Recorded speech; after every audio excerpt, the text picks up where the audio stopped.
Imagine if you had the company of 3,000 goddesses. Even in the end times, I don't think you will be lonely. But this beautiful dream really came true for me. However, the days of keeping 3,000 goddesses in captivity in the end times are not pleasant. The memory of the end of the world is engraved in my mind like a knife. The city was destroyed, zombies were rampant, and in this order of the survival of the fittest, the darkness of human nature was far more chilling than the monsters themselves. After experiencing many changes, my goddesses and I were ultimately unable to resist the apocalypse. A chill came over me, and I woke up suddenly. I stared blankly at the ceiling, and the roars of zombies and the screams of my companions before their death seemed to still echo in my ears. I felt confused. Am I still alive? The phone screen on the table stung my eyes. I picked up the phone with trembling hands, and the date was clearly displayed on the screen. 10 days before the apocalypse. I was stunned, and after a brief moment of unconsciousness, I suddenly laughed. The laughter was low and hoarse, mixed with the madness and anger that had been suppressed for a long time. But this time, I'm back. Reborn 10 days before the end of the world. In my last life, I lost everything, and in this life, I want to take it back. This time, it's not just for survival. Those women who once made my heart beat but died tragically, those gentle and strong women, I will not let them disappear in this nightmare of the end of the world. In this life, I will protect them with my own hands and gather them under my wings. Form a women's army of their own and create our own glorious era in this doomsday. The world outside the window is still peaceful. The sun shines on the street. The hawkers' cries and the pedestrians' chattering can be heard. Everything looks so familiar and peaceful. Just as I closed my eyes and savored the memory, a faint fragrance blew towards me. A beautiful woman in a black bikini, lying in my arms, asked tenderly, "Young Master Yi, are you awake?" I suddenly opened my eyes and stared at her, my head buzzing. Look around. The familiar open-air garden, the clear pool, the luxurious villa, and the clear blue sky. Is this Panlong Mountain? I muttered to myself, and the chaotic memory of the end of the world emerged in my mind. Didn't I die together with that corpse king? Isn't this a dream? The girl in my arms seemed confused by my sudden reaction. She waved her hands in front of my eyes and asked in a puzzled tone, "Young Master Yi, what's wrong with you? Are you dreaming? What corpse king? What do you mean by dying together?" Hearing her voice, I couldn't help but grab her little hand. Ding! The system successfully restarted for the 99,999th time. Connecting. A mechanical voice suddenly sounded in my mind, and I was stunned. System? This familiar word instantly woke me up from my stupor, and joy washed over me like a flood. F***CK. I couldn't help but swear, and then the system's voice rang out. "The novice gift pack has been distributed. Please claim it, host." Without even thinking, I shouted, "Get it!" The next second, a blue virtual panel appeared in front of my eyes. I stared at the information on the panel, especially the bottle of basic evolution potion. This thing was only developed by the survivors in the 3rd year of the last apocalypse, but it is the key to humanity's comeback. I didn't expect that this time it would fall directly into my hands. This is not only a rebirth, but also comes with a system and incredible resources. In an instant, my heart was filled with ecstasy. This thing can increase the basic attributes tenfold. It's simply amazing. "Young Master Yi?" Sophie's voice came, and I came back to my senses and my eyes fell on her. The school beauty of Tianhai Conservatory of Music, wearing a black bikini, with skin as white as snow and curvy figure. There was a hint of confusion in those beautiful eyes, which made me dazed for a moment. "Have someone prepare some meat?" I patted her back gently and instructed. In the end of my previous life, I had long forgotten what meat tasted like. Now that I have been reborn, I cannot let this little enjoyment go to waste. "Okay." Sophie smiled sweetly, pecked me on the face, then jumped lightly off the waterbed and swam to the edge of the swimming pool. Looking at her back as she came ashore, a smile unconsciously appeared on the corner of my mouth. This woman was also with me in my previous life. On the day of the apocalypse, she was attending a morning meeting with me. In the end, she was bitten to death by zombies while trying to cover my escape into the warehouse. I once thought she was just a vain green tea girl, but she saved me with her life, and I was never able to repay her. Shaking off the distracting thoughts in my mind, I took out the small tube filled with golden liquid and drank it without hesitation. The burning sensation instantly spread throughout the body, from the throat to the stomach, and then to every inch of flesh and blood, as if to thoroughly temper the body. After a while, My whole body felt hot and itchy, and streams of black oil seeped out of my pores, emitting a foul odor. When it was all over, I looked down at my abdomen. Distinct abdominal muscles came into view, and the explosive power surging inside my body made me clench my fists. I exclaimed, "It's worthy of being a god-level evolution liquid." I couldn't help but whisper, "With this punch, a force of 1,000 pounds would be easy. This kind of strength is the real limit." I looked up at the system panel. Strength, agility, physique, spirit. All attributes were maxed out at 100.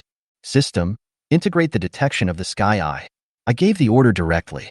A cold feeling instantly rushed into my eyes, as if someone had dropped 2 drops of ice water into them. After just a few seconds, I slowly opened my eyes, and a cold light flashed. My eyes at this moment were like the deep starry sky, making people indulge in it involuntarily. Bang! I jumped directly into the swimming pool, washed off the oil stains on my body, and slowly walked to the shore. "Young Master Yi, the meat is ready." Sophie stood not far away, but her eyes were fixed on me. She stared at me blankly, her eyes full of surprise and confusion. "Mr. Yi, is that you?" she asked cautiously, with some uncertainty in her voice. I chuckled. "Who else could it be but me? You can't recognize me after just a short while?" "No, I just think you seem to have changed." She raised her finger, her tone filled with a hint of amazement. "You weren't so handsome before, and your eyes, why did they suddenly become so cold? You didn't pay enough attention before." I waved my hand and said nothing more. She will understand everything in the future. After dinner, I picked up my phone and made a call. "Hello, Mr. Wang. I'll give you 3 billion in cash for my group company. Do you want to take it?" A shocked voice came from the other end of the line. "What? 3 billion? Young Master Yi, your company is worth more than 4 billion, and it's still on the rise. Are you kidding me?" I smiled faintly. "No need to ask more questions. You send someone to investigate today, and we will sign the contract directly in the afternoon. Before the apocalypse, cash is more important than anything else, especially with the system space. I can hoard countless resources." The other party was silent for a while on the other end of the phone, and finally agreed, "Okay, then I'll send someone to investigate right away. See you this afternoon." After hanging up the phone, I glanced at Sophie beside me, and my eyes gradually turned cold. I just saw off the good man, Mr. Wang, and looked at the transfer record on my phone and couldn't help laughing. 3.5 billion in cash was enough for me to breathe a sigh of relief. Standing in front of the villa, watching Mr. Wang's car go away, I sighed, "What a good man." In the end times, a piece of bread or half a pack of instant noodles can even buy a night of love. Ordinary women may just want to have enough food and clothing, but those powerful women who have awakened their special powers often become decisive female warriors in the apocalypse. In the previous life, among the top 10 masters of the Yanhuang Empire, 4 were women.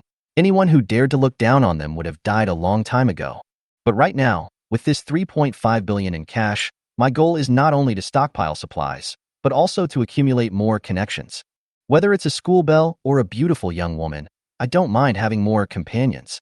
After all, someone has to carry on the Wei Wu spirit.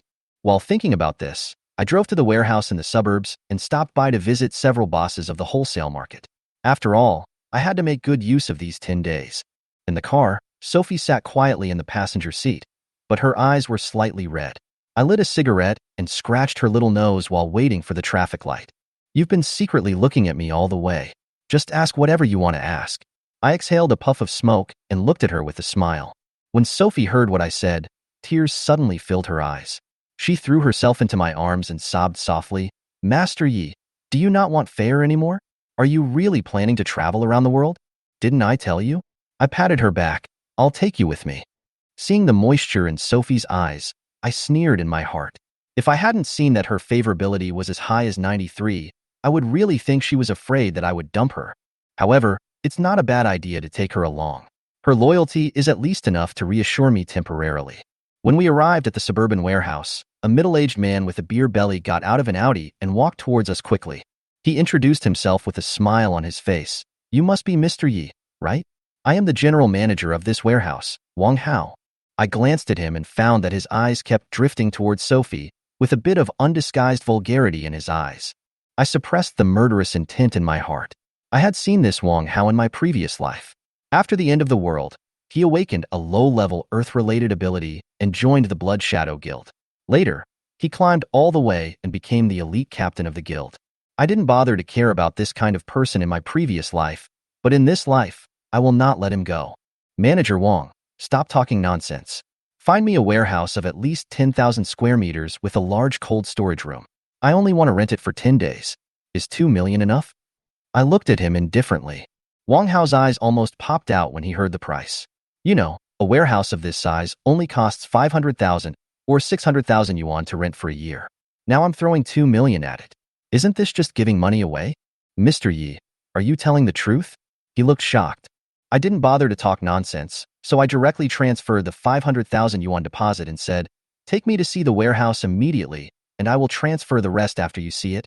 Wang Hao instantly put on a flattering smile, bent over and nodded at me repeatedly. No problem, young Master Yi, follow my car. I'll take you there. The conditions at the warehouse are indeed good. It is close to Haikao, has ample space to park hundreds of trailers, and has ample cold storage space. I nodded, very satisfied, and then made another request. Find me another 1,000 porters to load the goods tomorrow morning, and unload them directly when the refrigerated truck arrives. After the job is done, you will also get a share of the benefits. Hearing this, Wang Hao's face was full of smiles. I transferred another 2 million to him, a total of 2.5 million, which made him instantly overjoyed. He repeatedly assured that he would personally take charge of the work and would be responsible for the porter's work. I looked at his flattery coldly, turned around and got into the car, too lazy to pay any more attention to him. Laugh, Wang Hao. When the end of the world comes, we'll see if you can still laugh. Tianshang Renjian is one of the most prosperous leisure places in Tianhai City.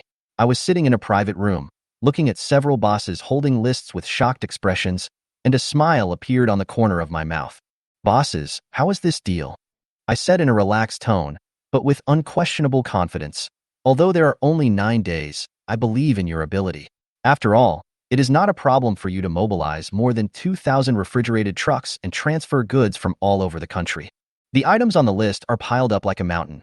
10,000 tons of vegetables, 10,000 tons of fruits, 10,000 tons of pork, all kinds of rice, flour, grain and oil, beverages and snacks, self-heating hot pot, yogurt steak, and even Okamoto is on the list. All the supplies added up to nearly 120,000 tons. These wholesalers thought I was doing charity, but in fact, this was preparation for the end of the world. I can add an extra 20,000 yuan for each truck as long as all the materials can be delivered to the designated location before the early morning of the 11th. My words made several bosses look happy, and then they whispered to each other and discussed it. Young Master Yi, as long as the money arrives, we will definitely fully support your charity. Finally, one of the CEOs took the lead and spoke, and the others nodded. Very good. I took a sip of the red wine in front of me. I will pay a 50% deposit to each company now, sign the contract, and settle the balance on the 11th. As soon as I finished speaking, they all smiled, raised their glasses to mine, and drank them all in one gulp. After signing the contract, I walked out of the room holding Sophie's hand, and I couldn't help but sigh in my heart. What good people they are. 7 billion worth of supplies were obtained just like that. In the early days of the apocalypse, it was difficult to find fresh vegetables or even drinkable purified water. Not to mention meat, which is simply a mythical existence. 5 years after the apocalypse, humans slowly resumed farming, but the vegetables they grew could not meet the demand. Even the light-type psychics' efforts to purify the land and the wood-type psychics' efforts to induce childbirth were of little help. Spiritual supplies such as cigarettes, alcohol, and chili peppers are the most sought-after commodities in the apocalypse. Hunger and disaster can be survived, but mental stress has crushed countless survivors. Many ordinary people choose to commit suicide because they cannot bear the despair, and the survival rate in the first year of the apocalypse is terribly low. As I walked toward the parking lot, I stopped, looked down at Sophie, and asked, "Aren't you curious about why I sold the company at a low price and then went on a crazy shopping spree for these supplies?" She raised her head, her eyes firm, and said without hesitation, "As long as I can follow Junimo, I am willing to live a civilian life." I smiled and reached out to stroke her cheek gently. "Don't call me Yishao from now on, it's too unfamiliar. Call me Junimo instead." "Junimo?" she repeated softly, with a faint smile on her lips. "Let's go home." I took her hand and walked towards the parking lot. Back at the villa, the night sea breeze was cool. I stood on the third-floor balcony, looking at the endless sea, took a deep breath of cigarette, exhaled a puff of white mist, and whispered, "Human restricted area." Even 5 years after the apocalypse, Humans dare not easily approach the depths of the sea, as that is the true place of death. The next day, I sat in the RV and watched the busy porters outside the cold storage. Wang Hao was directing them back and forth with a megaphone. Hurry up, unload the goods from the cold storage room. Don't waste time unloading the vegetables and fruits. Hurry up. Wang Hao ran to the car with sweat on his forehead and knocked on the door. I opened the door and handed him a cigarette. He lit a cigarette and said, "Young Master Yi, 571 trucks have been unloaded so far, and there are thousands more to come. I'm afraid the cold storage can't hold all of them. It's so hot, and if these meats and vegetables are left outside, they'll all go bad overnight." I exhaled a puff of smoke and said calmly, "Aren't there 3 more cold storages that are empty? Open them up. I'll transfer another 7 million to you to ensure that all the goods are stored by the evening of the 11th. Wang Hao received the transfer notification on his phone and was so happy that he couldn't close his mouth. He nodded repeatedly. "No problem, Master Yi. I will arrange to open the cold storage right away." I leaned back in my chair, looking at the busy crowd outside the window, a sneer appearing at the corner of my mouth. Get busy. Once all the supplies are unloaded, all this treasure will enter my system space. And those so-called warehouses, cold storages, and these people will be nothing more than passing clouds after the end of the world. After closing the car door, I lay down on the soft big bed in the RV and hugged Sophie, who was watching a zombie movie. This is something I specifically asked her to read, and I also recommended a few apocalyptic novels to her. Although she didn't understand my intention, she was very happy when I watched it with her. "Junimo, you handed all the supplies to that person. Aren't you afraid that something might be missing?" she suddenly asked. I chuckled and didn't answer her directly. Instead, I asked her, "By the way, how is your family situation? Why haven't I heard you mention it before?" She lowered her head, her voice choking with sobs. "My parents divorced a long time ago, and I have always lived with my mother, but she remarried 5 years ago and never took care of me again. Later, my grandmother paid for my studies, but she passed away 3 years ago." Listening to her intermittent story, I gently stroked her back and consoled her. "So the money for your college education was left to you by your grandma?" She nodded, tears streaming down her face. "If it weren't for grandma, I wouldn't have been able to finish high school, let alone college. I originally wanted to work while studying, but I didn't expect to meet you right after entering college." Her voice was filled with endless grievance and emotion, which moved my heart. At the beginning, I really didn't take the time to understand her family background. I just thought she was pretty and obedient. Now that I think about it, she is a rare girl who has been able to persist until today in such an environment. "Don't cry. It won't look good if you keep crying." I wiped away her tears. "Once we're done with things here, let's go back to the university town." When she heard university town, she immediately looked up and asked anxiously, "Are you going to look for a new schoolgirl again?" I smiled helplessly. "I'm going back for something serious this time.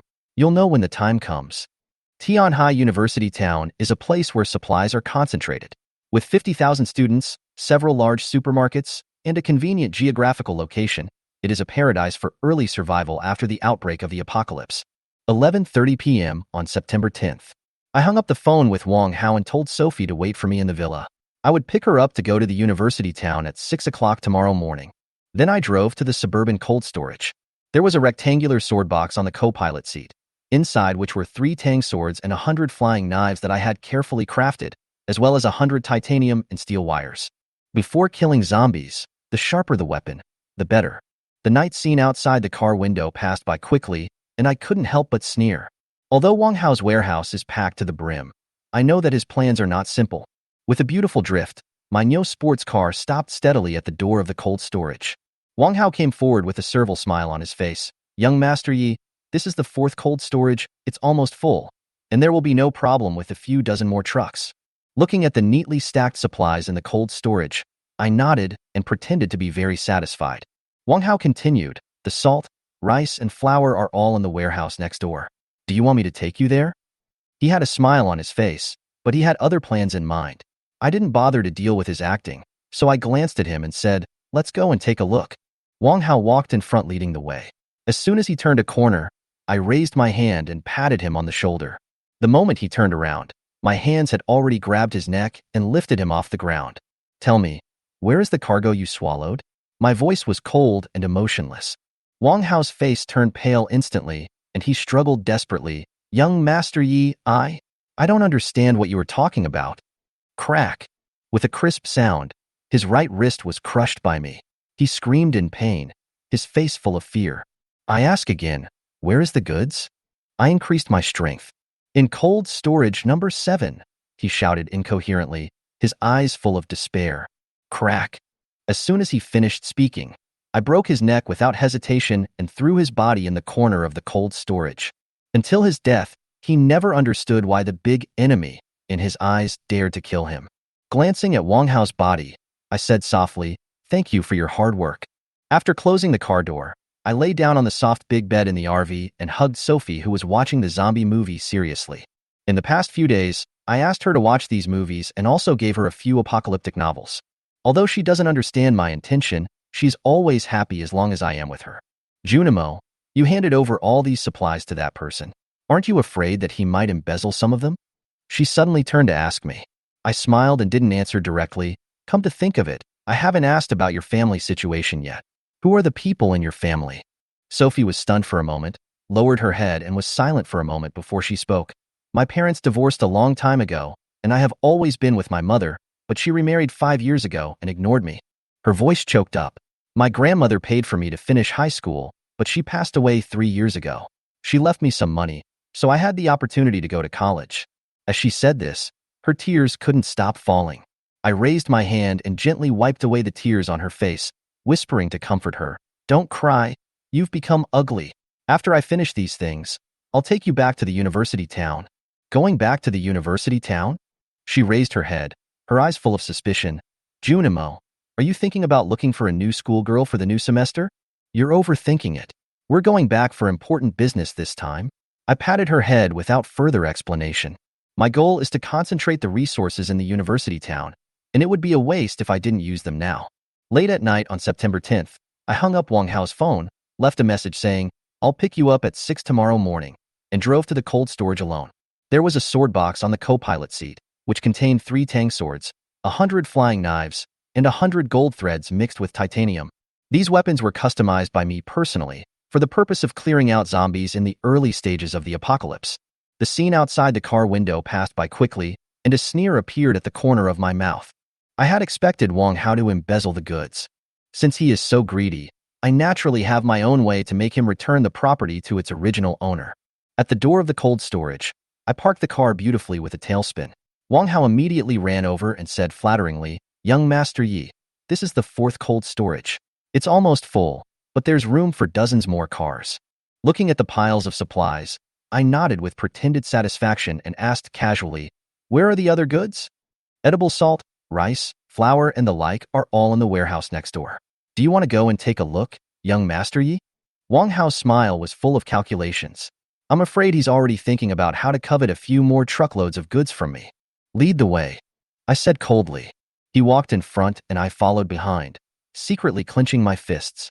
At a corner, I suddenly raised my hand and patted his shoulder. As soon as he turned around, my hand had already grabbed his neck and lifted him off the ground. "Tell me, where is the cargo you swallowed?"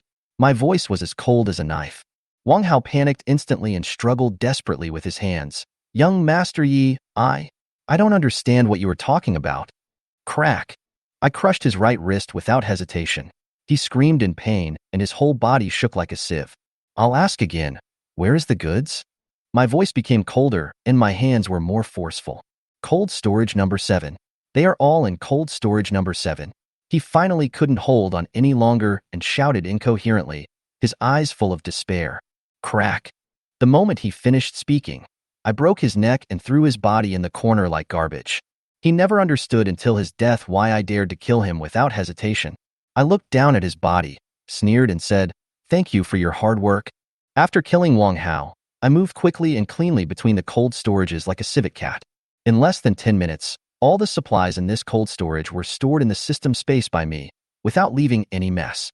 After closing the cold storage door, I turned and ran towards the next destination. In the same way, I cleared out all the materials piled up in the warehouses until the last piece of material was put away. I lit a cigarette, leaned against the car door, and checked the time. September 11th, 1 a.m. There are only 7 hours left before the apocalypse breaks out. There is no time to waste. We must act quickly. The next step is to go to the Nongfu Sanquan wholesale warehouse and water plant in Tianhai City, which are not far from each other. followed by the seafood freezer, winery, rice warehouse, and tobacco company. These supplies must be snatched up before the end of the world, while medical supplies, gasoline, generators, etc. can only be purchased for free after the blood fog descends. With sparks and lightning all the way, I drove the Maverick sports car straight to the Farmer 3-Punch wholesale warehouse. When I got near the warehouse, I parked the car, pulled out the Tang sword from the sword case, and put on a black face scarf and a baseball cap. The end of the world hasn't arrived yet, so I still have to prepare the necessary hiding methods. It will be troublesome if I am recorded by the camera. Standing outside the warehouse wall, I looked from afar at two security guards playing with their mobile phones in the security booth, silently calculating the distance. I suddenly ran up, using my right foot to gain leverage on the wall, and jumped over the 3-meter-high wall and landed lightly. The warehouse was filled with neatly arranged barrels of mineral water and boxes of small bottled water, which made me feel satisfied. With my hands open, I began to quickly collect supplies.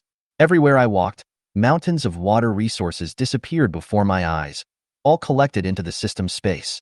After leaving Nongfu Sanquan, I continued with my target list: tens of thousands of cubic meters of pure water from the water plant, various specifications of liquor from the winery, hundreds of thousands of cigarettes from the tobacco company, hundreds of tons of rice and flour from various granaries, and even a lot of river water was pumped away from the river. Looking at the neatly arranged supplies in the system space, I couldn't help but sneer.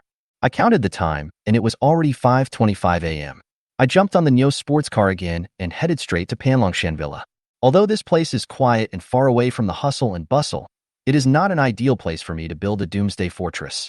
A sparsely populated area is a good thing, but if you want to grow rapidly in a zombie-infested environment, a university town is a better choice. It has resources, geographical advantages, and thousands of students who can provide a large amount of corpse crystals.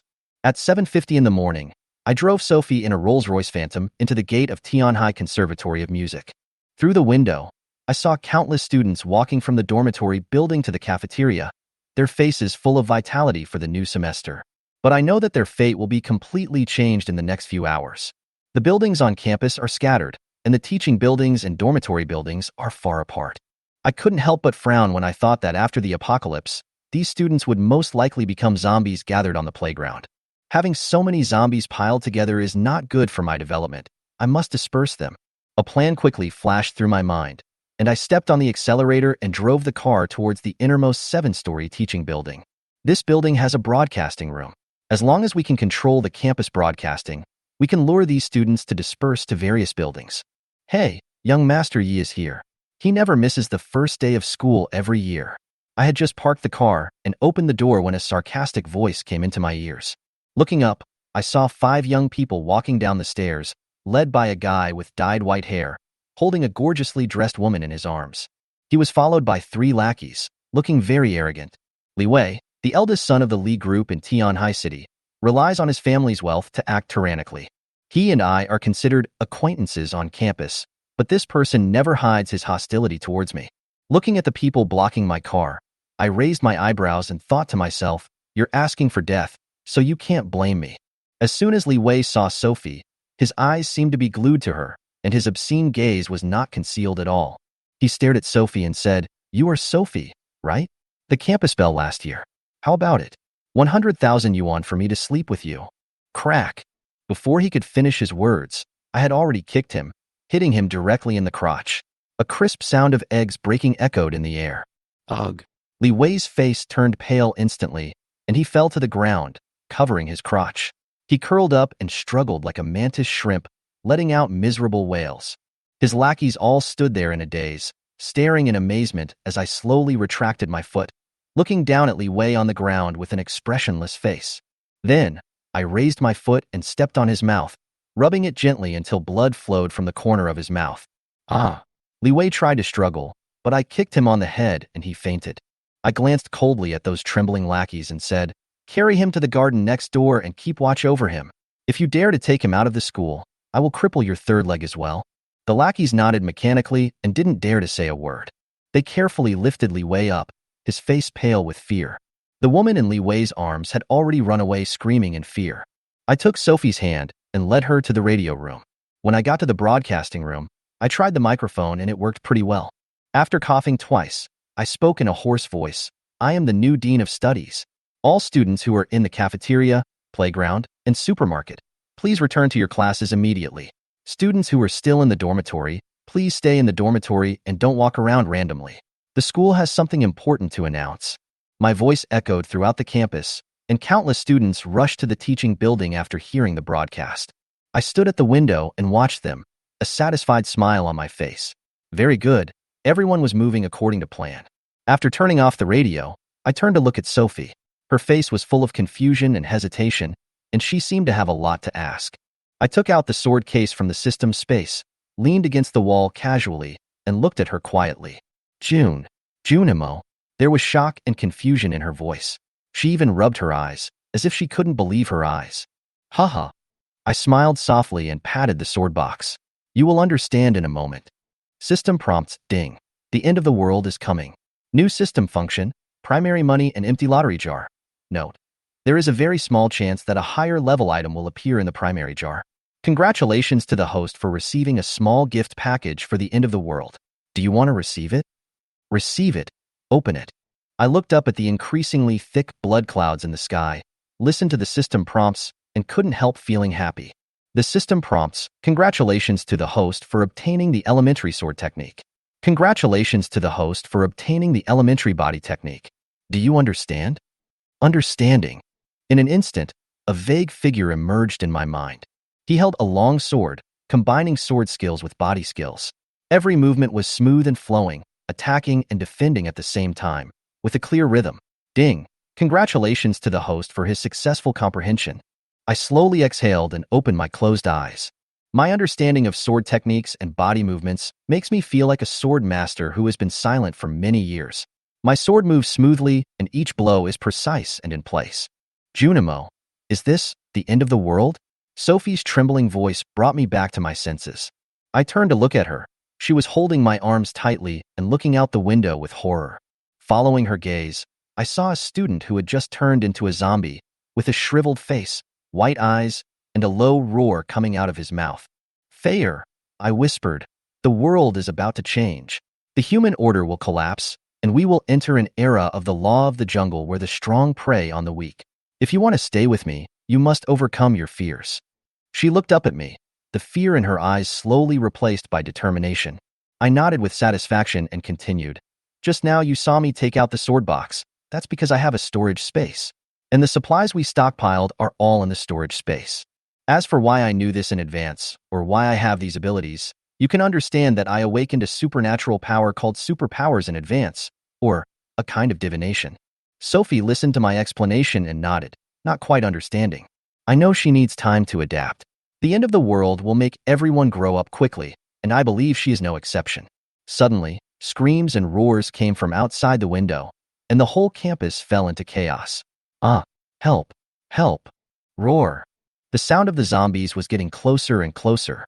I looked down at Sophie, held her hand, and whispered, "Follow me closely, let's get started." The roars and screams became more and more frequent, and the chaos in the playground and teaching building gradually reached my ears. I glanced at the system panel and found that the progress of awakening my superpowers had reached 50%, which was more than 10,000 times faster than in my previous life.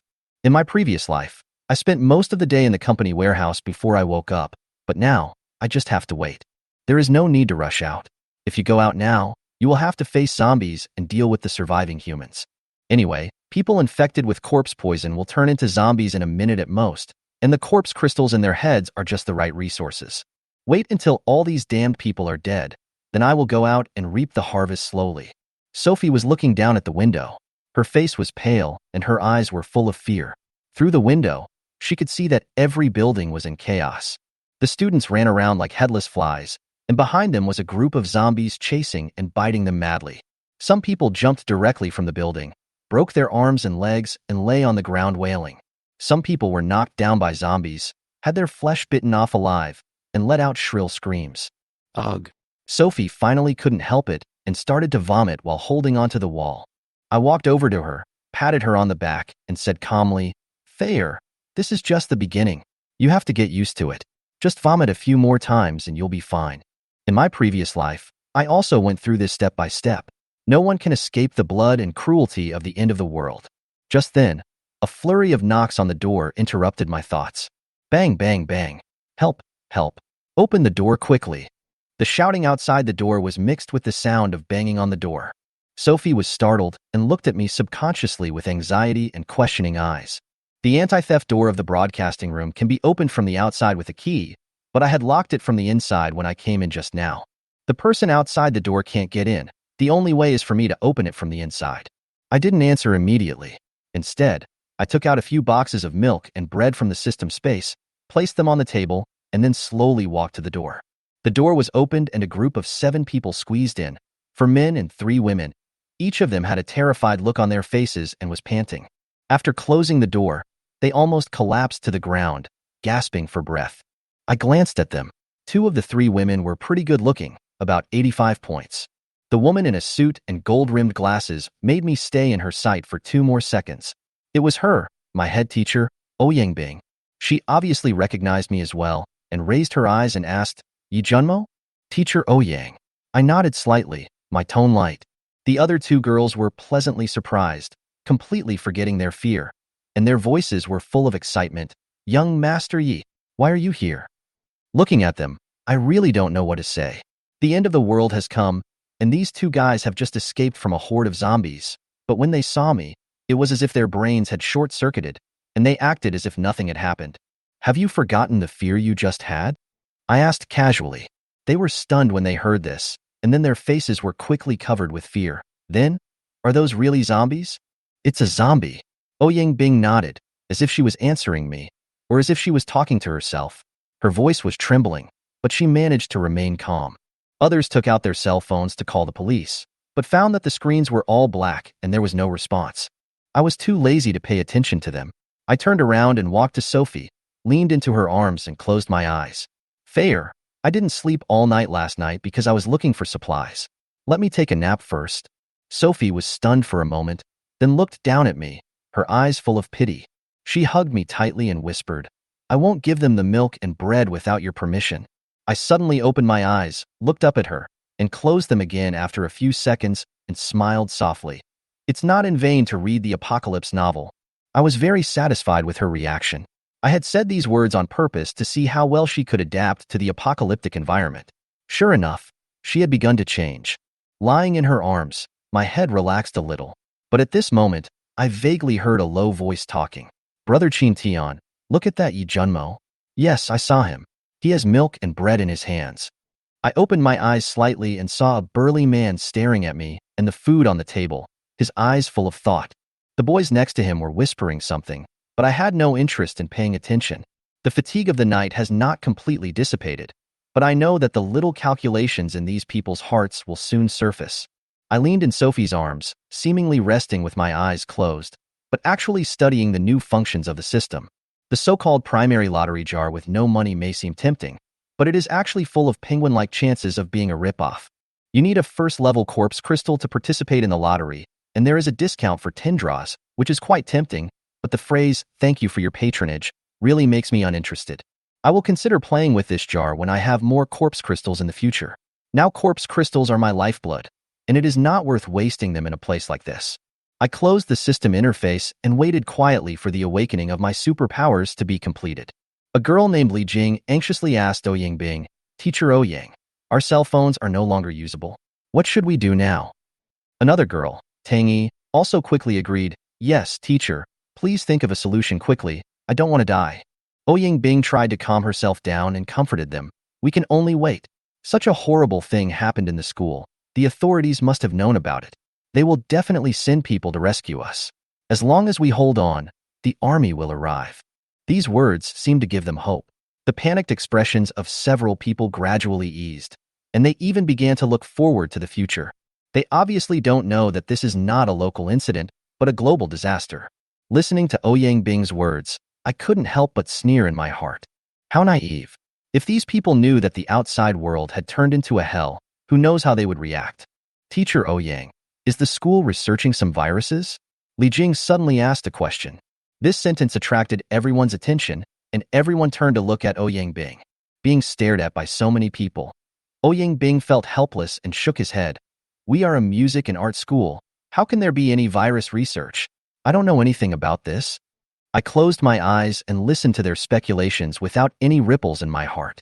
The discussion of these people was destined to be meaningless, and reality would soon teach them a lesson.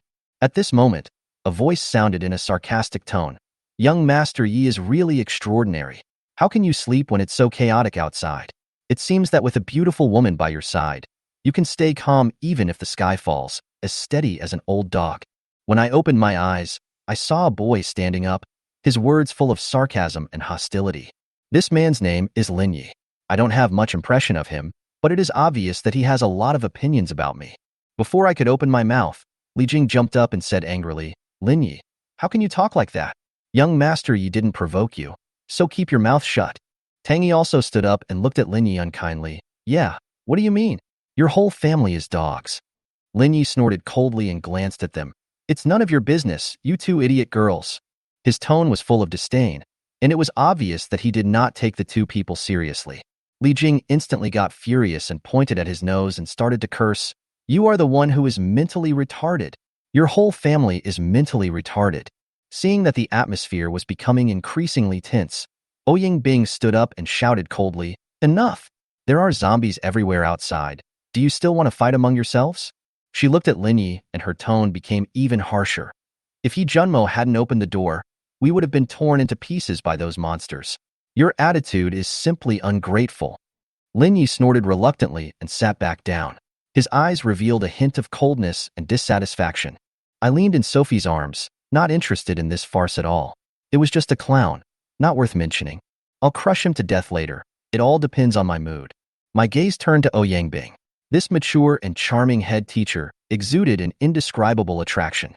I admired her calmness and composure, but it also gave me some other thoughts. Now is not the time to take action. I don't want to break this relationship by force. With this kind of top-notch beauty, you still have to take it slow before you can enjoy the sense of accomplishment of throwing yourself into your arms. As I was thinking about this, I felt my body becoming more and more full.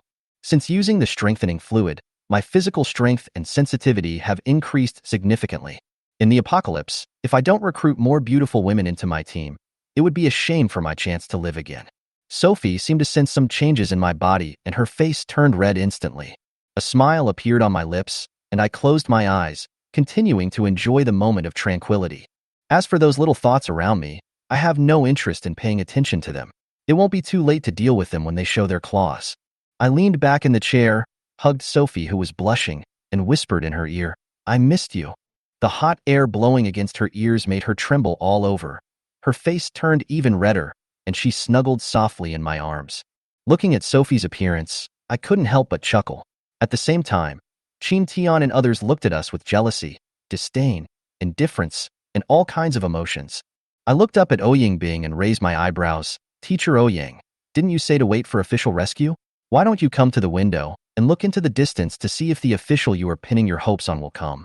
Ouyang Bing frowned and walked to the window. When she looked out the window, she was stunned. The city skyline in the distance was covered in billowing black smoke, some of which came from vehicle collisions and fires, and some from fires caused by human riots. And closer, through the gaps between the buildings outside the school, you can see the streets full of fleeing humans and the zombies chasing them. The entire city has fallen into doomsday chaos.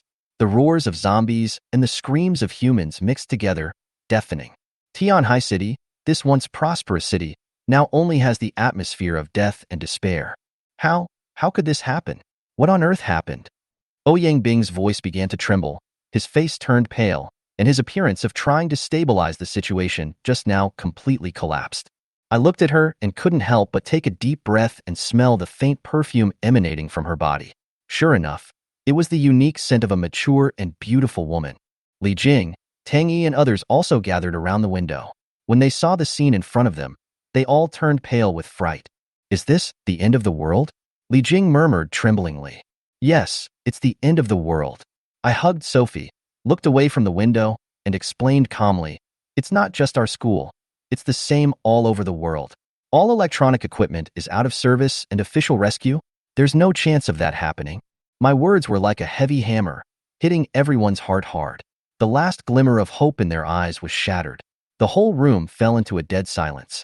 Ha ha ha. Suddenly, a burst of crazy laughter broke the silence. It was Lin Yi. He looked up to the sky and laughed wildly, his eyes full of madness. The end of the world is great. I can finally do whatever I want. Everyone came to their senses and looked at Lin Yi with wariness and fear. Qin Tian stared at the milk and bread beside me, with a faint sneer on his face. Yi Junmo, since this is the end of the world, then staying alive depends on your own abilities. Who said it wasn't? I shrugged without even raising my eyelids. Qin Tian narrowed his eyes slightly, obviously dissatisfied with my attitude. The others also began to panic. Li Jing and Tang Yi whispered, I didn't even have breakfast. Are we going to starve to death here? I glanced at them and picked up some milk and bread from the side and handed them to them. After Li Jing took the bread, she glanced at the remaining food, hesitated for a moment, broke off half of her portion and put it back on the table. Young Master Yi, I can't eat so much, I'll leave it to you. Seeing this, Tang Yi followed her example and divided the food into 2 halves and placed them on the table. I nodded without saying anything more. Hey, Yi Junmo, Lin Yi suddenly shouted, staring greedily at the food on the table. Since you are not hungry, then give me the milk and bread. And you 2 idiot girls, hand over the food?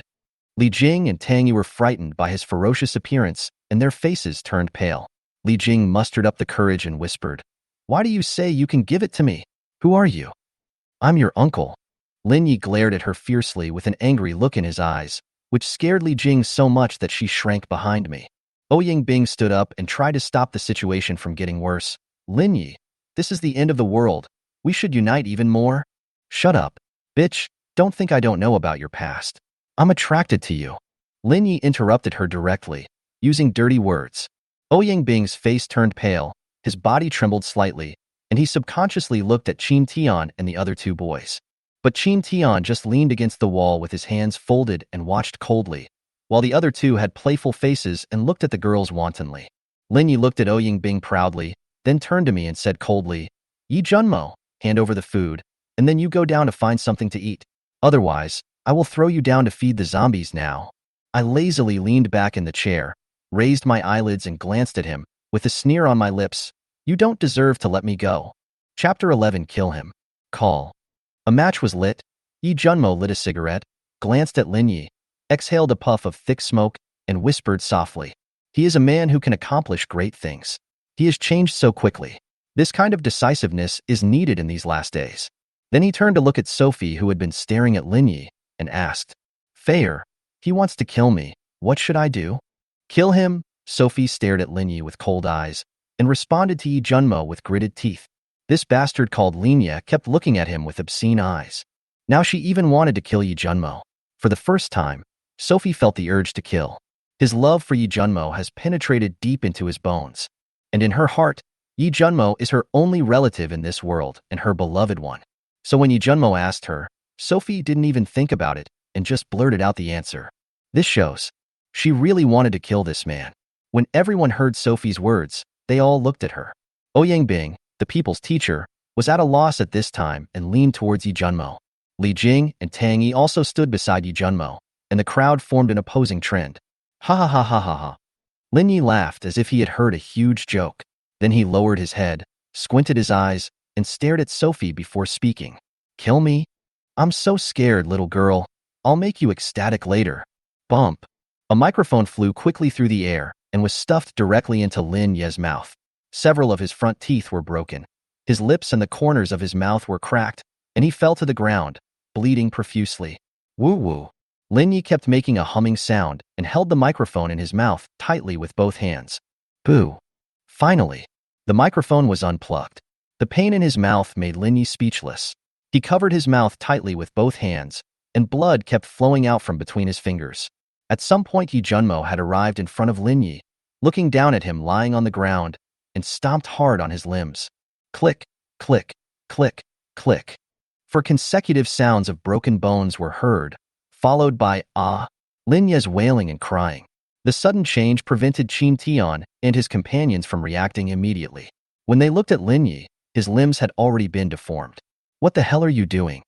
The other 2 boys looked at Lin Yi with wide eyes, then raised their heads and asked Yi Junmo. Qin Tian, who was leaning against the wall with his eyes closed, no longer looked relaxed. He opened his eyes and stared at Yi Junmo. At this moment, Yi Junmo raised his head and looked at Qin Tian with cold eyes. Suddenly, the 2 looked at each other. Qin Tian looked at Yi Junmo's eyes and his heart trembled with a bad feeling. As expected, The next second Yi Junmo didn't move and appeared directly in front of the other two boys, kicking each of them. Bang bang. Two collision sounds were heard, and the other two boys were seen flying several meters away. Their backs hit the wall heavily, and they fell to the ground, spitting blood and twitching. You are very smart. If you have some ability, you will live longer in the apocalypse. Yi Junmo put his hands in his pockets and walked towards Qin Tian step by step, with admiration on his face. Everything Lin Yi did was instructed by Qin Tian. Do you really think he can't see that Lin Yi was the one he sent out to stir up conflicts among a group of people? When the situation gets out of control, stand up as a peacemaker and become the backbone of the group. Use the power of a few people to find a way to survive in this campus full of zombies. I don't know what you're talking about. Qin Tian looked at Yi Junmo, who had walked up to him, and spoke calmly. Actually, Yi Junmo's guess was correct. This was what Qin Tian thought. After seeing the city change drastically and learning that there was a global zombie outbreak, which made all electronic products obsolete, he wanted to use this group of people to his advantage. Yi Junmo smiled faintly at Qin Tian, who was pretending to be calm in front of him. Before he could react, his neck was strangled by him. I hope you can stay so calm in hell. Just when Qin Tian was about to use his hands and feet to attack Yi Junmo, a crack, sound of bones breaking came from his neck. Under Qin Tian's frightened eyes, Yi Junmo's body was twisting. That was because his head leaned weakly toward his shoulders. The hands and feet that had just been raised fell down weakly. Until his death, Qin Tian never thought that Yi Junmo would actually kill him directly. Moreover, he crushed his neck with one hand. How can a person have such great power? This was the question in Qin Tian's mind before he lost consciousness. Looking at the powerless corpse in his hand, he threw it aside. If he hadn't wanted to let Sophie change slowly first, and if Ouyang Bing, this beautiful woman, had understood the darkness of human nature in advance, he would have killed them directly before the few people came in. But he remembered that Lin Yi scolded him when he banged on the door. He is not a gentleman. Not to mention scolding him, even if it is someone he doesn't like. As long as he is strong enough, he can crush him to death. This is the end of the world. This is the world of the law of the jungle, where the strong prey on the weak. The three boys lying on the ground, powerless and in pain, saw Yi Junmo crush the tall and strong Qin Tian to death like a chicken, and there was nothing but fear in their eyes. Ouyang Bing, Li Jing, and Tang Yi stared with their eyes wide open at Qin Tian's lifeless body lying on the ground with blood gushing out of all his orifices. Yi Junmo turned around and looked at Ouyang Bing and the other girls and said, "If I don't have the ability, I will be forced to go down to find food. There is only one outcome for me, death. As for you women, there are only two outcomes. As time goes by, and they lose hope of survival, you will become their playthings. When they have had enough fun, you will be forced by them to look for food. Of course, there is also a worst-case scenario. If they are cruel enough, afraid of death, and want to survive, they may even engage in cannibalism. At that time, you are just playthings, tools, and food." I explained the reason to them and let them think about the rest on their own. And what he said was the truth. If Qin Tian and his companions do not awaken their special powers and do not dare to commit suicide, they will definitely end up eating each other. After all, he had seen too many such situations in his previous life. Yi Junmo came to Sophie, took out a Tang sword from the sword box and put it in her hand, and said lightly, "I want to see you overcome your inner fear. You will experience countless bloody storms by my side in the future. Now I want you to kill Lin Yi. You will have to experience this sooner or later. I don't want you to be a vase, and I don't need a vase. If you don't want to keep following me, you can choose not to kill me. My request may be excessive, but the world is different now, fair." After Yi Junmo finished speaking, he stared at Sophie. Sophie looked down at the Tang sword in her hand, her body trembling. After dozens of breaths, he looked up at Yi Junmo in front of him and saw encouragement in his eyes. Although Yi Junmo just asked her what to do since Lin Yi said he wanted to kill him, her answer was to kill Lin Yi. But asking her to do it herself at this moment still made her feel deeply terrified. After all, we have always lived in a peaceful era and have never thought about killing people. Even though it is the end of the world now, it is just the beginning, and there is not enough time for her to change her mindset quickly. Ouyang Bing, Li Jing, and Tang Yi. Although the three girls were horrified by Yi Junmo's behavior at this time, they kept thinking about what Yi Junmo had just said to them. They are all adults and they understand how bad the situation is.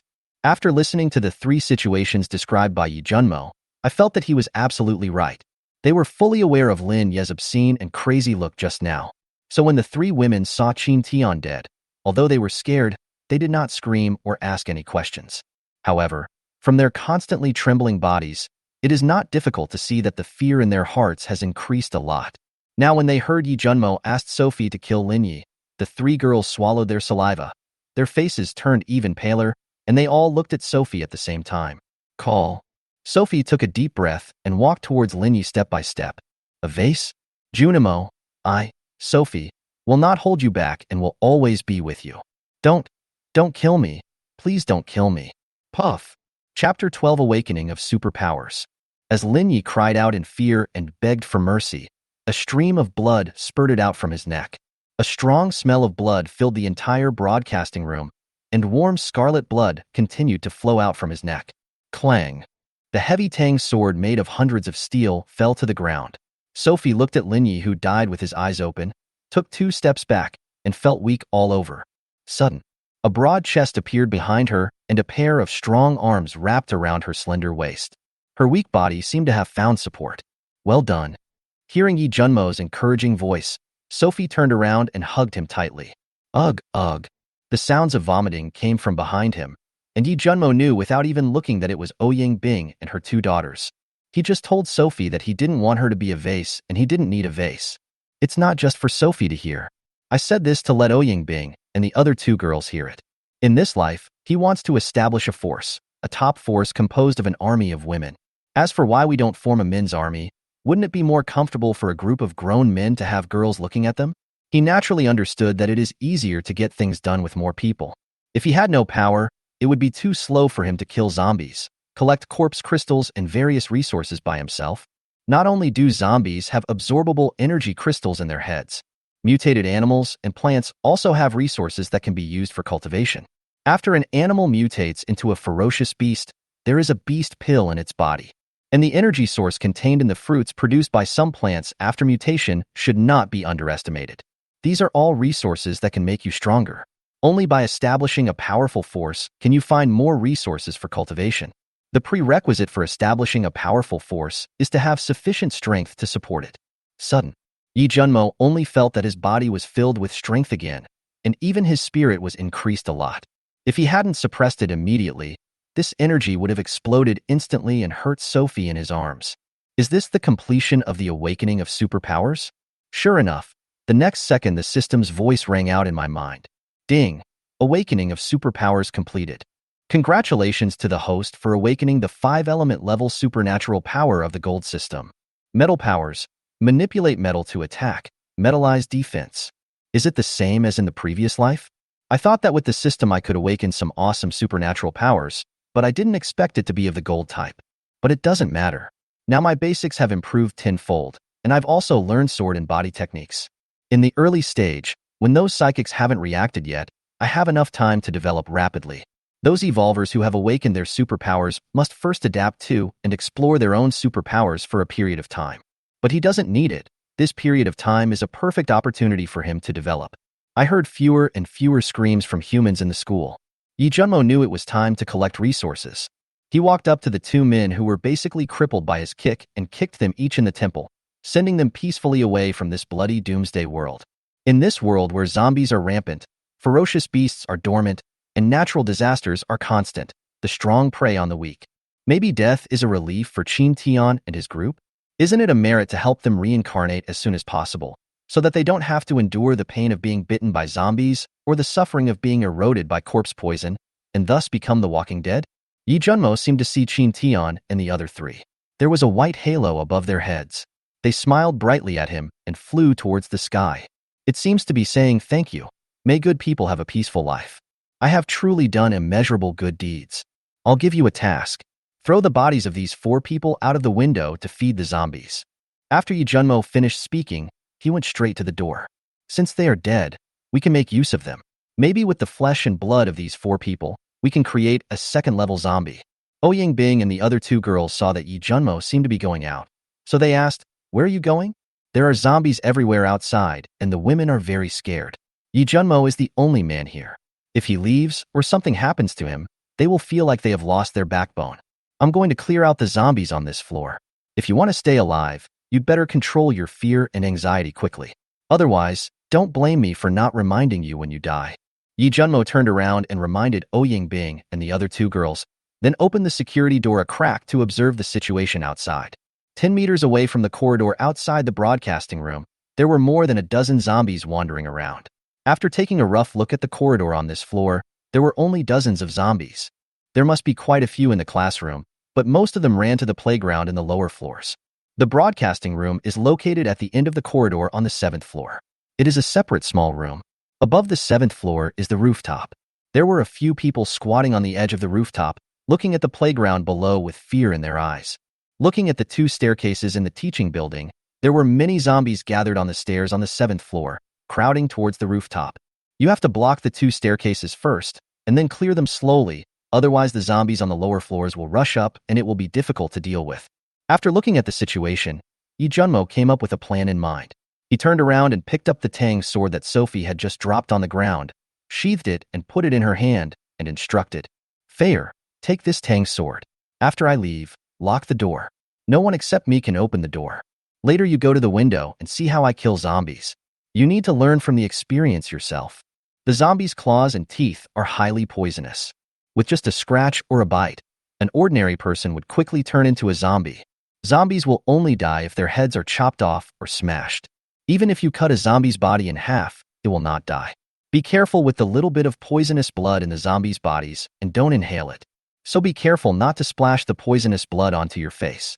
Low-level zombies have no vision and can only rely on smell and hearing to find prey. Zombies at night are twice as fast as during the day. Remember, you can't let go of your weapon. It is the basis of your survival." Sophie nodded heavily after hearing this, remembering Yi Junmo's words firmly, and her eyes revealed worry. "Junimo, be careful. I'll wait for you." "Hee." Yi Junmo smiled and kissed Sophie on the cheek. "Don't worry. Today, I'll let you see the power of your man." After Yi Junmo finished speaking, he glanced at Ouying Bing and the other 2 girls, then turned around, opened the door and walked out, closing the security door gently. A black and red Tang sword appeared in his hand. This knife is much heavier than Sophie's. Sophie's sword is a soft hard sword, while his Tang sword is a real hard sword. It is easier to use. Even if he doesn't use the blade to chop, the blade alone combined with his strength can smash the zombie's head. Looking at the dozen zombies 10 meters away in the corridor, Yi Junmo walked towards them step by step. This zombie has just mutated, so its hearing and sense of smell are not very sensitive yet. Otherwise, Lin Yi and the others would have attracted a crowd by howling in the radio room just now. This is also because the broadcasting room has good sound insulation. After the bloody rain tonight, the zombies' sense of smell and hearing will be greatly enhanced, and their strength will be strengthened again.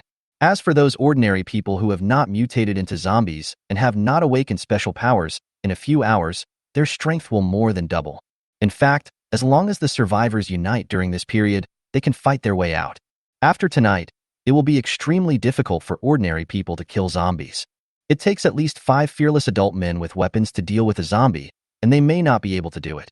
If one of you gets scratched and suddenly mutates while killing zombies and attacks your teammates, then you are not killing the zombies, but the zombies killing you. You bite me, I bite you. It's a chain reaction. In the previous life, many teams of survivors formed teams to kill zombies, but many of them were wiped out. This is also the reason why the number of humans is decreasing, but the number of zombies has not decreased. Bang bang. Roar. Chapter 13 Killing zombies is as easy as taking something out of your pocket. Yi Junmo held the Tang sword in one hand and gently touched the wall with the sword as he walked. There was a constant bang-bang sound. Roar. When the zombies were 5 or 6 meters away, the zombies in the corridor finally reacted and pounced and bit Yi Junmo. Seeing the zombies rushing towards him, Yi Junmo exerted force with his left foot, took a running start, stepped his right foot on the wall next to him, and ran several meters with his whole body half slanting on the wall. When passing by the zombies, he raised his sword and chopped off the heads of the 4 zombies in front of him with clean and neat movements and such fast speed. Before landing, he pushed the wall lightly with his feet, and his body floated towards the balcony. He supported himself on the balcony railing with one hand, and used the edge of the balcony to slightly turn his palm, adjust his body, and raised his hand and slashed with the knife again. He was like a ghost, constantly moving back and forth in the corridor. The zombies could not keep up with his speed at all, and the zombies that pounced on him were constantly beheaded by him. Puff. Before the last zombie could react, Yi Junmo appeared in front of him and chopped him directly from the top of his head to his crotch with the Tang sword. The zombie was split into 2 by Yi Junmo from the top of his head and fell to both sides of the corridor. After killing more than a dozen zombies, Yi Junmo didn't blush or feel his heart skip a beat, and he didn't consume much energy at all. Glancing at the zombies behind him. Good. With the body movements and sword skills, a lot of energy is saved and the speed is much faster. Looking at the zombie in front of him that he had split into two, he saw a milky white, long crystal the size of a thumb lying on the ground in the dark red blood. The crystal was covered with poisonous blood and a little brain matter. This is the corpse crystal, a first-level corpse crystal. Although the skin of the psychic is not afraid of poisonous blood, but when he saw the poisonous blood and brain matter on the corpse crystal, Yi Junmo still didn't want to pick it up with his hands. He took out a pair of black soft leather gloves from the system space, put them on, and put them directly into the storage space. I looked at the bodies scattered all over the corridor. If this body is not cleaned up, it will probably start to smell bad by the afternoon. Yi Junmo, who had originally planned to put these zombies into the system space, suddenly thought of something and gave up the plan. Don't put it into the system space yet. After cleaning up this floor and blocking the corridor, let Sophie and the others throw the body downstairs and collect the corpse crystal at the same time. Cleaning up corpses is also a form of exercise, isn't it? It would be great if there was a fire-type mutant who could just pile them together and burn them. Not to mention killing the zombies. Just dealing with these corpses is a huge project. After thinking about the logistics of Sophie and the others in his mind, Yi Junmo moved towards a classroom. Broadcasting room. Sophie held the Tang sword in her hand, looked at Ouyingbing and the other two and said, "You all heard what Junimo said. I think he said it out loud because he wanted you to accept the reality quickly. Before Junimo comes back, let's throw the body down together. Now let's calm down first." After Sophie finished speaking, she walked to another window where she could see the teaching building. Worry was revealed in her eyes as she stared at the floor they were on. Upon hearing this, Ouyingbing and the other two girls looked at each other, and all three of them saw the determination in everyone's eyes. Yi Junmo's words have made it very clear. If you don't want to die, be strong. If you still can't accept it at this time, you are really asking for death. And Yi Junmo said he didn't need a vase. Seeing as Yi Junmo killed 4 people with just a wave of his hand, they could only hold on to his thighs tightly. Bang bang. For sounds of heavy objects falling to the ground were heard, and the bodies of Qin Tian and the other 3 were thrown directly down from the 7th floor by Sophie and the others. Several people stood by the window and saw hundreds of zombies rushing to bite the bodies of Qin Tian and the other 3, and their pretty faces turned pale. Oh my god, look at Master Yi. Li Jing looked towards their floor at this time, and just saw Yi Junmo coming out of a classroom, being besieged by countless zombies. She saw Yi Junmo's figure shuttling back and forth among countless zombies, with his knife slashing and heads being chopped off one by one, and she screamed in surprise. Sophie, Ouyingbing, and Tang Yi followed Li Jing's gaze and looked over. They were all stunned by Yi Junmo's appearance at this moment. He was like a martial arts master or an ancient war god, and killing zombies was as easy as taking candy from a bag. What's the difference between this, and those martial arts masters on TV? Ouyingbing saw Yi Junmo stepping directly on the zombie's head and flying quickly, as if he had the ability of lightness skill. The tricky movements of lifting, stabbing, intercepting, chopping, breaking, and cutting. The continuous and rhythmic changes were like flowing clouds and water, which made her dizzy. If Yi Junmo's speed was twice as fast, Ouyingbing believed that she might only be able to see a series of afterimages. The shape of the 4 girls' mouths has never disappeared. This is not just a bloody scene of zombies being hacked to death. It was like admiring a peerless swordsman displaying his amazing sword skills. So handsome. Li Jing and Tang Yi, the 2 crazy fans, looked at Yi Junmo with stars in their eyes. Sophie heard Li Jing utter the word, "so handsome," and looked at Yi Junmo, who was going in and out of the zombies. She lowered her head to look at the Tang sword in her hand and tightened her grip on the scabbard. Tianhai Conservatory of Music and Arts, a girls' dormitory, room 505. Imo Qingyu stood by the window and stared at the school playground filled with zombies below. She got up a little late today and did not go to the cafeteria to eat with her roommates. She was still lying in bed when she was woken up by the radio. She didn't pay much attention to the broadcast and got up to wash up. But before she finished washing up, the apocalypse broke out. First, blood clouds covered the sun, then blood mist filled the sky, and then screams, wails, and roars spread throughout the campus. When Imo Qingyu came to the window and saw the fleeing students being bitten by countless hideous and terrifying zombies, with blood and flesh flying everywhere, he was terrified. Immediately afterwards, various screams and roars were heard coming from the corridor outside the dormitory door. After a brief moment of unconsciousness, Imo Qingyu quickly ran to the door and used all his strength to pull the bed over to block the dormitory's security door. When she took out her cell phone to call for help, she found that the screen was black and then the power was cut off. For a while, panic filled her heart, and she could only stay in this small dormitory, quietly waiting for the vague and illusory rescue. As time went by, the screams outside the door gradually disappeared, but the roars not only did not decrease, but increased. And from time to time, there would be the sound of heavy banging on the door. The girls' dormitory can see everything on the street and the city in the distance. There were zombies everywhere, countless crashing cars, and humans running and crying everywhere. Imo Qingyu didn't understand why the city had changed so drastically when he woke up.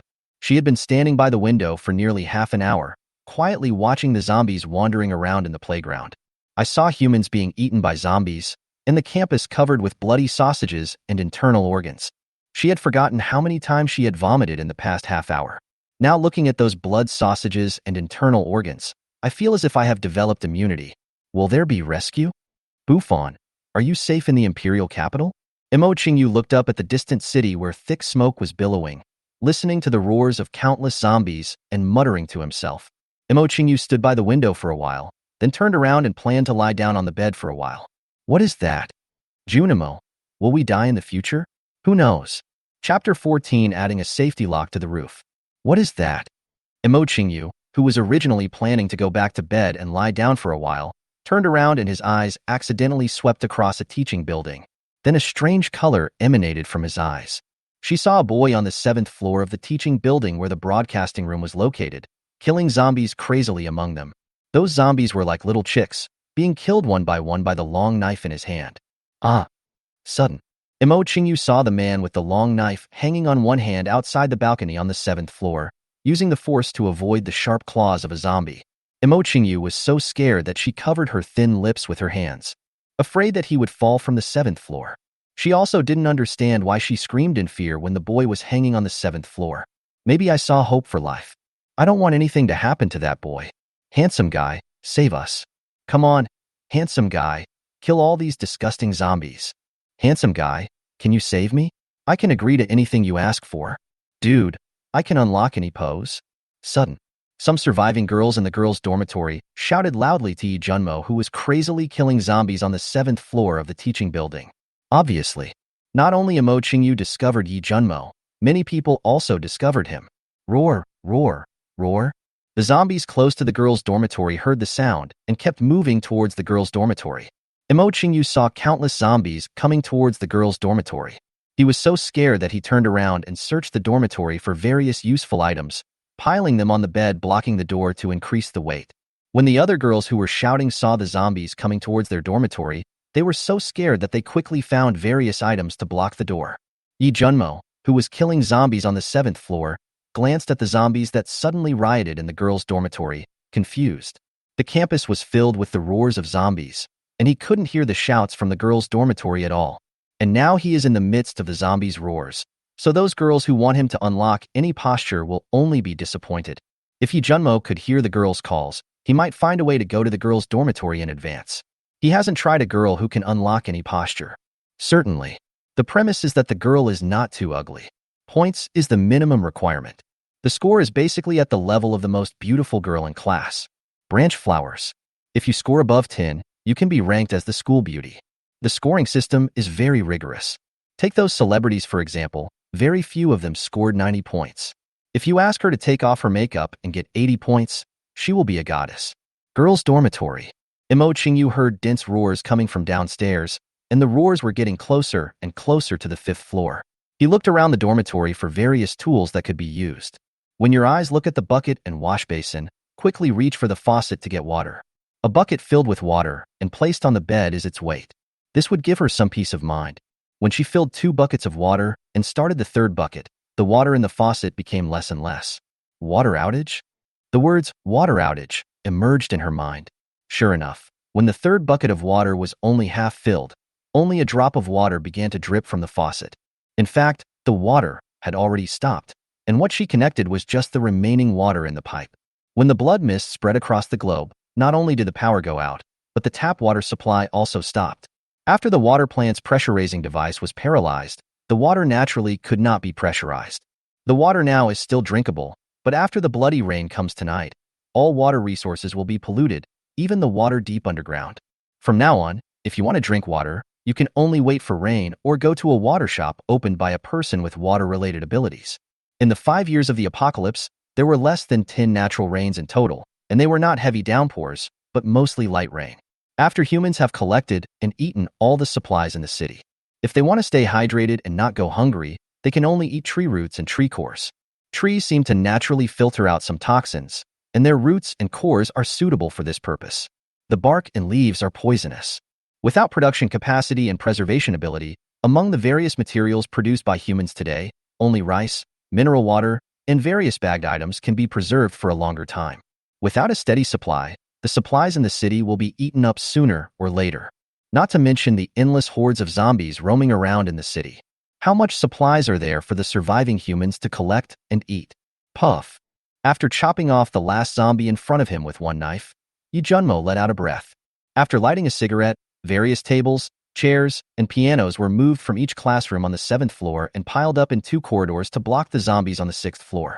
In more than an hour, he killed at least 300 zombies.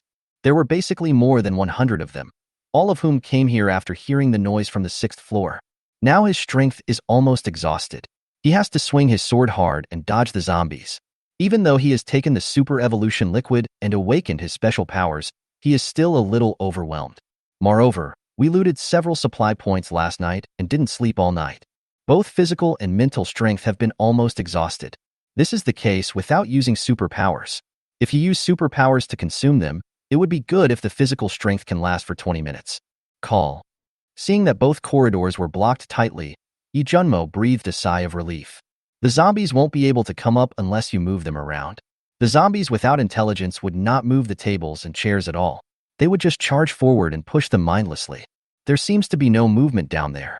Do you want to go down and take a look? Is that boy dead? Or has he killed all the zombies on the 7th floor? Even if he finishes killing all the zombies on the 7th floor, there are so many zombies in the playground. How can he kill them all? He will be exhausted to death. If you want to go, you can do it. I don't want to die. How come these students suddenly turned into monsters? And the principal turned into a monster too. The city is full of monsters. What's wrong with this world? Yi Junmo was standing on the 7th floor, in the stairwell, when he heard voices coming from behind the door on the rooftop. It seems to be a few male teachers. He threw away Huazi in his hand and took out 2 3-finger-wide iron chains directly from the storage space. The items in his storage space include not only those available in large supermarkets, but also everything else. Since we know the end of the world, we naturally need to be fully prepared. He bought this chain for free from a hardware store he passed by when he robbed several warehouses last night. Yi Junmo took the iron chain to the locked door of the rooftop and locked it directly to the door handle. The other end of the chain was straightened and locked firmly to an iron railing. After locking the door, he ran to the rooftop corridor on the other side and did the same thing. There are 2 corridors from the 7th floor to the rooftop of this teaching building, and there are also 2 iron doors leading to the rooftop. The iron gate opens into the rooftop.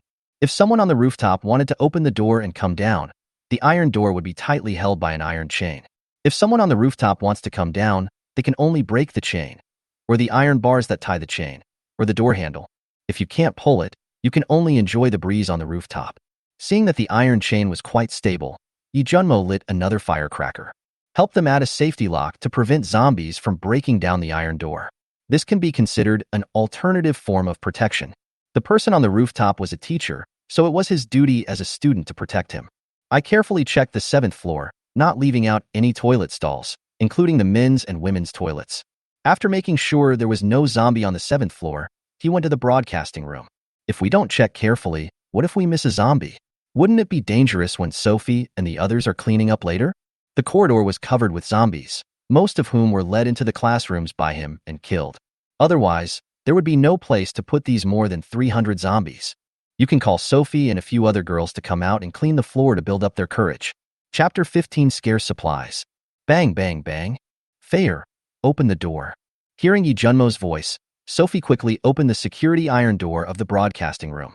Sophie hugged Yi Junmo tightly, just like a young wife waiting for her husband to come home. I was so worried.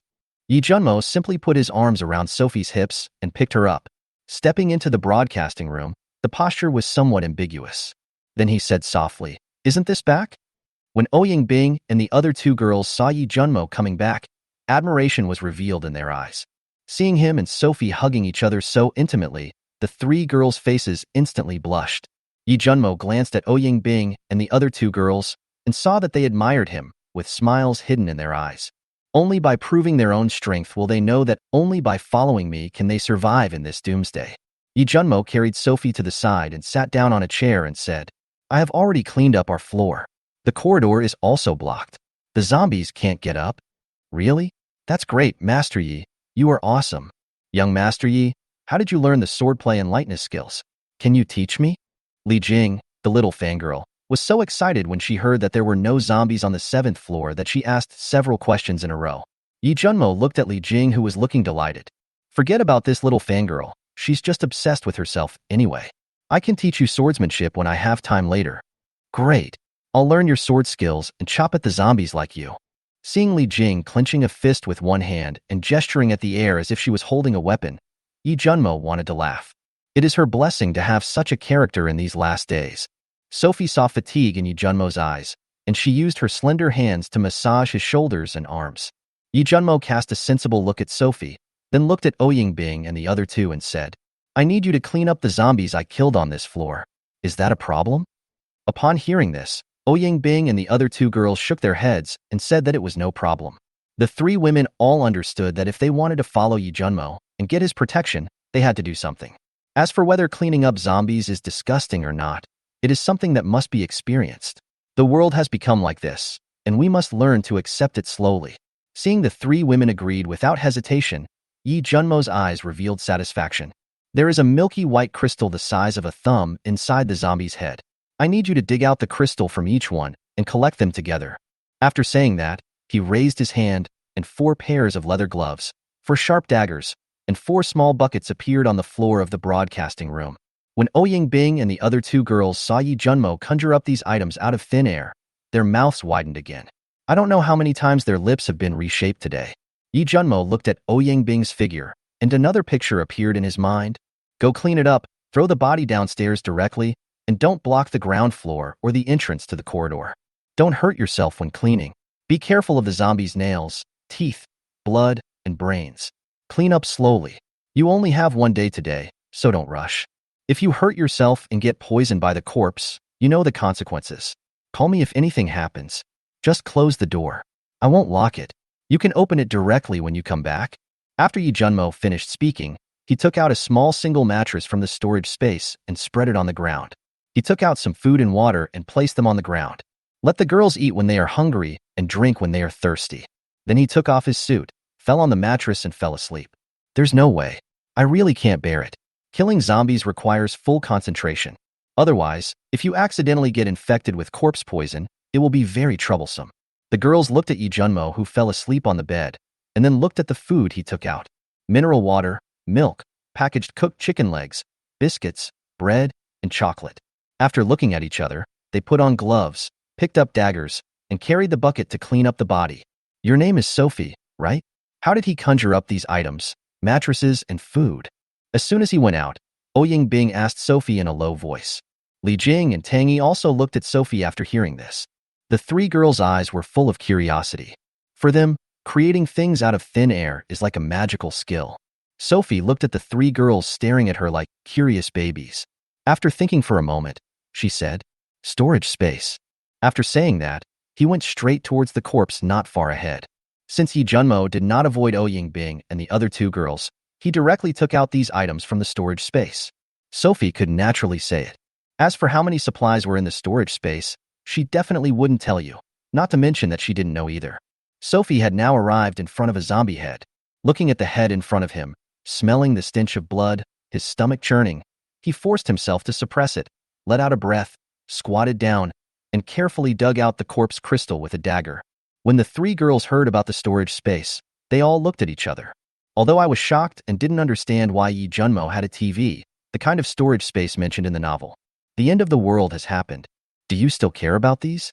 The stronger Yi Junmo is, the safer they will be if they follow him. After Ouying finished thinking quickly in his mind, he told Li Jing and Tang Yi, "He trusts us so much, we can't let him down. Don't talk nonsense about his affairs, especially the storage space.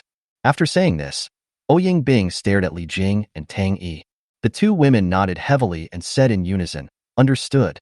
Ouyang Bing, Li Jing and Tang Yi naturally knew the significance of storage space. Yi Junmo was able to take out these items easily, even the mattress. There must be a lot of supplies in the storage space. Since the secret of the storage space is exposed in front of them, what else can it be but trust in them? After what happened to Lin Yi and the other four, the three girls understood a lot of things. In this last days, many people may commit murder and robbery just for a piece of bread.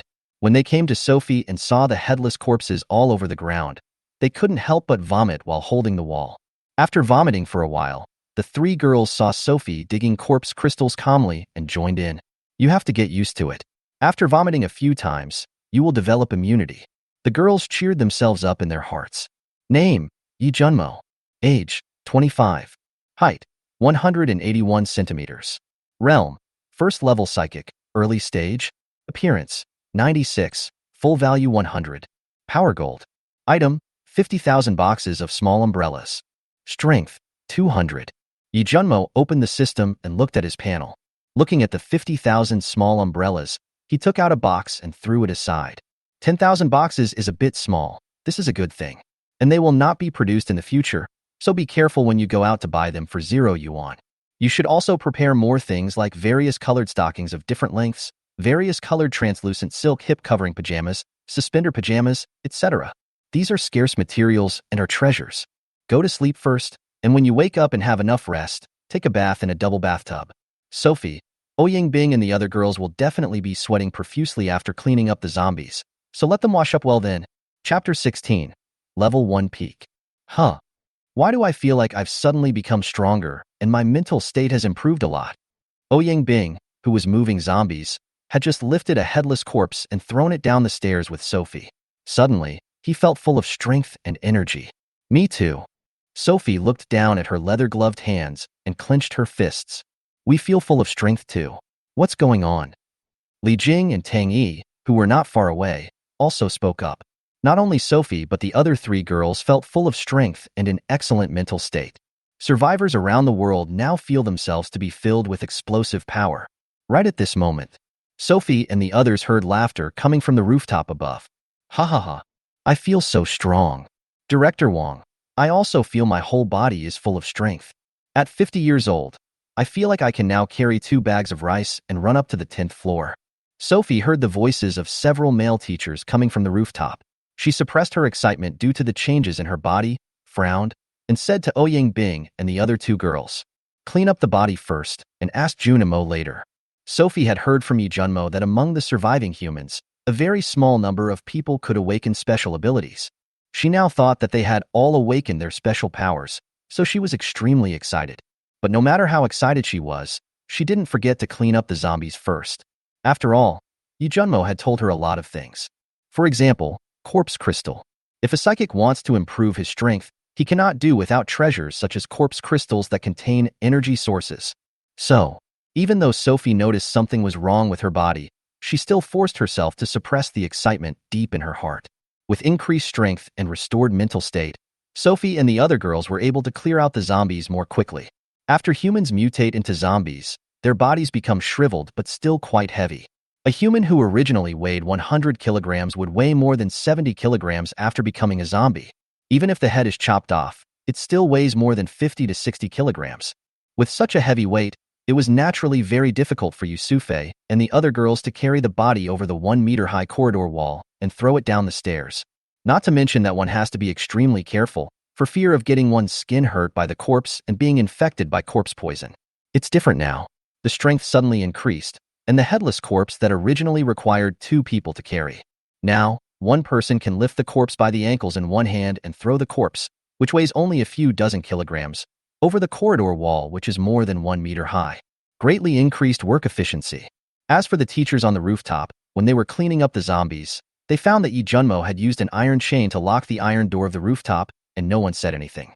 Even the female teacher Ouyang Bing only glanced at the 3 wide iron chains.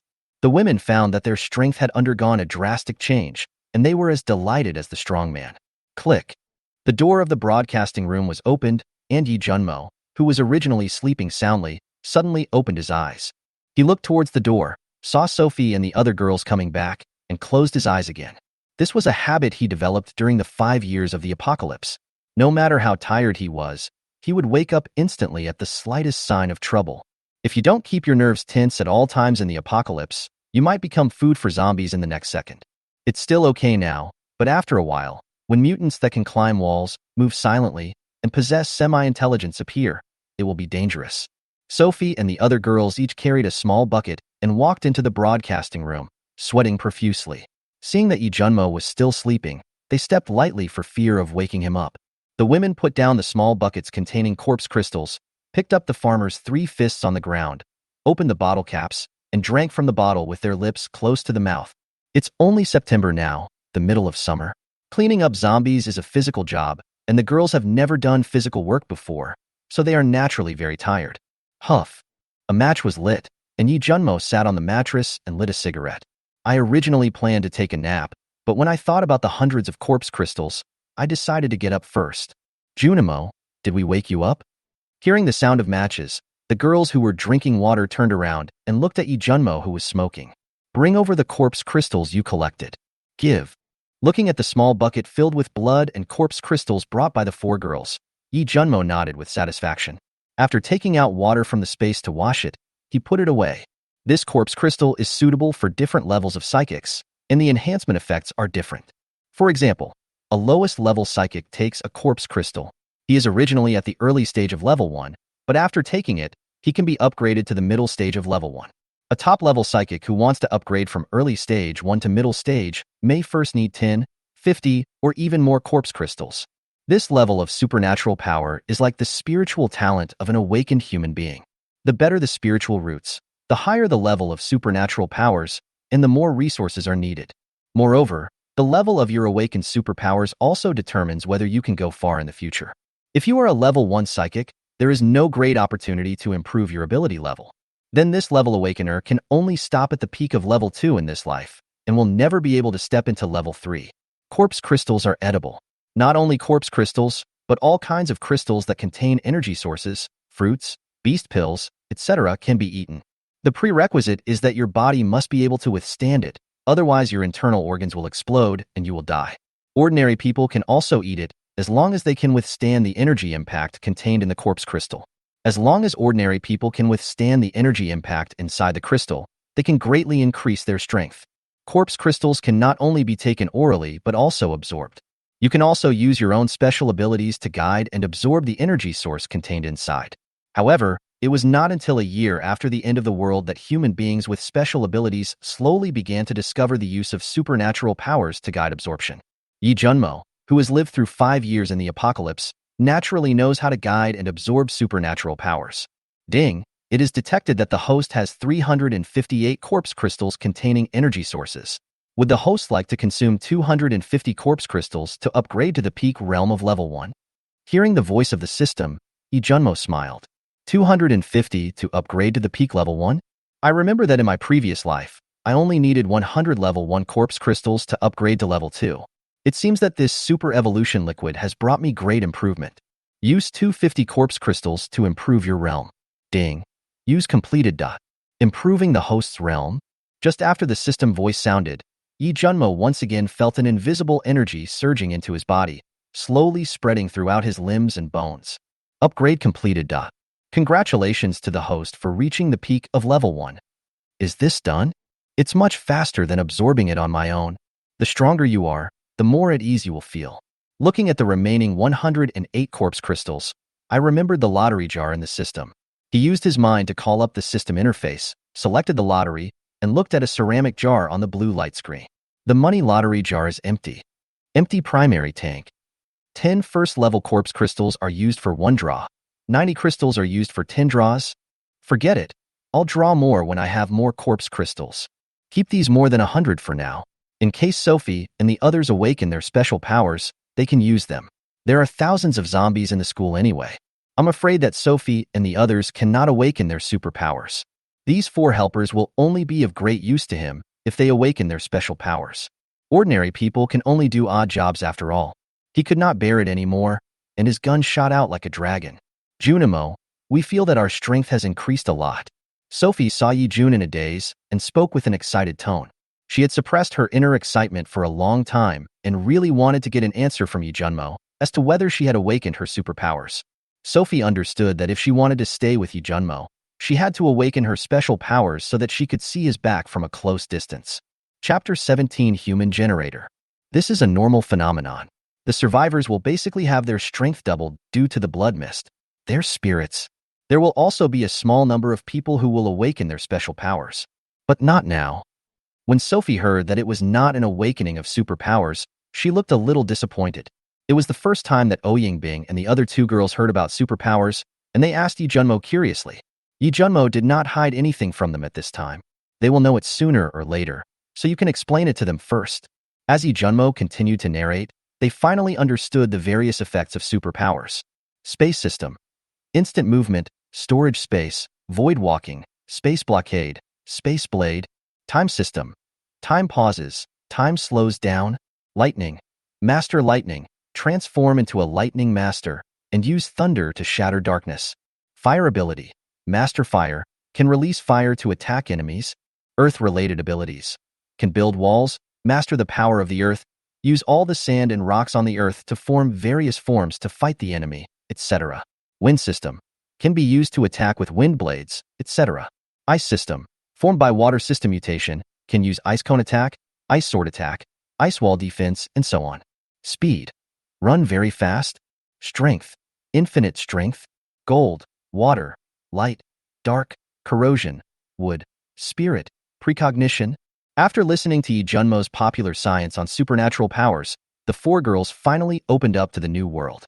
Seeing the longing and shock in the girls' eyes, Yi Junmo reminded them, "Don't be so shocked. There are also different levels of superpowers. Take the lightning ability, for example. Some people can become the king of lightning, while others can only be human generators." Yi Junmo remembered that in his previous life, some big forces would basically recruit some low-level lightning ability users to act as generators. In later generations, when solar energy could no longer be used, people tried to generate electricity many times, but all failed. In the end, they could only capture people with lightning abilities to study them. You know what? They actually figured out how to generate electricity. That is, after the lightning ability user has acquired the lightning ability, he pedals a large iron three-wheeled bicycle. Let them transmit their own lightning to the pedals to cooperate with the friction function, and then use the special voltage converter to slowly guide their own lightning, and finally transmit it to the various routes connected to the three-wheeled bicycles, so that electricity can be used. Because the wattage of a psychic's electricity is difficult to estimate and is unstable, it cannot be directly transmitted to the circuit for use. Therefore, later generations invented the human-powered pedal bicycle. Even so, those low-level lightning and thunder ability users are only used to generate electricity for a handful of people in those powerful forces. The electricity generated by a lightning mutant can only provide enough power for several people. After all, the electricity of a lightning mutant does not last forever. Some people with lightning abilities can only generate electricity for 10 or 20 minutes. The electricity is still used intermittently. After 10 minutes, the power of this lightning user is basically exhausted, and the next lightning user takes over to pedal the tricycle. When their superpowers began to awaken, those users with lightning superpowers shouted one by one, "I am the king of thunder and lightning. I am the light of the night. I am the sun of the world, the destined protagonist, and I will use thunder to shatter the darkness." In the end, he became a human-powered tricycle peddler. But they did it and became the light in the night. Maybe it was not the one they imagined, standing above the sky with lightning and thunder on his body. Human-powered generator? When the girls heard Yi Junmo say this, the corners of their mouths twitched. "Where is the king of thunder and lightning? You guys sit down and rest first."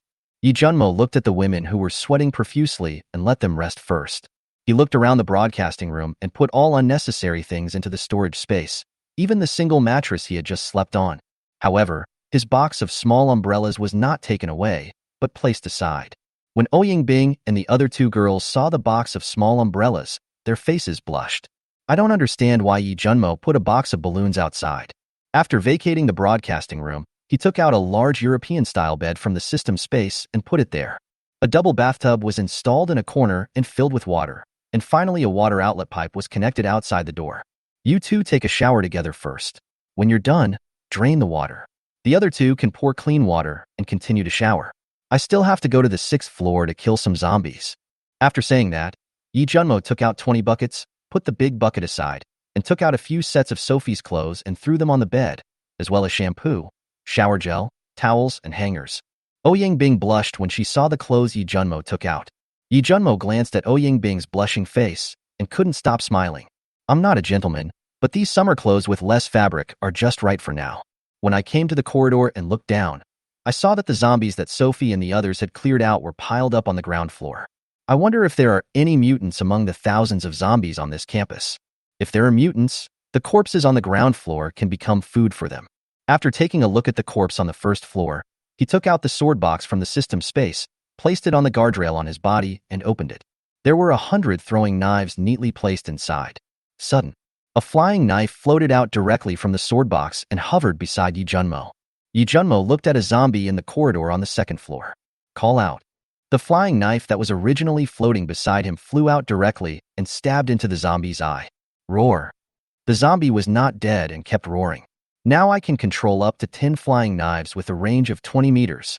It's too mentally taxing, but we can control the metal wires and enter the zombie's brain through its eyes, ears, etc. to stir it.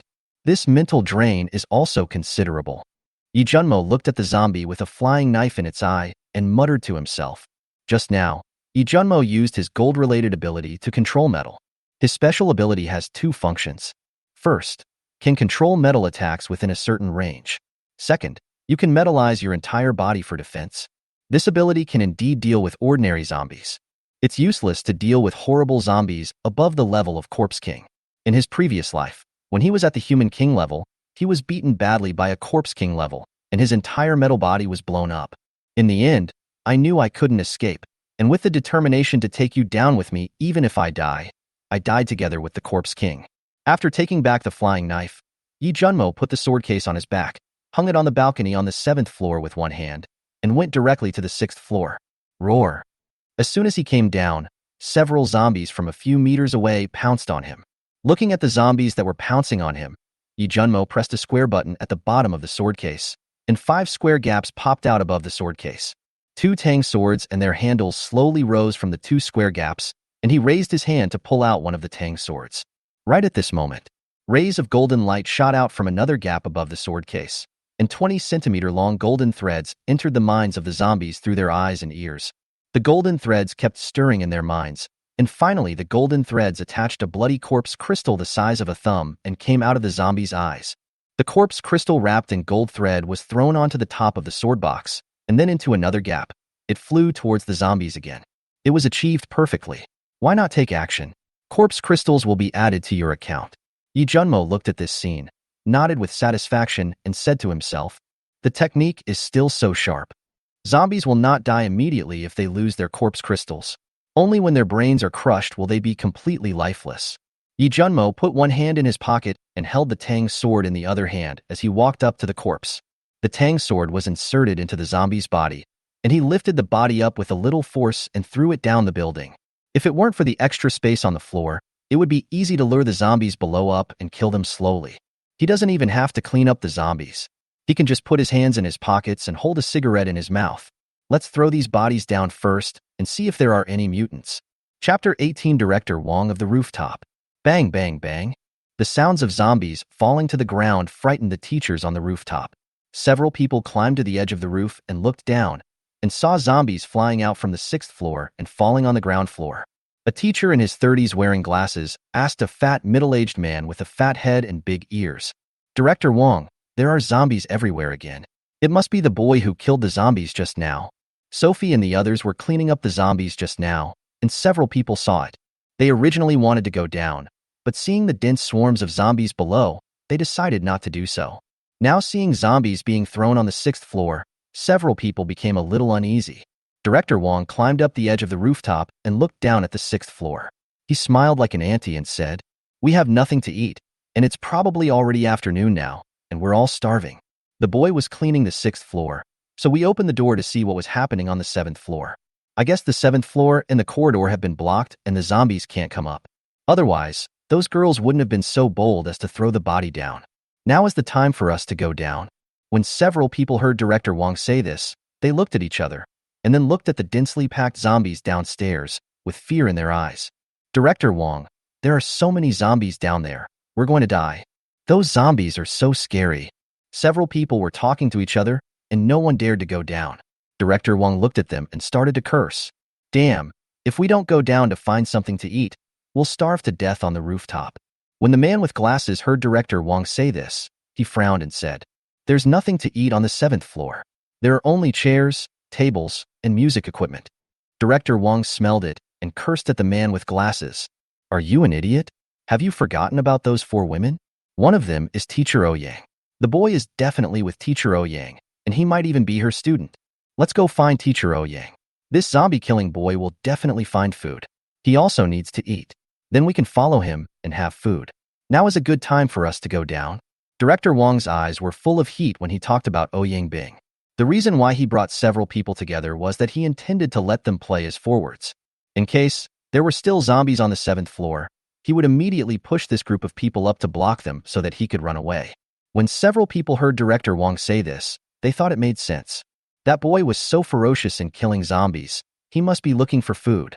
As long as we follow him, we will have a chance to survive. Open the door.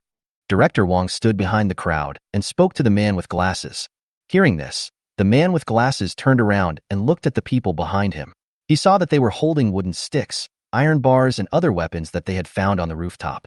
After taking a deep breath, he timidly put his hand on the door handle, pressed it down, and slowly pulled it towards him. When the door opened a crack, the man with glasses couldn't open it anymore. Try harder. Didn't pull. Keep pushing. Still no pull. What's going on? Director Wong frowned and asked as he watched the iron door open a tiny crack, but then no movement occurred. I can't open it. It seems like something is pulling on the iron door from outside. When Director Wong heard what the man with glasses said, he took 2 steps forward, put his head close to the crack of the door and looked. He trembled all over and then cursed. That bastard chained the rooftop door? When they heard this, they quickly looked through the crack in the door. It is true. Director Wong said in panic. Go to the rooftop door on the other side and have a look. A few people ran to the rooftop door on the other side and saw the same result. Who on earth is it? Who the hell locked the door to the rooftop? Director Wong was so angry that he was shaking all over and cursed loudly towards the sky. This is going to make him starve to death on the rooftop. Yi Junmo, who was killing zombies on the 6th floor, heard cursing from the rooftop. He looked down at a zombie, a dead body, in front of him. He bent down, grabbed the corpse's ankles, and threw it with all his strength towards the direction where the sound came from. The body formed a perfect arc from top to bottom. Bump! There was a loud thud. The cursing on the rooftop finally quieted down. At this time, Director Wong, who had been cursing up to the sky on the rooftop, now lay on the ground, looking at the place where he had just stood with a look of horror on his face. If he hadn't cursed to the sky and saw an object rising from the bottom and rolling on the spot, he would have been pinned down by now. After seeing clearly that it was a dead body, Director Wong's face became hideous and distorted. He knew what was going on even if he used his butt to think. The person who killed the zombies on the 6th floor threw the body up. The iron door on the rooftop might have been locked by him using an iron chain. What a bastard! What a bastard! Director Wong's eyes were bloodshot. His fat hands were clenched tightly, and he was muttering curses. Wong. Director Wong, what should we do now? The man with glasses spoke tremblingly. Director Wong looked up and glanced at the man with glasses and the others. He let out a long breath, got up from the ground, and said, Keep an eye on the 7th floor. When you see Teacher Ouyang and the others, shout for help and ask them to help open the door to the rooftop. Remember to be nice.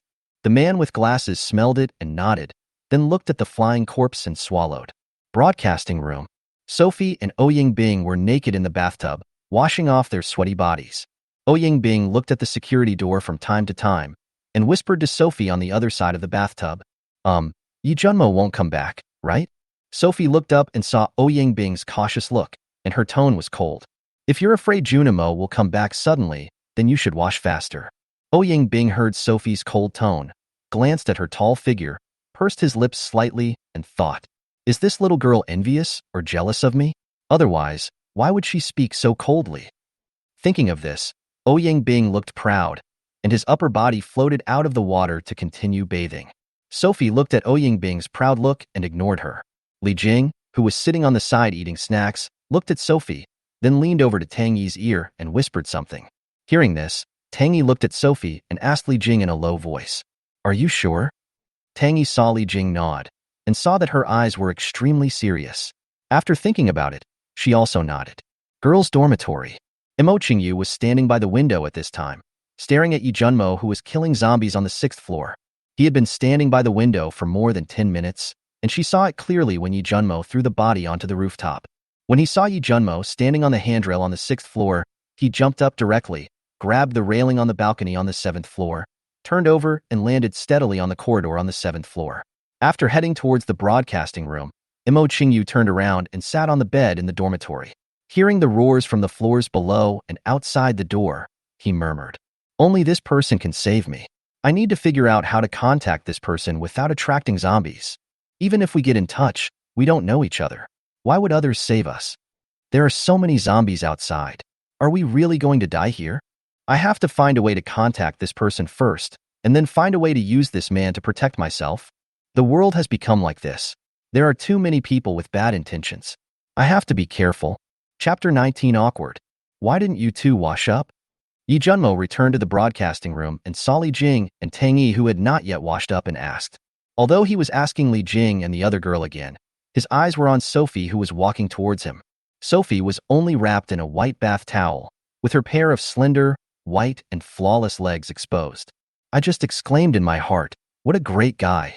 Li Jing replied to Yi Junmo, "We'll wash later." At this time, Sophie had already walked in front of Yi Junmo. Seeing the burning heat in his eyes, she asked with a smile, "Are you tired? That's fine. I'll wash up first." Yi Junmo raised his hand and rubbed Sophie's hair, then went straight to the bathtub and waved his hand, and the bathtub was instantly filled with water. Afterwards, Yi Junmo took off his coat and prepared to take a bath. "Ah, why are you like this?" When Ouying Bing saw Yi Junmo taking off his clothes without any hesitation, she was so scared that she turned around and her pretty face turned red. Li Jing and Tang Yi also covered their eyes with their hands, but why were the gaps between their fingers not completely closed? Yi Junmo ignored Ouying Bing, took off his coat and lay down in the bathtub, closing his eyes and resting his hands on the edge of the bathtub. "Just taking off your coat? Is that a big deal?" Sophie walked behind him and started massaging his temples. Ouying Bing turned her back to Yi Junmo and walked to a place farther away from the bathtub. When she heard the sound of water draining, she turned around carefully and saw Yi Junmo closing his eyes and enjoying Sophie's massage without responding to her. For a while, Ouyang Bing felt extremely embarrassed. He turned around and looked at Li Jing and Tang Yi, who were covering their eyes with their fingers, and their eyes were wide open. She really wanted to ask, "You might as well put your hands down instead of doing this."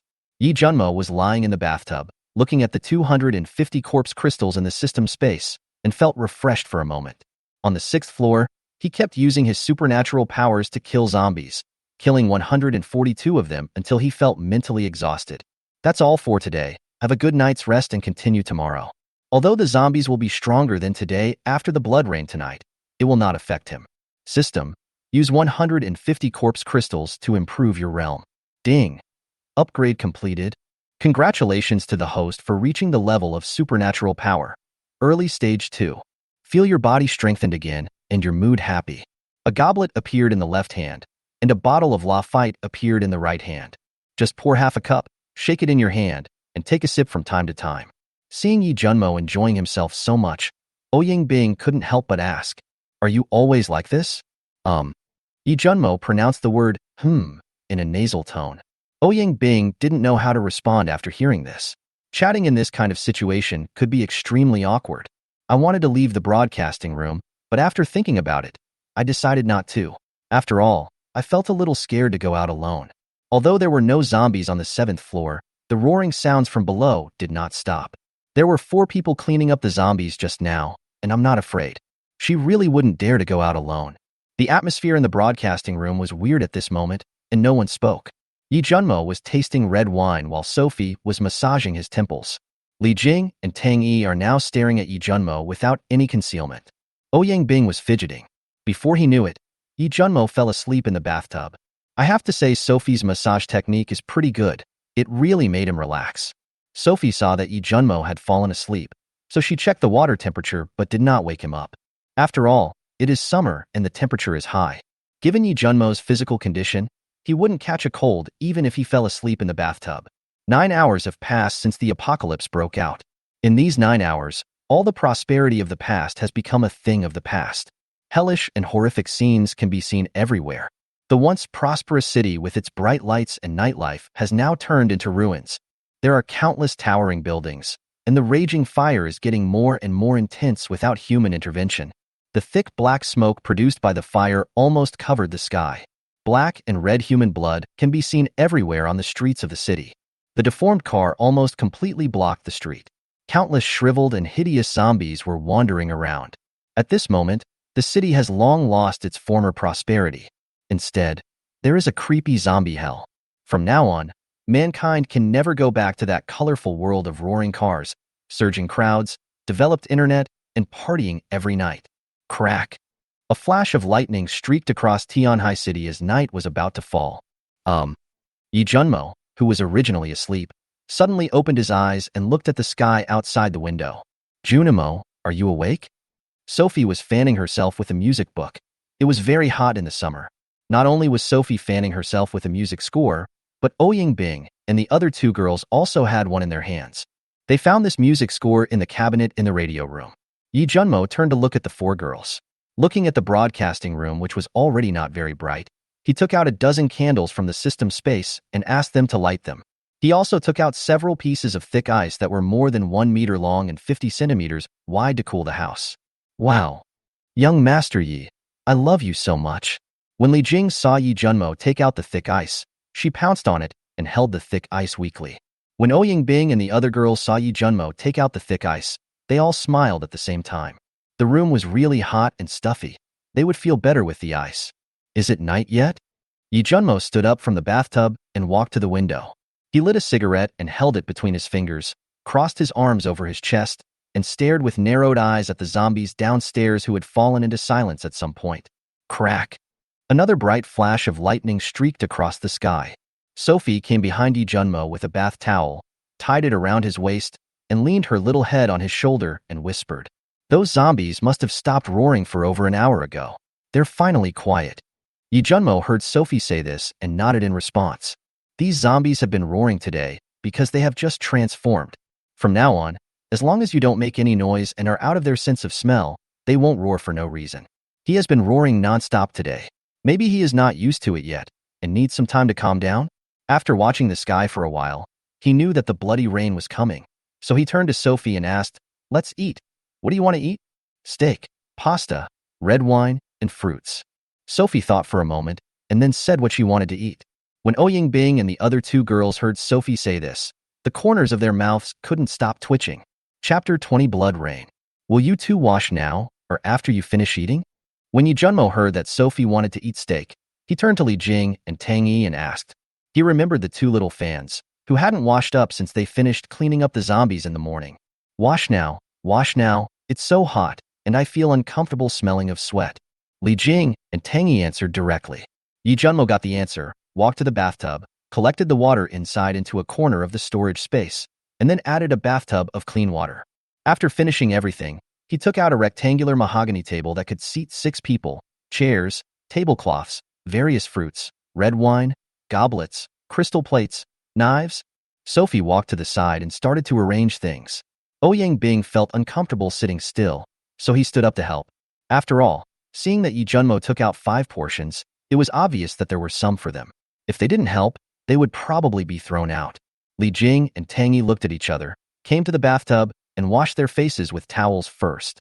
Yi Junmo took out steak and pasta, a small gas tank and a frying pan. Let Sophie and Yingbing fry them while watching the time. Then he looked at Li Jing and Tang Yi with interest. Li Jing and Tang Yi lowered their heads with blushing faces when they saw Yi Junmo looking at them. It was Li Jing who mustered up the courage to speak. "Young Master Yi, I have something to tell you." Yi Junmo raised his eyebrows slightly when he heard the words. He stepped directly in front of Li Jing and stared down at her. Li Jing looked up at Yi Junmo, her hands holding the towel, not knowing where to put them. She leaned close to his ear and whispered in embarrassment. "Young Master Yi, Tang Yi and I want to follow you forever. Even if we are just your subordinates, we are willing to do so. We have always been your die-hard fans, and that has not changed." Yi Junmo had a faint smile on his face. This little girl. He could see the favorability of Li Jing and Tang Yi, so he naturally knew that what they said was true. Immediately responded in a low voice. I know. You guys wash up first and follow me later. Ouyang Bing, who was holding the frying pan in both hands, looked at Yi Junmo. Seeing him and Li Jing standing by the bathtub, Tang Yi was whispering again. I couldn't help but ask Sophie, who was frying steak at the side uncertainly. They feel a little ambiguous like that. Don't you feel jealous? Sophie lowered her head and continued frying the steak. She spoke calmly. It's just a whisper. Teacher Ouyang, you have impure thoughts. Even if Junimo accepts them, what will happen? When Ouyang Bing heard Sophie say this, he stared at her, speechless. You don't have to look at me like that. If you want to follow us in this end times, you have to learn a few things. Junimo will not raise a stranger in vain. Ouyang Bing frowned when he heard this. He turned around and looked at Yi Junmo and saw that he was looking at him. Ouyang Bing quickly turned his head. Sophie murmured to herself while frying steak. Now that the world has become what it is, those so-called morals will naturally be slowly abandoned by reality. The end of the world has just begun. When you see more things in the future, you will understand why the majestic male Lion King is always surrounded by a group of lionesses following him. In the jungle world, if a lioness doesn't follow the male lion, she will only become prey to other lions and food for wolves. Sophie paused slightly when she said this, then looked up at Ouyang Bing. Ouyang Bing also looked up at her. Sophie spoke again. My Junimo is a 9 heavens true dragon who is 10,000 times more powerful than the male Lion King. Junimo, it's time to eat. Sophie came to Yi Junimo, who was smoking outside the corridor. Yi Junmo scratched Chu Fei's pretty nose and said, You are my 9-colored divine phoenix. Girls' dormitory. Imo Qingyu stood by the window, looking at the candlelight in the broadcasting room, and said to himself, I'm so hungry. She found a bag of instant noodles and a box of biscuits in the dormitory today, both of which belonged to her roommates. She didn't dare eat more, so she only ate 3 biscuits and a small piece of instant noodles and drank a lot of water. Imo Qingyu was disheartened at this moment. Darkness, hunger, and fear filled her heart. Crack. Another deafening flash of lightning streaked across the sky. Imo Qingyu was so scared that he left the window and hid on the bed, trembling. Hearing the roars from the zombies startled by the thunder and lightning was extremely terrifying in this dark night. Imo Qingyu's delicate body trembled even more violently. A faint cry came out of her mouth. Even men can't bear such an illusion. Not to mention this woman Imo Qingyu. Not only Imo Qingyu, but also the survivors in the girls' dormitory were the same. Faint cries echoed in every room of the girls' dormitory. The scene in the boys' dormitory was quite different. Faint curses echoed in every room of the boys' dormitory. Tick-tock. Wah-wah-wah-wah-wah. The drops of blood rain started out as small raindrops and slowly turned into a large rainstorm. It adds a different kind of melody to the originally quiet night. Countless zombies stood quietly in place, accepting the baptism of this bloody rain. As the light flashed, waves of even more pungent fishy smells filled the air. It made the air, which was already filled with the smell of blood, even more unpleasant. It makes one's stomach churn. Broadcasting room. Yi Junmo, who had finished his meal early, stood by the window, smoking a fragrant cigar. Quietly watching this bloody downpour that pollutes the earth and cuts off water resources for humanity. Yi Junmo, who was originally staring quietly at the bloody rain outside the window, suddenly felt something. He suddenly turned around and turned on his sky eye, looked at Ouyang Bing and Li Jing, and finally looked at Sophie with a frown. Fire didn't awaken her superpowers. Chapter 21 SSS Power, Lightning King. Character, Ouyang Bing. 31 years old, extremely beautiful woman, ripe peach. Height, 1. Realm, initial stage of the first stage. Superpower, ice. Appearance 9-3. Favorability, 78. Character, Li Jing. 20 years old, lively girl. The picture is from the internet. If there is any infringement, please contact us to delete it. Height, 1. Realm, initial stage of the first stage. Superpower, water. Appearance, 89. Favorability, 88. After Yi Junmo used his sky detection eye to read the information about Ouyang Bing and Li Jing, he turned to look at Sophie. Character, Sophie. 21 years old, extremely charming. Height, 1. Realm, ordinary people. Superpower, none. Appearance 9-1. Favorability, 96. Seeing that Sophie did not awaken her superpowers, Yi Junmo felt indescribably disappointed. Without superpowers, He can only do logistics and cannot become the pillar for him to build his power in the future.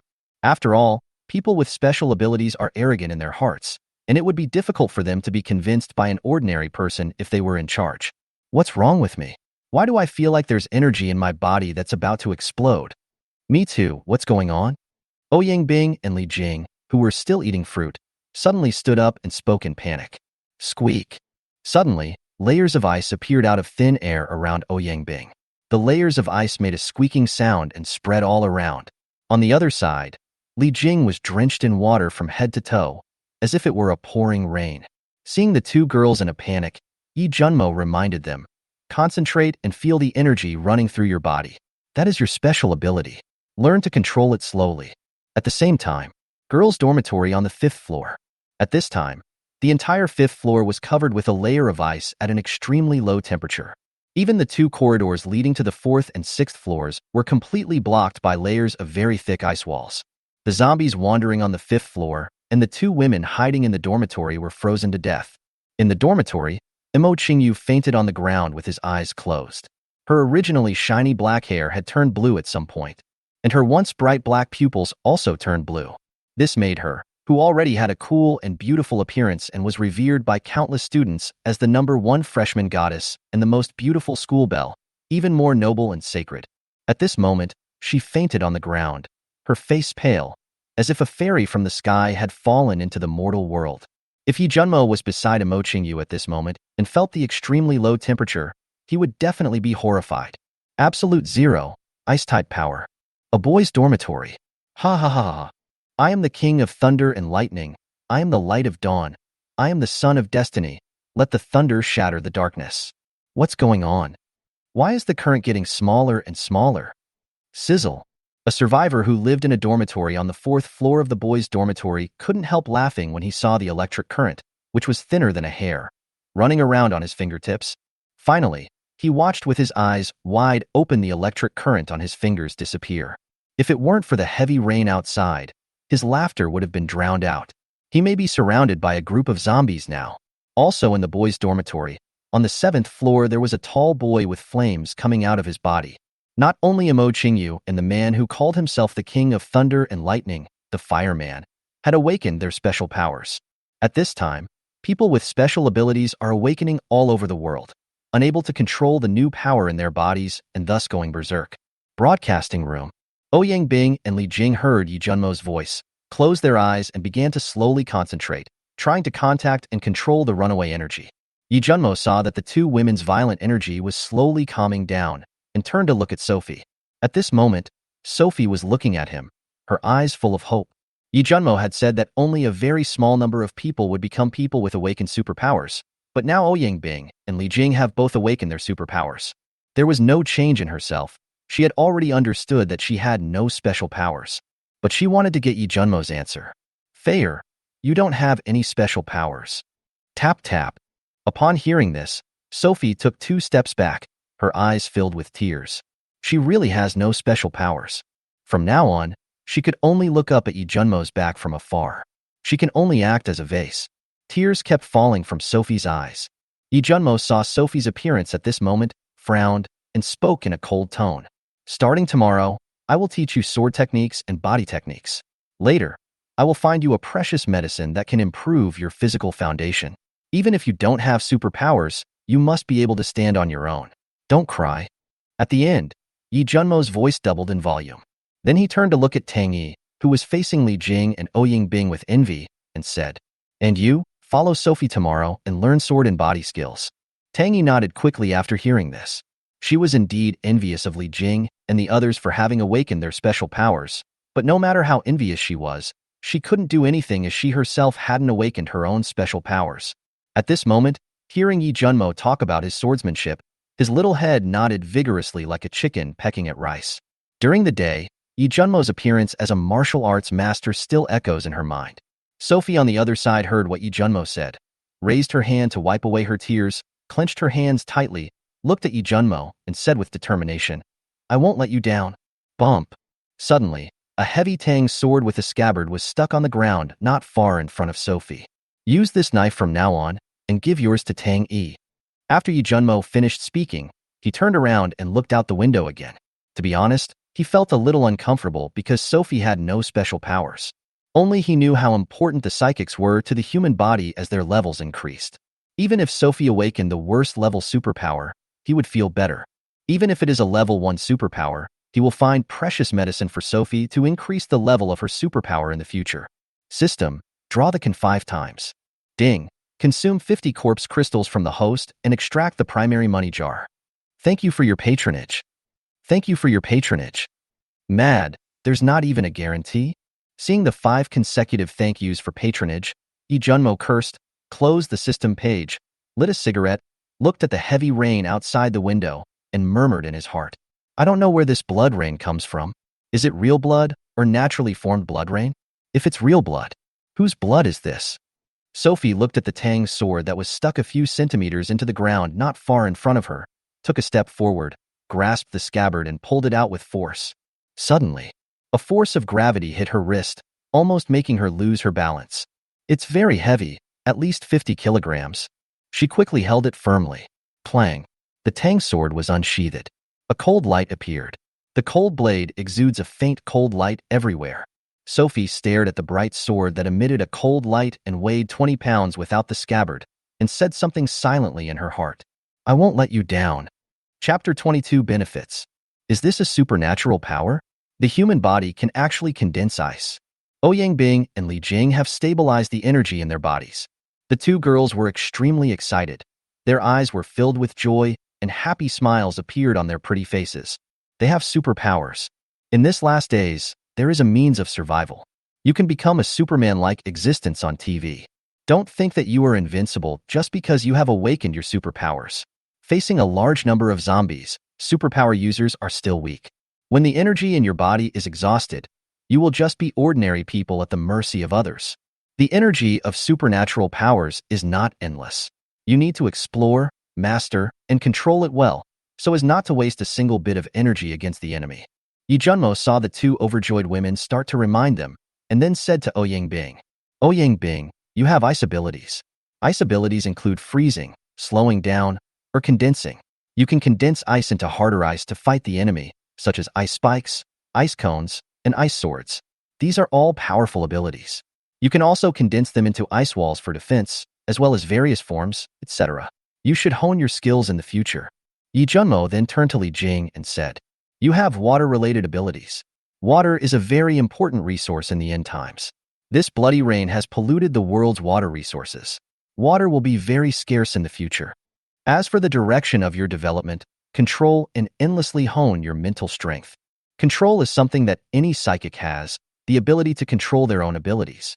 What Li Jing needs to do is to achieve precise control and use her mental power to release water within the range of her supernatural powers, so that it can penetrate every pore. Even though water has little killing power, as long as the water controlled by the psychic can enter the body of a living organism and then be controlled by powerful mental power, it will have unexpected effects. Each superpower has its own advantages, and it mainly depends on how the person who possesses the power uses it. It's like Yi Junmo controlling the golden thread by himself to enter the zombie's head. It seems very simple, but it actually tests one's control over mental power. Ouyang Bing and Li Jing were like primary school students at this moment, listening carefully to everything Yi Junmo said. From time to time, the two women would raise the doubts in their hearts. Although they didn't understand why Yi Junmo knew so much about superpowers. Now, they knew nothing about their own special abilities. There was a teacher on site to teach them, so the two girls naturally asked questions humbly. Yi Junmo did not hide anything and shared some of the experiences he had gained in his previous life. And some of what I have seen and heard about other superpowers are all told one by one. Sophie and Tang Yi were also listening attentively. Although they do not have superpowers, if they encounter someone with superpowers in the future, they will not be so flustered and rush to fight the enemy. It can be said that the experience imparted by Yi Junmo helped them avoid many detours when they were completely in the dark in the early stages. That Junimo, thank you for clearing up our confusion. I have another question. How to identify the level of superpowers? Ouyang Bing, the people's female teacher, naturally understood how important what Yi Junmo said was to them who were new at the moment. They are like students who have just started school. Without a teacher to teach and answer their questions, they have to learn by themselves, and it will be a very slow process to understand the meaning. Identify the level of superpowers? Yi Junmo glanced at Ouyang Bing. As expected of a people's teacher, this question may seem simple, but it hits the point. If you can't tell what level of superpowers a person has, you'll never know whether the enemy you're facing is a match for you. In the early days of the apocalypse, many people with superpowers died at the hands of people with superpowers who were stronger than them because they awakened their superpowers, became arrogant, and looked down on others. Yi Junmo lit up a cigarette, exhaled a puff of smoke, and then talked freely. To distinguish, there are two levels of these 9 supernatural powers. First, the aura of superpowers released by others. If you carefully feel the superpowers below level 1, you will find that they will emit a breath of their own superpowers from time to time. For example, you, Ouyang Bing, have a level 1 ice ability. You will emit an icy aura from time to time. If there's a level 4 ice-type psychic across from you, he'll also have an icy aura, but it'll be weaker than yours. If it is of the ice type, the quality of the icy energy it emits is stronger than that of yours, Ouyang Bing. As for those with abilities above level 1, including level 2, when they first begin to awaken their abilities will erupt in a huge riot. If you fail to stabilize the energy in your body immediately, you will fall into a coma. Then the aura will subside. If he is not at a higher level than others, you will not know that he or she is a supernatural being of level 1 or above. Second, a special power detection stone. You will see this detection stone later. Having said that, Yi Junmo felt it necessary to remind the girls. Don't think that humans should stick together and unite just because the end of the world has come. They feel that now that they have the strength, they should do something. It is difficult for them to protect themselves in the end times, so they must not be deceived in the future. You must know that the darkness in the human heart is endless. You must remember this in the future. Even if you have the strength, don't be too chaste. Your strength is worthless in this end times. There is nothing wrong with being kind, but kindness without strength will only bring disaster upon yourself. Kindness is not a cheap virtue, but must match one's own strength. If you are poor, you should take care of yourself. If you are rich, you should help the world. The latter sentence can only be achieved after you succeed in the pursuit of strength. And you are still on the road to pursuing strength. You have just started. This road is still very long, so long that you can't even imagine it. If you choose to follow me in the future and bring me unnecessary trouble because of your ridiculous compassion, I will drive you away without hesitation. If you betray me, I will kill you without hesitation. Yi Junmo said the last part. His tone was completely cold. The women sensed the murderous intent emanating from him, swallowed, and nodded. Yi Junmo glanced at the women and said nothing. Since he planned to establish his power, there would be no avoidance of killing in the future. Where there are living things, there will be struggles. It doesn't mean that the end of the world has come and 80% of humans have become extinct. If there are powerful zombies, ferocious beasts, ancient corpses, etc. that feed on humans' blood, humans will be united and of one mind. Benefit. It is always the first fundamental factor that drives living beings to fight against each other. The human heart is far more terrifying than those bloodthirsty zombies and brutal beasts. In his previous life, Yi Junmo had seen many cases of people stabbing others in the back for personal gain. He remembered that there was a large guild with a president who was at the level of a supernatural king. He was betrayed by his own woman and the brother he had saved when he was weak and had shared hardships with him. In the end, he lost both his life and his power. This kind of thing is actually very common.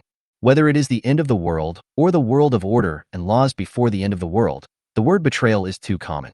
For example, the big star's secret was exposed by the person he once trusted the most. The president of the Nafong group was emptied of his company by the person he trusted the most. That energetic young man, who kindly helped the old lady, was blackmailed for tens or even hundreds of thousands of yuan. The senior official was exposed by his own wife for corruption and bribery. In the apocalyptic world, being a saint, overwhelmed with compassion, morally kind, that means the king of hell is calling you, a death warrant, and you are not far from death. In Yi Junmo's opinion, the so-called mercy is simply ridiculous when one does not have the power to control everything. Maybe you will say, I often help old ladies and have never encountered blackmail. Don't think too complicatedly about people's hearts. The end of the world has come, and we humans should unite. Yi Junmo could only laugh it off. If you encounter an old lady trying to blackmail you, you probably won't say this. You will curse like a shrew, and all kinds of Chinese dialects will come out of your mouth. Perhaps such cases of repaying kindness with enmity are only a minority. But in Yi Junmo's eyes, it is always right to nip unnecessary troubles in the bud. This is the apocalyptic jungle world after all. Chapter 23, Differential Treatment. Lightning and Thunder. It was pouring blood. The smell of blood permeates the world. On the first night of the apocalypse, countless survivors hid in the corners and shivered.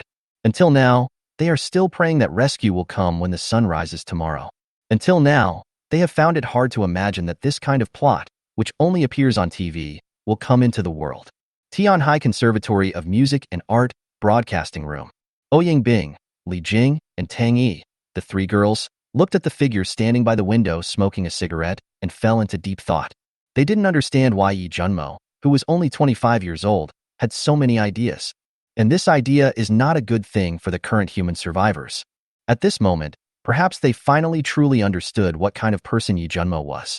He is decisive in killing, has no mercy, and is an absolute utilitarian. I don't know if it's right to follow him. Ouyang Bing looked at Yi Junmo's back and thought silently in his heart.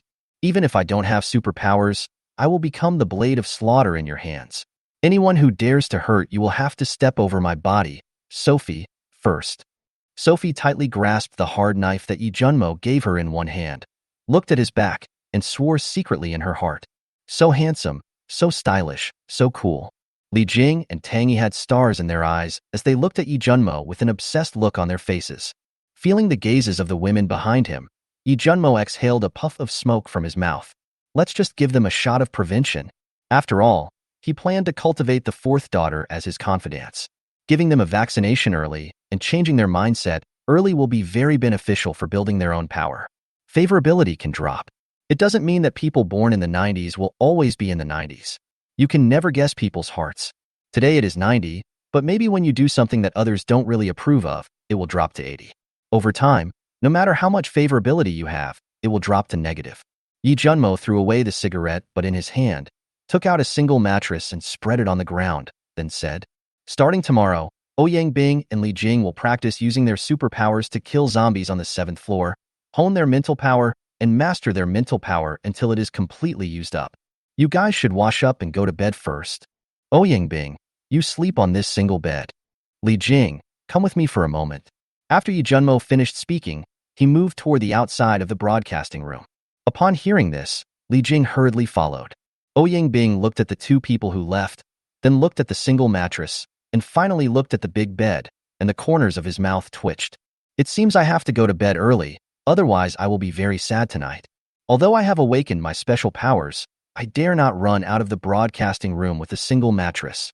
The zombies on the 7th floor have been cleared out, but there are still so many zombies down there. It's scary to think about sleeping alone, so it's safer in here. Ouyang Bing thought of this and quickly poured water to take a bath. Suddenly, a figure emerged in Ouyang Bing's mind. That was the figure of her husband. Thinking of her husband, Ouyang Bing sighed. Ouyang Bing's husband is a well-known director named Zhao Tianbang, and they have been married for 4 years. Ouyang Bing was 27 years old and still unmarried, which made her parents anxious. So she got together with Zhao Tianbang through an acquaintance. When they first met, Ouyang Bing thought Zhao Tianbang was a nice person. It was only after they got married that she slowly discovered Zhao Tianbang's true character. Zhao Tianbang has a lot of women outside. Over time, the two went from a cold war to quarrels, and finally Zhao Tianbang even hit the other. Ouyang Bing regretted having this wrong marriage. Afterwards, the two began to spend less and less time together. Ouyang Bing has proposed divorce many times, but Zhao Tianbang refused and kept dragging it out. Because divorce requires division of property. This is something Zhao Tianbang doesn't want to see. So it keeps dragging on until the end of the world. In a music classroom on the 7th floor, Li Jing took the 30 corpse crystals handed to her by Yi Junmo, not knowing what they meant. Yi Junmo saw Li Jing took the corpse crystal, then he said to her, since you are sincerely following me, I will naturally let you know the effect of this corpse crystal that can improve your supernatural power level in advance. Then, Yi Junmo began to explain to Li Jing the effects of corpse crystals, and how to use your own supernatural powers to guide and absorb the corpse crystals in your hands. At the beginning of the apocalypse, many people did not know the effect of corpse crystals. They don't even know that there is a source of energy inside the zombies' brains that can enhance their superpowers, not to mention the absorption of supernatural powers. After all, corpse crystals are something inside the zombies' heads, and they are filled with brain matter and poisonous blood. Who would think of eating them? The saying goes, one step faster, every step faster. Yi Junmo would never make such a thing public. Let's wait for those people with special abilities to slowly discover it. As for Oyangbing, if the favorability level is not high, then naturally you should treat them differently. It will take some time. It's only the first day, no rush. When Oyangbing discovered the changes in Li Jing and spent time together for a long time, she naturally understood that he was treating her differently. As time went by, Li Jing followed Yi Junmo's guidance and slowly began to learn how to use her own supernatural powers to guide the absorption of corpse crystals. After absorbing 30 corpse crystals, her supernatural power realm reached the peak of level 1. Li Jing's ability is level 1, and she has not taken any medicine to improve her basic abilities. It is normal for her to be able to reach the peak of level 1 with 30 corpse crystals. The reason why Yi Junmo used hundreds of them. First, because he has superpowers. Second, he took the God-level evolution liquid. In his previous life, he upgraded from level 1 to level 2, using only 100 corpse crystals in total.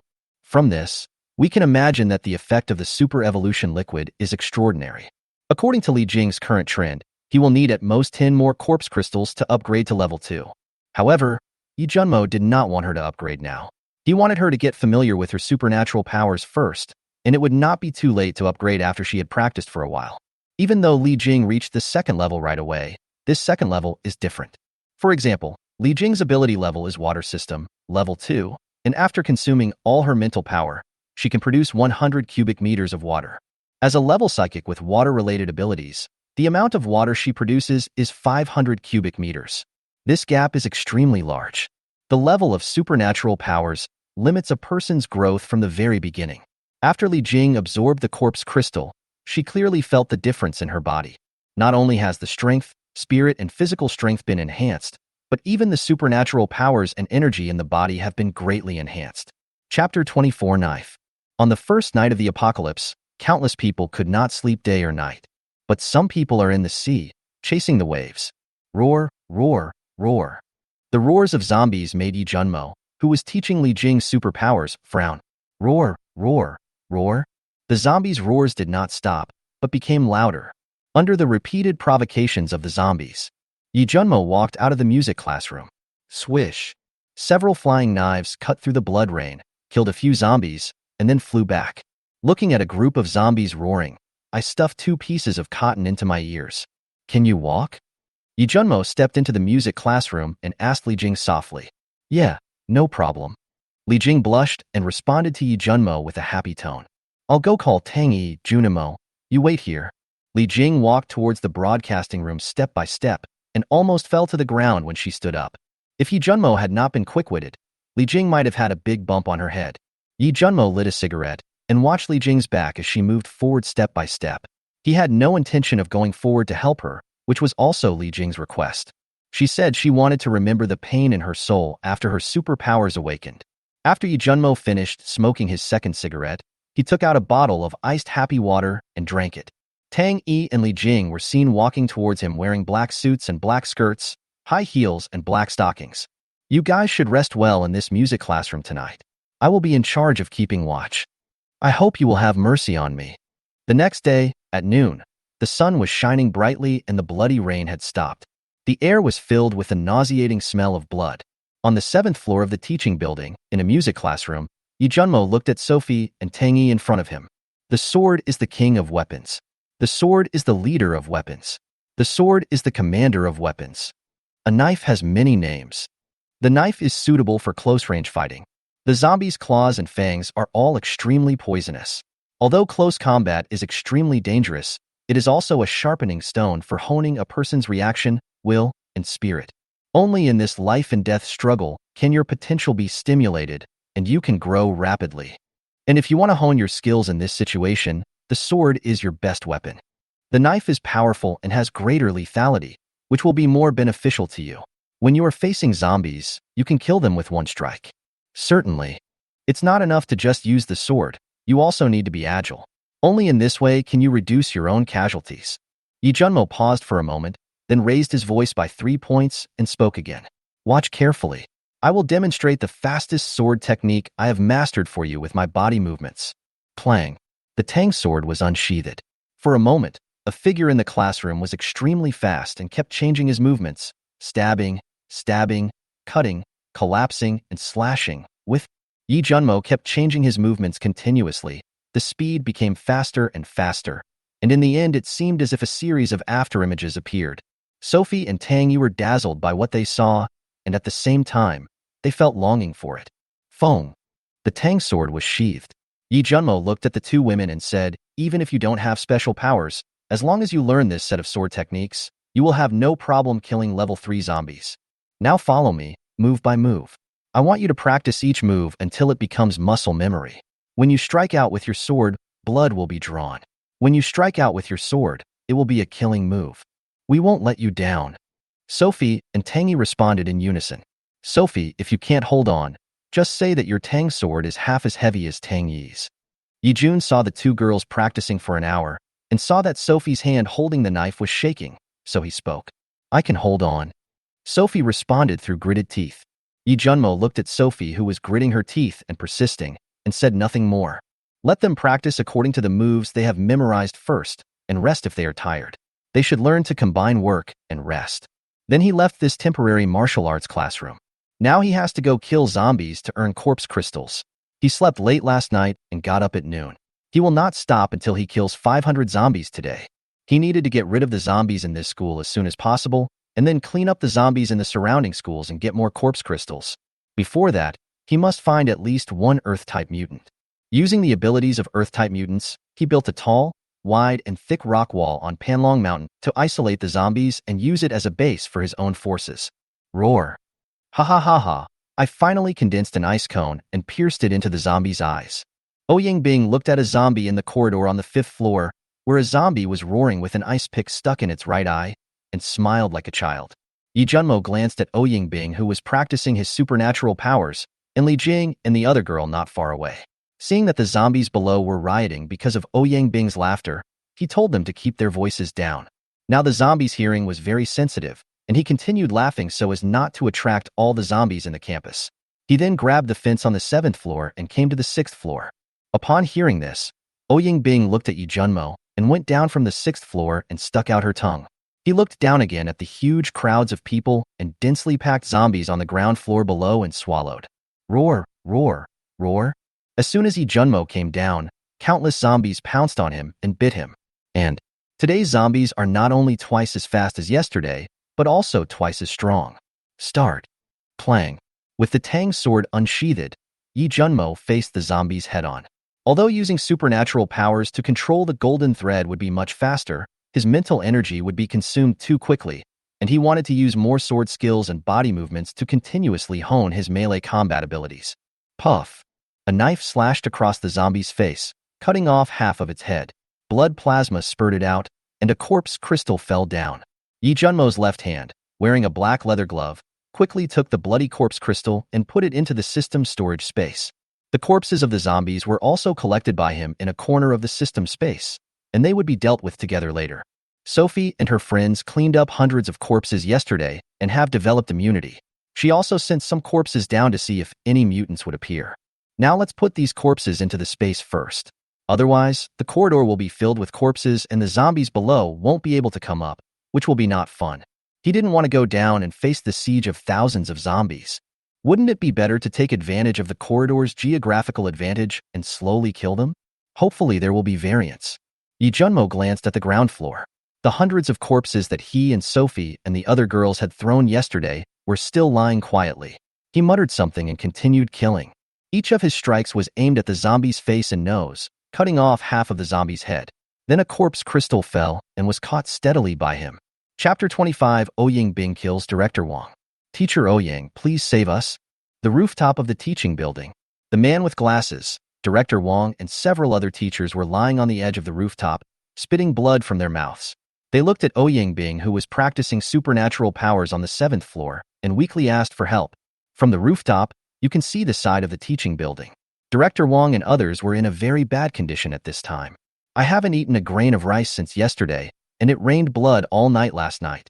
There is no place to hide from the rain on the roof. The bloody rain came, and we were more than just drowned rats that had been soaking wet all night. Because of thirst and hunger, he had to drink the blood rain. Even though it smelled extremely fishy, they had no choice but to endure it and drink it in big gulps. However, what followed was abdominal pain, pain that felt like a knife cutting. At this moment, hearing Ouyang Bing's loud laughter, several people held on to their bodies and lay on the edge of the rooftop to ask for help. Although several people found it a little unbelievable to see Ouyang Bing could actually create ice cones out of thin air. Who cares about so many things now? The most important thing is to stay alive. Fatty Wong? And the other teachers in the school? Ouyang Bing, who was practicing his supernatural powers, heard a weak voice coming from the rooftop and looked up. Director Wong and the others looked pale. Their eyes were bloodshot. They kept coughing up blood, and there was surprise in their eyes. Did they drink the blood rain from last night? Junimo said that the blood rain is poisonous. Li Jing looked at Director Wong and others who were spitting blood from their mouths from time to time and spoke. There is no place to hide from the rain on the rooftop. They must have drunk the blood rain. Ignore them and continue practicing your supernatural powers. Ouyang Bing glanced at Director Wong and the others and then paid no more attention to them. Don't even think about why she didn't help. It's only the second day of the apocalypse. How could things change so quickly? Look at the densely packed zombies below. It's impossible not to change. And Ouyang Bing thought that if it weren't for Yi Junmo, she might have ended up like Director Wong and the others. After a day of thirst and hunger, he had to drink the extremely smelly blood rain. I also thought of Lin Yi and others who had already died. Maybe before that, he will be severely squeezed. Think of this. Ouyang Bing looked at Yi Junmo, who was killing zombies on the 6th floor, and her beautiful eyes began to be filled with a different look. Not to mention that she will awaken her special powers soon after the bloody rain comes. That is something that has not happened after all, so who knows? Teacher Ouyang, please save us. When Director Wong and his companions saw that Ouyang Bing ignored them, their eyes were filled with despair and they kept calling for help. But Ouyang Bing seemed not to have heard it and continued to look for zombies to practice his supernatural powers. Seeing that Ouyang Bing ignored them, Director Wong's eyes were filled with hatred. He glanced at the densely packed zombies on the campus below, turned his head to look at an iron rod not far away, and crawled directly towards it. Bang, bang, bang. Sudden. A series of heavy bangs came from the rooftop. After hearing the collisions, some zombies on the campus playground roared and came towards the teaching building where Yi Junmo and the others were. Ouyang Bing, you bitch, if you don't save me, you'll die. At this time, Director Wong was lying on the edge of the rooftop. He didn't know where he got the strength from, but he looked at Ouyang on the 7th floor with a ferocious face and cursed. The man with glasses and several other teachers who were originally asking for help. When he saw Director Wong's expression, he was slightly surprised at first. Then he turned around and crawled to find tools to hit the outer wall of the roof. Since Ouyang Bing won't save them, then they will die together. Don't you like killing zombies? Lure thousands of zombies to the campus and see how you kill them. Ouyang Bing looked at the zombies running towards him from a distance, then raised his head and glared fiercely at Director Wong and the others on the rooftop. After Yi Junmo killed a zombie, he glanced at the zombies that kept pouring in from below, raised his head and glanced at Director Wong and the others, then spoke to Ouyang Bing. How long do you want them to knock? Do you want me to be besieged and killed by thousands of zombies down there? After Yi Junmo finished speaking, he stopped paying attention to the others and continued killing zombies. Right now these zombies don't know how to build human ladders or pile up like humans, so it doesn't matter how many come. Anyway, the corridors and stairs of the teaching building are so wide that no matter how many people come, they will still be crowded and lined up below to die. The reason why he said that was simply because he wanted to see Ouyang's performance. Ouyang Bing heard Yi Junmo's cold voice and looked at the zombies pouring in from the playground below. He looked up at Director Wong and his companions who were still knocking on the outer wall of the rooftop. When he heard the vicious curse coming from Director Wong's mouth, a cold look flashed in his eyes. Ouyang Bing, you bitch. Puff. Director Wong, who was still cursing, suddenly stopped cursing. An ice spike pierced into his left eye socket and entered his brain, killing him alive. The front half of his body lay powerlessly on the edge of the roof, and drops of blood dripped from the ice spike. Director Wong has been fucked to death. The other people who were still knocking were so scared by the sudden change that they quickly left the edge of the rooftop and let out weak cries. Yi Junmo looked up and saw Director Wong's body lying on the edge of the rooftop. He praised Ouyang Bing. Yes, there is a reward. From now on, let me, the traitor, protect you. After Yi Junmo finished speaking, he dodged an attacking zombie, leaned over and grabbed the zombie's ankle, and threw the living zombie directly from the 6th floor to the rooftop. The living zombie continued to roar in the air, as if to say, "Young man, you have no moral principles and are treating me like a ball. Thousands of my brothers are on their way here. I advise you to learn your lesson." After counting the breaths, the roars of zombies and the screams for help of several teachers wearing glasses were heard from the rooftop. There are a few more corpse crystals. Hearing the noise on the rooftop, Yi Junmo murmured something. Ouyang Bing was still feeling somewhat uncomfortable because he had killed Director Wang. This was the first time she killed someone with her own hands. Director Wang was a human being after all.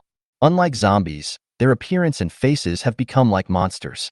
She felt a little uncomfortable. But after hearing Yi Junmo's words, my little heart started beating faster and faster. The slight discomfort disappeared in an instant.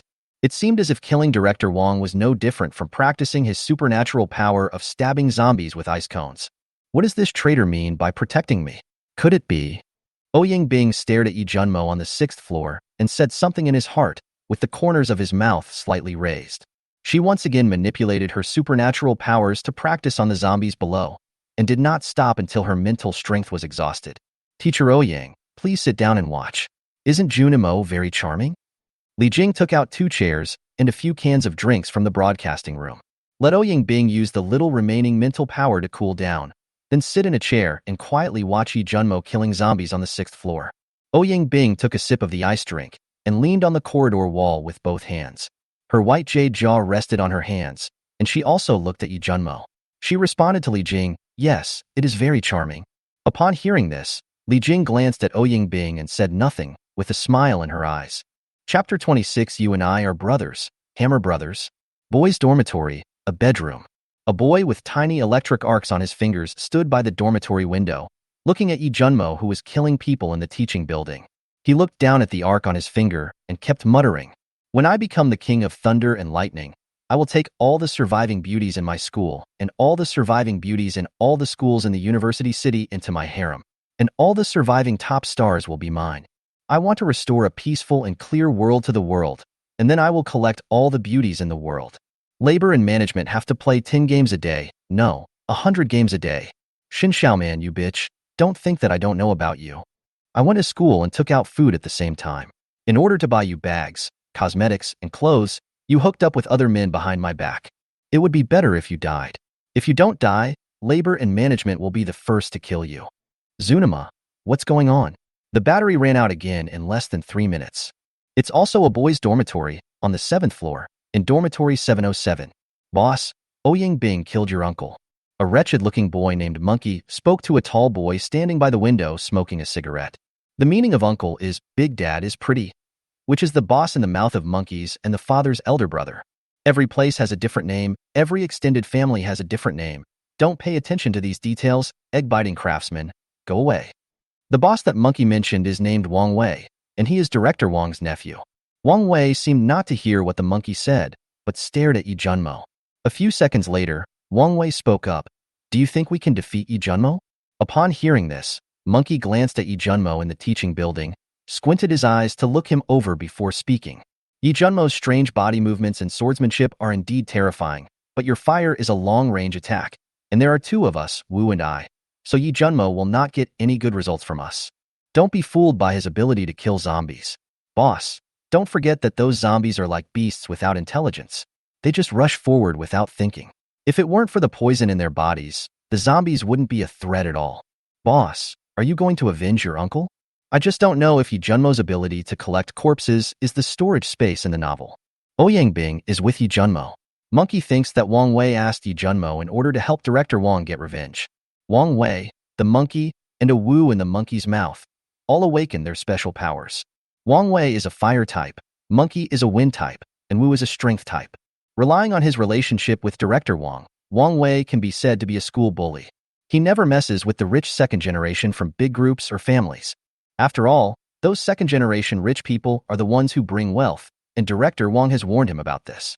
Wang Wei doesn't provoke those rich second generations, and those rich second generations will not provoke him for no reason. Because Wang Wei is tall and strong and has a relationship with Director Wang, he is very successful in school and has a group of younger followers around him. Monkey and Wu are among them. Yesterday, the apocalyptic zombie outbreak occurred, and they were sleeping in the dormitory and escaped. After killing one of the guys in the dormitory who had turned into a zombie, several of them hid in the dormitory until they awakened their superpowers last night. Revenge? Haha. When Wang Wei heard Monkey say this, he just smiled faintly, then left the window, sat beside the bed, crossed his legs, and squinted his eyes and said, "Go and see if they have blocked the corridors tightly. Have the brothers gather all the edible food on the 7th floor and the top 8 floors. We will distribute it together. Tomorrow we will clean up the floors below the 7th floor and collect food from other floors. Once all the zombies in this boys' dormitory are cleared out, we will close and block the main door to the ground floor. From now on, let's practice this superpower like Ouyingbing and the other 2 women. When Yi Junmo has almost cleared out the zombies in the school, we will go out and occupy the school supermarket and cafeteria first. There should be survivors in these 2 places. Otherwise, if thousands of zombies rush over, we won't be able to escape. Let Yi Junmo lead those women to clear the way for us. Then I can do whatever I want with Ouyingbing and those women." Wang Wei finished his words with an evil smile on his face. He never expected that one day Tianhai City would become like this, although he didn't know whether other cities were the same as Tianhai City. But up to now, no plane has been heard flying through the sky. No alarm was heard, no rescue was seen. Wang Wei guessed that the world might have changed completely. Now that he has superpowers, his ambitions are instantly magnified 10,000 times. Such a world will become the cornerstone for Wang Wei to dominate the world. Although he didn't know how strong his superpowers were, he thought they were pretty good. Even a monkey who can split a security door with a wind blade. All can punch through a wall with one punch. No one could withstand his flames. This shows Wang Wei's superpowers are extraordinary. Haha, boss, are there any of those women of Ouyingbing that have any share for my monkey? When Monkey heard what Wang Wei said, he asked with a smirk on his face.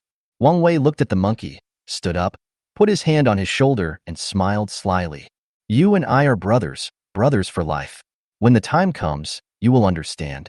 The monkey's eyes lit up when he heard this.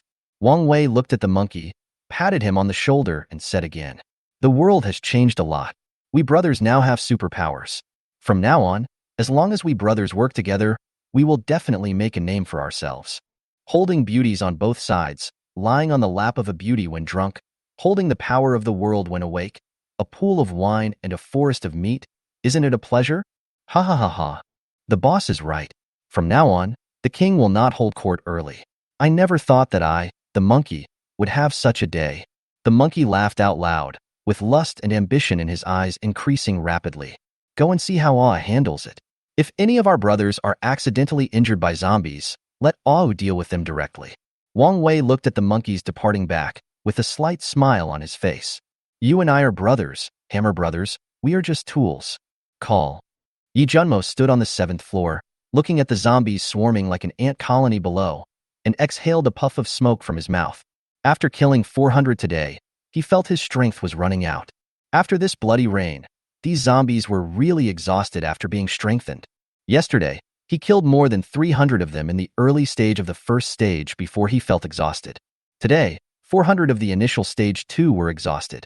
You know, his physical strength today is exactly twice as much as yesterday. As time goes by, these zombies will become stronger and stronger, so we must hurry. Are you tired?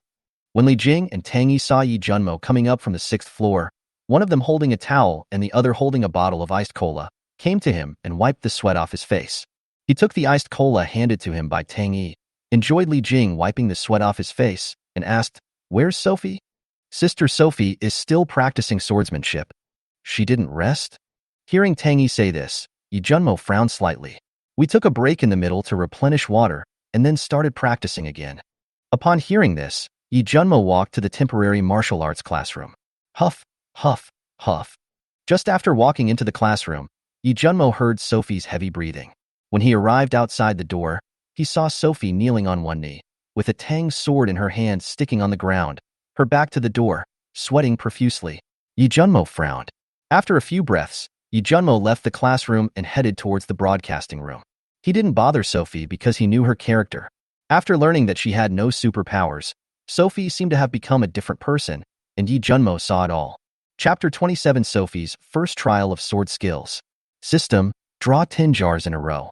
Broadcasting room. Yi Junmo was soaking in the bathtub, looking at the system lottery page in front of him. Ding. Deduct 90 corpse crystals from the host, and the host has 410 corpse crystals left. Thank you for your patronage. Thank you for your patronage. Fuck. Thank you for your patronage 10 times in a row. Even if Yi Junmo was in a good mood, he would want to curse. This jar doesn't even have a guarantee. It's really annoying to look at. Continue to draw 10 times in a row. Ding. Thank you for your patronage. Continue to draw 10 times in a row. Ding. Thank you for your patronage. Ding. Congratulations to the host for obtaining the intermediate basic medicine liquid. Ding. Thank you for your patronage. Ding. Congratulations to the host for obtaining the primary basic medicine solution. Oh, I thought it was just thank you for your patronage. Primary basic medicine solution increases the basic amount by 2 times. Intermediate basic medicine liquid increases the basic value by 4 times. Note, the maximum improvement of the base is 10 times. Each base liquid cannot be stacked and can only be replaced by a higher level. Yi Junmo read the instructions and then looked at the bottle of intermediate basic medicine. I didn't expect that there was a very small chance that I would get a mid-level medicine. Not bad. Sophie and Tang Yi can be strengthened a bit. Give it to Sophie and drink this one yourself. Yi Junmo handed 2 bottles of basic medicine to Tang Yi, who was massaging his arm. The intermediate liquid medicine was naturally given to Sophie, and the primary liquid medicine was given to Tang Yi. Tang Yi took the primary liquid medicine without asking any questions, opened the bottle cap directly, tilted his head back, and drank it all. Suddenly, she felt a warm current flowing through her body. After a while, Tang Yi was covered in sweat and looked at Yi Junmo with surprise. Send it to Sophie. Feier has worked so hard. You should not fall behind. Yi Junmo glanced at Tang Yi, raised his hand and rubbed her little head, then enjoyed Li Jing's soft little hand gently rubbing his temple. Junimo, what is that? Although Li Jing didn't recognize the basic medicine, she knew it was a good thing when she saw Tang Yi's happy expression just now. A liquid medicine that increases human strength. Currently, there are only 2 bottles. Tang Yi and Sophie do not have special powers, so their ability to protect themselves is too low. Yi Junmo closed his eyes and explained to Li Jing. Oh, I see. Li Jing nodded when she heard that. Jealous? No, we are all sisters. Tang Yi and Sophie do not have special abilities, so this treasure that can enhance strength should naturally be given to them first. Besides, we are all yours, and I believe you will treat us equally. Yi Junmo opened his eyes upon hearing this, raised his hand and pinched Li Jing's little face and said with a smile, You are so sensible. After Sophie drank the intermediate medicine brought by Tang Yi, she clenched her fists. Her body, which had just been exhausted, was now full of strength. After raising his head and glancing through the window in the direction of the broadcasting room, he continued practicing his swordsmanship. Seeing Sophie working so hard, Tang Yi thought of what Yi Junmo had just told her not to fall behind. So she also drew out the Tang sword in her hand and started practicing. Are you ready, Phil? Yi Junmo stood on the 7th floor with his hands behind his back, looking at the zombies below, and asked Sophie beside him. Ouyang Bing, Li Jing, and Tang Yi stood beside Yi Jun, all looking at Sophie. Although I have only been practicing for 3 days, I want to practice in real combat. Sophie held the Tang sword in one hand and looked at the group of zombies below, her tone firm. Wawa wawa. Sudden, a long iron chain shot out from Yi Junmo's hand. The chain was like a coiled snake, grabbing the neck of a zombie and leading the zombie from the 6th floor to the 7th floor. Bump. The zombie was thrown by Yi Junmo to a position 5 meters away from Sophie. Roar. The zombie got up and pounced on Sophie, who was closest to it. Clang. With her Tang sword unsheathed, Sophie walked towards the zombies without any fear in her eyes. Just as she was about to face the zombies, Sophie bent down and avoided the zombie's sharp claws. At the same time, she twisted her body and appeared behind the zombie. Puff. A cold light flashed across the zombie's head, and most of the zombie's head fell downstairs. Yi Junmo looked at Sophie, who had just killed the zombie with one blow. However, the corridor was not wide, and Sophie almost hit the wall when she twisted her body. Go to the rooftop. After saying this, Yi Junmo headed towards the rooftop. There are still a few zombies on the rooftop. Train on the rooftop first, and then train in the corridor when you are a little more proficient. Hearing this, Sophie followed Yi Junmo silently. Ouyang Bing and the other 2 girls also followed behind. The 3 women were all surprised by Sophie's speed, ruthlessness, and accuracy. He's only been training for 3 days, but he can kill with one strike. During these 3 days, in addition to Sophie's own training, Yi Junmo basically taught Sophie and Tang Yi step by step after killing the zombies. He has seen Sophie's growth. As for Tang Yi, she is not even a little bit worse than Sophie. With the basic medicine to improve their physical fitness once again, Sophie and Tang Yi can now be said to be martial arts wizards. Bump. Yi Junmo kicked open the iron door of the rooftop and looked at the man with glasses. Several mutated zombies heard the noise and pounced towards them. Go ahead. Kill with confidence. Sophie saw that there were a total of 5 zombies. She took a breath and quickly went up to them. Just as Sophie came into contact with the first zombie and was about to raise her knife to chop it off, another zombie pounced on her and bit her. Sophie gave up decisively, pushed off the ground and created some distance. Fair, when facing a large number of enemies, you must not only react quickly and draw your sword quickly, but also be able to listen to all directions and keep an eye on all directions. More importantly, you must conserve your own energy and maintain a high level of mental concentration to prevent sneak attacks. Yi Junmo kicked a zombie that was rushing towards him and flew towards Sophie's back, while teaching Sophie a lesson on the spot. The reason why there are 6 roads is because of heaven and underground. Some ferocious birds and some mutated plants will attack creatures from the sky or underground. Sophie had just dodged a zombie when she suddenly felt a strong wind coming from behind. She didn't dare to delay and turned around instantly. What caught her eye was the zombie that Yi Junmo kicked towards her. Sophie exerted force with her right foot and jumped up more than 2 meters high. While spinning in the air, the Tang sword in her hand accurately slashed across the flying zombie's head and landed steadily. When Yi Junmo saw this scene, there was a smile in his eyes. Ouyang Bing and the other 2 girls were already stunned at this time. Is this definitely the result of 3 days? At this time, Ouyang Bing and Li Jing both wanted Yi Junmo to teach them swordsmanship. As if seeing through Ouyang Bing and Li Jing's thoughts, Yi Junmo said, "Just practice your supernatural powers and mental strength well. Don't bite off more than you can chew." Ouyang Bing's mouth twitched slightly when he heard this. Since the end of the world, her identity as a teacher and Yi Junmo's identity as a student have been reversed. Now Yi Junmo is the teacher and she is the student. Chapter 28. Asking the Dharma King to come out. Just when Yi Junmo was taking Sophie for practical training on the rooftop, the zombies in the boys' dormitory have been cleaned up by Wang Wei and his group.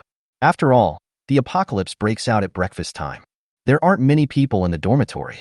After Wang Wei and others cleaned up the boys' dormitory, there were only 15 boys left in the dormitory, including himself. At this time, Wang Wei led a group of people to stand at the door of a dormitory on the 4th floor. He looked at a boy with his hands behind his back and an arrogant look on his face and said, "Thunder King, how about joining us?" Snort. The man named Thunder King snorted at Wang Wei with disdain on his face, glanced at the dozen or so boys behind Wang Wei, and said, "A dragon will not allow a snake to live. A strong man will not associate with a weak man, and a tiger will always be a lone ranger. I, the King of Thunder and Lightning, will use my own abilities to shatter the darkness and restore order to the world." Hiss. Wang Wei and others couldn't help but gasp when they heard this. Damn it. Where did this pretentious criminal come from? Return a bright and clear world to the world. Do you really think you are the protagonist of the novel? Go out to pick up treasures, fall off a cliff to inherit the power of the strong, and show off in various ways to slap the villain in the face? Call. Wang Wei took a deep breath and exhaled, telling himself in his heart to hold it in. He must hold it in. Now is the time when we are short of people. This boy who calls himself the King of Thunder and Lightning is one of the few people who possesses superpowers. Now is the time for him to develop his power, and this kind of talent is exactly what he needs. Although I don't know how strong his superpowers are, but when he raises his hand, there is an arc of electricity and a flash of lightning in his eyes from time to time. He must be a rare talent. After all, thunder and lightning have always been powerful entities. Your Majesty, you are right. Dragons do not allow snakes to live in their place. The strong are often arrogant, but the strong also need to develop, and the young eagle also needs to grow before it can spread its wings and fly high.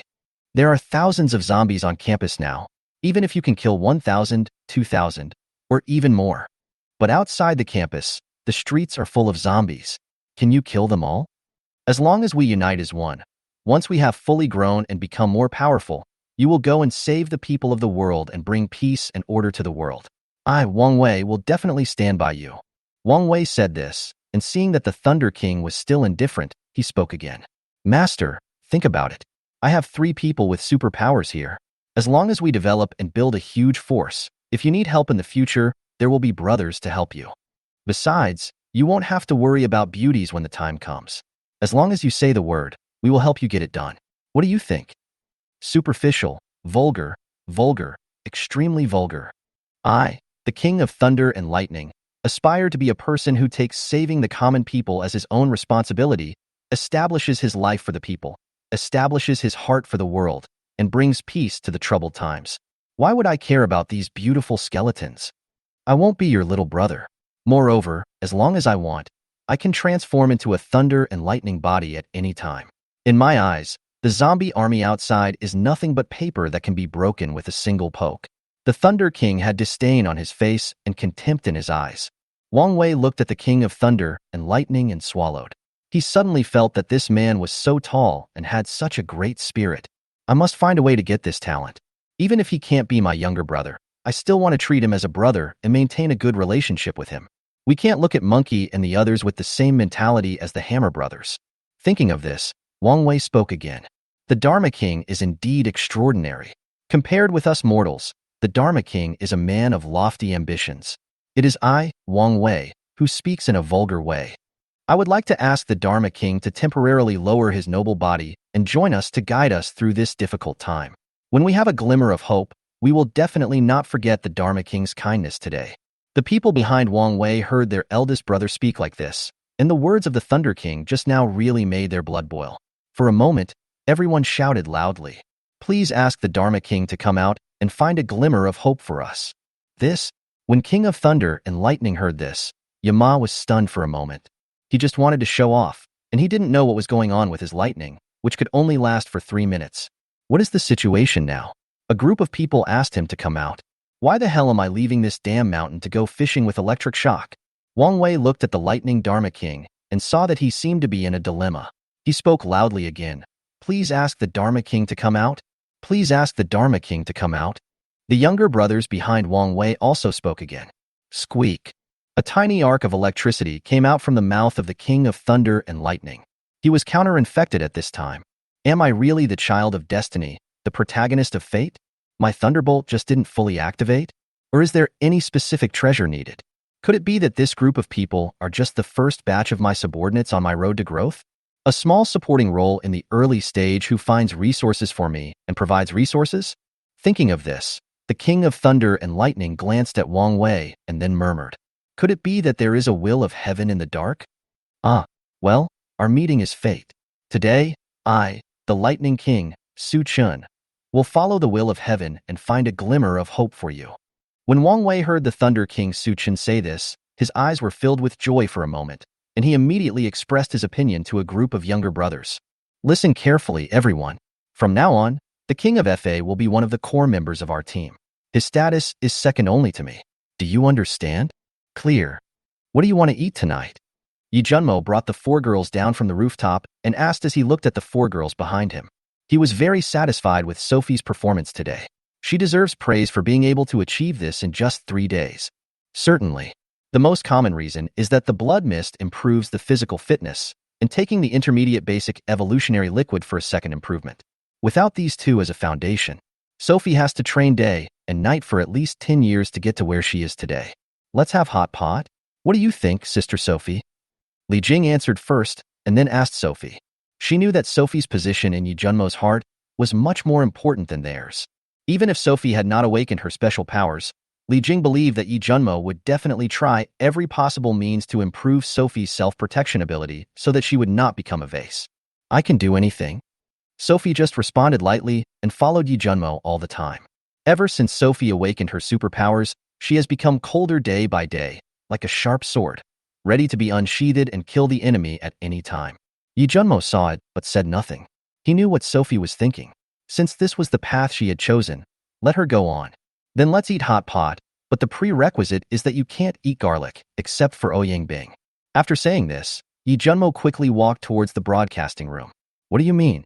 Why can't we eat garlic when eating hot pot? And I'm an exception. What does that mean? Do I have to be special? When Ouyang Bing heard Yi Junmo say this, he couldn't help but feel curious. So he looked at Li Jing beside him and asked several questions. Puff. When Li Jing saw Ouyang Bing's look, she burst out laughing. After eating garlic, there is a taste in the mouth, you know? Chapter 29. Teasing Ouyang Bing. How strange. It's been almost 4 days. There shouldn't be no reaction at all. Yi Junmo lowered his eyes and looked at the ground floor. The 300 corpses that Sophie and the others had cleared, as well as some corpses he had thrown away, were all lying there, and he fell into deep thought.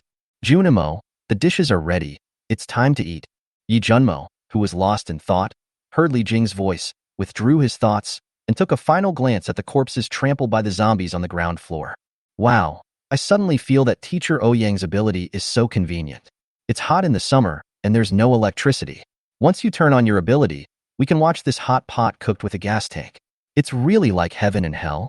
Teacher Ouyang Bing, if you eat the ham sausage in this pot, pick it up and eat it directly, but don't chew it up, just hold it in your mouth, and then turn on your supernatural power for a while, then turn it off, and then turn it on again, and repeat this over and over again. Won't you also experience the two extremes of ice and fire? Li Jing picked up a palm-sized piece of tripe, dipped it in the boiling hot pot for 7 or 8 seconds, and put it in Yi Junmo's oil dish. She looked at Ouyang Bing with a questioning smile. Cough, cough, cough.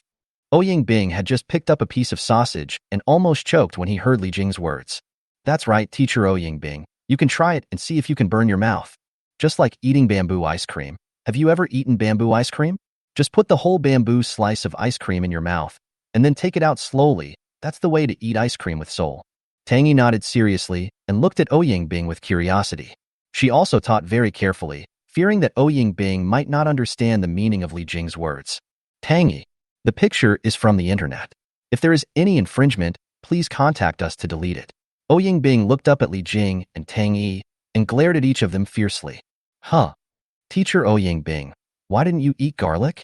Li Jing seemed not to see Ouyang Bing's eyes. She found that there was no mashed garlic in her bowl and asked with a look of surprise. Pa. Ouyang Bing raised her hand to support her forehead. She was really impressed by these two old bosses. Don't you know there's no garlic in my bowl? The traitor didn't even take out the garlic. There is also bamboo ice cream. Do you really think she can't understand the meaning of your words? Ouyang Bing didn't say anything and didn't bother to pay attention to Li Jing and Tang Yi. After spending these few days together, she finally understood everything. The traitor sent Li Jing, an undercover agent, to be by her side. Wrong. It cannot be said that she is an undercover agent, but rather a missionary. Li Jing is brainwashing her. Ouyang Bing just picked up various delicious foods on the table and dipped them into the hot pot, eating them in big mouthfuls. Yi Junmo looked at Ouyang Bing with a smile in his eyes. Suddenly teased this beautiful teacher. Ouyang Bing. Ouyang Bing, who was originally blanching duck intestines, heard Yi Junmo suddenly calling her. Her whole body tensed up, and she didn't move at all, holding the duck intestines between her chopsticks as they were being scalded in the pot. Is it coming? Is this traitor going to reveal his true feelings to me?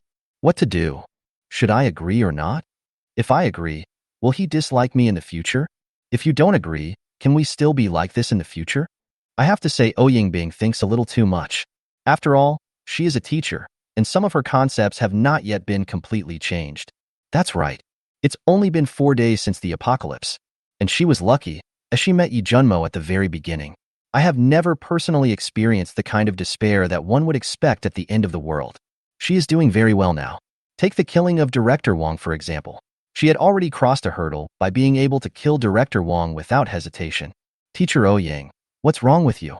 Junimo is calling you. And the duck intestines on your chopsticks are almost melted. Not only did the duck intestines melt, but if you don't come to your senses, your chopsticks will melt too.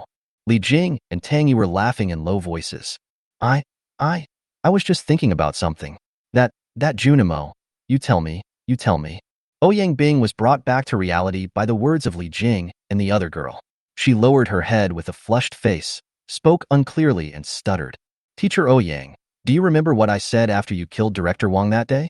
I haven't given you the reward yet. No, I don't need any reward. I eat your food, drink your water, and use your things every day, but I can't help you in any way. I don't dare to ask for a reward. At this moment, Ouyang Bing only felt her heart beating faster and her face getting very hot. Even with his supernatural powers activated, the temperature on his face did not drop. She remembered that after killing Director Wong that day, Yi Junmo said he would protect her in the future. I always keep my word. As a man, I stick to my word. Once I say something, I can't take it back. If I say I will give you a reward, I must do it. Here, take it. I don't want it, don't come over here, don't come over here. Upon hearing this, Ouyang Bing was so scared that he jumped up from his chair. She was babbling nonsense. Her eyes were tightly closed, and her hands were tightly holding onto Weiyan, like a frightened little white rabbit. After waiting for a few breaths, Ouyang Bing didn't hear any sound, nor did she feel Yi Junmo beside her. She secretly opened one eye and looked towards the hot pot table. Yi Junmo was seen holding the corpse crystal in her hand, as if giving something away. Li Jing, Tang Yi, and Sophie stared at her with strange eyes. In an instant, she felt like she was going to die on the spot. Teacher Ouyang, what are you doing? There was confusion in Yi Junmo's eyes. When Ouyang Bing saw the corpse crystal in Yi Junmo's hand, her pretty face turned red like a steam engine, steaming non-stop. She asked uncertainly, "Is this the reward you mentioned?" Yi Junmo glanced at Ouyang Bing speechlessly, handed the corpse crystal in his hand to Li Jing, asked her to put it in front of Ouyang Bing's desk, and then asked, "So what do you think it is?" "Well, not protection?" Ouyang Bing asked again cautiously. "What do you mean?" Yi Junmo looked puzzled. "Didn't you say the other day, 'Great, there's a reward, you'll protect me forever'?" Ouyang Bing was furious when she saw Yi Junmo, who pretended to be ignorant even though he knew the truth. Protection is protection, but what's the matter with you now? Why do I feel like I'm going to eat you? You are my teacher, how can you doubt my character like this? I am not a traitor. Seeing Yi Junmo's righteous look, Ouyang Bing's majestic aura rose and fell. What does this rebel mean by saying these words? Could it be that I, Ouyang Bing, am a disciple-sucking soundmaster? Ahem. Li Jing coughed twice at this time. She held back her smile and said to Ouyang Bing, "Teacher Ouyang, don't just stand there. Come and have some hot pot. I'll tell you the uses of this corpse crystal." Ouyang Bing saw Yi Junmo lowering his head and eating the hot pot seriously with a calm expression on his face. She then moved over to the chair and sat down, listening to Li Jing talk about the uses of corpse crystals. It turns out that corpse crystals can improve the level of supernatural powers. After listening to what Li Jing said, Ouyang Bing showed a look of sudden enlightenment. No wonder Yi Junmo wants to collect the corpse crystals in the zombies' heads. I didn't expect that this traitor had a trick up his sleeve and treated me differently. Snort. Chapter 30 Blood Pupils, Black Shadows. Ouyang Bing was almost killed. Because Ouyang Bing had just been teased by Yi Junmo, she put away the corpse crystal and then left the table. At this moment, she was standing at the door of the broadcasting room, looking up at the waning moon covered by dark clouds in the sky, and she kept complaining in her heart. This traitor knows that I am your teacher, yet he dares to tease me on purpose. He is totally disrespectful to his teachers and is extremely evil. Ouyang Bing looked at the waning moon in the sky for a while, feeling somewhat emotional inside, and a soft sigh emanated from his mouth. Why? This world has turned into a living hell. Even if several days have passed, when things calm down, the bright and colorful world of the past still emerges in my mind. Ouyang Bing shook off the thoughts in his mind and was about to turn around and leave the door. After all, it is nighttime now, and low growls can be heard from downstairs from time to time, which is quite scary. Just when Ouyang Bing was about to turn around and go back to the house, his eyes met a pair of bright blood-red eyes when passing by the stairs in the corridor more than 10 meters away. Those were a pair of eyes as big as eggs, revealing coldness, bloodthirstiness, and cruelty. Those blood-red eyes were looking at Ouyang Bing, as if they were looking at a piece of food. Those cold and ruthless eyes stared at her sharply. At this moment, Ouyang Bing was trembling all over and sweating profusely. She suddenly felt an invisible energy locking onto her. She was unable to speak and unable to move. That energy was constantly drilling into her mind, making her feel like she was trapped in an endless purgatory. Faced with the sudden change, Ouyang Bing immediately used his mental strength to resist it. She felt that the strange energy could penetrate into her mind at any time, as if her head and body would be separated in the next second. Suddenly, the energy disappeared in an instant. The owner of the blood-red pupils also moved, and a black shadow jumped directly down from the 7th floor. Ah! A scream emanated from Ouyang Bing's mouth. Yi Junmo, who was originally eating hot pot, instantly turned into a shadow and appeared beside Ouyang Bing, raising his hands to hug her delicate body which was about to collapse. Sophie, Li Jing, and Tang Yi, the 3 girls, heard Ouyang Bing scream, dropped their chopsticks and rushed over. Junimo, there is a pair of terrifying blood-red eyes there. So scary, so scary. Ouyang Bing held Yi Junmo in her arms, her body trembling violently. She raised her shaking right hand with difficulty and pointed to the corridor. If Yi Junmo hadn't held her with both arms, she would have almost collapsed to the ground. Yi Junmo followed Ouyang Bing's finger and looked towards the corridor, but saw nothing and his eyes narrowed slightly. Sophie and the other 2 girls also looked in the direction Ouyang Bing pointed, but saw nothing. Looking down at Ouyang Bing in his arms, Yi Junmo carefully looked around, then closed his eyes and sensed it, but found nothing unusual. She bent down slightly, passed one hand through Ouyang Bing's beautiful legs and stockings covered by an arm-wrapped skirt, and gave her a princess hug. Ouyang Bing put her arms around Yi Junmo's waist and pressed her pretty face against his chest. Close the door. Yi Junmo carried Ouyang Bing to the bed and sat down. He looked down and saw that her face was extremely pale. Cold sweat was dripping down her cheeks, and her body was shaking constantly. Sophie and the other two girls closed the door and came to the bedside. Looking at Ouyang Bing's current appearance, they couldn't help but ask, Junimo, is Teacher Ouyang? She was once targeted by a very powerful mental force, which almost took her life. There is a powerful creature here, spying on us in secret. It can actually evade my perception. It seems that this creature is not simple. As soon as Yi Junmo saw Ouyang Bing's condition, he knew that she had just been eroded by a spiritual force. What? Sophie, Li Jing, and Tang Yi all exclaimed in surprise when they heard this. You guys stay here with Teacher Ouyang. I'm going to go out and take a look. No, don't go, Junimo, don't leave me. When Ouyang Bing heard that Yi Junmo was not going to leave, she spoke weakly and held his arms tightly with both hands.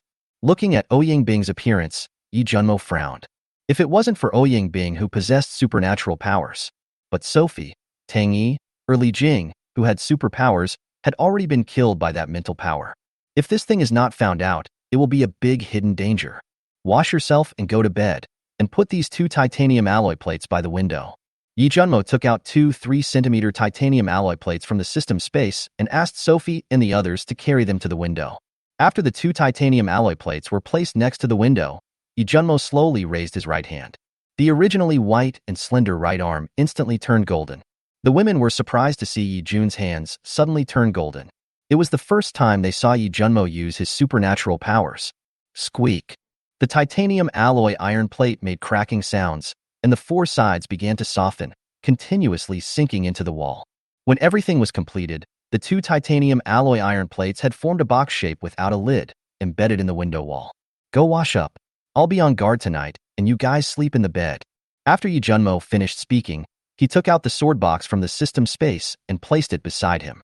It was actually able to surpass his perception and almost killed Ouyang Bing without him noticing.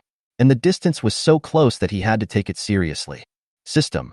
Consume 1,000 corpse crystals to improve your realm. Ding. Deduct 1,000 corpse crystals from the host, and the remaining corpse crystals are 400. Improving realm? Upgrade completed. Congratulations to the host for reaching the late stage of level 2. More than 1,000 zombies were killed in the past few days. Together with the remaining ones and those given to Ouyang Bing, only 1,400 were left. Now it takes 1,000 corpse crystals to advance 2 small realms, and more corpse crystals will be needed as time goes by. Too slow. It's too slow for one person to kill zombies and dig out corpse crystals. Now the second stage requires thousands of corpse crystals. The 3rd and 4th levels are either in the tens of thousands or hundreds of thousands. Just thinking about this number is terrifying. Although he is now in the late stage of level 2, even if a psychic of the same level comes, Yi Junmo believes that he can kill the other party. After all, his foundation is too deep. We still need to find a treasure that can increase the level of our supernatural powers. The ability is still too low. But in the early stage, I had no idea where to find the treasures that could enhance my supernatural powers. As other functions of the system are opened up, he believes that there must be treasures that can improve the level of supernatural powers. But we can't just keep waiting. He doesn't want to be passive. Sophie and the other girls saw Yi Junmo being so alert. They all understood that the creature in the dark was not simple, so the women simply washed up. Ouyang, are you going to join Fair and the others? Junimo, I don't want to leave you. Those bloodshot eyes were so scary. I felt like I was trapped in an endless purgatory, as if my head and body would be torn apart in the next second. Yi Junmo nodded when he heard this.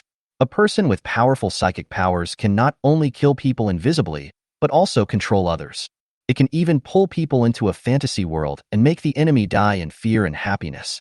In the deep black night, dark clouds covered the moon and the stars disappeared. The howling night wind shook the shadowy trees on the campus, like the roar of a wild beast. The zombies wandering around the campus let out low roars from their mouths from time to time. It is even more terrifying to see this side fall into the doomsday world of the jungle law. The cold wind blows, and the chill comes. The dark shadows of the trees moved in the wind, making a rustling sound.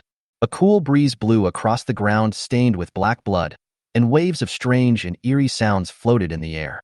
Shockingly, a pair of bloodshot eyes and a tall black shadow were walking slowly, dodging in a school playground filled with zombies. If you look closely at this black shadow, although it is walking among the zombies, it is cautious and careful at every turn. However, the bloodthirsty, brutal, and mindless hideous corpse seemed not to see the black shadow. Let it move slowly among the corpses, startled and startled. Chapter 31 Emo Qingyu Awakens. In the hazy and dark night, girls' dormitory. A beautiful figure was lying on the freezing cold dormitory floor. Emo Qingyu, who had originally fallen into a coma, had his long eyelashes and heavy eyelids trembling slightly.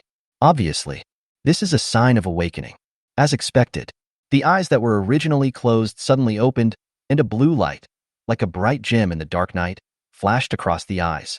Emo Qingyu supported herself on the cold floor with both hands, dragged her heavy body, and sat on the floor of the dormitory. Game featured recommendation. What am I doing?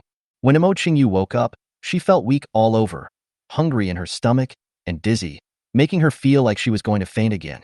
Feeling something strange in his body, Emo Qingyu groped in the dark, relying on the direction he remembered in his mind, and crawled weakly towards the bed where the food was placed not far away.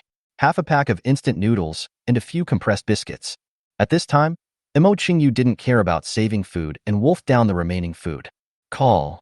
Exhaling heavily, Emo Qingyu sat on the freezing cold ground, lying on the edge of the iron bed in the dormitory, gasping for air. At this moment, after eating the little remaining food, she felt a little strength in her body, but she still felt dizzy and hungry. My mind slowly began to sink into memories. She remembered the bloody rain falling, and she was standing by the window, looking at the dark night sky and smelling the bloody rain that was full of fishy smell. She was thinking about whether she could survive and whether her beloved brother had turned into a disgusting monster like the one on campus. Suddenly, I felt a chill rushing out of my body, and in panic, my consciousness became blurry. Shaking off the thoughts in his mind, Emo Qingyu was about to get up from the ground, supporting himself with his hands on the floor. Shockingly, only then did she feel that the floor was very cold and wet. It was like being in a melting cold cave. What's going on? Could it be that the dormitory was frozen over during the time I was unconscious? Feeling as if his dormitory was frozen, Emo Qingyu was thirsty and hurried to the water bucket in the dark. It turned out that the water she had collected had also frozen, and she immediately became unhappy. But what she found strange was that she didn't feel cold at all. If Emo Qingyu knew that she had been in a coma for several days, and the body is completely supported by the energy from the awakened superpowers, I don't know how it feels. Without time to think, she struggled to get up from the ground by supporting herself on the edge of the bed. She felt dizzy as soon as she stood up, so she quickly held onto the wall. After she felt a little better, she held onto the wall and walked step by step to the window. But what she saw was pitch black. Even the candlelight in the campus radio room disappeared into the darkness. Through the darkness, she saw countless blurry figures wandering around the campus. She knew that it was the image of a student who had transformed into a zombie on campus. Right at this moment, Emo Qingyu suddenly covered his lips with both hands, preventing any sound from coming out of his mouth. With a trembling body, he slowly squatted down against the wall. She saw a pair of bright bloodshot eyes and a huge black shadow moving towards a boys' dormitory diagonally opposite the playground filled with zombies. Emo Qingyu didn't know what that was. But those cold and bloodthirsty pupils, coupled with the huge moving black shadow in the dark night, were simply creepy. After dozens of breaths, Emo Qingyu, who had calmed down a little, slowly poked half of his head out from the window and looked towards the boys' dormitory. Just see.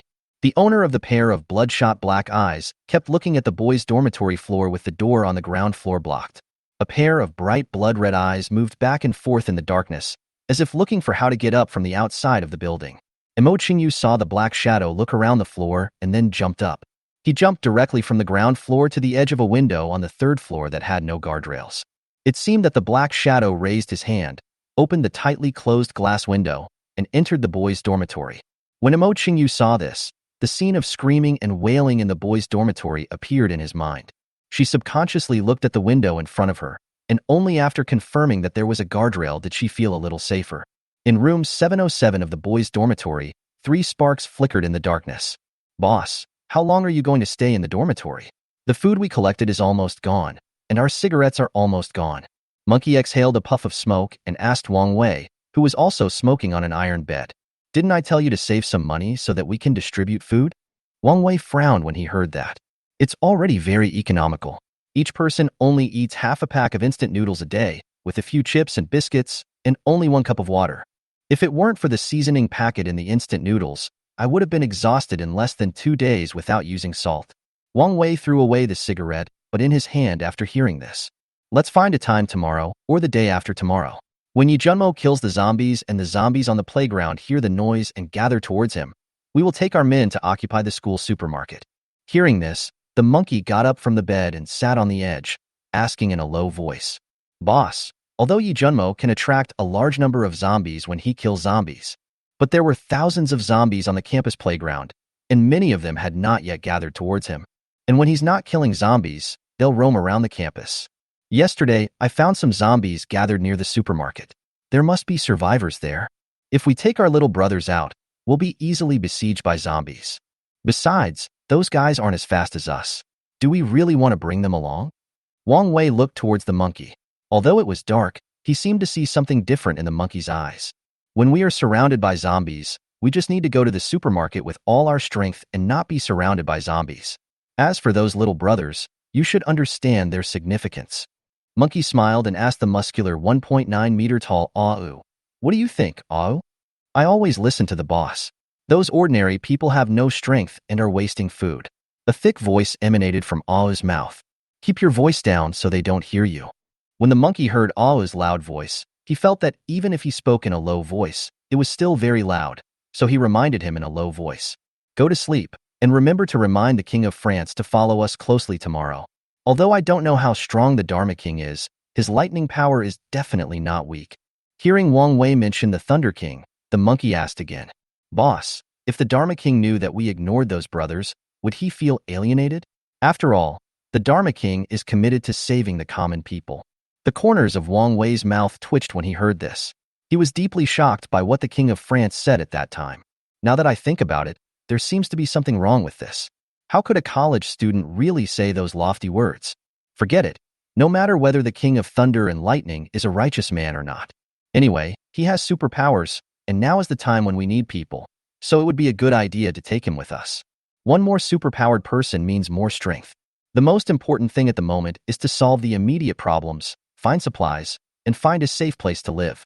Thinking of this, Wang Wei looked at the monkey and said, The King of France can distinguish right from wrong. If he is really surrounded by thousands of zombies, he will be powerless. Don't worry about him. I will talk to him when the time comes.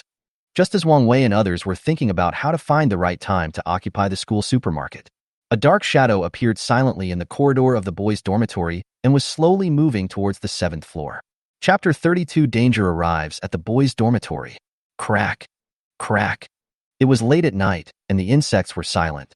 The sound of bones breaking came from the boys' dormitory 710. It adds a sense of horror to the silent and dark night. A boy who was sleeping soundly in the dormitory woke up drowsily and looked towards the source of the sound. The next second, he seemed to have seen something terrifying. His pupils suddenly widened, and his lips were about to open to shout. He suddenly felt himself losing consciousness. Puff! A stream of fishy-smelling blood spurted out from his headless, broken neck. Crunch, crunch. The sound of bones being crunched could be heard again from dormitory 710. Dormitory. The King of Thunder and Lightning was lying on the bed alone. He was the only one living in this dormitory. Wang Wei invited him to live with him in room 707, but he refused. He still said the same thing. A dragon will not allow a snake to live in its place. Wang Wei was speechless and could only let him live alone in room 708. At this time, Su Chun, the King of Thunder and Lightning, was looking at the arc of electricity in his hand, thinking about what to do next. Today, I finally had a full meal with Wang Wei and others. Wang Wei used his fire ability to cook 2 packets of hot instant noodles for him in an iron basin, which made him feel very comfortable. No, how could I, the great King of Thunder and Lightning, fall to the point of only eating instant noodles? In the peacetime, I had no money and only had 2 meals a day. Now that the world has changed, I have superpowers and I am determined to live the life of a king. Looking for an opportunity to trick. Wrong. We just need to find a chance to let these people go to the supermarket. Just as Su Chun was thinking about how to fool Wang Wei, he heard a faint biting sound. Hearing the voice, Su Chun frowned. Damn, eating chicken feather noodles in the middle of the night. After Su Chan cursed softly, he closed his eyes and planned to go to sleep. But the faint crunching sound kept ringing in his ears, making him toss and turn in sleep. Who the hell is this bastard? Su Chan stood up from the bed, cursing under his breath. I put on my shoes in the dark, and just as I stood up to go out to see who was eating noodles in the middle of the night, my legs stopped abruptly when I was about to move. Wrong. Why does this sound like the sound of gnawing bones? Are there zombies? Thinking of this, Su Chin's eyes revealed fear. Then he mustered up his courage, tiptoed to the door, held his breath, and put his ear against it. Crunch, crunch. This time, Thunder King Su Chan heard it more clearly. This is not the sound of eating dry noodles. It sounds like the sound of biting bones and gnawing on flesh. Su Chin's pupils suddenly contracted, and he slowly stepped back. Just as he was about to raise his hand to grab the iron bed in the dormitory to block the door, his outstretched hand suddenly stopped. Damn, are these people sleeping so soundly? They didn't even notice the zombies coming. Now I rushed directly to room 707 next door, kicked the door open, and started swearing at them. If I let the guy named Wang Wei deal with the zombies outside, does it mean that I have different abilities and know in advance that the danger is coming? In this case, before I grow up, this group of people will definitely look at me with admiration. Su Chin knew that his current abilities were not good enough, so he had to pretend to be cool to keep himself stable. Thinking of this, Su Chin's eyes lit up, and he did it as soon as he thought. Su Chan took 2 deep breaths, raised his hand to the door handle, suddenly opened the door, and rushed out quickly. As he rushed out, he turned his head and looked towards the source of the sound. He saw a pair of bloodshot eyes looking at him from the door of dormitory 710. Su Chin's pupil shrank suddenly. He did not dare to hesitate. He took 2 steps to the next door 707 and raised his foot without hesitation. Boom! A loud noise spread from the silent night, causing the zombies that were originally wandering quietly to roar one after another. The door was kicked open. Wang Wei, Monkey, and Wu were awakened by the loud noise before they could get out of bed. Su Chan has rushed into room 707. He went straight to the innermost part of the dormitory, trying to find a place to hide, for fear that the owner of the pair of blood-red eyes he saw would catch up with him. At the same time, there was a hint of lightning in his eyes, and he spoke loudly with regret. You don't even know the danger is coming. Get up quickly. There will be a disaster on July 10th. At this time, Su Chan was really scared. He was 100% sure that what he just saw was definitely not a zombie's eyes. Those eyes were as big as fucking eggs and were particularly bright in the dark. Could that be a zombie's eye? He knew it wasn't. Wang Wei and the other 2 also reacted quickly. They had already gotten out of bed when Su Chan came in. He wanted to take action, but when he heard the voice of Dharma King Su Chan, he did not do so. Now hearing that there was danger, and it was 710, a ball of fire immediately appeared in Wang Wei's hand and he rushed out. Monkey and Wu followed closely behind. Su Chin breathed a sigh of relief when he saw the 3 people go out. He took a deep breath and hurried to catch up. In the darkness, Wang Wei's flame seems to bring peace of mind. People in other dormitories were also awakened from their sleep when they heard the sound of the door of room 707 being kicked open. Wang Wei, Monkey, Wu, and Su Chan had already arrived not far from room 710. A ball of fire in Wang Wei's hand illuminated the inky black corridor. The door of room 710 was open. Despite the loud noise, the guy inside room 710 didn't react at all. Wang Wei stopped in his tracks and smelled the smell of blood in the air. He knew something had happened. What they smelled most during this period was the stench of blood. Ever since the bloody rain, the air has been filled with a foul stench. But the smell of blood in the corridor was obviously different this time. People from other dormitories also opened their doors and came out with various weapons. When everyone saw Wang Wei and his team were not far from 710, they all gathered around. Monkey. After Wang Wei shouted at the monkey, a ball of fire appeared in room 710. The monkey didn't say anything and raised his hand. A wind blade followed the flame. Suddenly, the quilts and other combustible materials in the dormitory were instantly ignited. Only then did everyone see the horrific scene inside. I only saw. The 4 people who originally lived in the dormitory all lost their heads and became headless corpses. Blood was still oozing out of his neck. The scarlet blood on the iron bed was dripping slowly, and the walls were splattered with blood everywhere. Alert! When Wang Wei saw the scene inside, he immediately yelled. Although zombies were scary, he killed quite a few of them when they were cleaning out the boys' dormitory. However, the scene before him still made him feel a little scared. Clearly, These 4 people were still calling him boss before the evening, but now they suddenly moved their heads away silently. It would be false to say that there is no fear in people's hearts. The crowd, who were temporarily stunned by the horrific scene on July 10th, came to their senses after hearing Wang Wei's voice. "Au!"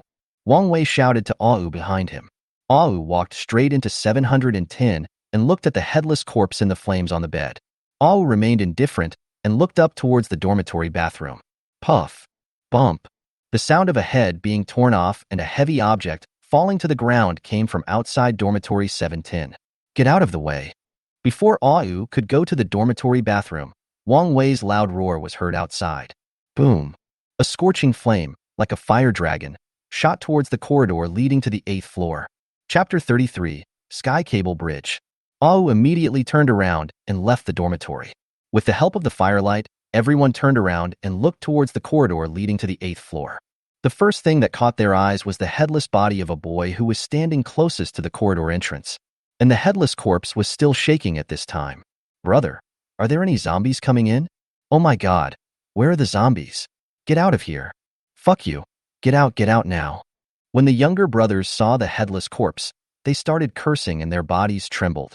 It seemed as if the scolding could eliminate their inner fears and give them courage. "Shut up. Oh, monkey, Dharma King, follow me.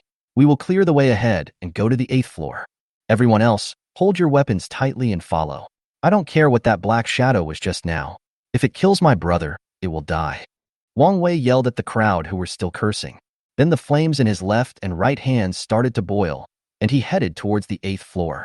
He must now show his boss's aura. He still has use for this group of people and cannot let them lose their morale. The people who were cursing shut up when they heard Wang Wei say this. He started shouting, "Kill that bastard and avenge my brothers." Su Chun, the king of thunder and lightning, felt that his legs were out of control at this moment. He pretended to be calm and followed Wang Wei closely. He knew that he would be safer only by following Wang Wei, Monkey, and Wu. If these 3 guys all die, he will almost be cleared, and his dream of crushing darkness will vanish into thin air. Broadcasting room. Yi Junmo lowered his eyes to look at Ouyingbing, who was hugging his arm, and seeing that she had fallen asleep, he gently placed her next to Sophie. Then he walked to the sofa and closed his eyes. "I don't know how long it has been," Yi Junmo, who was originally resting with his eyes closed. Suddenly, the sound of kicking the door was heard from the direction of the boys' dormitory, spreading in the silent night. Then came the roar of zombies. He suddenly opened his eyes, picked up the sword case in front of him, and stood up. "Junimo? Stay in your room and don't come out." Yi Junmo knew without looking back that Sophie and the other 3 girls had woken up. He quickly left the broadcasting room, closing the door behind him, and took out another titanium alloy plate from the system to seal the door, just in case. He glanced in the direction of the boys' dormitory and saw a fire on the 7th floor. He went straight to the rooftop with the sword case on his back. Yi Junmo stood on the edge of the rooftop, looking at the fire on the 7th floor of the boys' dormitory, moving towards the 8th floor, and lowered his eyes to look at the dark campus below. Quickly take out dozens of large barrels of liquor from the system space. He then took out numerous towels, wet them with white wine, stuffed them into the edge of the wine jar, pressed them tightly with the lid of the wine jar, and lit them. "Just let me see what the hell it is." Yi Junmo lit a cigarette and exhaled, then threw his palm hard against the wine jar. Large barrels weighing hundreds of pounds and filled with white wine kept falling to various places far away in the playground below. Bump, bump, boom, boom, boom. Large wine jars fell to the ground, broke into pieces, and were set on fire. Some fell not far from the boys' dormitory, and some fell not far from the girls' dormitory. Some fell in canteens, supermarkets, couples' rendezvous forests, and other places. Some of them smashed into the pile of zombies and ignited the shriveled zombies. For a moment, the originally dark campus was filled with flames rising into the sky everywhere. "Is it him? What is he doing?" "Girls' dormitory."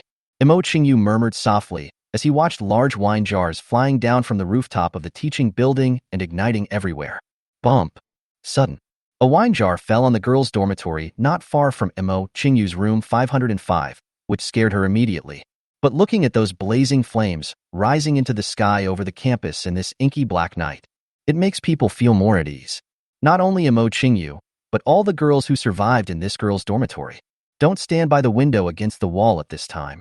Just lying weakly by the window, looking at the light that keeps flying and igniting everywhere in the campus.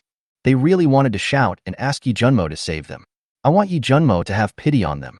Even if we don't save them, it would be nice to give them some food and water.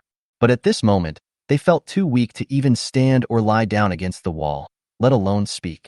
There was no one in the girls' dormitory to clean up the zombies, so they could only hide in the dormitory and eat the little food left.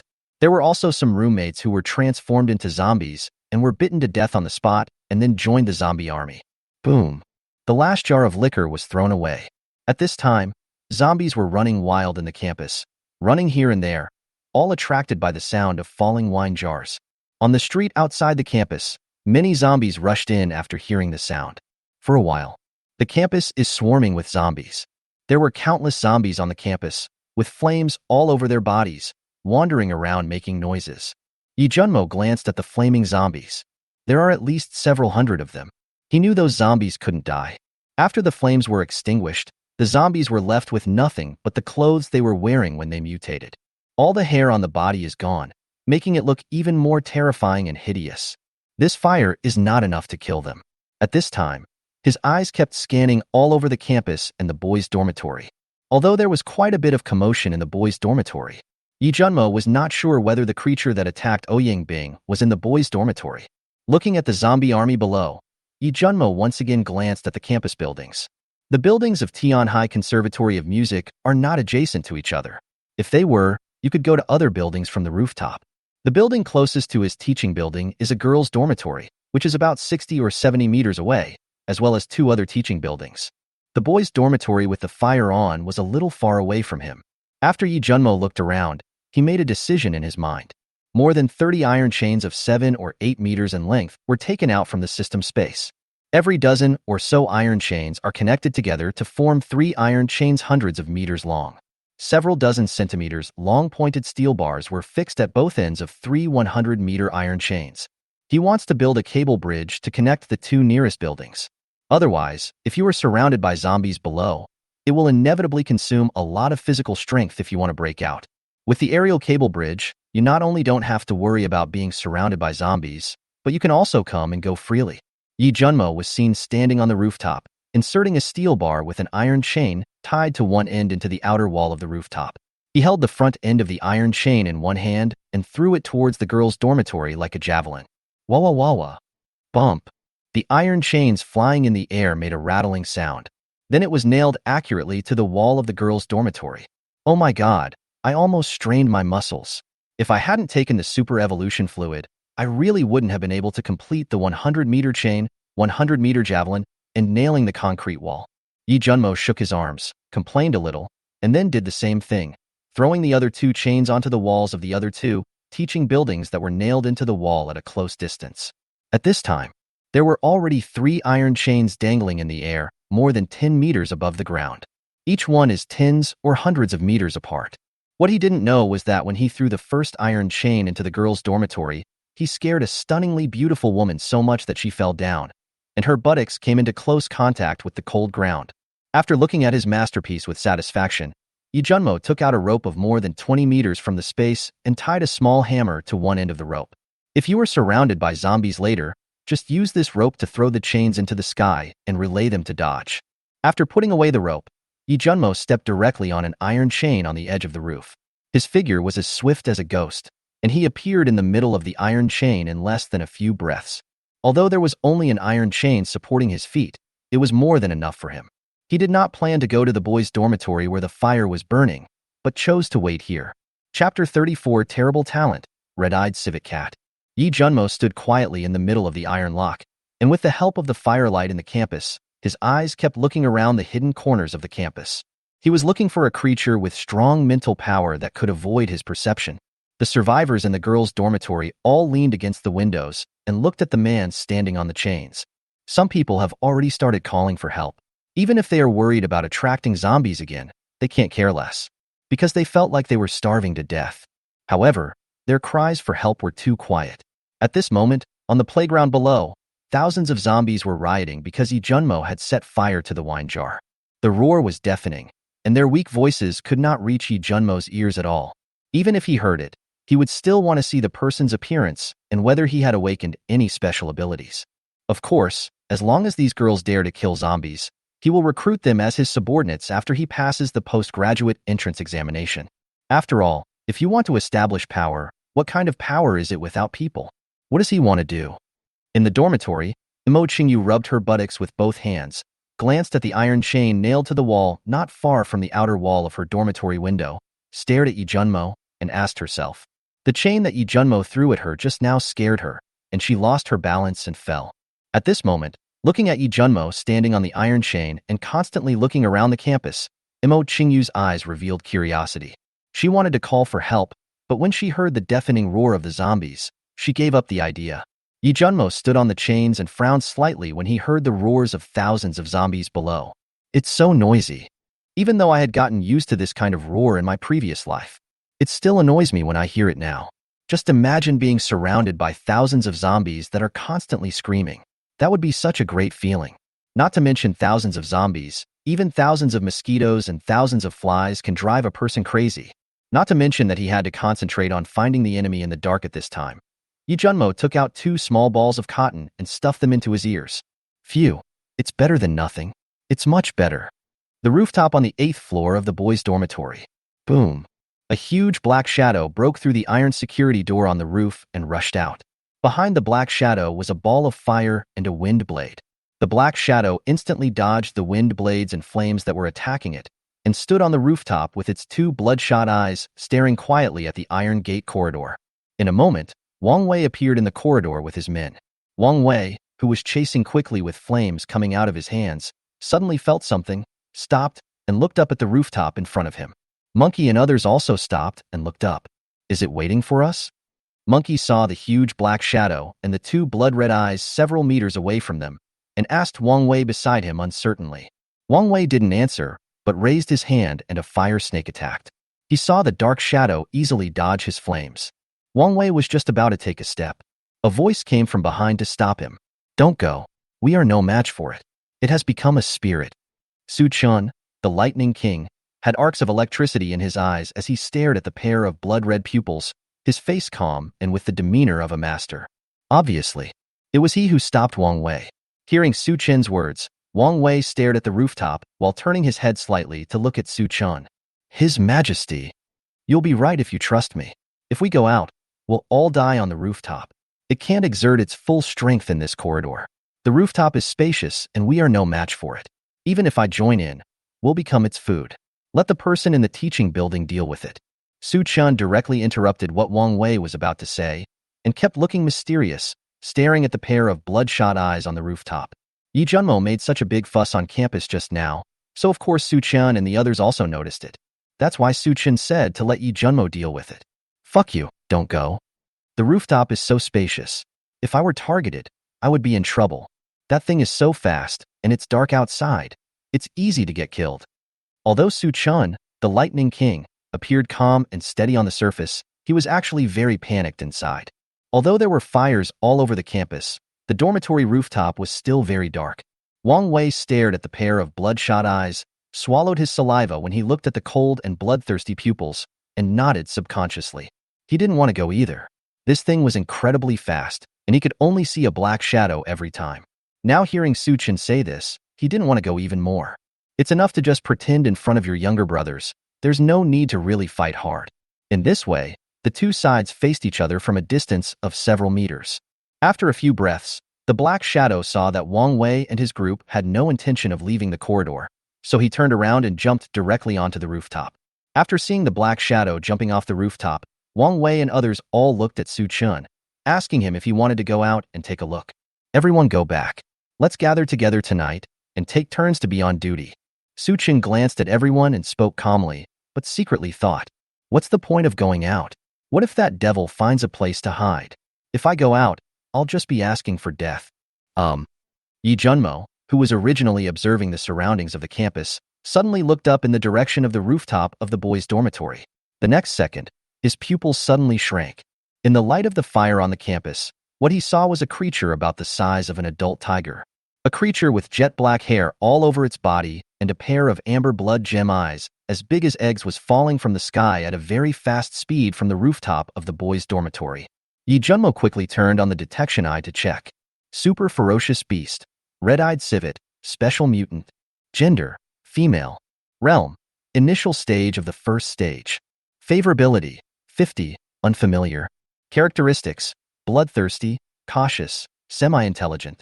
Abilities, extreme speed, super regeneration, mental attack, cutting, concealment, mutant corpse poison, devouring, infinite strength, unparalleled defense.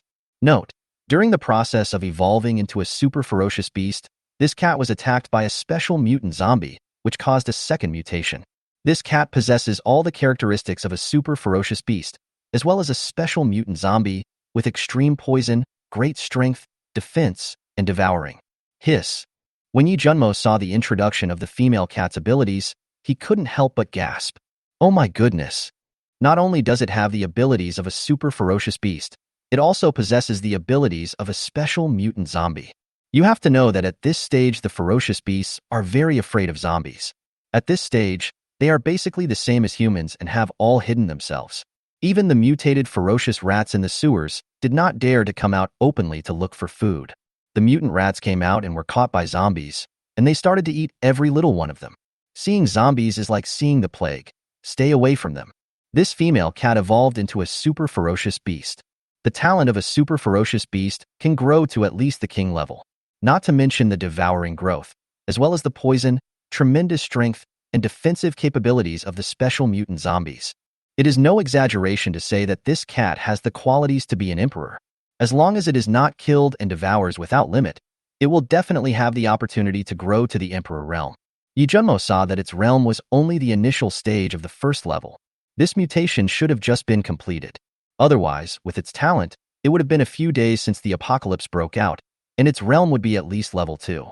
That night, Junimo saw the red-eyed civet cat leap down from the 8th floor rooftop of the boys' dormitory and stand steadily on the playground, ignoring the zombies. Sometimes it dodges carefully, with its hair standing on end from time to time, and it's startled. It is true. It is possible that this cat was attacked by a special mutant zombie during its evolution, which caused it to suffer from psychological trauma and become unaware of its own specific abilities. Half sentient? It seems that sometimes lack of intelligence is also a fatal flaw. If it had no intelligence, it would definitely go crazy and kill and devour these zombies. Damn, what a waste of talent. Seeing the red-eyed civet cat again, startled among the zombies, Yi Junmo couldn't help but complain. These zombies didn't attack it. Could it be that they were treated as one of their own kind? Chapter 35 Girls' Dormitory. At this time, Yi Junmo's eyes followed the figure of the red-eyed civet cat. He had never heard of this kind of super ferocious beast with such talent in Tianhai City in his previous life. Logically speaking, since this cat possesses such a terrifying talent, it must have been a super giant in its previous life. How come I haven't heard any news in Tianhai City? Could it be that it was whitewashed halfway? This talent shouldn't be there. Cat. Yi Junmo suddenly remembered that in his previous life, there was a very powerful cat in the imperial capital named Lingwang. He had only heard about it. The cat is the pet of a space user. Could this be it? Wouldn't it end up running to the imperial capital and being tamed and made a pet by that space-time expert in the imperial capital? So I never heard of it in Tianhai City in my previous life. Yi Junmo lowered his eyes and stared at the red-eyed civet cat that was walking towards him. I recalled that 3 years after the end of the world in the previous life, the imperial capital sent people to contact survivors from all over the country, intending to establish a human alliance.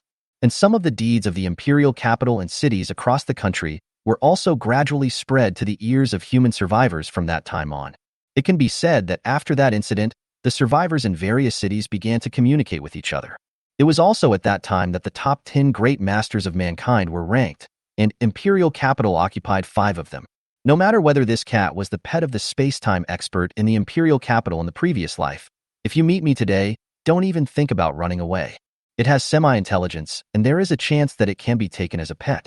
If I cannot use such a powerful talent, I will kill it and take its core, and then use its claws and teeth to make weapons. The cold weapons made from the claws and teeth of ferocious beasts are quite powerful, not to mention this kind of super ferocious beasts. Yi Junmo was already thinking quickly in his mind about how to deal with this cat. Watching it getting closer and closer, it seemed to be heading towards the girls' dormitory. It's just right to go into the dormitory. It's much more convenient than dealing with it in the playground. If it runs away by then, it will probably be difficult to catch up with it. Seeing the red-eyed civet cat heading towards the girls' dormitory, it hadn't noticed him standing on the iron lock. Yi Junmo turned off the detection eye and moved carefully on the iron chain towards the girls' dormitory. The detection of the sky eye requires mental power, and later I will have to fight against the cat's mental power. Mental power cannot be wasted. He planned to wait in the girls' dormitory and catch it in the trap. If this thing can really be tamed and turned into a pet, it will be a great help. Not only does his growth ceiling have a high limit, but his abilities are simply terrifying. It's impossible for him not to be moved. Certainly, the potential threat is also huge. After all, this red-eyed civet cat is a super mutated ferocious beast and is bloodthirsty. If you can't win them over sincerely, keeping them around will be a time bomb. However, Yi Junmo is not worried about this. He has a sky-detecting eye that can see whether the monster can be subdued. If it cannot be subdued, he can only kill it. Yi Junmo bent over the iron chain, staring at the red-eyed civet cat below that was getting closer and closer to him, and walked carefully step by step to the edge of the outer wall of the girls' dormitory. I glanced around and saw Mo Qingyu standing in the dormitory window in the light of the campus fire. However, it was pitch black inside the dormitory, and even with the light from the fire below the campus, it was still dim and blurry, and it was not very clear. Yi Junmo saw a girl standing in the guardrail window in front of him, looking at him. He looked down and saw the red-eyed civet cat right under his feet. He quickly raised his index finger to his mouth, signaling the girl in the window not to make a sound. Although the roar of zombies on campus was deafening, the red-eyed civet cat was right under him. Just to be on the safe side, it's better not to alert the enemy. Mo Qingyu, who was inside the window, was surprised and delighted when she saw Yi Junmo walking towards her. When Yi Junmo came to the outside of his window railing, she originally wanted to call for help. But before she could say anything, she saw Yi Junmo put his index finger to his mouth to signal her not to speak. Although she didn't understand, she nodded obediently. Seeing the woman in the window nod, Yi Junmo looked down and saw that half of the red-eyed civet cat had already entered the girls' dormitory, so he quickly looked up at the outer building. Seeing that there were iron guardrails on every window above the dormitory, he planned to go directly from the outer wall of the girls' dormitory along the guardrail to the rooftop and then enter the dormitory. Yi Junmo, who was about to leave, suddenly remembered something. After glancing at Mo Qingyu through the window railing, he took out a few pieces of bread and milk from the space along the gap in the railing and threw them directly on the windowsill. Then he gripped the guardrail with one hand, exerted a little force, and quickly went to the rooftop above like a nimble monkey climbing a tree. Although he didn't see clearly whether the woman inside was beautiful or ugly, she didn't say anything when he asked her to, which was a good move. So Yi Junmo gave her some bread and a few boxes of milk. If that woman had opened her mouth just now, Yi Junmo would have beheaded her without a single word. Although he admits that he is not a good person, he is not overly compassionate. He didn't mind giving a few pieces of bread to such an obedient person. Certainly, the main reason was that he was in a good mood and had sufficient supplies. Thinking that it might be possible to tame a pet with imperial talent, Yi Junmo was extremely excited. Emperor Realm. These two words are too heavy. Even though he was reborn and had the system again, these two words still made him feel uneasy. Although the red-eyed celestial cat only has the talent to reach the Emperor Realm, it is not 100% certain that it can grow to the Emperor Realm, so it should not be underestimated. After a few jumps, he arrived at the rooftop of the girls' dormitory, and Yi Junmo quickly headed towards the iron gate of the rooftop. Inside the dormitory, Mo Qingyu looked at the bread and milk on the windowsill, reached out and picked them up, tore open the outer packaging, inserted a straw and started drinking and eating. She regretted very much at this moment why she didn't ask Yi Junmo for help. Such a good opportunity. Maybe I will never have it again after this one. Mo Qingyu was eating bread and drinking milk, and a man named Yi Bufan came to his mind. Suddenly, drops of crystal tears fell from her blue eyes. At this moment, she just felt very hungry and weak all over, and was completely unaware of the changes in herself. On the rooftop, Yi Junmo had used his innate ability to open the iron door of the rooftop.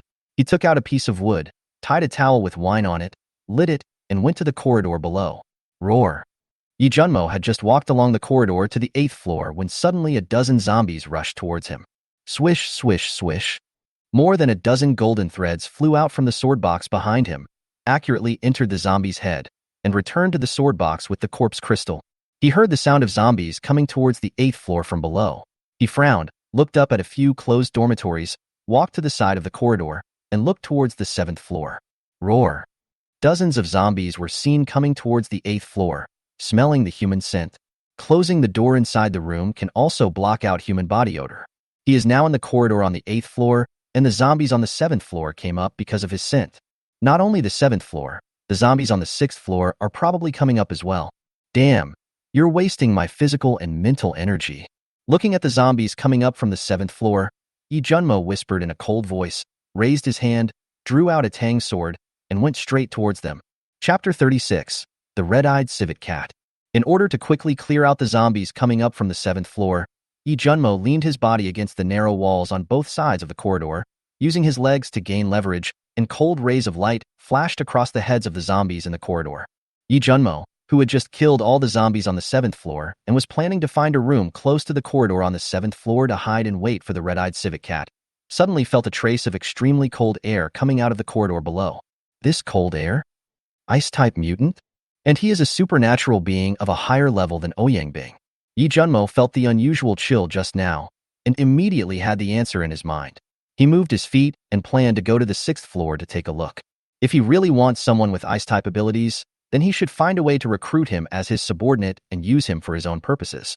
It just so happened that this was a girls' dormitory, and he only wanted to recruit girls when he was building his power, so this requirement met the requirements. No matter how the girl looks like, just make do with her when there is no one around in the early stages. After catching the red-eyed civet cat this time, we can start considering selecting subordinates from these survivors. When I reached the 6th floor, I could feel an extremely cold air coming from below from time to time. When he came to the corridor from the 6th floor to the 5th floor, his pupils widened instantly. I saw that half of the corridor from the 6th floor to the 5th floor was frozen, and a thick ice wall completely blocked the way to the 5th floor. Yi Junmo hurried to the ice wall and reached out to touch it. Shit. As soon as the hand touched, Yi Junmo quickly withdrew it. Damn, what kind of ice is this? It can actually hurt me. Looking down, he saw that the fingers that had just touched the ice wall were instantly frozen red. Yi Junmo couldn't believe his eyes at this moment. If he hadn't reacted quickly and waited 2 more seconds, the skin on his hand might have been peeled off. Is this the butterfly effect of my rebirth? In my previous life, I had never heard of any awesome ice-type psychics in Tianhai City. This level of ice is at least at level. It's bad. Yi Junmo suddenly thought of something. He stopped looking at the ice wall in front of him and turned around and quickly headed towards the rooftop. There is an ice wall here. Maybe there is one below as well. If the red-eyed civet cat is blocked outside the ice wall, it will definitely leave the dormitory immediately. This ice wall is so thick and the air is so cold that the red-eyed civet cat will not be stupid enough to destroy it. Thinking of this, Yi Junmo sped up even faster, his body turning into a series of afterimages.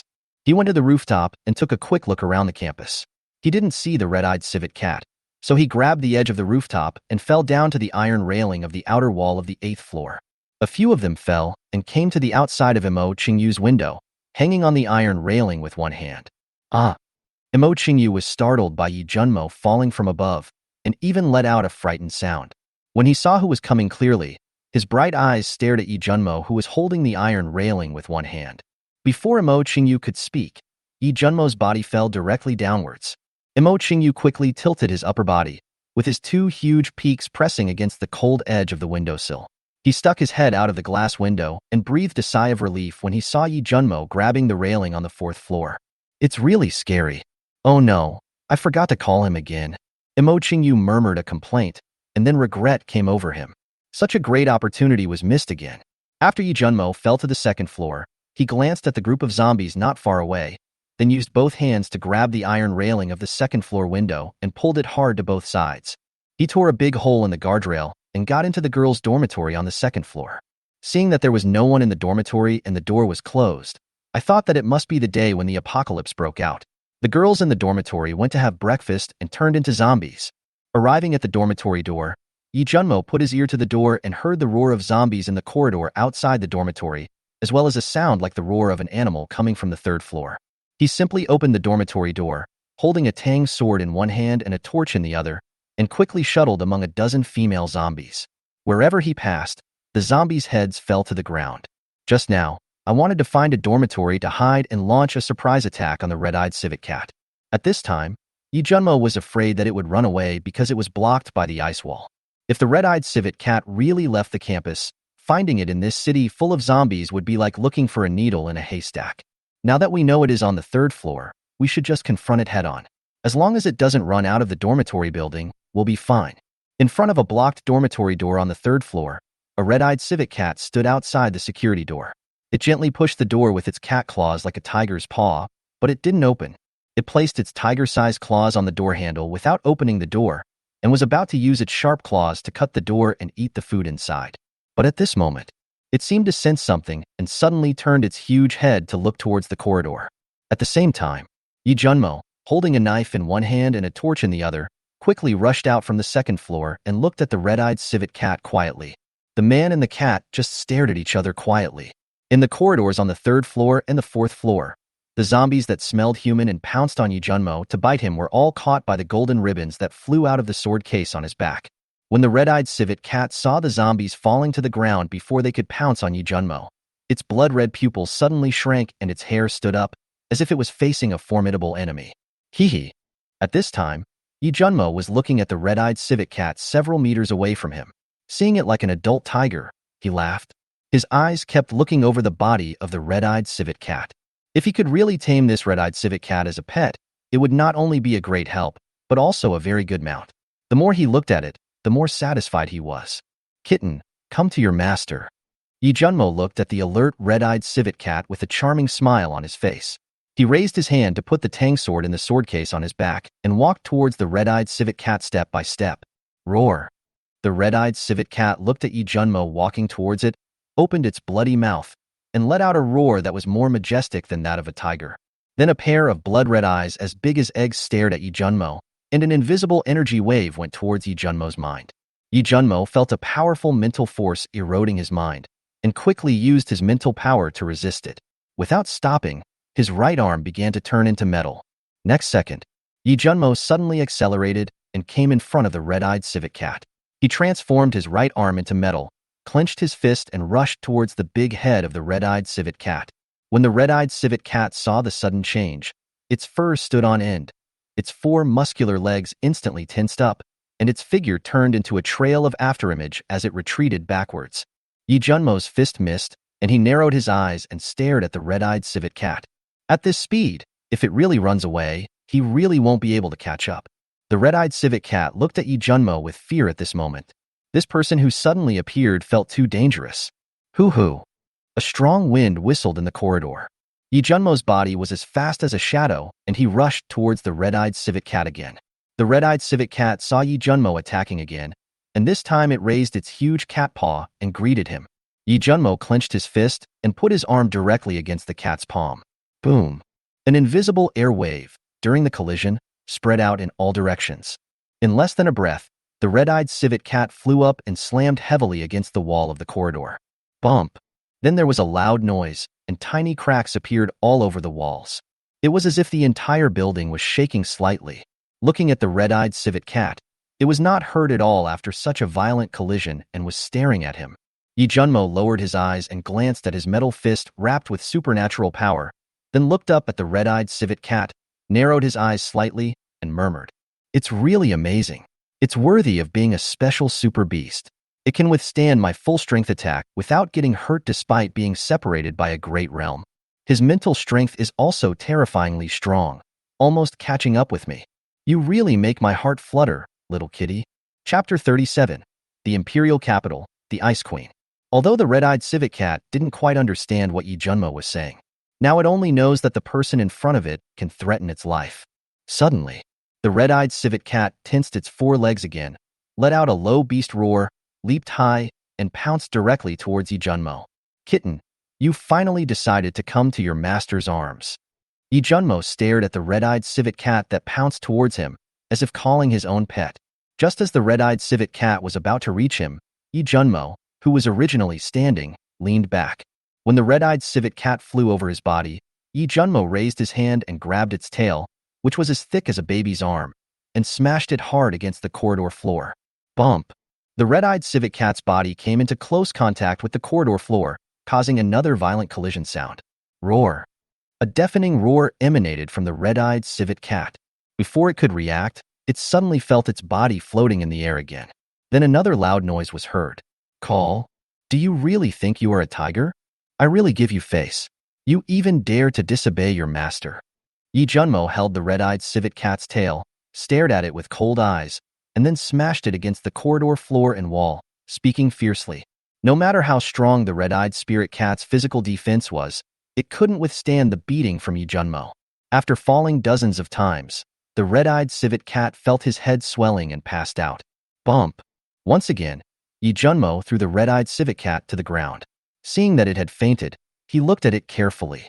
It has to be said that this super ferocious beast can take a beating. If it were an ordinary first-level ferocious beast, it would have turned into a pool of blood and mud.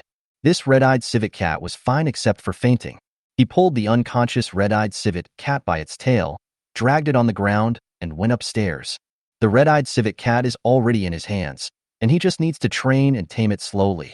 Now he wants to go and see which girl in the girls' dormitory has awakened at least the ice-type ability.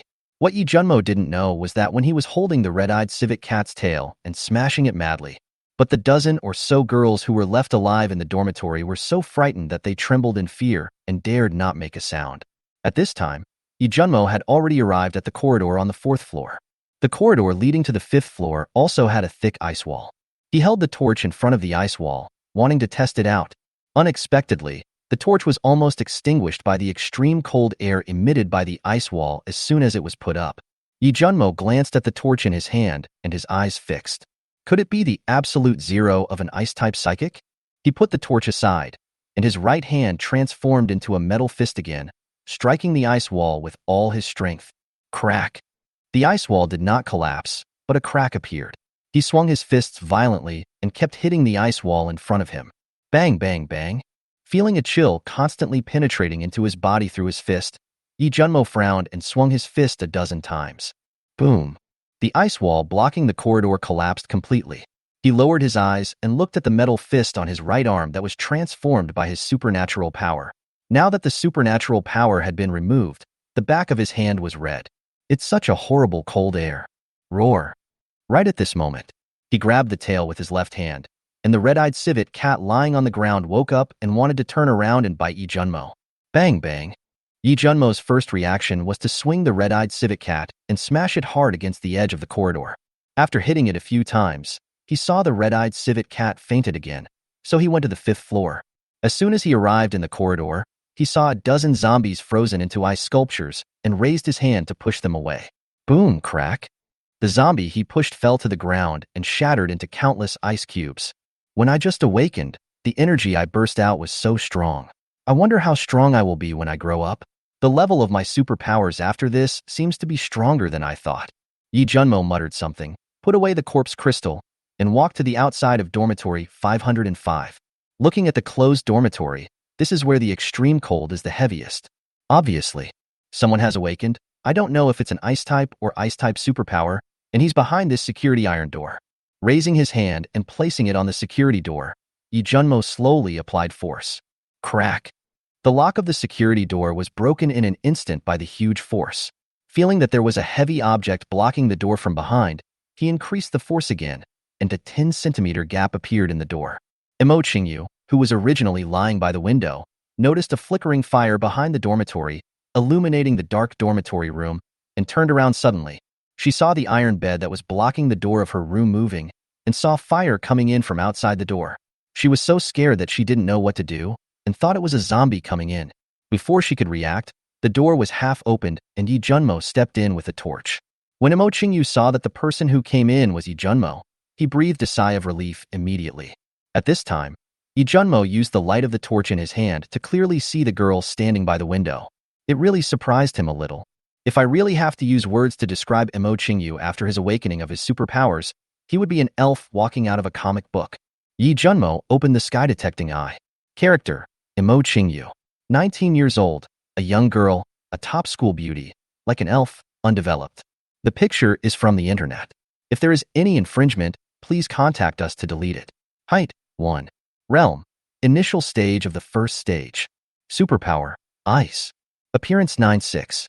Favorability: 52. Yi Junmo was shocked when he saw the name displayed on the sky detection eye and the ice-related abilities. Why is it her? Wasn't this girl in the imperial capital in her previous life? How could he be a student of Tianhai Conservatory of Music? Yi Junmo didn't know that Emo Qingyu was a student at the Conservatory of Music. Emo Qingyu had just arrived at the school in September and was a freshman. Although he had never seen Imo Qingyu's face in his previous life, Imo Qingyu's name and special abilities were widely known in all the cities of the survivors. The woman in front of me with long blue hair, blue eyes, and beautiful looks, no matter her name or the level of her supernatural powers. She is exactly the same as the Ice Queen, the woman of Yi Bufan, the Emperor of the Capital and the God of Space, who was one of the top 10 masters of Yanhuang in the previous life. Moreover, the Ice God Queen is also one of the top 10 masters. Yi Junmo had to think of the woman in front of him at the first moment, who was the Ice Queen of the Imperial Capital in his previous life, Imo Qingyu. Classmate, can you save me? At this time, Imo Qingyu looked at Yi Junmo, who came in from the door, and looked at her. She opened her jade lips slightly, and her voice was as ethereal as a yellow oriole singing out of a valley. Hearing Imo Qingyu's voice, Yi Junmo closed his detecting eyes and met her blue eyes. Although Imo Qingyu was asking for help just now, his tone was calm, and his eyes revealed vigilance and hidden desire. Oh! Yi Junmo saw that Imo Qingyu wanted to be saved by him at this moment and pretended to be calm, and he sneered in his heart. Do you think I'm one of those bootlickers?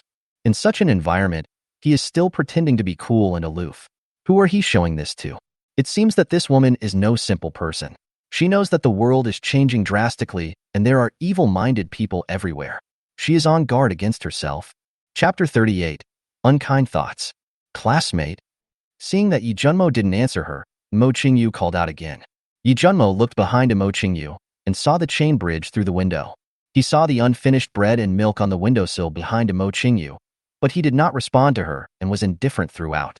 He dragged the red-eyed civet cat to the window and jumped onto the windowsill. He kicked away the guardrail and turned to look at Imo Qingyu, who was hiding far away and staring at the red-eyed civet cat lying on the ground.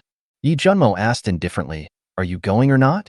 Imo Qingyu came back to his senses and saw Yi Junmo standing on the windowsill, as if he was about to walk towards the iron chain in the air. He asked in confusion, "How do we go?" Yi Junmo threw the torch in his hand onto the windowsill, frowned at Imo Qingyu, and said in a bad tone, "There are zombies everywhere below. How do you tell me to leave? Of course, you should take the iron chain outside. If you want to leave, come here and I will carry you." Roar. Because the iron guardrail below had fallen, countless zombies were already gathering here. Imo Qingyu stood there without moving. When she heard Yi Junmo say he wanted to hug her, she felt a little resistant. "Then wait for your death." Yi Junmo saw Imo Qingyu standing there without moving, dragging the red-eyed civet cat. After leaving a few cold words, he stepped directly onto the iron chain not far away. "Wait for me." When Imo Qingyu saw Yi Junmo leave, she reacted quickly, shouted to him immediately, and quickly climbed onto the windowsill. Yi Junmo stood on the iron chain, turned his head, and looked at Imo Qingyu on the windowsill. Without saying a word, he directly put his arm around her slender waist with one hand and brought her into his arms. Imo Qingyu had just been forcibly held in Yi Junmo's arms, and she felt very disgusted and uncomfortable. As a result, she felt Yi Junmo's arms loosen and she almost fell down, screaming in fright. "Don't move. Hold my neck. If you keep moving, the beast in my other hand will wake up and we'll both fall to our deaths." Yi Junmo held Imo Qingyu in his arms with one hand. The posture was as ambiguous as it could be. Imo Qingyu, who was originally very resistant, suddenly stopped moving when she heard Yi Junmo's cold words. He looked down at the red-eyed civet cat he was holding upside down in his hand, and the countless zombies rushing towards him from below, and swallowed. Feeling that Imo Qingyu in his arms did not move, Yi Junmo slowly moved towards the rooftop of the teaching building. Good. He just moved slowly, resting after every step, and the iron chain in the air kept shaking due to his deliberate manipulation. Imo Qingyu was so forced to hold his neck tightly with both hands. With a talent like Imo Qingyu, Yi Junmo didn't intend to let her follow him sincerely. There were only 10 people with superpowers in the Yanhuang Empire in the previous life. This time, by chance, he met the ice goddess of the imperial capital who had not yet grown up. Could he let her run away? A woman with such talent is worth some of his effort. Imo Qingyu is a psychic with good talent and high growth rate. Unlike Ouyang Bing, who has low talent. After a while, this woman will discover her supernatural powers. By slowly mastering the supernatural powers in your body, you will have the capital to survive in the end times. It would probably be extremely difficult to get her to follow me at that time. The most important thing is that he had never heard of this woman and the red-eyed civet cat in Tianhai City in his previous life. Instead, they are all related to the imperial capital space god king, Yi Bufan. This made him think that Imo Qingyu and Yi Bufan had some kind of relationship. Perhaps in the previous life, the god of space, Yi Bufan, came to Tianhai City at the beginning of the apocalypse, took Imo Qingyu away, and met the red-eyed spirit cat and took it as a pet. Come to think of it, this is really possible. After all, spatial abilities are extraordinary. Look at the ice wall that erupted after Imo Qingyu awakened his ice ability, which almost injured his body. This ability was far more terrifying than he had imagined. I was a little too arrogant, thinking that after taking the god-level evolutionary fluid, I would have the capital to compete with the psychics. It seems that I am not afraid of psychics of the same level at most. Yi Junmo thought of this, let out a breath, and a cold light flashed in his eyes. He glanced sideways at Imo Qingyu, who was looking down at the group of zombies below. Yi Junmo deliberately swayed along the shaking chain. Ah! Imo Qingyu screamed in fright again. Hold me tight. Rest your head on my shoulder. Clamp your legs around my waist. I am holding a beast weighing hundreds of pounds in my other hand. A tiger is nothing but a chicken in front of it. You are making it impossible for me to control my balance. Yi Junmo kept speaking loudly in a cold tone, and then he moved his arm down, lifted Imo Qingyu's hips with one hand, and let her legs clamp around his waist. At this time, Imo Qingyu lowered her head and buried it in Yi Junmo's shoulder. Her pretty face flushed. Yi Junmo said so, and she could only clamp her legs tightly around his waist, unless she wanted to fall and be eaten by a group of zombies. Yi Junmo glanced sideways again and saw Imo Qingyu hanging on him like a koala, and a wicked smile flashed across his eyes. We won't fall down? Imo Qingyu felt the chains shaking violently and asked cautiously. No, as long as you don't move and keep this position, I will hold you tight. Hearing Yi Junmo say this, Imo Qingyu breathed a sigh of relief and said, Thank you. You're welcome. I was standing outside the iron bars of your dormitory window just now and asked you not to speak. You didn't say anything, which helped me a lot. Otherwise, I might not have been able to catch this mutant cat in my hand. You said this is a cat? When Imo Qingyu heard Yi Junmo say that he was holding a cat, her voice became louder, with an expression of disbelief. Are there cats that big? Are you sure this isn't a tiger? And how does it look like a cat? Sudden. Imo Qingyu, who was still shocked, seemed to feel something. Her body tensed instantly and she wanted to move upwards, but her hips were held tightly by Yi Junmo and she couldn't move at all. Imo Qingyu's pretty face was red as smoke came out of her mouth. She stammered, trembling, and spoke with disgust. You? We are in such a dangerous environment now. Don't think too much and don't move around. Saving your life is the most important thing, Yi Junmo said. Imo Qingyu frowned when she heard that Yi Junmo's words were still full of indifference. She could only hug his neck obediently and rest her head on his shoulder. However, Imo Qingyu's body would tremble slightly from time to time. I don't know if the trembling was caused by fear of the zombies below, or if it was due to some other reason. A few minutes later, Imo Qingyu exhaled a breath of hot air, leaned on Yi Junmo's shoulder, and asked in a voice as quiet as a mosquito, How long? How long will it take? What did you say? The zombies below were roaring too loudly. I couldn't hear clearly, and I had cotton in my ears. You took the cotton out of my ears. Yi Junmo tilted his head slightly and spoke into Imo Qingyu's ear. Suddenly, Imo Qingyu felt a stream of hot air on her earlobe and her body shuddered. Chapter 39, Urgent Urgency. I ask you, how long will it take? Imo Qingyu took out the cotton from Yi Junmo's ear with trembling hands and asked him again. We have walked almost 1/3 of the distance and are almost at the opposite rooftop. What? We're only 1/3 of the way there. Imo Qingyu didn't know what to do after hearing this. She spoke again with trembling lips. I want to go to the bathroom. Bear with me, this is really troublesome. When Yi Junmo heard this, there was an evil smile in his eyes, but his words were full of impatience. I may not be able to hold it in. I really need to pee. Then don't endure it. At a critical moment of life and death, which is more important, a pile of urine or life? Why bother about these trivial matters? I don't mind you peeing on me, so what do you care about? Yi Junmo scolded Imo Qingyu in an even more impatient tone. At this moment, Imo Qingyu was hanging on Yi Junmo. Apart from her pretty face feeling hot, her brain was blank. Imo Qingyu, you are so shameless, so shameless. If Brother Bufan were alive, what would he think of you if he knew about it in the future? TSK, what time is it now? Why are you still concerned about this? Do you want to become one of those disgusting and horrible zombies below? This man saved your life, so you might as well follow him from now on. Who knows if Yi Bufan has also turned into a zombie? Besides, you are only engaged, not really married. If Yi Bufan dies, do you still want to commit suicide to accompany him? At this moment, Imo Qingyu only felt that there was a little angel and a little devil arguing in his mind, and he looked very depressed. Yi Junmo saw that he had achieved his goal, and he walked slowly on the chain for more than 10 minutes. I guess the red-eyed civet cat is about to wake up. While Imo Qingyu was dazed, Yi sped up a little and arrived at the rooftop of the teaching building a few minutes later. As soon as he stepped onto the rooftop, he was afraid that the red-eyed spirit cat would attack him again after waking up. So he picked up the unconscious red-eyed spirit cat in his hand and threw it towards the concrete floor of the rooftop.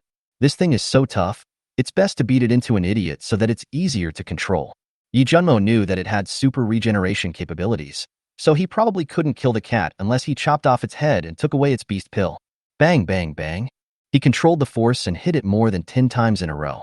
Seeing that the red-eyed civet cat was limp and powerless, with weak breathing, he was sure that it would not die. Then he looked at Imo Qingyu, who was still hanging on him in a daze, and said indifferently, "How long do you plan to stay on me?"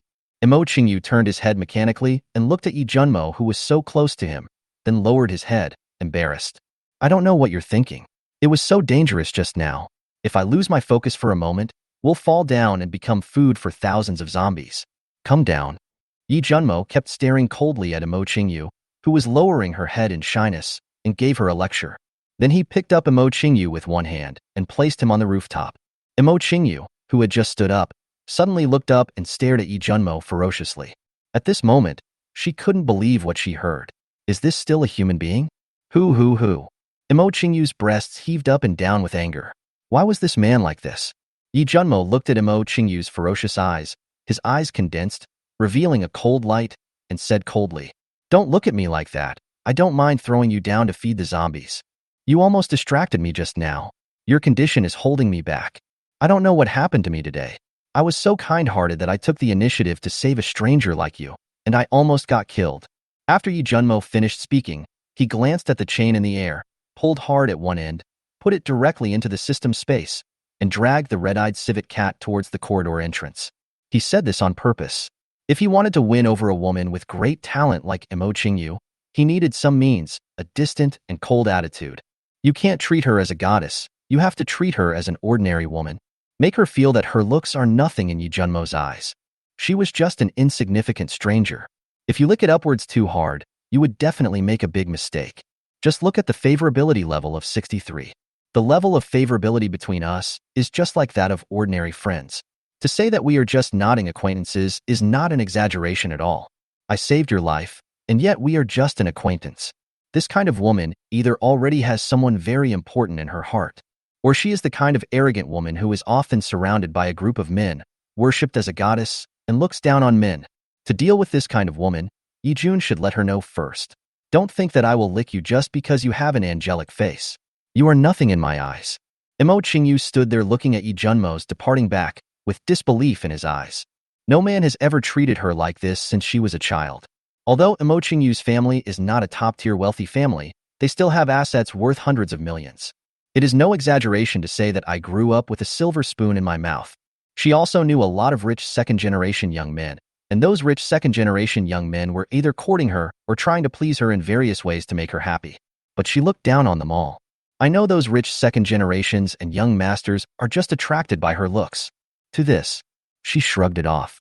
And there is only one person in her heart, and that is her childhood sweetheart, Yi Bufan, who is 2 years older than her. Yi Bufan's family and Imo Qingyu's family are close neighbors. They were betrothed to each other since childhood. 2 years ago, Yi Bufan's family fell into poverty. His father Yue lost money in business and owed a lot of debts. Ever since Yi Bufan's family fell into poverty, Imo Qingyu's father wanted to cancel the engagement, but was obstructed by Imo Qingyu in every possible way. Yi Bufan found out that the Imo family was going to cancel his engagement with Imo Qingyu. In order to be worthy of Imo Qingyu, he went to the capital to start a business last year. Before leaving, Yi Bufan looked at Imo Qingyu affectionately and told Imo Qingyu to wait for him to return as a king. Imo Qingyu naturally agreed happily. She also said that she would save her first kiss and first time for Yi Bufan until their wedding night. Let Yi Bufan work hard in the imperial capital without worry. No matter whether he can make a name for himself or not, Imo Qingyu only has Yi Bufan in her heart. The reason why Imo Qingyu still had her first kiss was because she and Yi Bufan were too close. Every time Yi Bufan wanted to kiss her, she felt a little embarrassed and said she would wait until the wedding night. Even though Yi Bufan felt itchy, he had no choice but to obey. Yi Bufan did not disappoint her after he went to the imperial capital. Relying on his father's connections and his own brains, he quickly gained a foothold in the imperial capital. Moreover, Imo Qingyu recently heard that Yi Bufan was not the biological son of his father Yi Wei, and it seemed that Yi Bufan had some relationship with the Yi family in the imperial capital. Just one day before the apocalypse, Yi Bufan told Imo Qingyu that the Yi family in the imperial capital had sent someone to contact him. Let him go to the Yi family and accept their investigation. Check his specific background to see if he is the only male of the Yi generation who was left behind 21 years ago. Once his background is fully investigated, he will return to Tianhai City, visit her home, and discuss the engagement with her father. But unexpectedly, before she could wait for Yi Bufan to return, the apocalypse broke out suddenly. Imo Qingyu quickly recalled in his mind and looked at Yi Junmo, who had already walked into the corridor. He glanced at the place where Yi Junmo had just put away the iron chain and let out a long breath. I must follow him. Only by following him can I hope to survive. Now is not the time to be angry. Chapter 40. Yi Bufan is the protagonist? Yi Junmo heard the footsteps of Imo Qingyu following behind him, glanced at the red-eyed civet cat dragging on the ground, and thought to himself, this space god king Yi Bufan, could he be the so-called protagonist? In his previous life, he had only heard that Yi Bufan's strength and influence were very powerful. He was not very clear about the details. If Imo Qingyu really has something to do with Yi Bufan, considering that in his previous life, Imo Qingyu was not in Tianhai City, but in the imperial capital, then Yi Bufan will come to Tianhai City to pick her up. The imperial capital is thousands of kilometers away from Tianhai. The distance is so long that even if Imo Qingyu awakened his ice-related abilities in the early days of the apocalypse, it would be impossible for him to run to the imperial capital alone. Only Yi Bufan, who possesses spatial abilities and can dodge the zombie army, can do this. And it also requires a strong team to protect it. Even though Yi Bufan possessed the ability of space, he had not yet reached the initial stage of the apocalypse and had not fully mastered the ability. With a distance of thousands of kilometers, it is not an exaggeration to say that there is no chance of survival. There are not only zombies along the way, but also dormant ferocious beasts. If this is true, Yi Bufan may have had a group of powerful psychics at his disposal from the very beginning. And they are a team of fully armed psychics with guns. After all, in the early days of the apocalypse, guns were still very powerful. He actually dared to travel such a long distance to Tianhai City to pick up Imo Qingyu. Apart from this situation, Yi Junmo couldn't think of anyone who could have the ability to cross a distance of thousands of kilometers in the early days of the apocalypse without fully mastering his own supernatural powers. The most important thing is that in the previous life, Imo Qingyu was Yi Bufan's queen of gods, and there is no record of Imo Qingyu in Tianhai City. Yi Junmo couldn't help but think that Imo Qingyu and Yi Bufan definitely had some kind of very close relationship from the beginning. Couple? Or maybe childhood sweethearts or something like that. After all, Imo Qingyu is so attractive. Even if it were Yi Junmo himself, with his spatial ability, he would definitely come to Tianhai City from the imperial capital. And this red-eyed civet cat possesses such a terrifying talent, but has never left any deeds in Tianhai City. On the contrary, Yi Bufan in the imperial capital has a very powerful pet cat. If the apocalypse doesn't happen, I come to school every year to look for new girls, and Imo Qingyu's looks will definitely attract me. Judging from Imo Qingyu's favorability today, I am nothing. By then, will I become enemies with Yi Bufan? Then, will I be like the villain in the novel, getting slapped in the face and stepped on by Yi Bufan? The group company went bankrupt? Become a stray dog? Sophie was taken into Yi Bufan's harem? In the end, I was not even able to be a stray dog, but was imprisoned. Even more serious is death. If Yi Bufan was a big shot in the imperial capital or a descendant of a big family, and the apocalypse had not happened, it is possible that the above situation would have occurred. Hey, damn it, the more I think about it, the more I feel that Yi Bufan is destined to be the protagonist. Looks like we need to leave here early. If I really meet Yi Bufan, who possesses spatial abilities, even though he was 2 realms ahead of Yi Bufan, he still didn't have the confidence to definitely kill him. Spatial powers are no joke. Not to mention killing Yi Bufan. If Yi Bufan wanted to leave, probably few people could stop him. Another point is that if Imo Qingyu met Yi Bufan, she would follow him. He is the one who can't even find a place to cry.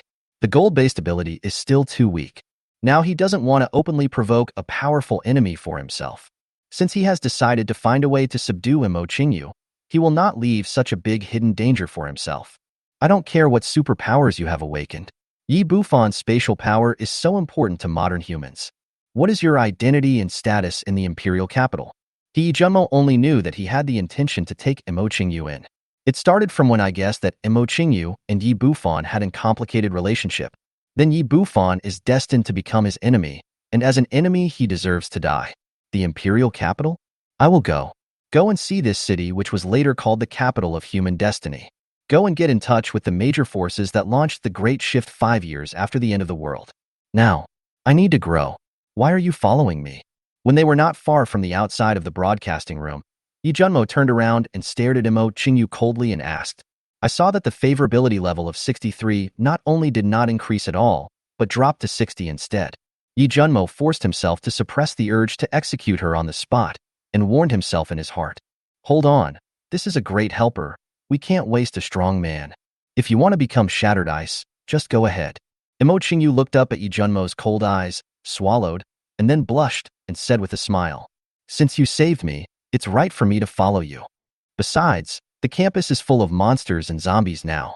If I don't follow you, who should I follow? Imo Qingyu said the last part while tilting her head and looking at Yi Junmo with a bit of cuteness in her expression. When Yi Junmo saw Imo Qingyu smiling at him and acting cute to him, he also smiled, but the smile on his face was just a sneer. The next second, Yi Junmo's smile faded, and he looked at Imo Qingyu coldly, saying sternly, I'm not your father, and you're not my wife. I saved your life, and you're still blaming me? There are many empty classrooms here. Feel free to stay here. If you don't want to stay here, just jump down and feed the zombies. Yi Junmo turned around and left immediately after he finished speaking. He was afraid that if he stayed any longer, he would not be able to control himself and kill this woman. This woman is not simple. She wants to use him as a temporary protective umbrella. It can be seen from the fact that the favorability did not increase at all, but instead dropped by 3 points. Imo Qingyu stood there, looking at Yi Junmo, who was leaving quickly. After seeing him enter the broadcasting room, he closed the door directly, clenched his hands tightly, and cursed. Asshole. In the broadcast room, when Sophie and the other 3 girls saw Yi Junmo coming back, they finally felt relieved. When they saw the red-eyed civet cat in Yi Junmo's hand and heard Yi Junmo say that it was a cat, the 4 girls could not believe their eyes.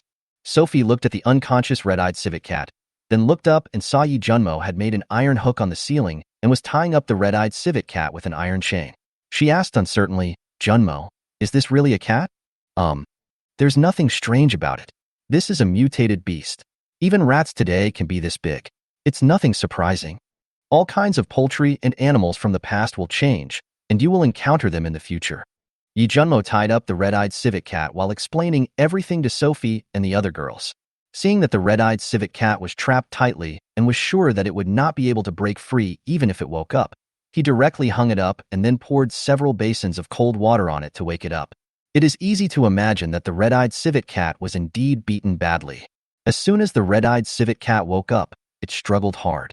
But it has no strength to do so. Not only were its limbs tied together, but its tail and 2 ears were also pulled straight and connected with ropes that were pulled tightly from behind. Even his mouth was wrapped in layers of tape 5 centimeters thick. Yi Junmo squinted his eyes and looked at the red-eyed civet cat.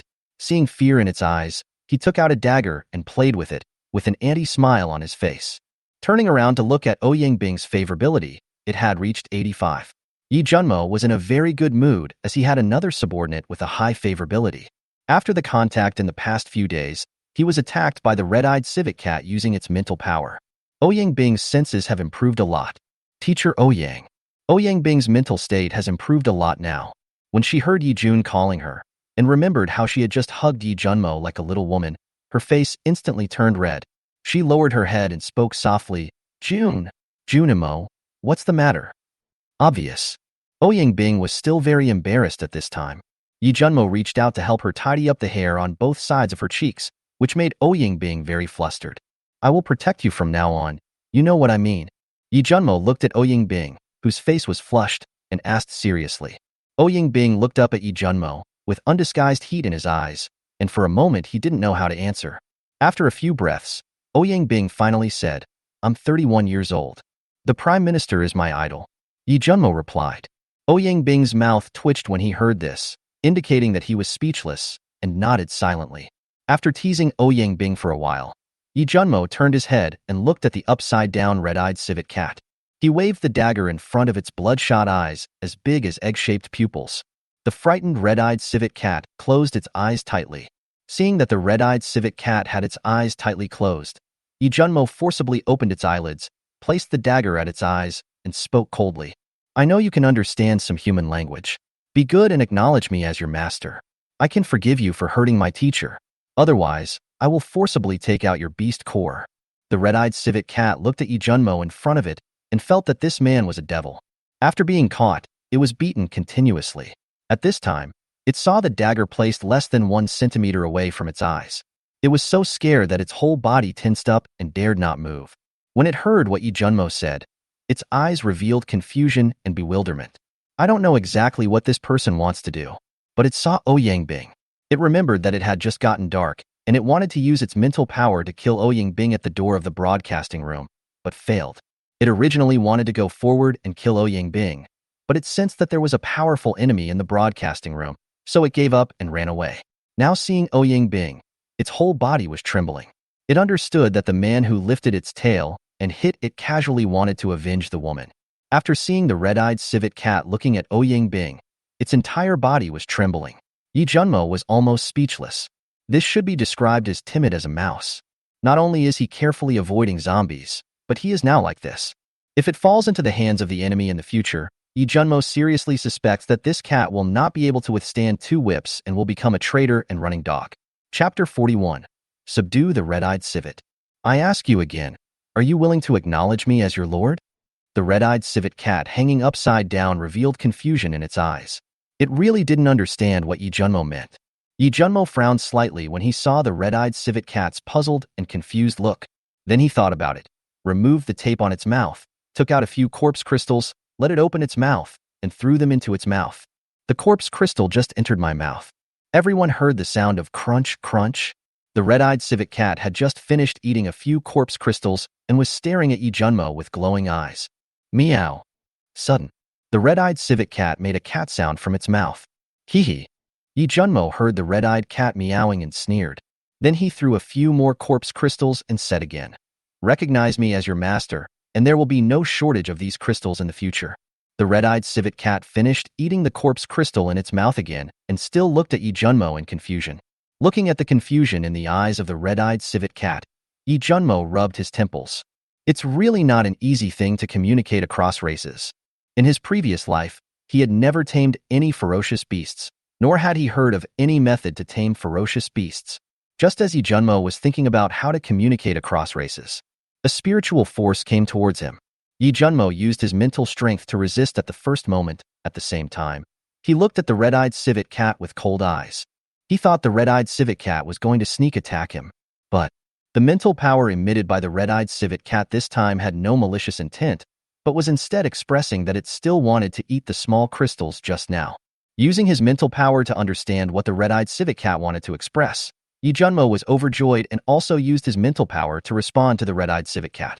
You can actually communicate using mental power? The red-eyed civet cat received Junmo's mental information in its mind and nodded blankly. Ha ha ha. When Junmo saw the red-eyed civet cat nod, he laughed out loud and quickly used his mental power to express his meaning. He didn't expect that this cat at the first level could use mental power to communicate. This time the red-eyed civet cat understood that this man wanted to be its master. After receiving the information, the red-eyed civet cat fell into deep thought. Junmo looked at the red-eyed civet cat who was lost in thought and took out a dozen corpse crystals and threw them over. The red-eyed civet cat, which was originally lost in thought, immediately opened its mouth to catch the corpse crystal, swallowing and biting it with a look of enjoyment. After it finished eating the corpse crystal in its mouth, the upside-down cat raised its head slightly, looked at Junmo in front of it, thought for 2 seconds again, opened its mouth slightly, and spit out a golden bead as big as an adult's thumb. Lie down.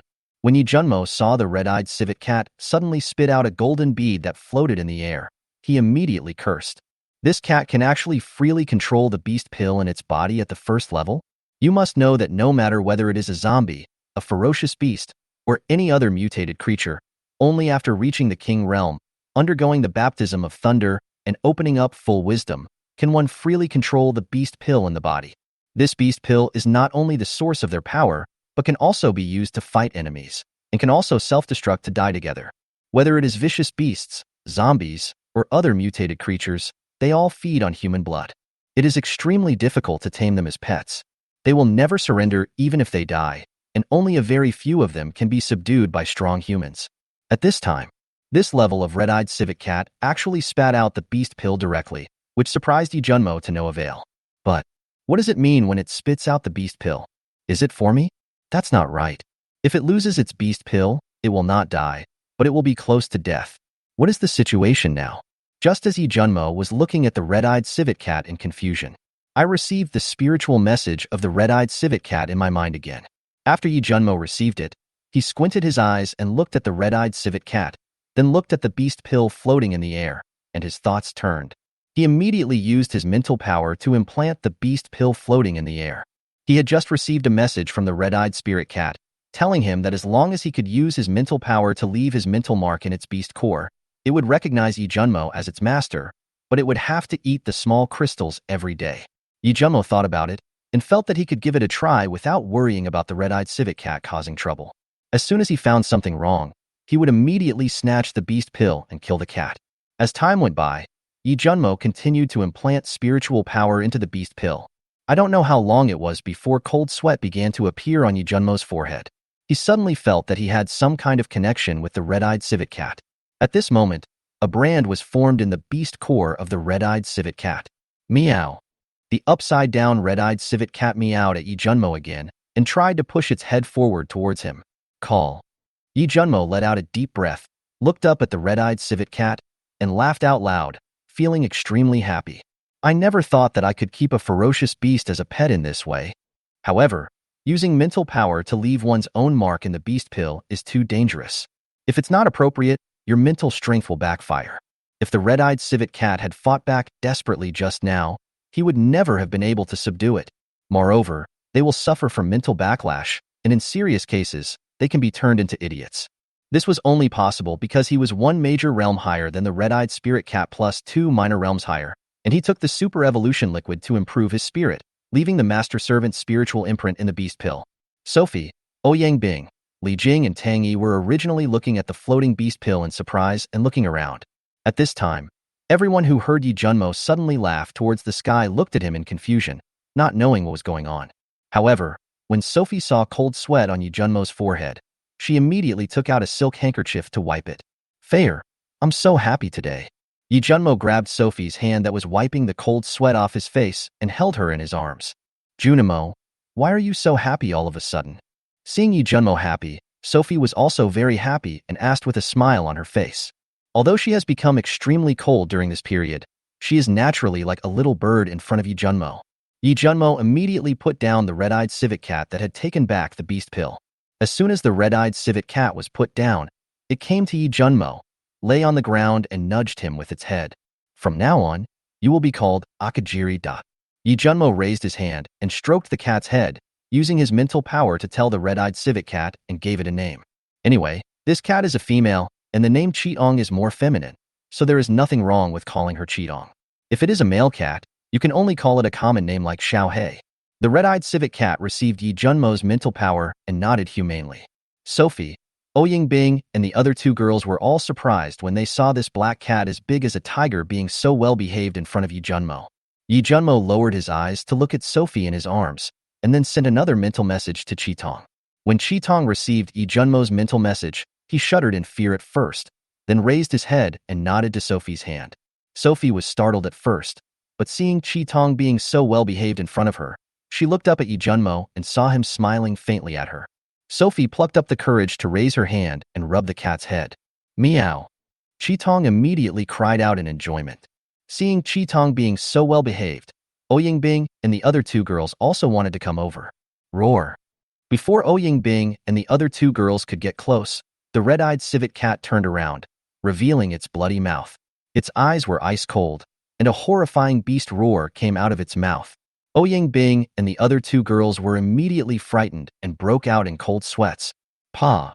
Lee Junmo raised his hand and gently hit Cheetong's head, glanced at Ouyang Bing and the other two girls, and said to Cheetong, "Okay, relax. From now on, don't hurt anyone around me without my order." When Cheetong heard Lee Junmo talking, she turned around and looked like a little kitten again. Chapter 42. shocked and frightened. Fair, since Qitong likes you so much, you must take good care of it when I'm not around. Don't let it hurt the people around us. Yi Junmo stroked the red-eyed civet cat's head and said to Sophie. Ouyang Li Jing, and Tang Yi looked at the red-eyed civet cat and then at Sophie. How could they not understand that this was the bodyguard Yi Junmo found for Sophie? Upon hearing this, Sophie looked at Qitong, then raised her head to look at Yi Junmo, her beautiful eyes filled with mist. She hated herself for being so useless, not having awakened her special powers, and being unable to help Yi Junmo. She had heard from Yi Junmo that he wanted to establish a women's army in the future. Without any special powers, she can only become an ordinary person. Now Yi Junmo is so biased towards her in front of Ouyang and the other two girls. How could Sophie have deserved this? Yi Junmo said nothing, but raised his hand to wipe the tears from Sophie's eyes. Since you want to build up your power, you will inevitably form cliques and factions, as well as various comparisons. Sophie is going to suffer a great loss with her current personality. If she doesn't have strong deterrent power of her own, then find strong external aid for her. It is just like the open and secret struggles in the ancient emperor's harem. Yi Junmo should slowly train Sophie to be the person who can suppress unrest in his harem in the future. She is not the so-called mistress of the harem. Instead, he wanted to use Sophie's cold personality and train her into a sword. A double-edged sword that can destroy enemies and deter changes in the harem. A sword of slaughter that can secretly clean up all kinds of matters, big and small, for him. He turned around, walked to Ouyang and picked her up. Ah, Junimo, what are you doing? Let me go. The sudden change scared Ouyang. You know what I'm going to do. Yi Junmo looked at Ouyang in his arms with a wicked smile and threw her out. Akato, go out and scare that woman outside. Make sure her mental strength is on the verge of collapse. Don't get close to her. After receiving his mental information, Qitong turned around, opened the door in a very humane way, and left the broadcasting room. Mo Qingyu was in a closed classroom closest to the broadcasting room at this time. Looking at the empty classroom with nothing in it, he felt terrible. This man has absolutely no gentlemanly manners at all. He actually left a weak woman like me to guard an empty classroom. Mo Qingyu was shocked and scared at this time, and complained. It was deserted here, and the fire in the playground outside was almost out. With so many zombies, she was really afraid that a zombie would suddenly break in. The thought of it was scary. Suddenly, Mo Qingyu glanced toward the glass window of the classroom in the corridor. Suddenly, she was so frightened that her whole body was shaking, because a pair of bloodshot eyes and a huge figure appeared outside the window, staring at her. Mo Qingyu was so scared that she almost screamed, and quickly covered her mouth with both hands. What's going on? What on earth is going on? Why did this cat appear here? Did the man get eaten by the awakened cat? What should I do now? At this moment, Mo Qingyu was so scared that she leaned against the wall with her head buried between her legs. She didn't dare to look up at the window, and there was a puddle of water under her. It's obvious. She was frightened to death at this point. If Yi Junmo saw this scene, he would probably laugh out loud. The Ice Queen, a master of ice-related abilities and one of the top 10 masters in the previous life, would actually be scared to death at this moment. But that's true. Mo Qingyu has no idea that she has awakened her special powers. Moreover, she had just woken up and had no idea of the terrifying energy hidden in her body. I have been feeling extremely weak and nervous since I woke up. How could she know that at this moment, she had become a peerless master among millions? Qitong stared at Mo Qingyu outside the classroom window for 2 minutes and then left. A deep growl emanated from his mouth from time to time. Mo Qingyu raised his head tremblingly, and just when he saw Qitong leaving, he breathed a sigh of relief. But Qitong's figure suddenly appeared at the window again, frightening the already weak Mo Qingyu so much that he almost fainted on the spot. In this way, the whole night passed by the window from time to time, growling a few times, and looking at Mo Qingyu through the window with its terrifying cold blood eyes. That night, Mo Qingyu was exhausted with big dark circles under his eyes. His originally bright blue pupils were now bloodshot, and his spirit was on the verge of collapse at any moment. As the sky gradually brightened, the zombies that had been running rampant on the campus had already fallen silent. Mo Qingyu in the classroom had bleary eyes and a swollen head. He felt like he would faint at any moment and was talking nonsense. Subconsciously, Mo Qingyu told himself not to faint, and kept reminding himself that if he fainted, he would become food for the cat outside. As dawn approached, Yi Junmo got up, washed, and left the broadcasting room. Qitong, who was lying by the window of a classroom, saw Yi Junmo coming out and ran over quickly. After touching Qitong's head, Yi Junmo turned his head to look at Imo Qingyu, who was sitting on the ground in the classroom, exhausted and talking nonsense, and a satisfied smile appeared on his face. Listen carefully to the nonsense coming out of her mouth. It seems like something, Bufon. I miss you so much. I am so scared. What is happening to you in the imperial capital? Yi Junmo heard the nonsense coming out of Imo Qingyu's mouth and his eyes narrowed. As he had guessed, Imo Qingyu and Yi Bufon were in a relationship of some kind. Yi Junmo narrowed his eyes and glanced at Imo Qingyu again. She was so weak now that it would be of no use even if she discovered a special energy in her body. In the previous life, Imo Qingyu might have discovered something wrong with his body and walked out of the dormitory, looking for food to survive, waiting for Yi Bufon, and then went to the imperial capital. Now, he wanted to make Imo Qingyu so weak that he was half dead and hanging on for his last breath. Only in this way can Imo Qingyu avoid making any big waves. Yi Junmo threw a dozen corpse crystals to Qitong and told it to continue guarding and not let Imo Qingyu leave the classroom. Anyway, Imo Qingyu won't die for a while, so it would be best if he falls into a coma. Chapter 43 Red Eyes shows power. Akaji, go to the next floor and kill those zombies with your claws. At this time, Yi Junmo was riding on Qitong and giving orders to it. Qitong shook his head vigorously when he heard that. You are so stupid. You are so talented, but you are afraid of these zombies. Go now. Seeing Qitong shaking his head, Yi Junmo scolded him in a cold tone. Qitong turned his head and looked at Yi Junmo on its back, with resentment in his eyes. However, when he met Yi Junmo's cold eyes, he felt aggrieved like a child. Then he jumped directly from the 7th floor to the side of the 6th floor and arrived at the corridor on the 6th floor. As soon as he came down, a group of zombies rushed over after smelling the human scent. Hurry up, if you don't kill them, they will jump on you and bite you to death. Yi Junmo saw that Qitong under him was frightened by a group of zombies rushing towards him and wanted to turn around and run away, so he scolded it loudly. Is this a super ferocious beast? When I met him, he looked so fierce. Now you are so scared when you encounter zombies. Are you completely frightened by the special mutant zombies? Roar. Qitong looked at the zombies rushing towards him and let out a deafening roar. Although it was very scared, Yi Junmo was sitting on its back, watching it fiercely. At this moment, even if you are afraid of zombies, you have to go. I saw a black shadow flashing past the wall of the corridor on the 6th floor. Cold rays of light slashed the necks of the zombies, and countless heads fell down. This speed. Yi Junmo was so happy when he saw Qitong's speed that he couldn't stop smiling. If this were in a wider area, who could catch up with it? Moreover, these zombies did not attack it, but only attacked itself. This should be because Red Eyes inherited a special mutant zombie poison. I don't know if Qitong can lead these zombies. Thinking of this, Yi Junmo quickly gave orders to Qitong. After waiting for a long time, Qitong turned around and looked at Yi Junmo as if he was a fool. It was as if saying, Master, you want me, a cat from the alien star, to cross races and lead these zombies, but it may not be possible. Pa, what's that look in your eyes? Go to the ground floor and kill them ruthlessly. Yi Junmo couldn't accept that Qitong could not command the zombies. Seeing that it looked at him strangely, he slapped it on the head. Take out hundreds of corpse crystals from the system space and feed them into the cat's mouth, waiting for it to swallow them. Flashing time. A stream of energy emanated from Qitong's body. Middle stage 1? Can it absorb so quickly? He was really surprised to see that after Qitong swallowed hundreds of corpse crystals, his realm directly reached the middle 1st level. Qitong's eyes were shining at this time, and it felt that its master was so good to it. So many small crystals fill its stomach, which is much more satisfying than eating human heads. And these zombies are not as scary as it imagines. Those zombies only attack the owner of the body, not it. Qitong jumped directly from the 6th floor and landed steadily among the group of zombies on the 1st floor. Then it continued to harvest using its 10-centimeter-long claws, which were as sharp as steel knives. Yi Junmo sat on Qitong's back, and every time Qitong killed a zombie, he would quickly collect a corpse crystal. This speed is simply amazing, and you don't have to waste any energy. The movement from Yi Junmo's side instantly attracted zombies from all over the campus. Countless zombies gathered here. Looking up, thousands of zombies formed a black mass. Akaji, go to a spacious place and do whatever you want.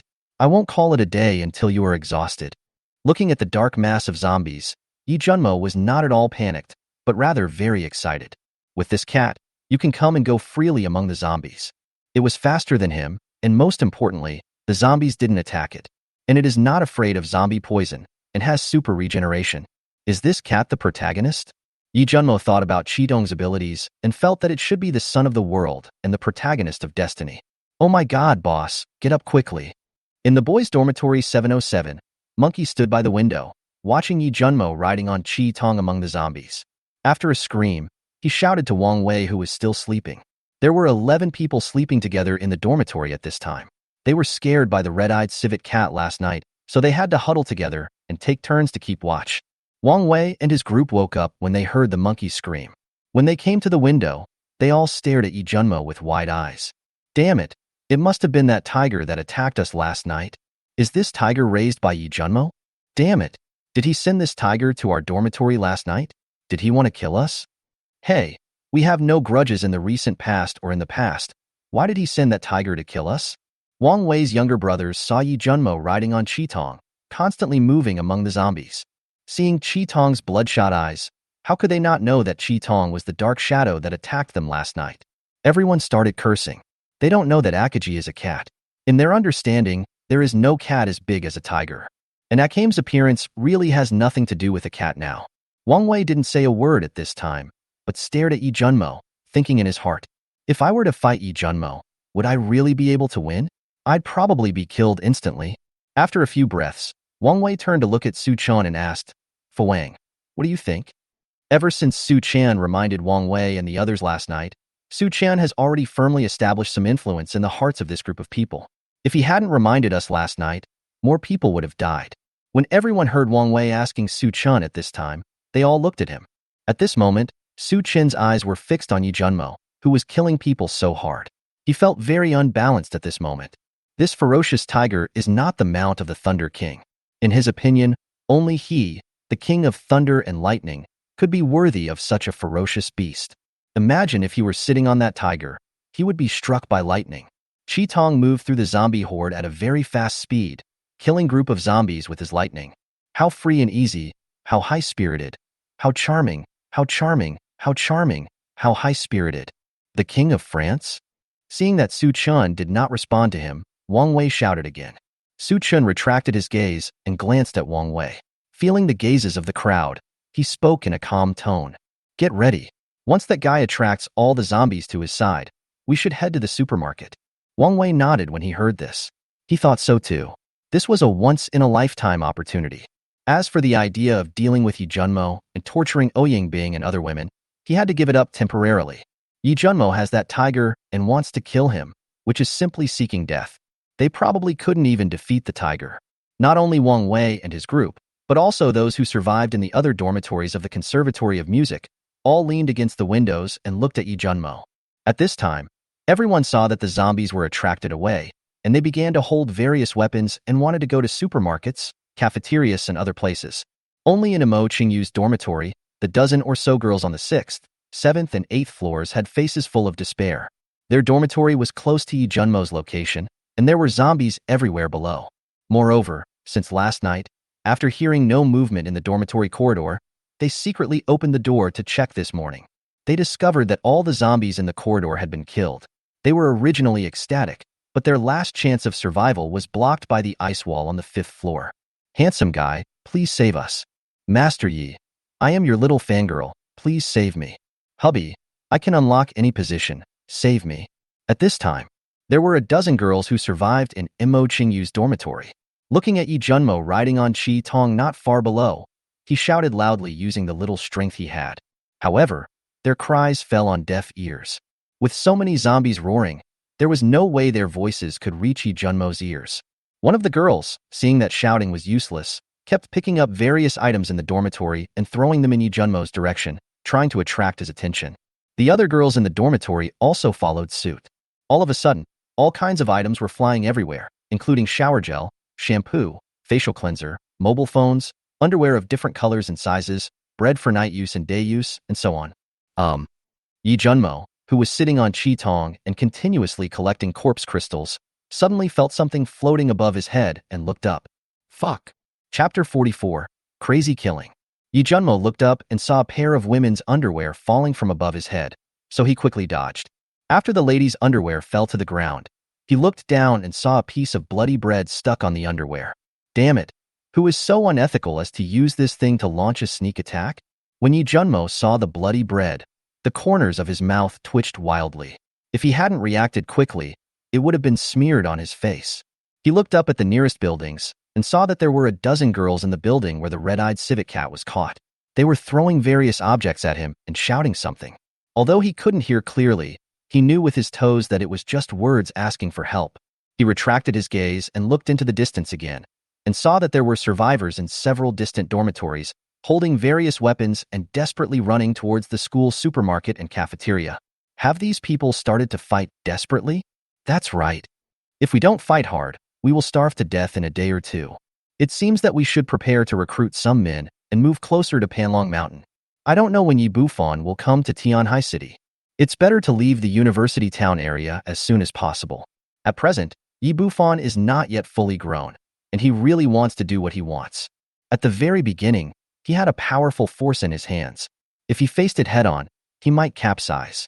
It would be better for him to stabilize first, survive, and then start to kill.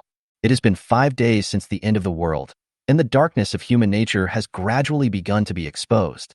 If we wait a few more days, some of the survivors might do anything. Now we are slowly recruiting people from the music conservatory and building up our influence, which is having unexpected results. Only by extending a helping hand when they are most desperate and darkest can you leave an indelible mark in their hearts. After thinking for a while, Yi Junmo instructed Chi Tong below him. Akato, slowly kill over there. After Yi Junmo finished speaking, he also started to draw out his tang sword and started killing frantically in the direction of the campus supermarket, which was a few hundred meters away from him.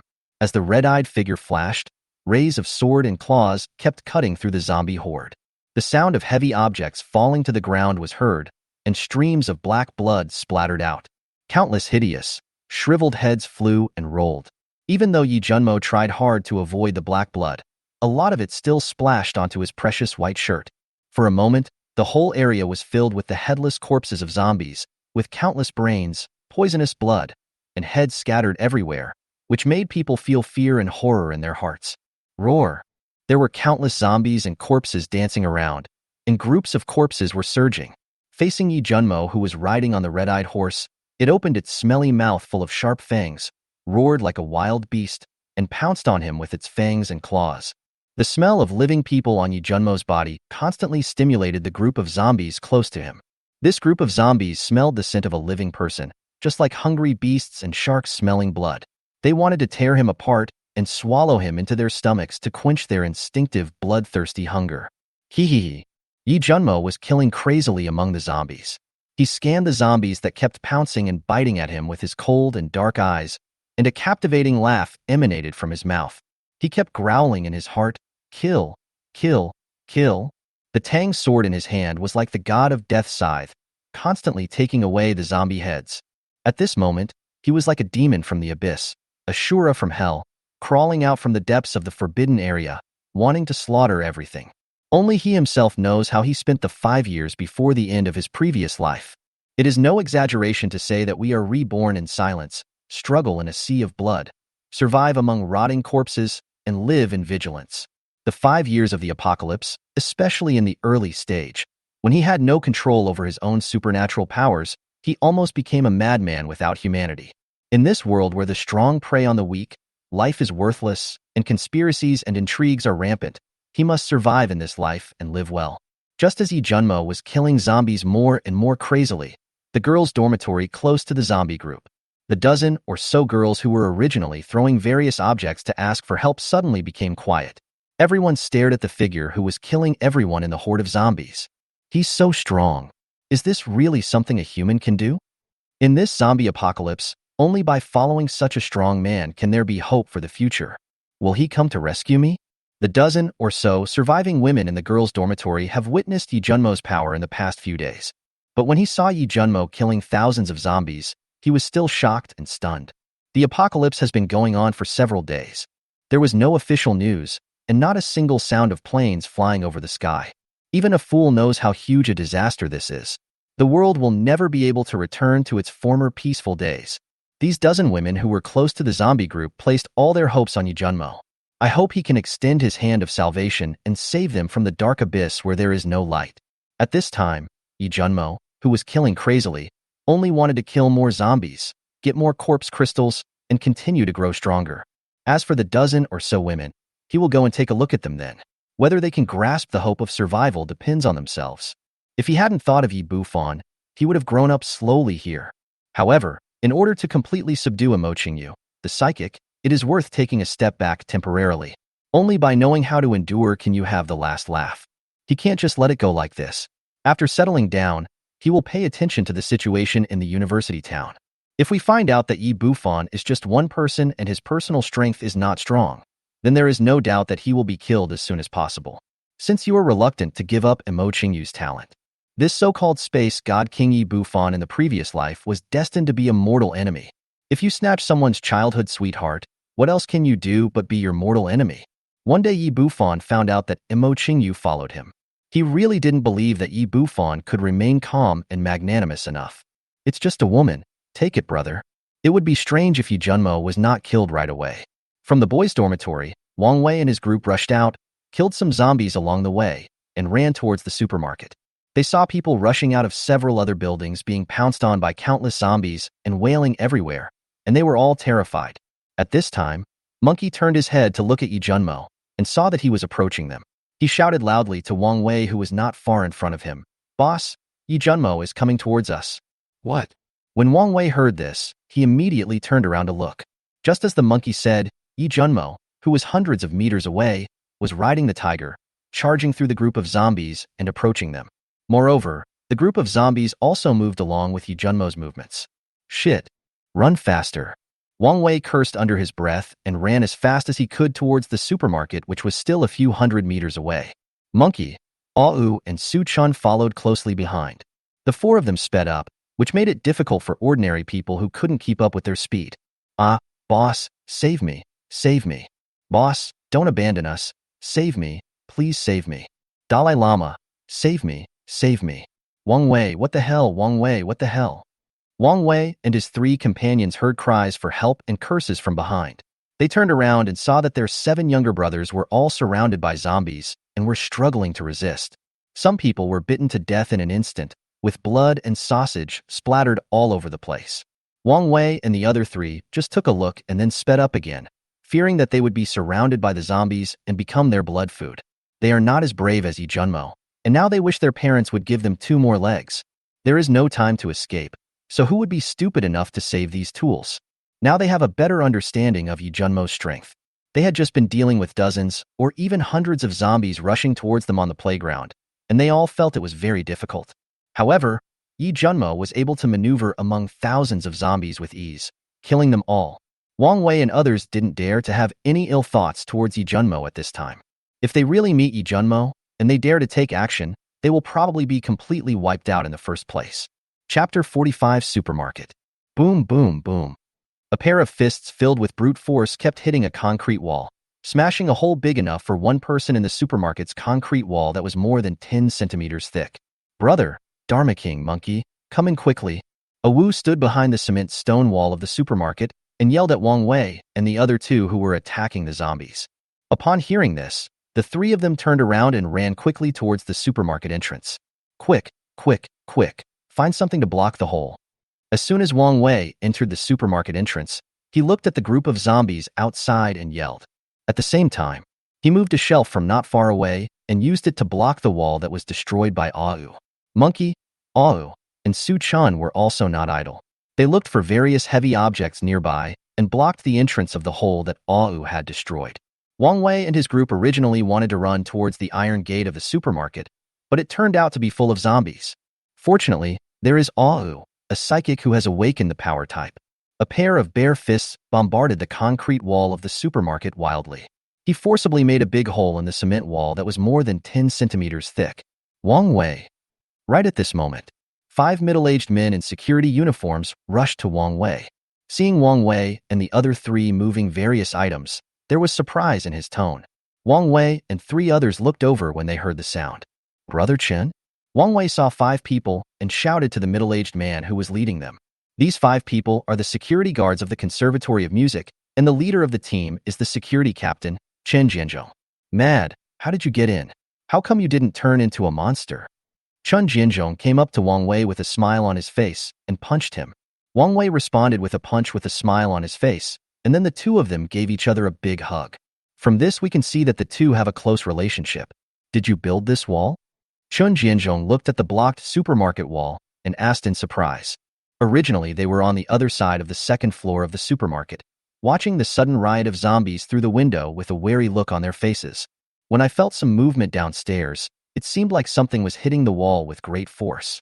They thought it was some awesome zombie and were so scared that they hurried down to check it out, but they didn't expect it to be Wang Wei. My brother, Ao, has awakened superpowers and is as strong as an ox. He smashed it out. Wang Wei looked at Chen Jianzhong with a proud look on his face, and then spoke again. Brother Chen, have any of you awakened superpowers? Upon hearing this, Chen Jianzhong looked at Wang Wei, raised the corner of his mouth, raised his right hand, and saw a violent electric current crackling in his hand. Wang Wei looked at the electric arc as thick as a thumb in Chen Jianzhong's hand and exclaimed, "Lightning?" "Yes, lightning. Very powerful lightning ability." Chen Jianzhong's tone was full of arrogance at this time. Wang Wei looked at the lightning in Chen Jianzhong's hand and glanced at Su Chun, who was burying his head aside. When they were escaping just now, he and Monkey saw how weak Su Chun was. A hair-thin electric current was released, which could only make the zombies twitch and become sluggish on the spot for a few seconds. It was completely useless. At the beginning, he was still shouting that he would restore a bright and clear world and transform himself into a body of thunder and lightning. It's ridiculous just thinking about it. When Su Chun saw Chun Jianzhong's lightning ability, he felt so ashamed. He has already understood that he is not the son of destiny, the king of thunder and lightning at all. He is just a little bit better than the average person. When he was escaping just now, he had no choice but to use his superpowers, but even so, he almost died at the hands of a zombie. His true self and strength were directly exposed to Wang Wei. At that time, Wang Wei saw Su Chun emit a lightning bolt as thin as a hair, which shocked the zombie and made it twitch for 2 seconds. When the zombie came to its senses and pounced on him, almost biting Su Chun to death, he felt like a fool to have been deceived by a pretentious guy. Wang Wei glanced at Su Chun again, not wanting to argue with him for the time being. He looked at Chun Jianzhong and praised, "Brother Chun Nyobi, are you the only one who has awakened superpowers?" "What superpowers?" "I call this the lightning power. Besides me, my brother has also awakened his special powers. He can manipulate all kinds of wooden objects. Even trees can be manipulated into tree ropes to entangle the enemy." Wang Wei looked at the person who was pulled to his side by Chen Jianzhong and nodded. Then he asked about the supermarket and told them about their situation. When Chen Jianzhong heard that Wang Wei and the others all had superpowers, he couldn't stop smiling, and then he began to talk about them in the supermarket. It turned out that on the day the apocalypse broke out, Chen Jianzhong and several others were buying items in the supermarket. Because Yi Junmo pretended to be the new dean on the radio and asked the students to return to the classroom. There were hardly any people in the supermarket. When the apocalypse broke out and the zombies mutated, Chen Jianzhong and several others killed several mutated security guards who were with them. Then they saw countless people in the school turning into zombies. Some students even ran into the supermarket, closed the door immediately, and blocked it with various items to stop the zombies. Then they began to clean up the other mutated zombies in the supermarket and occupied the school's 2-story, more than 10 meters high, standalone supermarket with an area of more than 1,000 square meters. After their superpowers awakened, they accidentally discovered the corpse crystals inside the zombies' heads that could help themselves. After gradually realizing that there would be no rescue, they killed some survivors. And now there are not only Chen Jianzhong and his 4 companions in the supermarket, but also a dozen female students. There were also some schoolgirls who had awakened special powers, but they had no fighting power and were subdued by him not long ago. Speaking of female schoolmates, Chen Jianzhong looked at Wang Wei with a lewd smile and said, "Come on, Brother Chen will take you to see some girls. I still have a school beauty here. Brother Chen hasn't had time to enjoy her yet. It's just right that you're here." After Chen Jianzhong finished speaking, he pulled Wang Wei to the bedding area of the supermarket on the first floor. Since we know that Wang Wei and his group have superpowers, and they are also good acquaintances, at times like this, it is natural to get together and make plans for the future.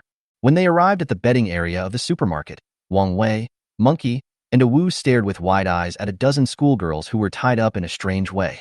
Although there is a power outage now, there are several 10-centimeter thick translucent glass with guardrails above the supermarket. It is sunny outside now, so the lighting inside the supermarket is still very good. Wang Wei and others looked at the tied-up girl only a few meters away from them and could see it clearly. As for the Lightning King Su Chen, his eyes were filled with mist at this time, and his hands were clenched tightly. He stared at the woman in the corner, with anger and joy in his eyes. Wang Wei and others didn't notice anything strange about Su Chen. The three of them kept swallowing their saliva, and the obscene look in their eyes kept rising. Damn it, it's actually Shen Xiaoman. Wang Wei swept over a dozen women one by one. Finally, his eyes were fixed on a woman in the corner who was wearing a black suspender-covered skirt, a translucent collar, and a small suit. There were a lot of blood stains on the clothes, and her development was quite abnormal. Ha ha ha ha. Yes, that's her, the woman that young Master Wu has fallen in love with recently. After the zombie outbreak, she ran into the supermarket with some schoolgirls. Brother, how about this woman? I'm willing to share it with you. Chen Jianzhong burst out laughing when he saw Wang Wei recognizing Shen Xiaoman. Wang Wei nodded vigorously when he heard this, saying that he was willing, and even more so. As for the Mr. Wu that Chen Jianzhong mentioned, he knew it. Young Master Wu's real name is Wu Hai. He is the eldest son of a family worth tens of billions in Tianhai City. Shen Xiaoman's ranking in school and school beauty is not low, ranking third, and she is a civilian school beauty. And it only fell from third place this year, having been firmly in second place for the past 2 years. This year Mo Qingyu came, and Shen Xiaoman fell to the third school beauty position. However, Wang Wei heard that this girl was well hidden. In the past 2 years, she had rejected many rich second-generation people who pursued her. She looked like a pure school beauty, but she was actually a green tea girl. Recently, I even got close to Mr. Wu. It seems that Shen Xiaoman also has a boyfriend who runs takeaways, and he hooked up with young Master Wu after school started this year. These things were mentioned when he was chatting with other rich second-generation students just a few days after school started in September. But it doesn't matter. The world has become like this now. Everything about Wu Daxiao and Zhang Daxiao is all in the past tense. Such a beauty. Today he must release the beast in his heart. Shen Xiaoman, whose hands and feet were tied, had already been seen when Wang Wei and his group arrived. When she saw Su Chen, her eyes were filled with tears and her delicate body was trembling slightly.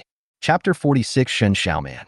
In the campus playground, not far from the supermarket, Yi Junmo was among the zombies. I saw that the 4 Wang Wei people actually had special powers. I saw them making a big hole in the wall and retreating into the supermarket.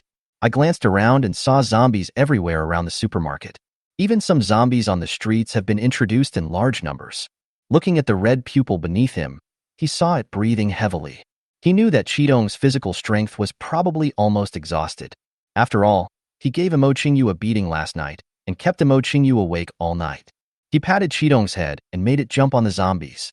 Heading towards the top of the supermarket in the distance, which is only 2 floors and more than 10 meters high. When they reached the roof of the supermarket, Yi Junmo got off Qi Tong and looked around at the back of the zombie swarm below, which looked like headless flies. He glanced down at the black blood on his clothes, turned around with red eyes, quietly opened the rooftop iron door, and entered the 2nd floor of the supermarket. Su Chan. 1st floor. Supermarket bedding area. Shen Xiaoman, whose hands and feet were tied, looked at Su Qian with a cry in his mouth, his delicate body trembling, and tears dripping uncontrollably. When she saw Su Qian, she seemed to see hope. When Wang Wei and others heard Shen Xiaoman calling Su Qian, they all withdrew their obscene looks and looked at him in unison. Su Qian, whose eyes were filled with anger and whose hands were clenched tightly, slowly calmed down after hearing Shen Xiaoman's voice. Bitch, you have today too. Su Qian, who was in a good mood, looked at Shen Xiaoman with ridicule in his eyes and even cursed him as a bitch. And Shen Xiaoman, who was looking at Su Qian with hope in his eyes, was crying. As if she couldn't believe her ears, she stared at Su Qian with her beautiful eyes wide open. Su Qian actually saw her like this for the first time. Instead of saving or caring, he was scolding her. Hee hee. Su Qian looked at Shen Xiaoman's disbelieving eyes and chuckled. His eyes were full of anger, and he gritted his teeth and said, You bitch, do you really think I don't know about you and Wu Hai? I worked so hard to run takeaways and buy bags, clothes, and cosmetics for you. You bitch ended up hanging out with other men. I was really blind at the beginning. At the end of Su Qian's words, his veins popped out. His saliva flew everywhere, and he cursed loudly. As soon as Yi Junmo entered the 2nd floor of the supermarket, he heard Su Qian's curse from below. He raised his eyebrows and walked slowly towards the 1st floor. Boom. Hearing Su Qian say this, Shen Xiaoman felt as if a bomb had been detonated in his mind, and his delicate body was trembling. Su Qian looked at Shen Xiaoman, who was trembling all over, laughed directly, stared at her with cold eyes, and said in a cold tone, "From the third year of high school to now, I have been with you for more than 3 years, but I didn't realize that you were a green tea bitch. It was a waste of labor and capital to treat you sincerely. When you were fooling around with Wu Hai, did you treat me right?" Su Chen looked at Shun Xiaoman's trembling delicate body and spoke more vigorously, roaring loudly. "The year before last, when I was a freshman in college, I went shopping and fell in love with a piece of clothing. I found out that the price was more than 3,000 yuan, and I couldn't bear to buy it. The laborer used his spare time to run takeaways to earn money and buy you the clothes you like. Not only did you scold me, but you also went to the mall and sold the clothes at half price. Have you ever thought about my feelings? Last year when I was a sophomore, I heard that a rich second generation gave you tens of thousands of dollars in cosmetics and wanted to invite you out to sing and have dinner. The labor and management worked hard and saved food and money to run takeout for a month. Finally, I bought you a set of cosmetics of the same style. In the end, you bitch not only scolded me for not knowing how to save. He dragged me along and returned the cosmetics at a low price. In the end, he ignored me for half a month. I didn't go home during the summer vacation in July this year. I worked in Tianhai City for 2 months under the scorching sun, delivering food. I wanted to give you a new phone and a new laptop on your birthday on September 2nd. When I came to the girls' dormitory to find you happily with my newly bought mobile phone and laptop. A classmate who shares a dormitory with you said that Mr. Wu is in your dormitory and his bodyguards have stopped me. Otherwise, I would go up and disturb your good times. And I was beaten up by Wu Zhazhong's bodyguards. Do you think I don't know that you're hooking up with that bastard young Master Wu? At that time, I really wanted to rush up and kill you and that Wu Hai. How dare you look at me like that now? How? Want labor to save you? Do you really think that labor and management don't know that you are a bitch, but you are actually a green tea bitch? What else do you say? The first time should be reserved for our wedding night. Pretend to be innocent. How come labor and management never realized you were a bitch? Chen Jianzhong and others looked at Su Chun, who was roaring like a madman. When they heard the words in his mouth, there was a different look in their eyes. Wang Wei looked at the roaring Su Chun with an aunty smile on his face. He didn't expect that Shun Xiaoman's takeaway boyfriend was by his side. It was really fun to ride a horse. Chen Jianzhong, Wang Wei and others were all staring at Su Chun with interest. It's like watching a dramatic movie. Shin Xiaoman stared blankly at Su Chun, who was roaring crazily there, and a cold smile began to appear on his originally panicked face. I recalled every little detail of their relationship since their senior year of high school. She and Su Chun came from the same small county. They became lovers in their senior year of high school and eventually entered Tianhai Conservatory of Music together. When she came to Tianhai City, she was not dazzled by the prosperity and glamorous world of Tianhai. She just wanted to be with Su Chun after graduation, work hard to earn money, and buy a house of their own in Tianhai City. Since her freshman year, countless rich second generations and young men pursued her, but she rejected them all.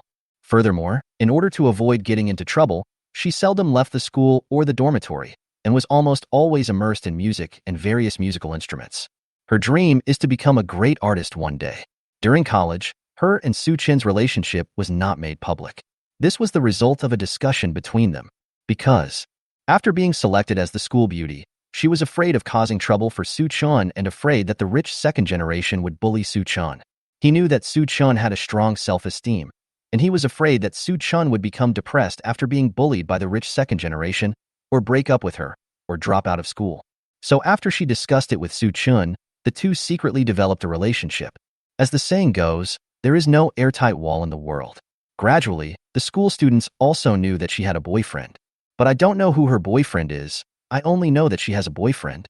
In this way, Shin Xiaoman, who always hid and refused all kinds of rich second generation and son-in-laws, and had been immersed in school and studying music, did not escape the evil intentions of some people in the end, and that person was Wu Hai. On August 30th last month, she came to the school from her hometown to register. As soon as she entered the campus, she was stopped by Wu Hai and others. Wu Hai directly paid for her.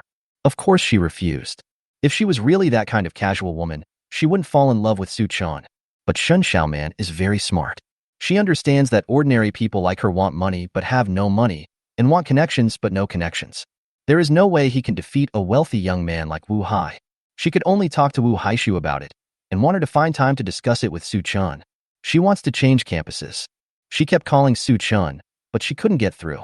A few days after school started, Su Chun sent her a message on the day of registration, saying that he had been very busy recently, so he never took the initiative to contact her.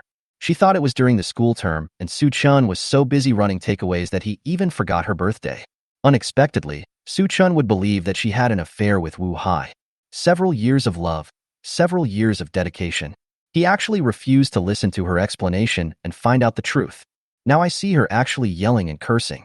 Thinking of this, Shun Xiaoman looked up at Su Chun, who was still cursing her. His eyes were filled with desolation and despair. Then she remembered that Chun Jianzhong exposed his true nature 2 days ago and wanted to bully her. She refused to obey and was beaten to the point of death. Slowly, Shun Xiaoman looked at Su Chun, who was cursing her, with hatred in her eyes. She hated this man and hated herself even more. I hate that Su Chun can only roar incompetently whenever something happens. The first time I saw her like this, she was actually cursing mercilessly. He didn't even ask what happened, and he didn't even ask why she was tied up now. She hated herself even more for why she had fallen in love with this loser Su Chun in the first place. I hate myself for being so stupid, hiding around the campus for Su Chun, trying every means to avoid the rich second generation. I hate myself for not finding a rich second generation like some school beauties and living a life of ample food and clothing. Even if you only get kicked out after playing for a few years, once you have money, you can do whatever you want. Shin Xiaoman's thoughts were slowly brought back to reality. Looking at Su Chun, who was still yelling and cursing, except for the tear stains left on his face, there were no more tears in his beautiful eyes. She didn't explain anything, and she didn't need to explain anything. Even if there are no rumors about Wu Hai, the way she was tied up now, Su Chun will definitely have random thoughts again and won't want her anymore. Her sincerity towards Su Chun has been defeated by reality. She just wants to live now and live well for herself in this greatly changed world. Have you scolded enough? Shut up when you've scolded enough, you incompetent waste. Su Chun, who was still cursing at first, heard Shun Xiaoman scolding him for being incompetent and useless. He talks dirty words and stops silently. His eyes were filled with endless anger, and his face began to twist ferociously. Shin Xiaoman looked at Su Chin's ferocious and twisted expression. I just feel that I am so stupid. How could I fall in love with such an incompetent man in the first place? No longer paying attention to Su Chun, Shun Xiaoman looked at Chun Jianzhong. Chapter 47. Super Nanny Shun Xiaoman, SS Healing Power. Behind the shelves not far from the bedding section of the supermarket, Yi Junmo stood behind the shelf, holding a wet towel to wipe the zombie blood on his hands. Chi Tong lay quietly on the ground beside him. When Su Chun started cursing and roaring, he came down from the second floor with Chi Tong. Hearing all kinds of curses coming out of Su Chin's mouth, he turned on the detection eye behind the shelf to check the information of this group of people. Character Wang Wei. Realm. Initial stage of the first stage. Superpower. Fire. Favorability. Hate. Character Qin Jianzhong. Realm. First order midterm. Superpower. Thunder and lightning. Favorability. 50. Stranger. Oh, Wang Wei, do you hate me? A mid-level first order lightning mutant. Hee. It seems that this man named Chan Jianzhong has discovered the function of the corpse crystals in the zombies' heads. No wonder there were some zombies and corpses with hollowed-out heads just now on the second floor. A fire element, a thunder and lightning element, a super wind element, a super strength, a super wood element, and a super thunder and lightning king. Yi Junmo raised his eyebrows after reading the information from Wang Wei and others. These 6 people have pretty good abilities. If they hold each other together in the early days of the apocalypse, as long as they are not completely surrounded by zombies, they will definitely be able to live happily. Then his eyes turned to the dozen or so women who were specially tied up and dressed in particularly revealing clothes. When his eyes slowly swept over the women, he didn't find any of them who had awakened their powers. Yi Junmo's eyes lit up until he stared at a woman wearing a black silk armband skirt. Character, Shun Xiaoman, 20 years old, unparalleled coquettishness, beauty in the world, pure girl. Classmate Xiaoman, height, 1. Realm, early stage of first level. Superpower, treatment. Ability, healing, restoring mental power. Appearance, 94. Favorability, 50, stranger. Special ability, Angel's Kiss. Angel's Kiss cures and removes any toxins from corpse poisons that are 1 level higher than one's own realm. The effect of Emperor Corpse Poison is halved. Special ability, healing. Healing is similar to super speed regeneration. When Shun Xiaoman suffers any damage, the body will automatically consume its own abilities and energy to heal itself. When Yi Junmo saw Shun Xiaoman's message, a bright light flashed in his eyes. I had heard of this girl in school. It was 2.5 years ago when Shun Xiaoman and the others were freshmen. At that time, he had just inherited the group company. During that time, he did not pay attention to the school, and he had no intention of focusing on the women in the school. But later I saw this girl's photo and heard that she had a boyfriend and had rejected many rich second-generation men who pursued her. He didn't have time to take over the company, so he didn't pay much attention to this woman. Later, after the company was stable and on track, I went back to school a few times and basically targeted freshman girls. After all, there are too many wealthy people in Tianhai Conservatory of Music, and his net worth of billions is not that impressive in the school. He liked beautiful women at first, so he basically came at them openly and offered money. If the other person refused to accept, he would change his target. It was a case of inducement, and each party got what they wanted. He is not like some rich second generations who, if bribery doesn't work, use intimidation and finally resort to some forceful means. The reason why he was able to take Sophie away from school was largely due to his character. Sophie was a smart woman, and after learning about the situation at the school, knowing her appearance, even if she didn't follow Yi Junmo, sooner or later she would not be able to escape the clutches of those rich second generations. In terms of enhancement, Yi Junmo also looked good, so Sophie chose to follow him. Now that I think about it, my character was pretty good back then. As for now, Jie, Yi Junmo thought about it in his mind and looked at Shan Xiaoman's special ability, Angel's Kiss. Angel's Kiss can not only detoxify corpse poisons at the same level as hers, but also detoxify corpse poisons at a higher level than hers. For example, if Shin Xiaoman is in the middle of the first level, she can remove the corpse poison in the middle of the second level. The higher the level of the zombie, the stronger the zombie poison will naturally be.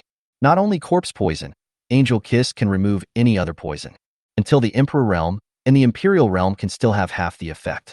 There's also her ability to heal, her ability to restore her mental powers, and finally her ability to heal herself. As long as her realm has improved and her energy is high, she will be able to keep you alive even if you are still breathing. This is a super big nanny. Taking a glance at Shun Xiaoman's stature, she is indeed a super nanny. No wonder the system rated her as a beauty in the world. With such a majestic appearance, it would be difficult for him to ride a horse without being a beauty. If my guess is correct, this Shin Xiaoman may be the healing power user who worked under Wu Tianhuang in Tianhuang City, the most powerful force in Tianhai City in the previous life. After Tianhai City was established as a city, it was renamed Tianhuang City. The city owner was Wu Tianhuang, a person with light powers. It is said that there was a magical woman beside Wu Tianhuang who could cure hundreds of poisons. Although I have never heard of this woman's name, I have never seen her true appearance. Seeing Shan Xiaoman's ability today, Yi Junmo was 100% sure it was her. 3 years after the end of the world, when all survivor cities began to communicate messages, some powerful forces from various places heard that Wu Tianhuang had subordinates who could detoxify hundreds of poisons, and they came to Tianhuang City to seek help from Wu Tianhuang. Wu Tianhuang didn't know how many cultivation resources he had collected, which simply increased his level of strength. As for why I hadn't heard of Wang Wei, Chen Jianzhong and others in my previous life, and why Shin Xiaoman finally became Wu Tianhuang's subordinate, this is not something he should care about. I didn't expect that the Conservatory of Music not only picked up Imo Qingyu, the Queen of Ice Gods, and the Red-Eyed Civet, but now they also have a top-notch nanny. Is it interesting, Shin Xiaoman? Are you being called green tea, gold worshipper, and broken shoes by your useless man? Yi Junmo read Shin Xiaoman's information, especially the innocent girl who saw the system evaluation. It must not be what Su Chen said. Maybe there is some misunderstanding. But this is not what he still cares about. Men and women, love and love. Hee. Yi Jun Moxie smiled and closed the detection eye. Seeing Su Chen roaring helplessly, Yi Junmo simply didn't bother to listen. When he heard Shan Xiaoman calling Su Chen an incompetent man, Yi Junmo stared at her with interest through the gap between the shelves. On Shan Xiaoman's side, when everyone heard her calling Su Chen an incompetent man, Wang Wei and the others simply burst out laughing, hunching over with laughter. Su Chen clenched his hands tightly, his eyes were bloodshot and his face was twisted. He really wanted to rush up and strangle Shan Xiaoman to death. Shin Xiaoman looked at Su Chen's expression of wanting to kill her and didn't pay attention to him. He took a deep breath and let it out, as if to cheer himself up. With difficulty twisting her seductive figure with a coquettish tone, she looked at Chen Jianzhong and said coquettishly, "Brother Chen, I want to follow you sincerely now. As long as you can protect me in the future, I am willing to be your woman and will cooperate with you well." Oh.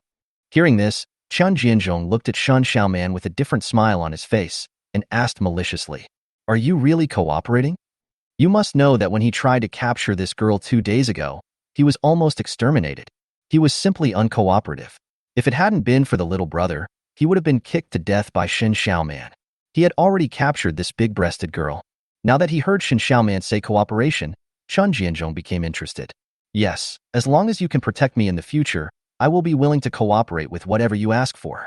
When Shin Xiaoman said this, she closed her desperate eyes and her delicate body continued to tremble. A dozen other women who were specially tied up heard Shin Xiaoman say this.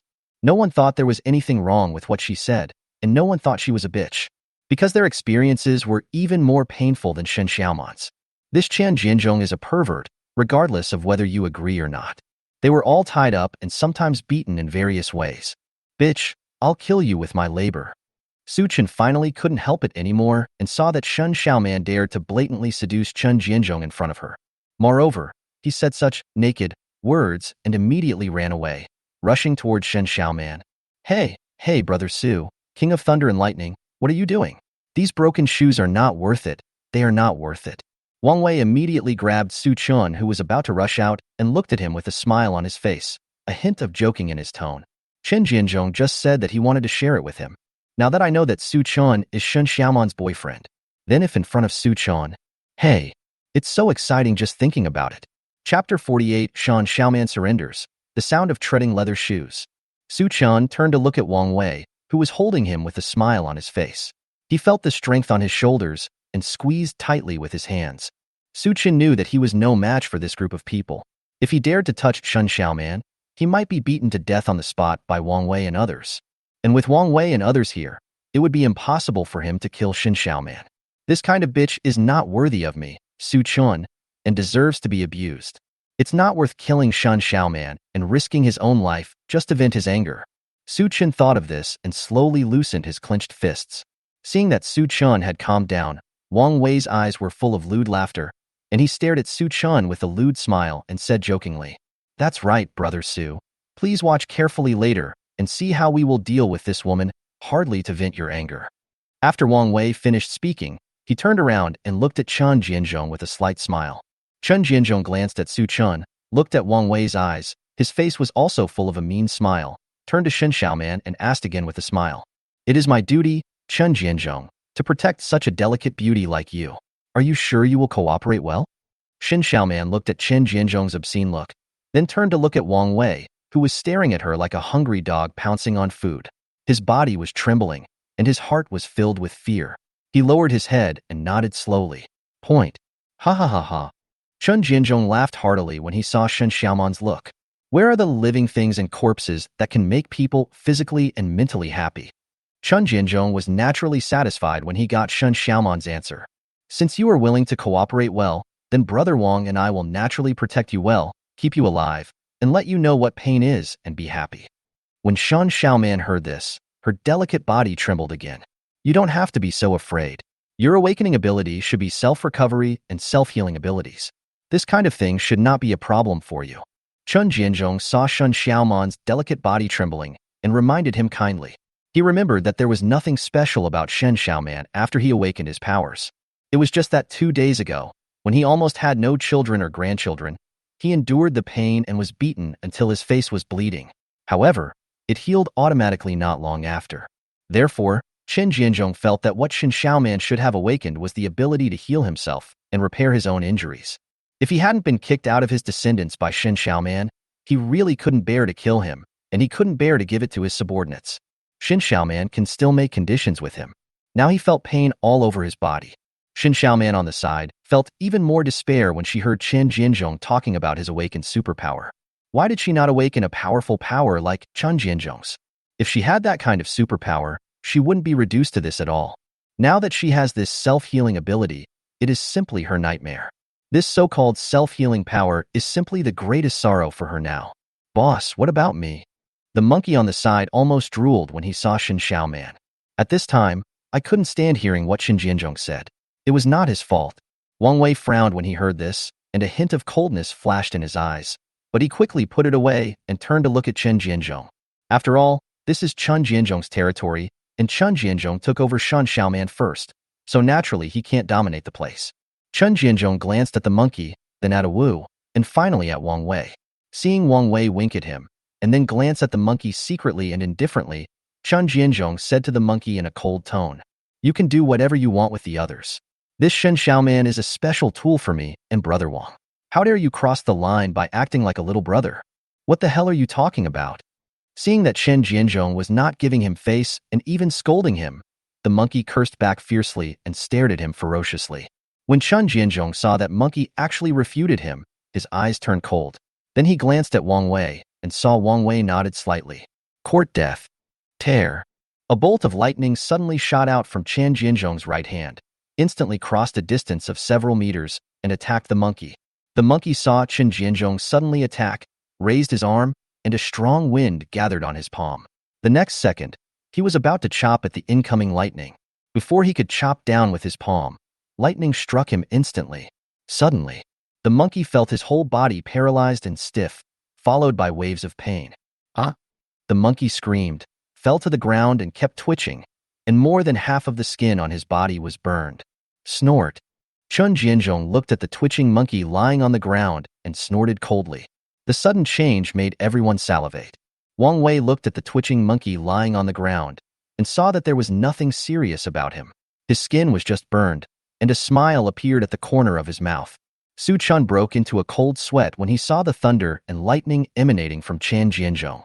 It's too strong, not comparable to his 3-minute arc. Seeing that the monkey was seriously injured, Awu wanted to rush out and fight Chen Jianzhong immediately, but was held back by Wang Wei. Shen Xiaoman and the other Tide women were not surprised to see this scene. In the past few days, Chen Jianzhong had been showing off his lightning powers in front of them. "Brother Wang, it seems that your little brother doesn't take you, the boss, seriously? He even dares to steal the boss's woman." Chen Jianzhong looked at Wang Wei and asked. Wang Wei looked at Chen Jianzhong and smiled. "Thank you, Brother Chen, for showing mercy. It's my fault for not disciplining me well. Don't be so petty with the monkey." Then Wang Wei turned to Awu and said, "Carry the monkey to the bed in front, and then find some vegetable oil to apply on his burned skin." Wang Wei just wanted to teach the monkey a lesson, and Chen Jianzhong took action only after receiving his secret signal. He just wanted to use Chen Jianzhong's hand to deal with the monkey. You have to let him know that a younger brother is a younger brother, and what the older brother gives you is yours. You cannot stand up and fight for it. Some things cannot be crossed. Let Chen Jianzhong take action. He can play the good guy and Chen Jianzhong plays the bad guy. The reason why the two of them cooperate so well is that before the apocalypse, the two of them had a good rapport and often went out to have fun together. The monkey lying on the ground with a painful face heard Wang Wei say this. His eyes were full of anger and murderous intent. "Come on, Brother Wang. You and I will definitely have a place in this crazy world in the future. Let's enjoy Shen Xiaoman's delicious food together today. Others, you can do whatever you want with those tied-up women." Chen Jianzhong ignored the monkey and gave Wang Wei a mean smile. After inviting him, he then coldly gave orders to the younger brothers. Shen Xiaoman, who had her head buried, heard this and her delicate body trembled from time to time. "Ha ha ha ha. Then I won't be polite." Wang Wei looked at Shen Xiaoman. His eyes were shining, and his shirt was blown out. Tap, step, step. Right now, after Wang Wei Gang took off his clothes, the sound of leather shoes hitting the ground was heard. Who? Wang Wei, who had just lost his shirt, and Chen Jianzhong immediately turned to look at the source of the sound. The other Tide woman also immediately looked towards the source of the sound. And Shen Xiaoman, who was originally at the mercy of others, slowly raised his head. The zombies outside could hear no sound or smell any human scent. They had stopped roaring at this time, and only a small number of zombies let out a low roar from time to time. At this time, the footsteps in the supermarket were clearly heard by Wang Wei and others. I saw a man wearing a bloody white shirt, suit pants, and leather shoes with an indifferent face wiped his hands with a towel. And a tiger-shaped beast that looked more terrifying than an adult tiger came out from behind a shelf not far away. As the man walked towards them, he looked at the supermarket goods from time to time. When passing by the beverage shelf, I casually threw away the bloody towel in my hand, grabbed a can of happy water, opened it, took a sip, and put it back. He took another pack of gummies, opened them, popped them into his mouth one by one, and walked towards them. Tap, step, step. The sound of leather shoes echoed in the supermarket. Wang Wei, Chen Jianzhong, and others looked at Yi Junmo approaching. Their whole bodies tensed up, as if facing a formidable enemy, and they stared at him warily. And behind him was Qi Tong, who occasionally let out low roars. Chapter 49. Nothing will happen to you before I die. Shin Xiaoman looked at Yi Junmo, who was walking towards them step by step. Seeing him being so casual and unscrupulous, there was yearning in his eyes. Young Master Yi? Is it really Mr. Yi? Young Master Yi, please save us. Some of the other tied-up women recognized Yi Junmo and called for help. Yi Junmo ignored those women and did not stop when he passed by Wang Wei. He glanced at Wang Wei in his ragged shirt and continued walking forward. When passing by Chen Jianzhong, he seemed like air and ignored them. Damn, when did he come in? Why was there no noise at all? Wang Wei cursed in his heart when he saw Yi Junmo. Seeing Yi Junmo being so casual in front of them and looking down on him, Chen Jianzhong clenched his hands tightly and slowly moved towards Wang Wei, who was 2 meters away from him. Yi Junmo and the others knew it very well. Ever since Chen Jianzhong awakened his powers, he would go to the rooftop from time to time to watch the situation on campus. There is only a corner of the rooftop in the supermarket where you can see the teaching building where Yi Junmo is. Shin Xiaoman and the others didn't know Yi Junmo was crazy on campus. Only Chen Jianzhong and a few people saw Yi Junmo killing zombies many times. At this time, Yi Junmo appeared in front of them quietly, and it was a lie to be unafraid. Although Chen Jianzhong thinks that his thunder and lightning is powerful, but he knew that he could not dare to kill all the zombies like Yi Junmo did. And he felt that the black tiger following Yi Junmo was also very powerful. So he didn't dare to take action immediately, so he could only lean towards Wang Wei and check the situation first. Yi Junmo walked to the corner bed and looked down at Shin Xiaoman, who was looking up at him. Seeing that her hands and feet were tightly bound and there were a lot of blood stains on her clothes, he asked indifferently, "Can you move?" Hearing this, Shin Xiaoman's eyes showed doubts. She didn't understand what Yi Junmo meant, but she nodded quickly. Puff, puff, puff. Right now, a cold light flashed across, and the hemp ropes binding Shan Xiaoman's hands and feet broke one by one. Yi Junmo took out a suit from the system and threw it beside the clean bed, then opened his arms and ordered, "Undress for me." Shin Xiaoman looked at the hemp rope that broke for no reason, heard Yi Junmo let her undress for him, looked up and saw him standing beside the bed with his arms open. Turning to look at Chen Jianzhong, Wang Wei and others, they saw that their faces were angry and as if they were facing a formidable enemy. She quickly got off the bed. Her hands and feet were a little numb due to being tied up for a long time, and she almost fell down. Fortunately, she reacted quickly and held on to the edge of the bed.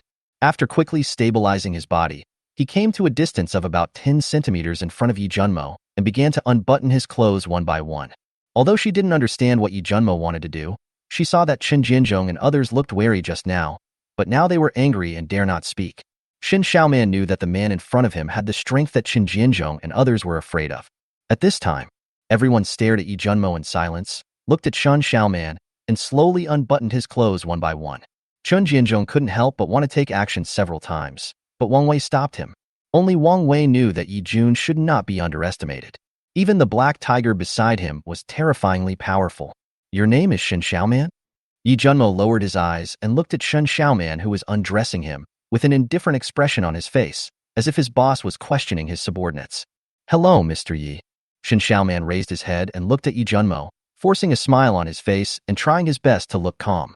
Shin Xiaoman now wanted to show a different side from other women in front of Yi Junmo.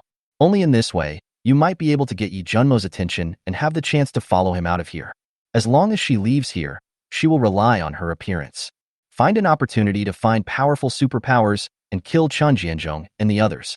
She didn't know what Yi Junmo's strength was at this time. Is it really powerful enough to kill Chen Jianzhong and a group of people? And now she and Yi Junmo have just met. Not sure if Yi Junmo would be hostile to Chen Jianzhong and others because of her, a stranger. She doesn't dare to bet now.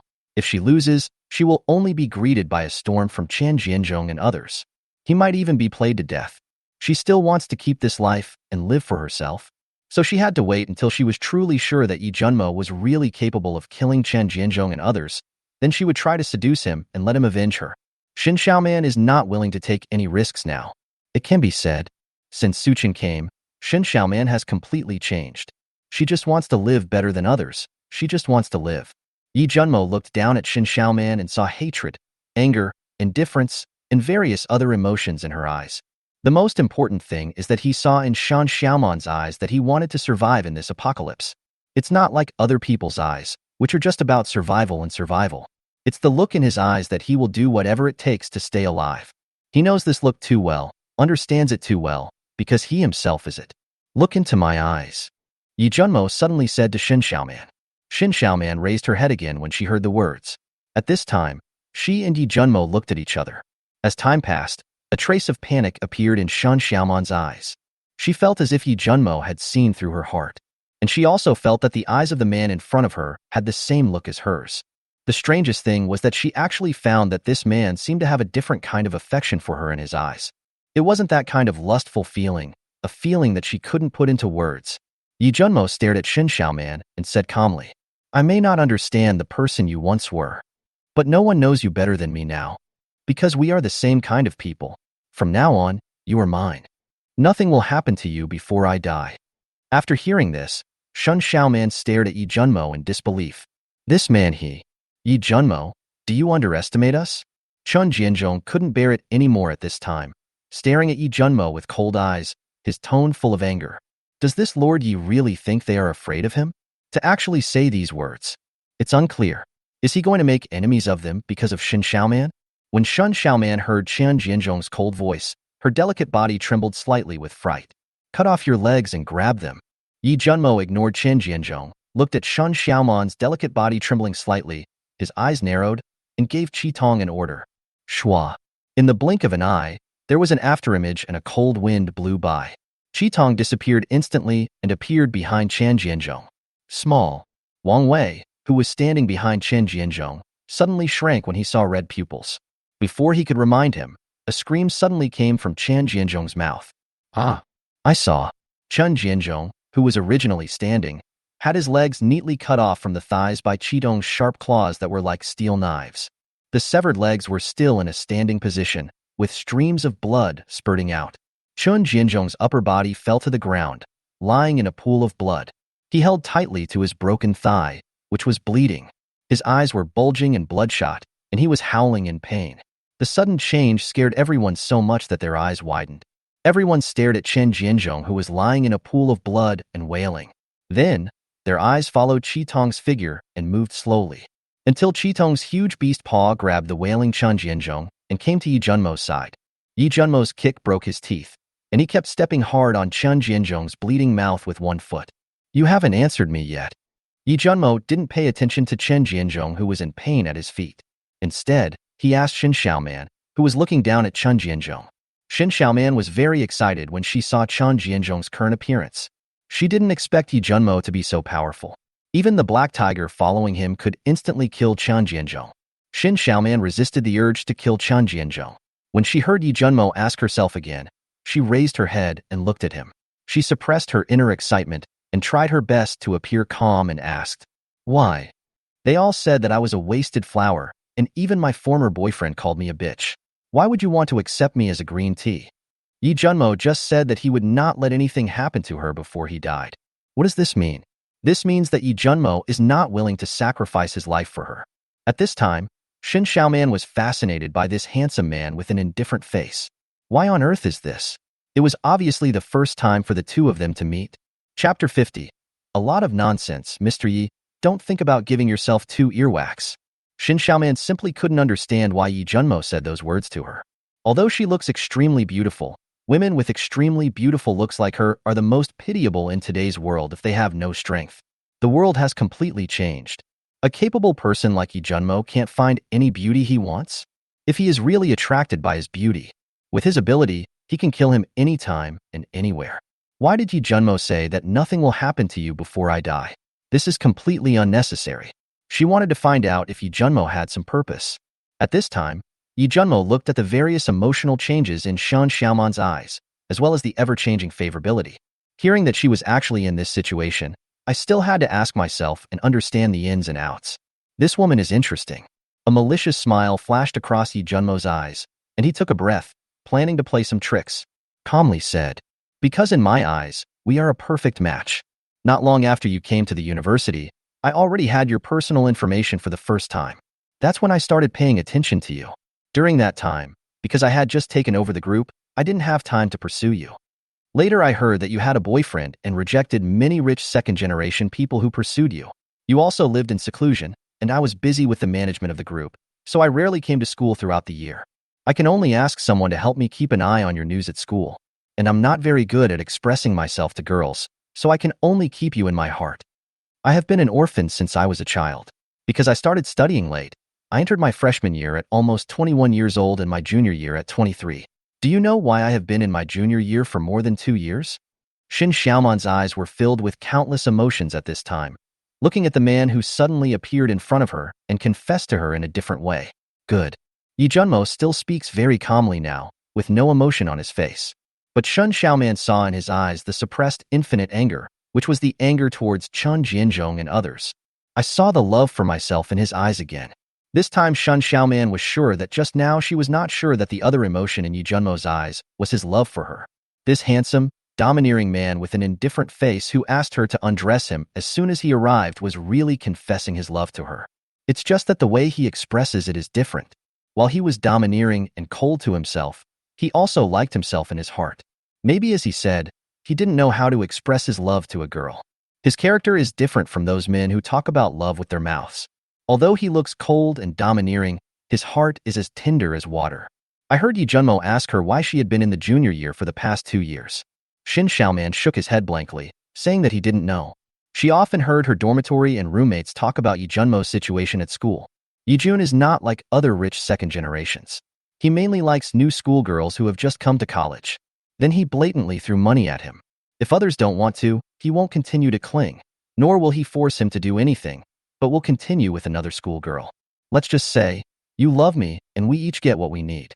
Maybe as he said, he can't express himself to girls. He is not like other men who talk about love and create a romantic atmosphere from time to time, which makes some girls ecstatic. Yi Junmo stared at Shin Xiaoman calmly and slowly said 3 words, because of you. At this time, Yi Junmo felt even more uncomfortable than killing among the zombies, and he resisted the urge to vomit. Everything he said was nonsense. Shin Xiaoman's ability is very useful to him. He wants Shin Xiaoman to be the internal affairs manager of his future forces. If Sophie is the killing knife he is cultivating, then Shin Xiaoman is his backing. A backing that would not only greatly reduce his future power losses. It is also Yi Junmo's life-saving armor at critical moments. Let her and Sophie form 2 people, one to lead the dark side and the other to lead the inside, to help him consolidate his power in the future. Shin Xiaoman's ability and the change in her personality after passing through Su Chun make her the best candidate for the role. So Yi Junmo couldn't be more patient. Put up with what he said was stomach-churning. We also want Shin Xiaoman to follow him sincerely. The most important thing is that the people you recruit in the early days of the end of the world will be the cornerstone of your future power, so you must be more patient. What? Shin Xiaoman heard that Yi Junmo said that it was because of her that he was in the 3rd year of the music conservatory. Is he waiting for me? But he has many women. Why is he still waiting for me? Shin Xiaoman was really at a loss at this time. If Yi Junmo really stayed in the conservatory of music because of her, then why? Isn't it rumored in the school that he is looking for a new girl? Seeing the confusion in Shin Xiaoman's eyes, Yi Junmo slowly exhaled a breath of turbid air to stop himself from having the urge to vomit and not to overturn at the critical moment, and said again, "It's really because of you that I never graduated from the conservatory. I want to wait for you, wait to graduate with you, and then through my connections, when you graduate or when you are interning in your senior year, let the school teachers deliberately arrange for you to come to our company. Although I have many women, my feelings for you are different from other women. I don't deny that I'm very carefree. In my eyes, it's normal for a man to love a woman. Anyway, I can't tell you how I feel about you. I want you, but I'm afraid of hurting you. So I have been holding back from pursuing you on campus and just asked someone to keep an eye on your information. After all, my image in school is that of a playboy. I also know that if I pursue you on campus, it will probably end in failure like other rich second generations. I want to wait until you graduate and enter society and then slowly get in touch with you. But before you graduate, the world has completely changed. On the night of September 10th, I heard rumors about you and Wu Hai, which made me very angry. I wanted to come to school immediately to find you and confirm whether you were really together with Wu Hai.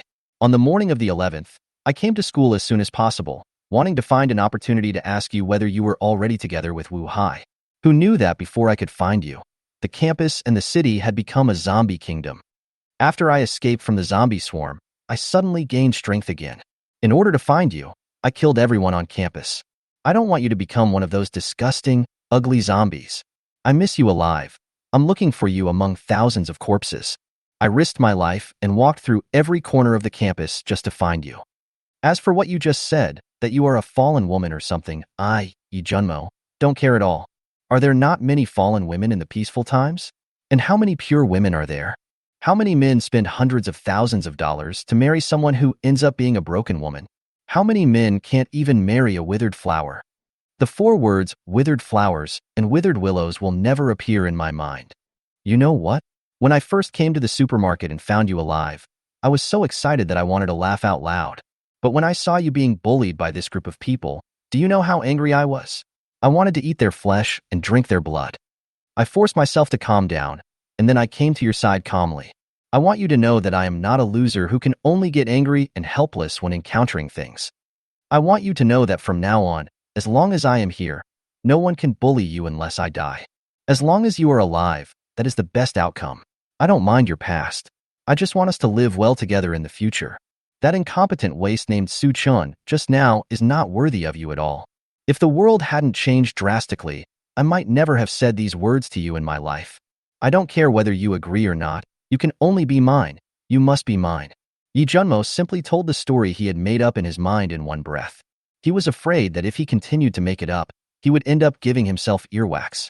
Keep telling yourself that this situation can only happen once. Even if you meet a woman with good talent in the future, you cannot use such affectionate methods. He almost vomited if he was really out of his mind. At this time, Yi Junmo opened the detection eye and stared at Shin Xiaoman. He saw that her favorability towards him was rising like a heifer spiraling into the sky. Yi Junmo almost laughed out loud when he saw his favorability reach 94 before stopping. He calmly took out a piece of huazi and lit it to steady himself and not to overturn. As long as the favorability reaches 95, the chance of betrayal is simply pitiful. In other words, as long as you don't kill her biological parents who have a harmonious family with your own hands. Over and over again, stabbing her heart and breaking her heart. After reaching a favorability level of 95, it will basically not drop. Now Shin Xiaoman has gone from 50 to 94 due to his love words. Can you not make Yi Junmo happy? After this conversation, I brought the super nanny home directly. In one word, it was worth it. At this time, Shin Xiaoman's white and slender jade hands tightly covered her jade lips. His eyes were already filled with tears, and he stared at Yi Junmo. She couldn't believe what she was hearing. Chapter 51. Chen Jianzhong died tragically, and the cruel Shan Xiaoman's personality changed. Shin Xiaoman couldn't believe what she heard. This ruthless CEO, who is recognized by the school for his good looks and rich wealth, has thousands of fans of Yi Xiao and Yi Junmo. At this moment, he was actually expressing his feelings to her, a person recognized by the school as a broken shoe, and truly confessing to her. Shin Xiaoman herself thinks that she is a broken shoe because she feels it in her heart. When she agreed to Chen Jianzhong's request, she was already worn out. Moreover, at the beginning of this semester, there were crazy rumors in the school that she was dating Wu Hai. How could she, Shin Xiaoman, be so virtuous and capable that she could be favored by such a man? What time is it now? It's the end of the world. It is a jungle world where morality is lost, order collapses, and the jungle is eaten by the weak. Yi Junmo is still so powerful. There is no need to lie to her, a weak woman who has no power to bind a chicken. What Yi Junmo said just now, in this environment, Shin Xiaoman couldn't help but not believe that those words were the true words from Yi Junmo's heart. The other women who were tied up all looked at him longingly when they heard Yi Junmo's unconventional and affectionate confession to Shin Xiaoman. They thought too much that it was themselves standing in front of Yi Junmo at this time. Even though they had experienced darkness not long ago, they were still in darkness. At this moment, their hearts were filled with envy of Shin Xiaoman. I am so happy to be pampered by such a man. When Wang Wei heard what Yi Junmo said at this time, he was frightened. He had evil intentions towards Shin Xiaoman just now, and his shirt burst out. Will Lord Yi let him go? Wang Wei saw Chen Jianzhong, who was already dying under Yi Junmo's feet, being stepped on, and cold sweat broke out on his forehead. Looking up and meeting Qi Tong's bloodthirsty eyes, Wang Wei was trembling all over. At this time, Su Qin's eyes were wide open.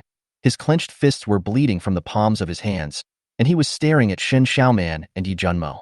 He was so angry that he was shaking all over, and his body was shaking. He heard Yi Junmo confess his love to Shin Xiaoman in a different way, and Yi Jun didn't say that he was not worthy of Shin Xiaoman. Su Chun could not wait to rush forward and beat the adulterer and adulterous couple to death. He felt that the loving look in Shan Xiaoman's eyes looking at Yi Junmo at this moment was even more difficult to accept than being concocted by Chen Jianzhong and the others. Yi Junmo looked down at Shin Xiaoman, keeping eye contact with her. I saw tears falling down drop by drop in her beautiful, loving eyes. Before Yi Junmo could raise his hand to wipe her, Shen Xiaoman plunged into his arms. Yi Junmo raised his hands naturally and gently hugged Shen Xiaoman's back. As long as you don't dislike me, from now on, I, Shen Xiaoman, will be yours, and my death will be yours. The matter between Wu Hai and me is not what the outside world said. Nothing happened between me and Chen Jianzhong. I don't ask for anything. You believe it, I just want to tell you. Shen Xiaoman hugged Yi Junmo tightly, her voice filled with tears and endless love. She only felt that Yi Junmo's embrace was so warm, and her whole body was filled with a sense of security, which was a feeling she had never experienced before.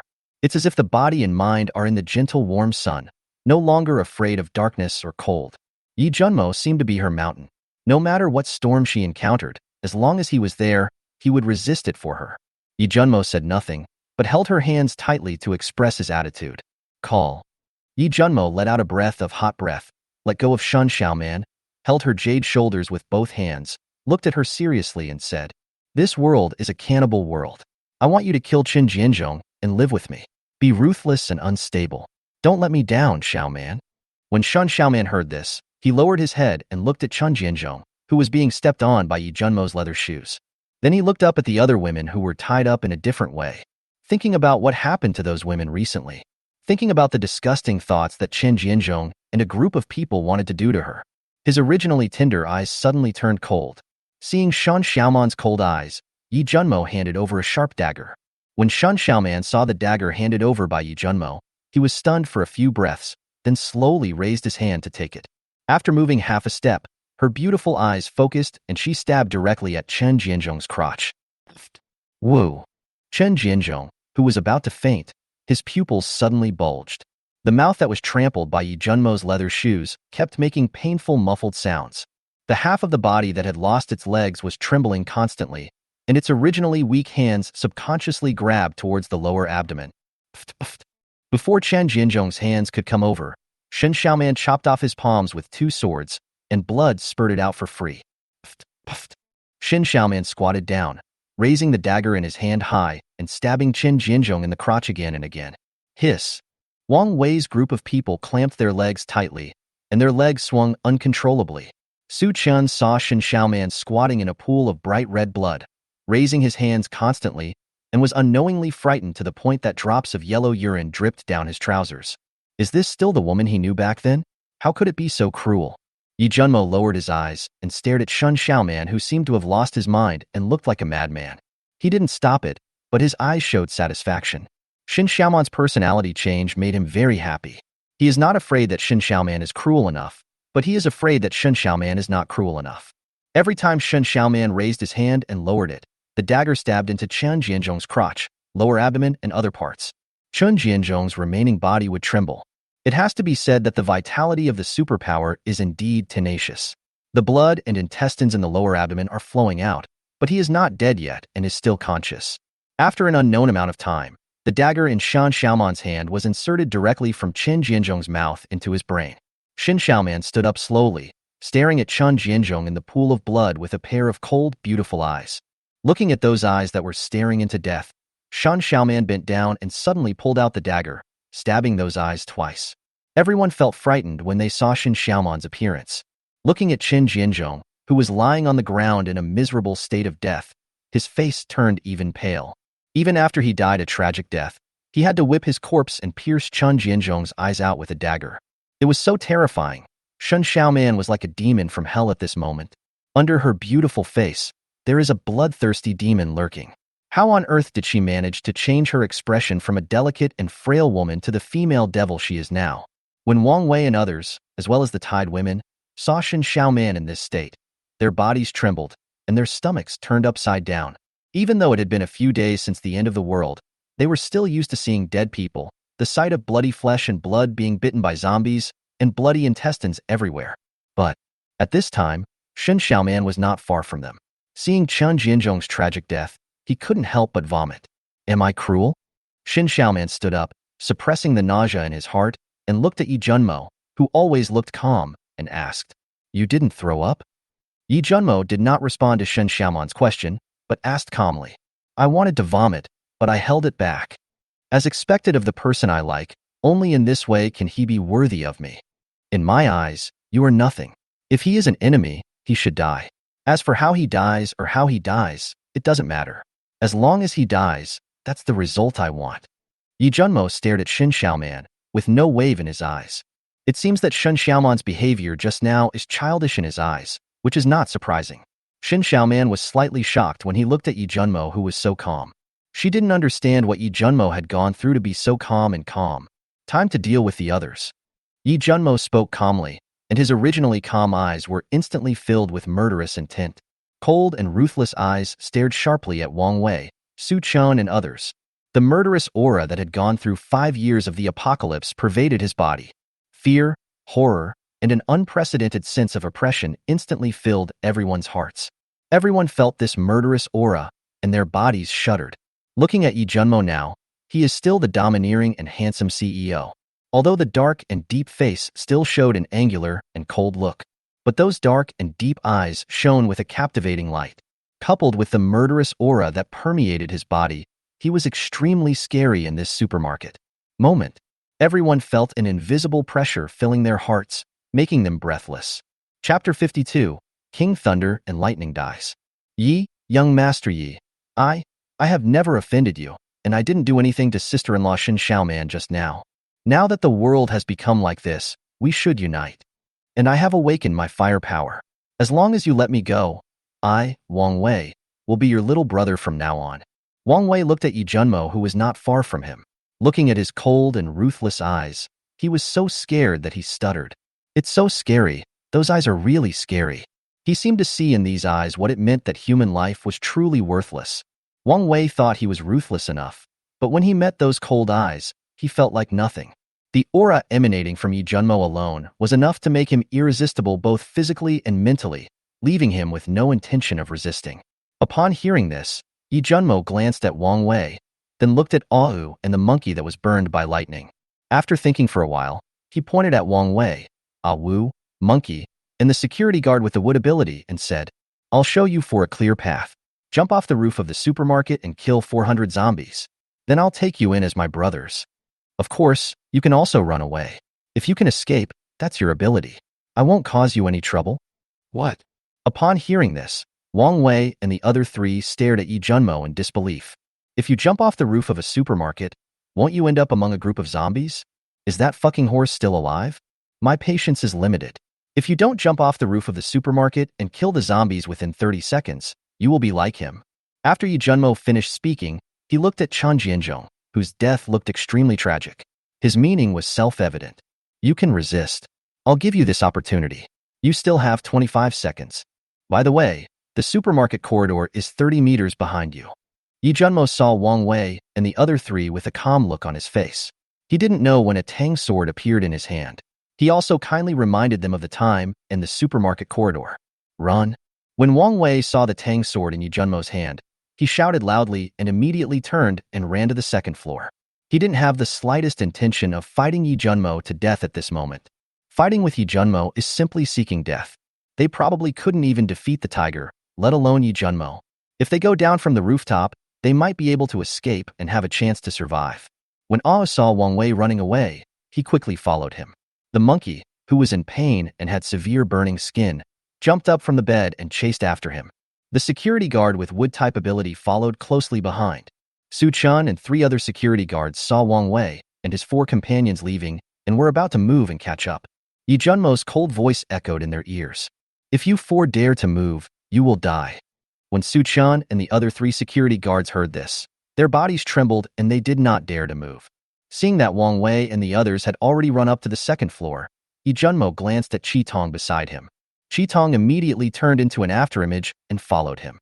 Su Chun and others saw Qi Tong chasing Wang Wei and others, and secretly thought in their hearts that Wang Wei and others were probably in danger.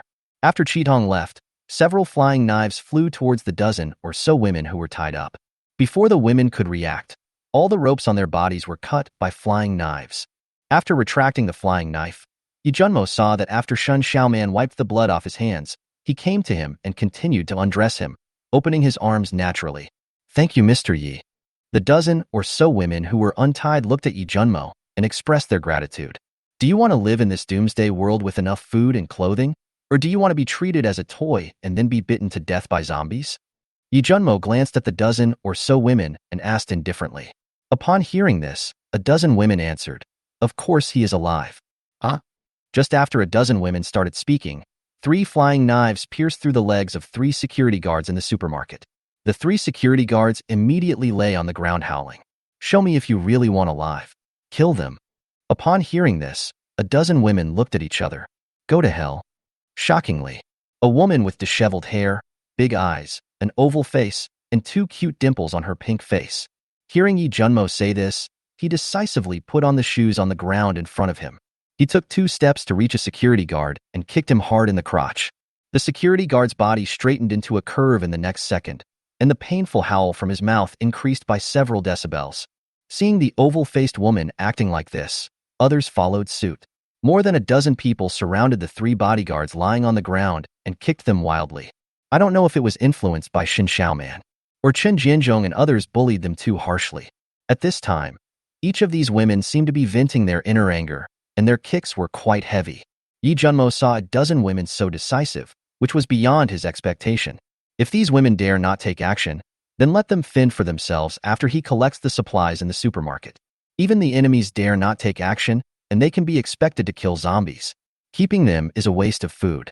I didn't pay attention to the dozen or so young ladies who were kicking around the 3 security guards. Yi Junmo glanced at Su Chun, who looked horrified and peed all over the floor. He looked down at Shin Xiaoman, who was buttoning his clothes, and asked, "Does your ex-boyfriend want me to let him go?" Before Shin Xiaoman could answer, Yi Junmo spoke again. "I'm a very jealous person." Shin Xiaoman suddenly raised her head when she heard Yi Junmo say Su Chun, and saw his cold face and cold eyes, and her heart trembled slightly. I thought Yi Junmo was in a bad mood because of Su Chun. Before she could say anything, she heard that Yi Junmo said he liked to be jealous. Although he spoke very coldly, in Shan Xiaoman's eyes, it was like a child vindictive. Puff. When Shan Xiaoman saw Yi Junmo's cold look, she smiled directly, hugged him gently, leaned into his ear and whispered, "Kill him for me, will you?" Yi Junmo turned his head and looked at Shan Xiaoman with lowered eyes. And Shan Xiaoman, whose beautiful eyes were filled with infinite love, also looked sideways at him. Yi Junmo nodded slightly. A cold light flew out of his hand, and a flying knife directly pierced Su Chen's front and back neck. Well, Su Chen, who had a look of horror on his face, was being kicked wildly by a group of women surrounded by 3 security guards. Feeling severe pain in his neck, he subconsciously raised his hands to cover his bleeding neck. He raised his head with difficulty and looked at Yi Junmo and Shan Xiaoman hugging him with his eyes wide open. He wanted to raise his hand to catch Shin Xiaoman, and he wanted to make a voice begging Shin Xiaoman to save him. But his vocal cords were pierced and broken, and blood was constantly spurting out from the front and back of his neck, making it impossible for him to speak. His body began to fall weakly onto the floor. Boom! There was a heavy sound of someone falling to the ground, and Su Chen's body fell heavily on the supermarket floor, lying on the ground twitching continuously. Streams of scarlet blood instantly covered his body. Over time, the life of Su Chen, the great king of thunder and lightning, also came to an end. Age, 20. Chapter 53, Medicine to Remove the Little Life.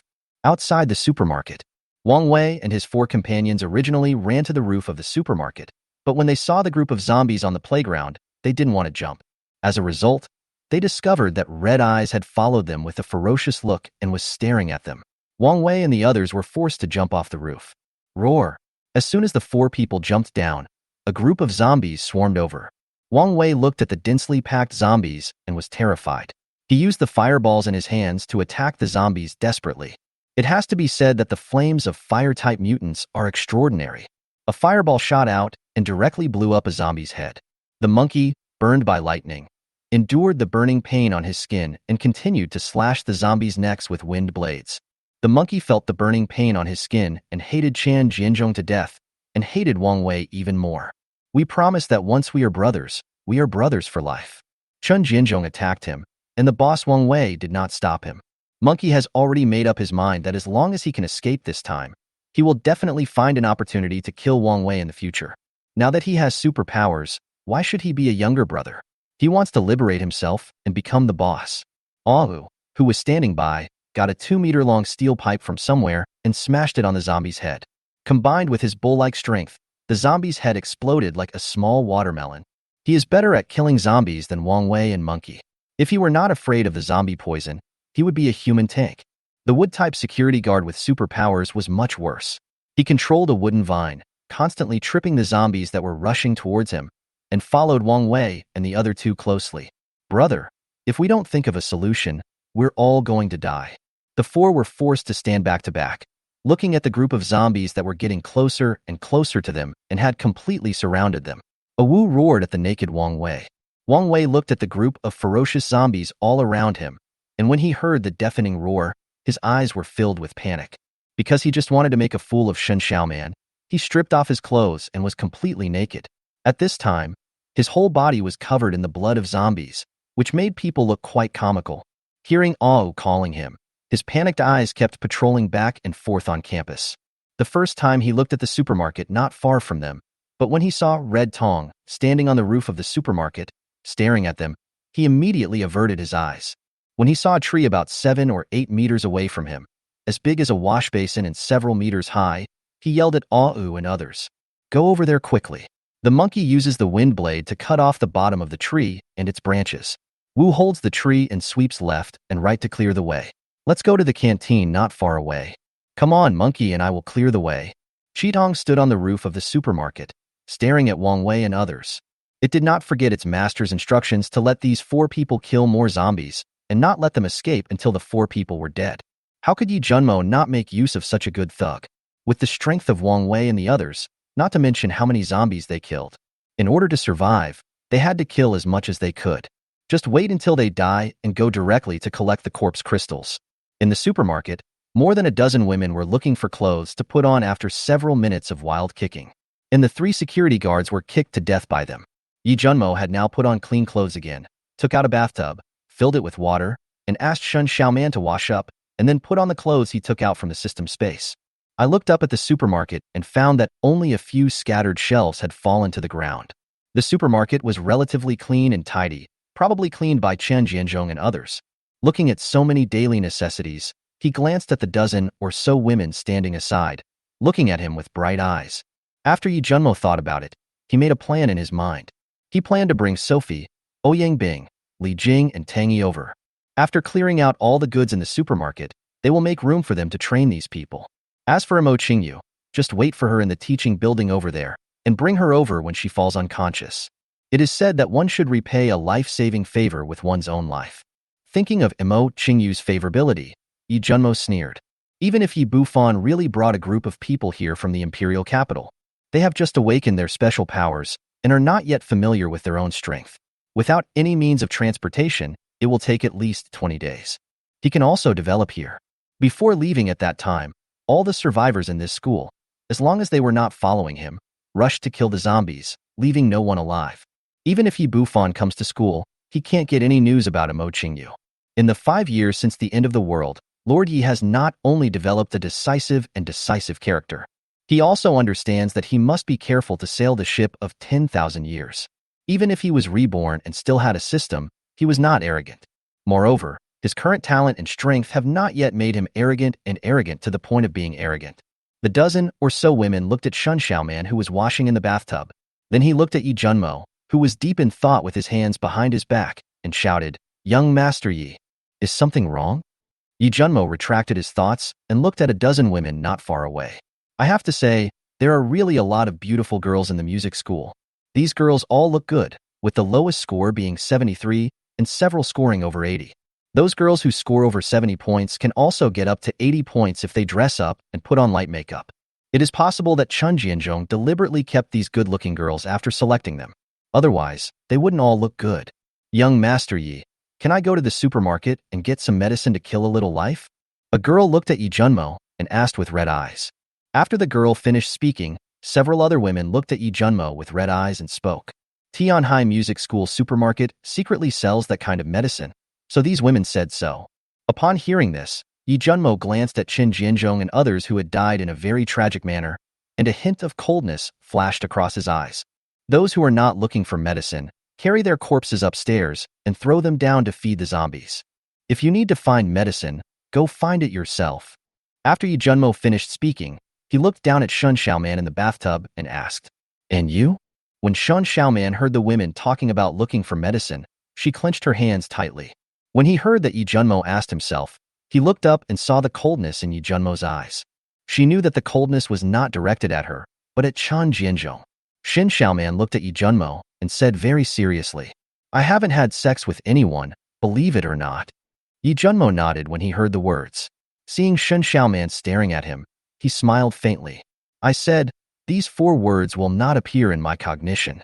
Of course he knew Shin Xiaoman and had never had sex with anyone. He just asked on purpose. After Yi Junmo finished speaking, he went directly to the roof of the building. Hearing the roar of zombies outside the supermarket, he planned to go and see how many zombies Wang Wei and his 4 toolmen had killed. Chapter 54, Paper-like Brotherhood. Yi Junmo, who was heading towards the roof of the supermarket, looked at the women walking in front of him who were not looking for medicine, carrying the bodies of Chan Jianzhong and others. He is really angry. In the supermarket, there are small umbrellas of various flavors, but I don't even know how to use them. The death of Chan Jianzhong and his group of people was really not unjust. And these are the people he plans to take on as his subordinates. If one day suddenly, a group of people all have big bellies, they will kill zombies. It seems that I will hire a female gynecologist in the future. Shin Xiaoman treats external injuries, internal injuries, and toxins. For this woman's care, she still needs to find a professional gynecologist. Otherwise, if you get pregnant in the future, you will still be able to establish a fart power. He never planned to have any offspring. Wouldn't it be nice to bring a group of girls with him? You can't win by killing zombies every day and increasing your strength. What's the point of having a baby? Even if his wife accidentally gets pregnant in the future, Yi Junmo will kill her without hesitation. Maybe she was pregnant with the unlucky ghost in the apocalypse who was reincarnated after his death. If he still had memories of her, he happened to be the one who killed her. Hey, at that time, maybe there will be a ceremony where the parents offer sacrifices to heaven, and the magic power is boundless. I created a protagonist myself. Wouldn't that be adding a super hell mode to yourself? So as for the offspring, don't talk about wiping them out in the cradle. Just let them disappear among the tadpoles. When they reached the rooftop, several women carrying the corpse looked at the playground not far from the supermarket. Wang Wei and others were surrounded by dense swarms of zombies and rushed to the cafeteria, all of them swallowing their saliva with fear. Looking at so many zombies and hearing the horrifying roars, they asked themselves in their hearts, can they really survive? Throw the body away. Go downstairs and slowly sort out all the supplies in the supermarket, except for the beds, and put them in a pile. Move all the shelves to the iron door of the supermarket to block it. Don't move the supplies in the supermarket warehouse. Yi Junmo stood with his hands behind his back, looking at Wang Wei and 4 others who were desperately trying to escape towards the cafeteria, and spoke to the women who were carrying the corpses. Upon hearing this, the women looked at Wang Wei and others again, abandoned the bodies of Chen Jianzhong and others, and left the rooftop to go to the supermarket to place supplies. After the girls left, Yi Junmo saw Ah Wu holding a thick tree pole, sweeping back and forth to clear the way for Wang Wei and others. He was almost rushing to the cafeteria and sighed. This power-related ability could be very powerful if it grows up. What a pity. Red pupil. Swish. Qitong received Yi Junmo's mental message and jumped directly off the roof of the supermarket. It was faster than a cheetah, and it ran on the zombies' heads as if it were walking on flat ground. In 2 breaths, it rushed to the cafeteria, which was 100 meters away. Qitong rushed to the cafeteria area, jumped onto a tree branch, and roared like a beast at Wang Wei and others who were rushing towards him. Roar. When they saw the cafeteria so close, Wang Wei and the other 3 showed joy in their eyes. They made it out, they were able to survive. But before they could be happy, Qitong's beastly roar made Wang Wei and the other 3 open their eyes wide and look towards the source of the sound. Seeing Akado's bloodthirsty eyes and the huge body that seemed ready to rush over at any time. At this moment, they finally understood that Yi Junmo had no intention of letting them go. Just as they were stunned, the security guard with wood-type ability who was following behind was knocked to the ground by the zombies and bitten madly. These zombies hissed at the mutant, as if they were more interested in biting ordinary people than biting ordinary people. Palm-sized pieces of bloody flesh were torn off the body of the wood-type mutant and swallowed whole by these bloodthirsty corpses. The wood-type mutant howled in pain. The howling made those who heard it tremble and filled those who heard it with fear.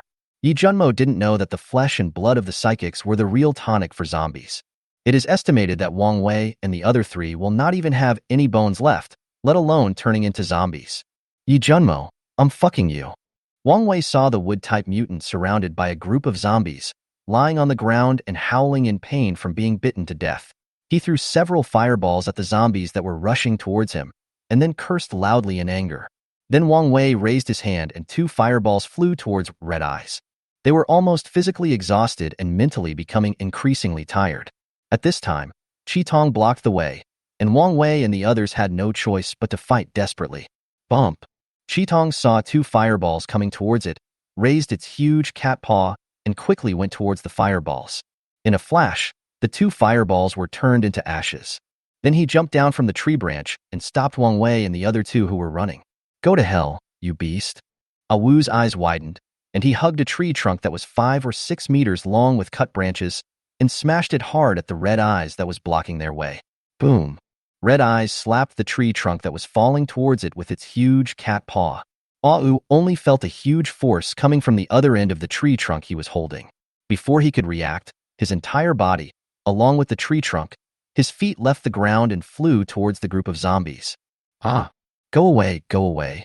Yi Junmo, I won't let you go even if I become a ghost. I won't let you go even if I become a ghost. Wu flew into the zombie group and was surrounded by a group of zombies before he could get up. Within a few breaths, Wu's rough curses became smaller and smaller until they were drowned out by the roars of the zombies. Sudden, the monkey next to Wang Wei slashed Wang Wei's leg with a wind blade and ran to the other side without saying a word. Ah! Wang Wei, who had seen Wu being knocked away and was about to attack Qi Tong, was not on guard against the monkey. Suddenly, he felt a piercing pain in his right leg and his body fell to the ground uncontrollably. Wang Wei, who was lying on the ground, looked with horror at his right leg that was chopped off by the wind blade. Wang Wei's eyes instantly filled with bloodshot, and he immediately looked at the monkey that was running away at high speed. He didn't expect the monkey to actually dare to attack him, and he roared, "You fucking monkey, you and I are going to die together." A fireball flew quickly towards the monkey's back. The monkey, who had just run a few meters away, was hit by the fireball and flew several meters away. Before he could get up, he was overwhelmed by zombies. Yi Junmo was standing on the rooftop of the supermarket with his hands behind his back. When he saw this scene, a smile appeared in his eyes. Interesting. I didn't expect to see a plot of paper brothers turning against each other. After seeing Wang Wei completely surrounded by zombies, Yi Junmo looked around the campus. These 4 people killed quite a few zombies. He looked up again and took in the floors of the buildings on campus. After taking a quick look around, he found that there was only a figure on the floor of the dormitory near the broadcasting room where the bloody bread had just been thrown at him. The cafeteria door was closed, and it looked like there were survivors. He didn't find any trace of people on the other floors. It seems that almost everyone in the school is dead. Yi Junmo waited on the rooftop of the supermarket for a while, and Qi Tong ran back with a bulge in his mouth. I saw desire and pity in its eyes. Yi Junmo smiled and patted its head. I saw Qi Tong open his mouth and spit out a lot of corpse crystals. Not bad, 258. He collected the corpse crystals, threw 8 of them to Qi Tong, turned over, rode on its back, and headed towards the girls' dormitory where the bloody bread had been thrown. Young Master Yi, are you here to save us? Young Master Yi, as long as you can save me, I'm willing to do anything. Young Master Yi, this is my first time. Honey, I'm your fangirl. I can't unlock any position. Can you save me? Chapter 55. The girl who unlocks any posture. Her name is by Lingyu. On the rooftop of the girls' dormitory, there were a dozen good-looking girls with haggard faces, but at this moment they were staring at Yi Junmo with glowing eyes. Their eyes were full of admiration, just like the fanatical scene when fans see their idols at a fan meeting. Yi Junmo looked at a dozen weak women not far in front of him, with pale faces but staring at him with shining eyes. When he heard their cries for help, there was no trace of emotion in his eyes. However, when he heard the woman in a nurse's uniform calling him husband, he looked over. The picture is from the internet. If there is any infringement, please contact us to delete. 88 points. This woman is a treasure. It's not because of her looks. This is a very good tutor. Ding dong. Yi Junmo didn't say anything. He raised his hand and waved it, and more than a dozen knives of various types appeared on the rooftop. And Qi Tong, who was beside him, turned around and jumped down from the rooftop. A dozen girls were not shocked when they saw Yi Junmo raising his hand and taking out a dozen knives of various types. In the past few days, they have been standing by the window, seeing Yi Junmo Nung collecting corpses out of thin air almost every day, and they have already been shocked. At this time, Yi Junmo took out a knife, and they were a little confused. Before the girls could react, Chi Tong, holding a roaring zombie in her mouth, jumped from the outer wall of the girls' dormitory, used the iron bars of the window, and jumped twice to the rooftop. When they saw the zombies, the girls' first reaction was fear, and they picked up weapons from the rooftop and held them in their hands. 2 people in a group. Those who survive will follow me in the future. After Yi Junmo finished speaking, he signaled Chi Tong to put down the zombie that was roaring in his mouth. As soon as he put it down, the zombie pounced on him and bit him. Before the zombie came close, a cold light flashed across one of its ankles, cutting off one of its feet and then both of its palms. Suddenly, the zombie that was originally attacking and biting fell flat on its face. When the zombie got up from the ground, it was already limping and looked very funny. He kicked the zombie to the edge of the rooftop, temporarily creating some distance between them. Yi Junmo turned around and looked at the dozen or so women in front of him. I don't want to repeat myself again, so I'll go in pairs. One group. After you kill this zombie, my pet will continue to catch it. You have seen the campus and the city through the window during the past few days in the dormitory.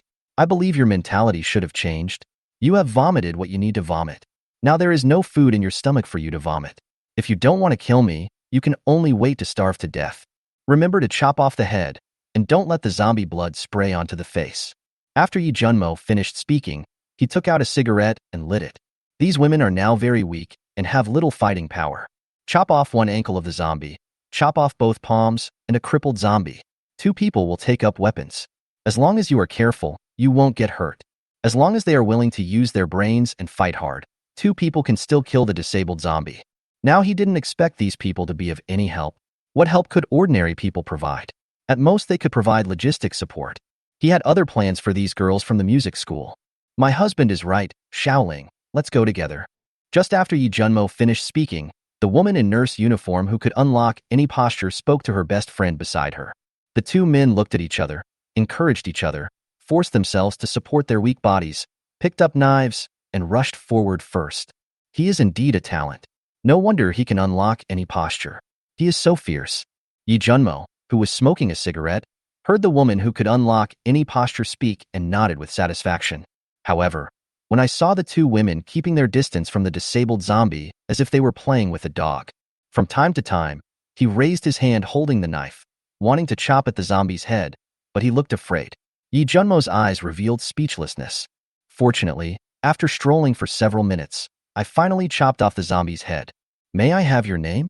Yi Junmo looked in front of him, at the girl who was lying on the ground, gasping for breath, and could unlock any posture and asked, Hubby, my name is Bai Lingyu.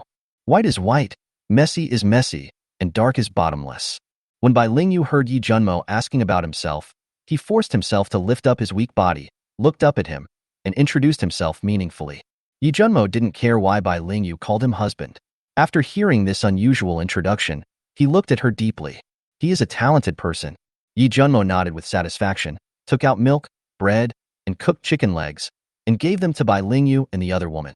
You did a good job just now. You 2 should eat some food first to replenish your bodies. Bai Lingyu took the food handed to him by Yi Junmo, drooling, his stomach growling, and he hurriedly tore open the package and swallowed it in big gulps. Yi Junmo was quite satisfied with Bai Lingyu, and turned to look at the other women.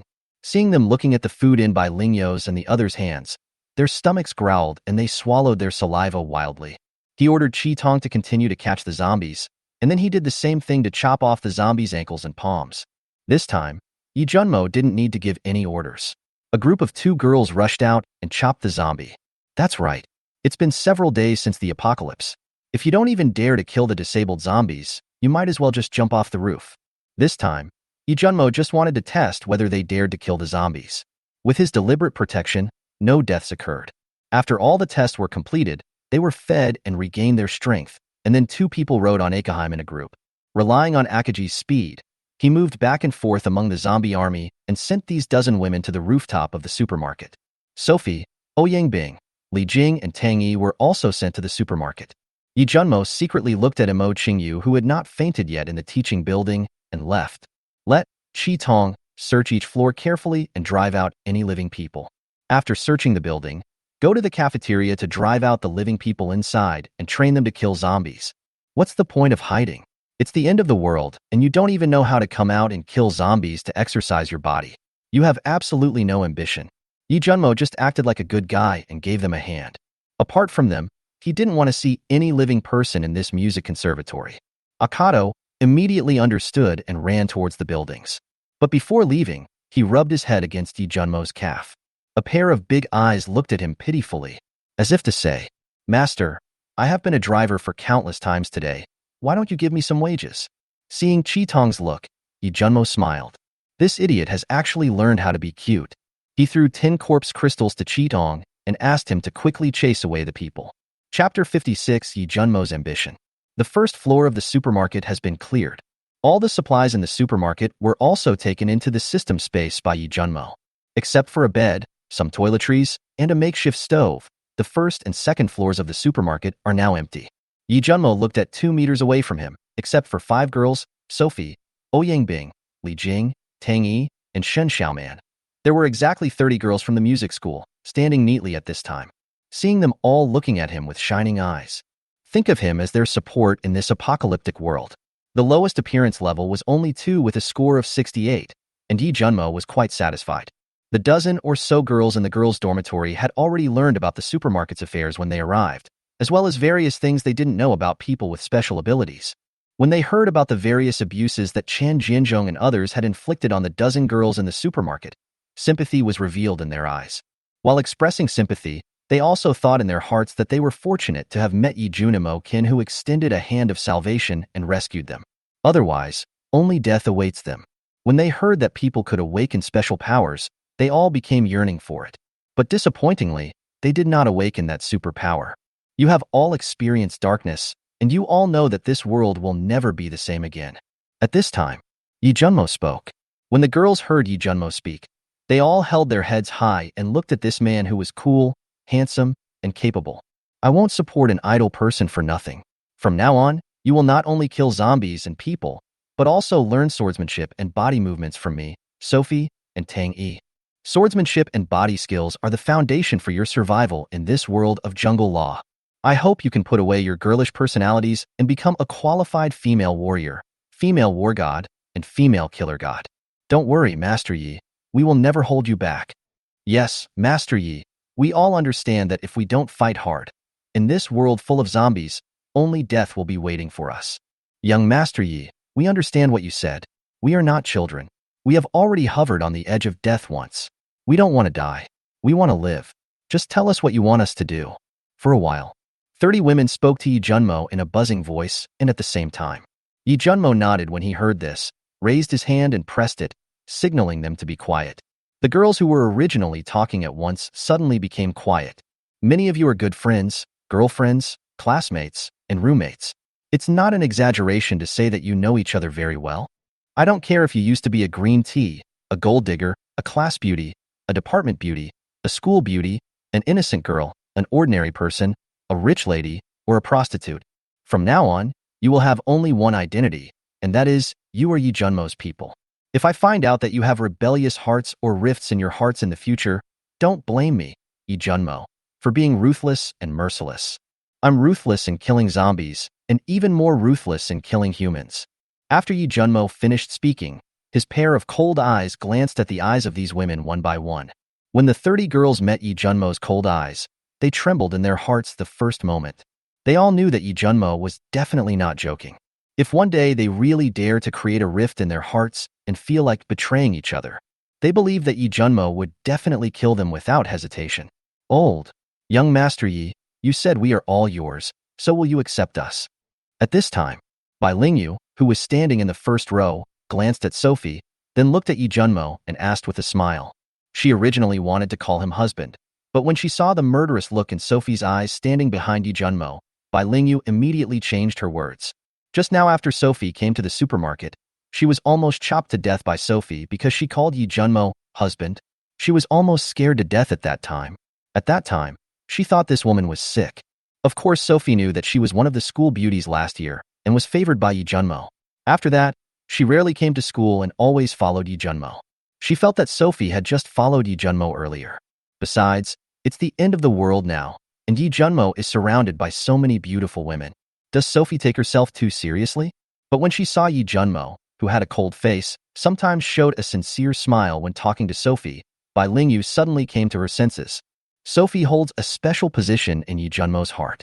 The group of women who were originally shocked by Yi Junmo, after hearing what Bai Lingyu said, all looked at Yi Junmo at the same time, staring at him with glowing eyes, wanting to hear how he would answer. This man is perfect in terms of appearance, figure, and ability. He is simply the Prince Charming and dream lover in their hearts. If I could really become his woman, it would definitely be worth it. But with so many people here, it shouldn't be possible. The girls fantasized in their hearts. Yi Junmo glanced at Bai Lingyu and saw her winking at him. He raised his eyes to the group of women in front of him and said, "In the old days, the rich controlled the economy, the officials controlled the power. Some people were high and mighty, and some people lived in poverty. There was no so-called equality in any era. Ancient emperors had 3,000 beauties in their harems. I, Yi Junmo, have more ambition than the ancient emperors. Since this is the Doomsday jungle world, I, Yi Junmo, not only want beauties, but also power and influence to dominate the world. I'm not afraid to tell you. This is my ambition, Yi Junmo. As long as you have absolute strength, you can do the same. Even if you turn the world into a feminist world, even if you change a pretty girl every day.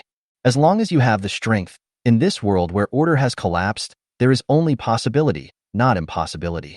After Yi Junmo finished speaking, he asked the girls to disperse, take a good bath and rest for a night, and start training tomorrow.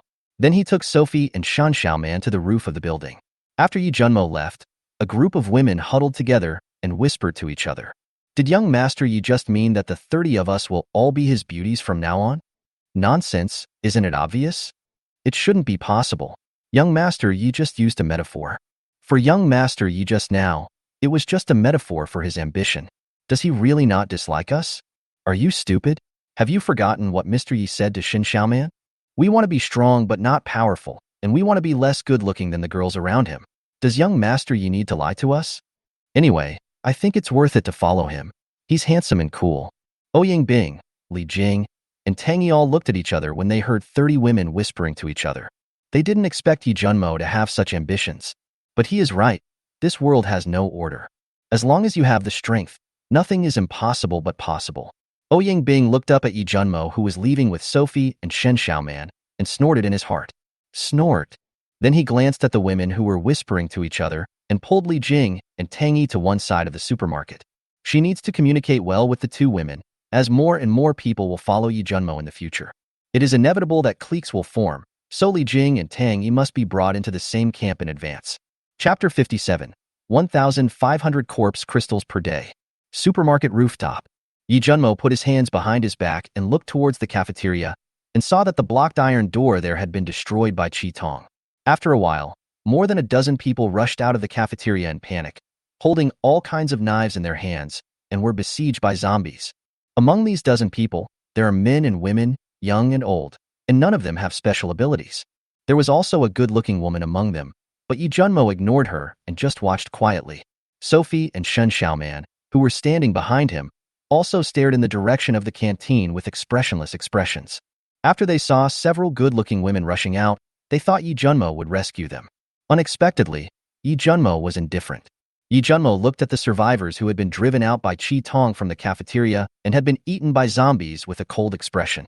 With his back to Sophie, Shen Xiaoman slowly said, "Fair, Xiaoman, you two can be said to be the people I trust and love the most. There will be no gap between you two in the future. I will treat you both equally. In the future, Fair will lead the 30 people below, including Tang Yi, to develop in secret and train them to become our absolute confidants. In the future, if anyone in our force is found to be evil or rebellious, we will just investigate and kill them directly without reporting them. I will do my best to train you in the future. Don't think that you are weak without powers. As long as you work hard and have me here, you will not be worse than those super strong people." When Sophie heard Yi Junmo say this, her hand holding Tang Dao tightened slightly, and she responded with the word in her nose. "Xiaoman, although I don't know your powers and abilities yet, from now on you will be in charge of the internal affairs of our force. Ouyang Bing and Li Jing will be there to assist you. Even though there are only a few dozen of us now, when I leave campus, I will recruit people along the way. After establishing a base in Panlong Mountain, there will only be more and more subordinates at that time. Junimo, I won't let you down." Shin Xiaoman looked at Yi Junmo's back, clenched his hands tightly, and responded decisively. Yi Junmo looked sideways at Shin Xiaoman and nodded slightly. He will not tell Shin Xiaoman's powers and abilities now, and how abnormal they are. The reason why he adopted a conciliatory policy towards Ouyang Bing, Shin Xiaoman, and the dying Mo Qingyu. I just want to build a solid team in the early days of the end of the world.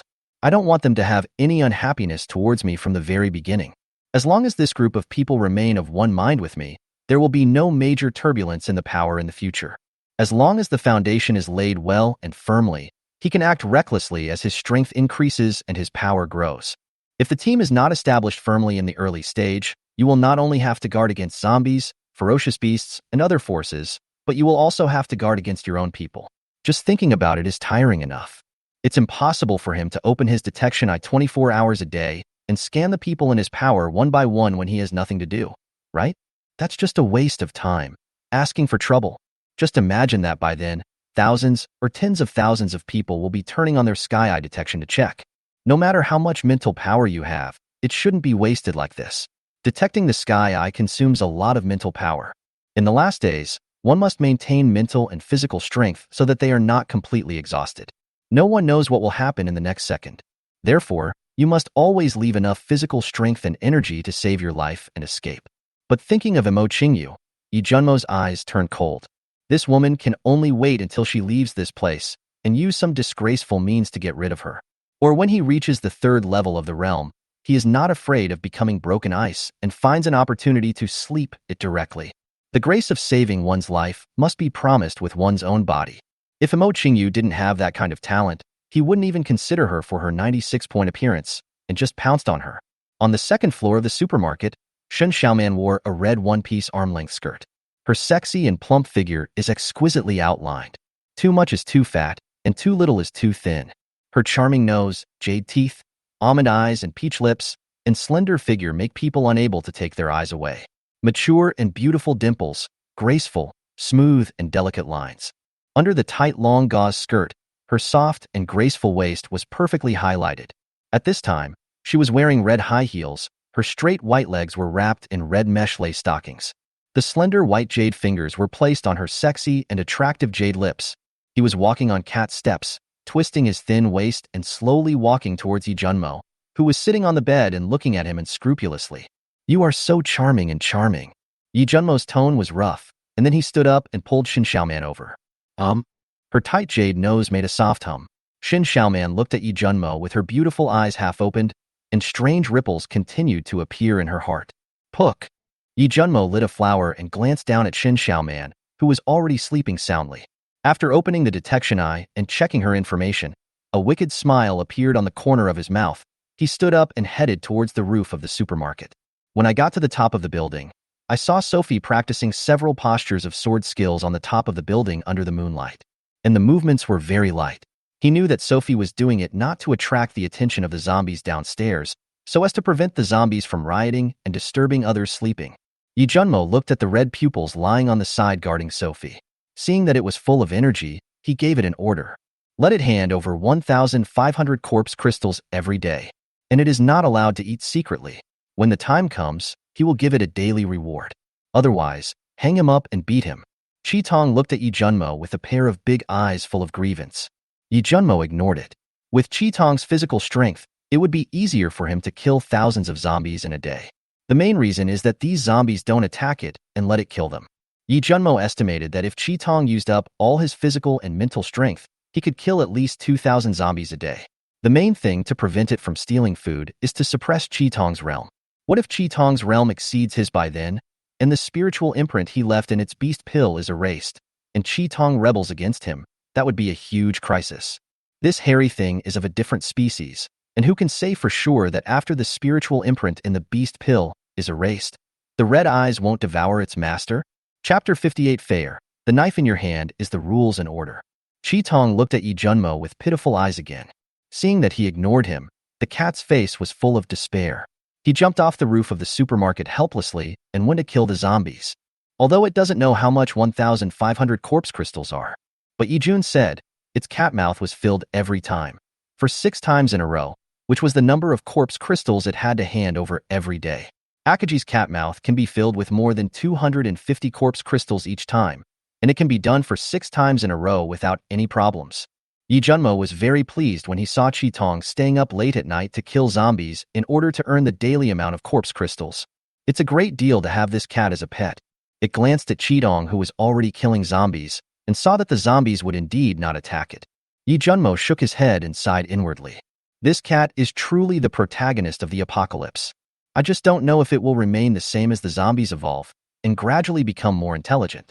Ordinary second and third level zombies might still have a chance, but zombies of later levels won't be stupid enough to stand there and let Qitong chop them. Not to mention the special mutants who are born with full intelligence. He withdrew his gaze and called Sophie, who was practicing swordsmanship, to his side. Looking at this woman who risked her life to save him in the previous life, and was afraid that she would not be able to see his back in the future because she had not awakened her special powers. Yi Junmo gently held Sophie in his arms and supported her back with both hands. In Yi Junmo's heart, those women can be used as tools, except Sophie. He not only regarded Sophie as his lover, but also as his only relative. Otherwise, he wouldn't have given the order to Akaji, and no one except him and Sophie had his permission. From now on, no one around him is allowed to get close to it easily, let alone get close to Qitong. The red eyes would reveal a ferocious and bloodthirsty look, scaring those people away. It wants to make Qitong an existence that everyone will avoid when they meet him in the future. Let the red eyes have a deterrent effect. He also ordered Qitong to protect Sophie's safety in the future. If anything happens to Sophie, she will have no chance of survival. Husband. Sudden. Sophie, who was in Yi Junmo's arms, called him husband. Yi Junmo let go of Sophie and watched her staring at him with light in her beautiful eyes. It seems that Bai Lingyu called her husband, which made Sophie feel a little uncomfortable, so she called him husband at this time. He smiled and scratched her small upturned nose, hummed softly, and then asked softly, "Fair, do you fully understand what I said to you during the day?" When Sophie heard Yi Junmo respond to her, a smile appeared on her face. After listening to what Yi Junmo had said to her during the day, Sophie looked into his eyes for a second, then glanced towards the second floor and said calmly, "Anyone?" Yi Junmo saw Sophie glance at the second floor and nodded with satisfaction. After letting her go, he turned around and looked up at the full moon hanging in the sky and said in a low voice, "Fair, once people are not governed by rules and order, they will be no different from bloodthirsty beasts. The knife in your hand is the rules and order. Your bodies have already been strengthened once. You all know it without me having to tell you. Now, you are no longer the weak and powerless woman you were before. You must learn how to conserve your energy and kill with one strike. Look at the zombie's eyes, aim your weapon accurately, and thrust hard." On the rooftop of the supermarket, 30 women were holding supermarket iron racks, iron pipes, and other tools. In front of them were tied various spears made of sharp iron products. The women stood on the edge of the supermarket roof and stabbed the zombies below who were howling and screaming with their heads raised. Yi Junmo watched from the side and taught from time to time. Let them learn how to save energy, find the center of the target, and kill with one strike. Don't kill indiscriminately. Not only will you waste your energy, but you won't kill the zombies either. Kill zombies in the morning and practice swordsmanship and body movements with him in the afternoon. He teaches you personally. After they learn a little bit, they will train with Sophie and Tang Yi. In the early stages, he still needs to lead this group of women well. After all, they are the cornerstone team and must be taken seriously. Remember, you don't have any special powers, you are just ordinary people. If you don't work 100 times harder now, you will become food for those bloodthirsty zombies below and become the playthings of those powerful people in the future. I, Yi Junmo, am not your bodyguard. You must rely on yourselves. I am just your temporary safe haven. If one day my safe haven collapses, or you leave my safe haven, what you will face is a violent storm that could take your life at any time and anywhere. Get up and keep killing. Tap out the potential in your bodies. Even if you collapse from exhaustion now, it is better than dying without a burial place in the future." Yi Junmo saw several women lying on the ground exhausted. He took 2 steps towards them and shouted at them. Upon hearing this, the women who had collapsed on the ground got up again, picked up their weapons, and when the time was right, they stabbed the zombies below fiercely. No one complained, as they all knew that Yi Junmo did this for their own good. No matter how tired they were, they persisted until Yi Junmo called for a stop. On the other side, Ouyang Bing and Li Jing, who were working on their superpowers and were too exhausted to bear it, sat aside to take a rest. After hearing what Yi Junmo said to the 30 women, the two looked at each other, nodded to each other, and stood up to start training. Sophie and Tang Yi, at this time, were holding iron bars and sparring with tin captured zombies tied with chains at close range on the first floor of the supermarket. The reason why we use an iron rod instead of a knife is because we are afraid of directly chopping the zombies to death, which would not be useful for sparring or observing the zombies. Akaheim had already completed her workload for the day, as could be seen from the thousands of zombies and corpses lying around the campus. Yi Junmo did not treat Qitong badly. He gave it more than 100 corpse crystals and kept 1,400 for himself. This time Qitong received more than 100 corpse crystals from his master Yi Junmo. Miao's eyes were not as ecstatic as when Yi Junmo gave it the corpse crystal for the first time. Instead, it looked like it was about to cry without tears. Yi Junmo saw the sad look in the eyes of Red Eyes and patted its cat head, letting it have a good rest and continue killing zombies at night. As his master, he was very optimistic about it. Now, Red Eyes was lying in the supermarket less than 2 meters away from Sophie, taking a good rest, but its eyes were fixed on Sophie and Tang Yi, who were sparring with 10 zombies. As long as Sophie or Tang Yi makes a mistake and is about to be scratched, it will immediately save the 2 girls. Otherwise, I might have to be hung up and beaten tonight. As for Shen Xiaoman, she absorbed corpse crystals on the second floor and learned everything about superpowers that Yi Junmo explained to her. She was getting familiar with superpowers and understanding her own superpowers. Yi Junmo didn't tell Shen Xiaoman about his abilities at first.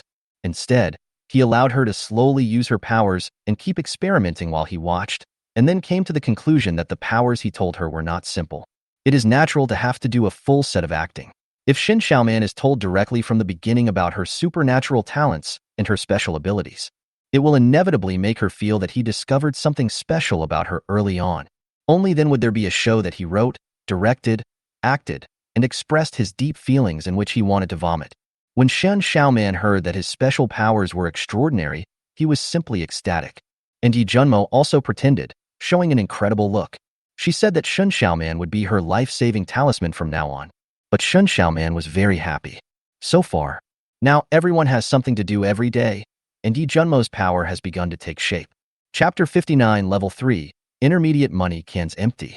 Half a month has passed since the apocalypse broke out. In the past half month, Yi Junmo has completely cleared out the zombies in the music academy.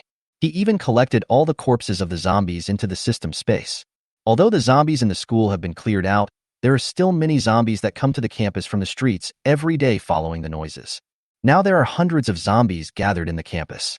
Yi Junmo stood on the rooftop of the supermarket, looking down at the zombies below who were screaming and roaring at him. Seeing that some zombies behind him were trying to climb onto the zombies in front that were blocking them, he ignored them. In the past half month, these zombies have become stronger day by day. Now they have even started to learn how to stack up and build human ladders. He planned to leave this place with his men after tonight and head towards Panlong Mountain, which was more than 30 kilometers away. He has prepared the transportation and the driver, and the transportation is the school bus. He used some titanium alloy plates and utilized his gold-related abilities to wrap the entire exterior of the bus. The bus is like an iron box, with only a 20-centimeter window on the front windshield for viewing the road. As for the driver, Akaji and the zombies, he captured 20 zombies, tied them up with chains, chopped off their hands, hung a piece of raw meat in front of the zombies, and pulled them together with Qitong. I don't say how fast it is, but it's definitely not slow when it runs. He admitted that Akaji's speed was absolutely amazing. However, the bus, with its titanium alloy plates and dozens of people on it, weighs about 10 tons. With Akaheim's weak body, there would be no problem moving the bus if the handbrake was released. Maybe it's just a little slow, and Yi Junmo doesn't want to see it so hard. So we found dozens of zombie brothers to help it. As for Imo Qingyu, he had already taken her to the supermarket. Imo Qingyu was unconscious during the call, so Yi Junmo carefully checked her body to see if there was anything wrong. He also boiled some Chinese medicine, kindly trying to keep Imo Qingyu alive. Now he is lying unconscious on the second floor of the supermarket. He planned to find a time to wake up Imo Qingyu and use some despicable means to make her return to him. Just holding on to his last breath is not a good idea either. We still have to wake Imo Qingyu up. Thinking of this, Yi Junmo called up the system and looked at the more than 8,000 corpse crystals lying in the system space. These past few days, he and Qitong have been killing zombies crazily every day. Among the 8,105 corpse crystals, 1 or 2,000 were contributed by the zombies that ran in from the streets outside the school. Within a few days, they completely cleared out the zombies in the school. If there were not so few zombies around the school, he would have more than this amount of corpse crystals. System, Consume corpse crystals to raise your realm to the early 3rd stage. Ding. Improving realm? Congratulations to the host for consuming 1,000 corpse crystals and reaching the peak of the 2nd level. Congratulations to the host for consuming 2,000 corpse crystals and reaching the early 3rd stage. The host currently has 5,105 corpse crystals remaining. Host, would you like to continue consuming 5,000 corpse crystals to upgrade your realm to the 3rd stage? Okay. Ding. The system has added a new intermediate money tank. Note, if you have an empty intermediate jar, there is also a very small chance of getting a higher level item. Primary items will increase the chance. For an empty intermediate tank, 100 first level corpse crystals can be drawn once, 900 can be drawn 10 times, and each higher level corpse crystal can be drawn by dividing by 10, and so on. When Yijunmo heard that the system had added a new intermediate empty money jar, he didn't feel much moved, because this jar was for the rich. It seems that to upgrade to the 4th level, 40,000 corpse crystals are needed, and the 5th level requires 400,000. It cost him 400 corpse crystals to upgrade from the early stage of the 1st level to the early stage of the 2nd level. It takes 4,000 corpse crystals to upgrade from the early stage of the 2nd stage to the early stage of the 3rd stage. If you follow this procedure, upgrading from the initial stage of level 3 to the initial stage of level 4 will cost 40,000. The 5th level, 6th level, and king level, call. This number is scary to think about. Certainly. This is the number of first-order corpse crystals used to increase the realm. The number of second-order corpse crystals will decrease, and the number of third-order corpse crystals will decrease based on the second order, and so on. Feeling his body getting stronger again, Yijunmo clenched his fists. Only by becoming stronger can he feel at ease. After all, his talent is not among the top ones now. Compared with psychics like Emo Qingyu, his talent is a big level lower. In the early stage, he can only use his realm to suppress these people. Once talented psychics like Emo Qingyu completely master their own abilities and their realm catches up, he will be very passive. And the gap becomes bigger as you advance in realm. Thinking of this, Yijunmo glanced at Qi Tong, who was lying on the ground beside him, and directly threw 105 corpse crystals to it. Qi Tong, who was originally lying on the roof of the supermarket, jumped up when he saw the corpse crystals flying over. He opened his bloody mouth, took 105 corpse crystals into his mouth, and started chewing them. Crunch, crunch. After Qi Tong swallowed the 105 corpse crystals, an invisible energy wave emanated from its huge body, spreading into the air with its body as the center. Is it the early stage of the 2nd stage? Yijunmo saw the change in Qi Tong, and his eyes fixed. Carefully feel the spiritual imprint he placed in the red-eyed beast pill. He was afraid that the spiritual imprint he had placed inside the beast pill would disappear after Qi Tong reached a higher level. Fortunately, after experiencing this, the mysterious master-servant relationship between him and Akagi still exists. It made him feel relieved. Akagi is a great helper. If we were to get away from him, the loss would be too great. Ever since Qi Tong followed him, it goes out to kill zombies every day and brings back corpse crystals. Yijunmo would give it more or less corpse crystals. So far, he had not kept track of how much Qi Tong had swallowed. He believes there are not even 1,000, but 800. Qi Tong's talent is equivalent to that of a human with superpowers. It can be inferred that the amount of corpse crystals it uses to upgrade from the 1st level to the 2nd level is half the amount of corpse crystals it uses. His superpower talent plus taking 10 times the super evolution fluid can equal the talent of a superpower user. Seeing that Qi Tong has been using its head to nudge him because of his improved level, Yijunmo raised his hand and stroked the cat's head, then turned and left the roof and entered the supermarket. Since they plan to leave tomorrow, it is time for Li Jing, Ouyang Bing, and Shun Xiaoman to improve their level. They are almost at the 1st level. Chapter 60, Power Level Upgrade Pill, Sword Technique, Comprehension. The 2nd floor of the supermarket. Yijunmo took out 300 corpse crystals and handed them to Shun Xiaoman to start absorbing them. Shin Xiaoman hasn't absorbed a single corpse crystal yet. Lord Yi didn't want to see how many corpse crystals a superpower user needed to upgrade from the 1st level to the 2nd level. Shin Xiaoman raised her slender hand, took the corpse crystal, and began to use her own powers to guide and absorb it according to what Yijunmo taught her. And Li Jing stood behind Yijunmo, with a pair of soft little hands, gently massaging his temples. As for Sophie and Tang Yi, they are currently on the 1st floor of the supermarket, practicing sword and body skills with the 30 women. The 30 women now, not to mention how powerful they are, at least if they face zombies one-on-one, they will not be killed instantly. This is already very good. You must know that the zombies are not as good as before, they are getting stronger day by day. It is fast, powerful, and poisonous. If you accidentally get scratched, it will be cleared away.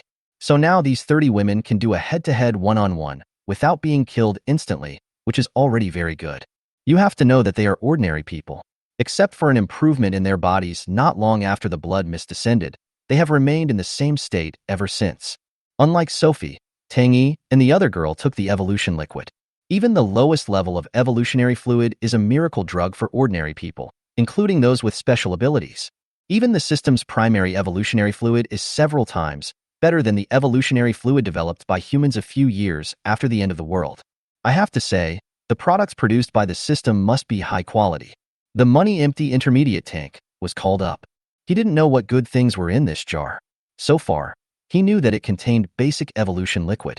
Yi Junmo's slender white fingers tapped rhythmically on the armrest of the chair. Looking at this intermediate jar, which looked more like a pickled cabbage jar than the primary jar, with more patterns, he murmured in his heart. System, draw the intermediate jar 10 times. Ding. After deducting 900 corpse crystals from the host has 3,700 corpse crystals left. Draw money from the empty intermediate tank. As soon as the system finished speaking, Yi Junmo saw a jar of sauerkraut with patterns in front of him, shaking and making a ding-ding-ding sound.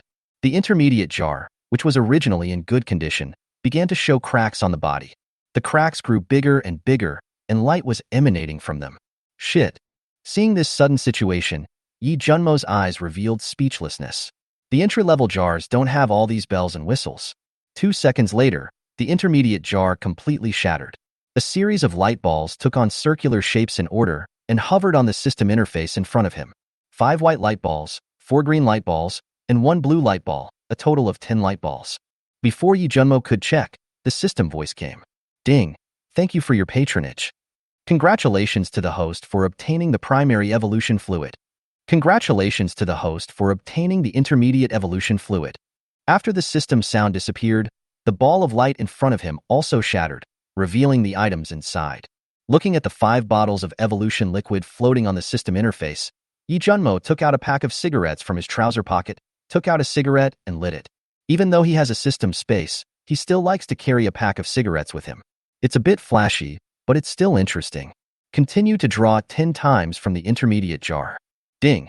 After deducting 900 corpse crystals from the host has 2,800 corpse crystals left. Wait for the jar to make a ding-dong sound for 2 seconds before shaking. There were 7 white light balls and 7 green light balls suspended in front of him. Ding. Thank you for your patronage. Basic primary evolution liquid. Primary ability level enhancement pill. Note. After using the primary superpower level enhancement pill, the superpower can be enhanced by 1 level. It is suitable for superpowers below level 1, excluding level 1. For example, a level 1 mutant, after taking the primary mutant level enhancement pill, his mutant level will be upgraded from level 1 to level 2. After seeing the effects of this ability-enhancing pill, Yi Junmo's eyes lit up. This is a good thing. Improving the level of superpowers. This thing is cool. Since there is elementary level, there will be intermediate and advanced levels. In the future, his ability will be upgraded too. But this elementary one is useless to him. System. Continue to draw 10 consecutive intermediate jars. Ding. After deducting 900 corpse crystals from the host has 1,900 corpse crystals left. Seeing that there were only 1,900 corpse crystals left, Yi Junmo exhaled a puff of smoke from his mouth. This stuff is kind of addictive. After waiting for 2 seconds, 4 white light balls and 6 green light balls appeared. Ding. Thank you for your patronage. Congratulations to the host for obtaining the primary evolution fluid. Congratulations to the host for obtaining the elementary sword technique comprehension light ball. Note. Anyone can use the basic sword skills enlightenment. After using it, you will have a thorough understanding of the basic sword skills. Originally, Yi Junmo felt a little unhappy when he saw all green light, but he didn't expect that he actually comprehended a basic sword technique. This is also a good thing. As long as he can master this basic swordsmanship and give it to Sophie, her swordsmanship will be the same as his current one. Being able to do it smoothly and effortlessly, like a master swordsman who has practiced for many years, can greatly enhance Sophie's combat power. Seeing this elementary swordsmanship comprehension of a ball of light, Yi Junmo felt happy. Not bad, not bad. Although I can't use any of them, these things are still acceptable. He looked up at Li Jing, who was massaging his temple. He took out the superpower level enhancement pill he had just obtained, held it between his fingers, and raised his hand to put it beside Li Jing's lips. When Li Jing saw Yi Junmo holding a candy bean and feeding it to her, she opened her lips slightly and swallowed the candy bean directly into her mouth. The next second, Li Jing only felt that the candy beans melted in her mouth, and a stream of hot energy flowed from her throat into her stomach, and then went to her limbs and bones. Suddenly, Li Jing only felt that her own strength had improved a lot, and her level 1 water-based ability had also undergone a qualitative change. At that time, she could produce 100 cubic meters of water after using up her mental power. Now she felt that her mental strength was exhausted, and at least she could have 500 cubic meters of water. This discovery immediately made Li Jing's eyes filled with joy, and then she looked down at Yi Junmo. Yi Junmo saw the joy in Li Jing's eyes, and before she could ask, he said, "Here's your reward. Go and call Feier." Chapter 61. S ability upgraded to SS, special items. Corpse slaughter, sky burial. Although Li Jing didn't know what the pill that Yi Junmo had just given him, which looked like a candy bean, was, she only knew that she had become stronger, not just a little bit stronger, and she hugged Yi Junmo with a look of joy on her face. Okay, go call Feier up." Li Jing nodded when she heard that, turned around and went downstairs to call Sophie. "Ouyang, drink this bottle of basic evolution liquid." Yi Junmo took out a bottle of intermediate evolution liquid and handed it to Ouyang Bing, who had just absorbed the corpse crystal. Yi Junmo ordered a cigarette and continued to stare at the system interface. System, draw 10 more intermediate jars. This thing is really addictive. Anyway, this amount of corpse crystals is not enough for him to improve his realm. Ouyang Bing and the others have just reached the second level. They will upgrade after they have become more familiar with the experience for a while. Ding. 900 corpse crystals are deducted from the host, and the host has 1,000 corpse crystals remaining.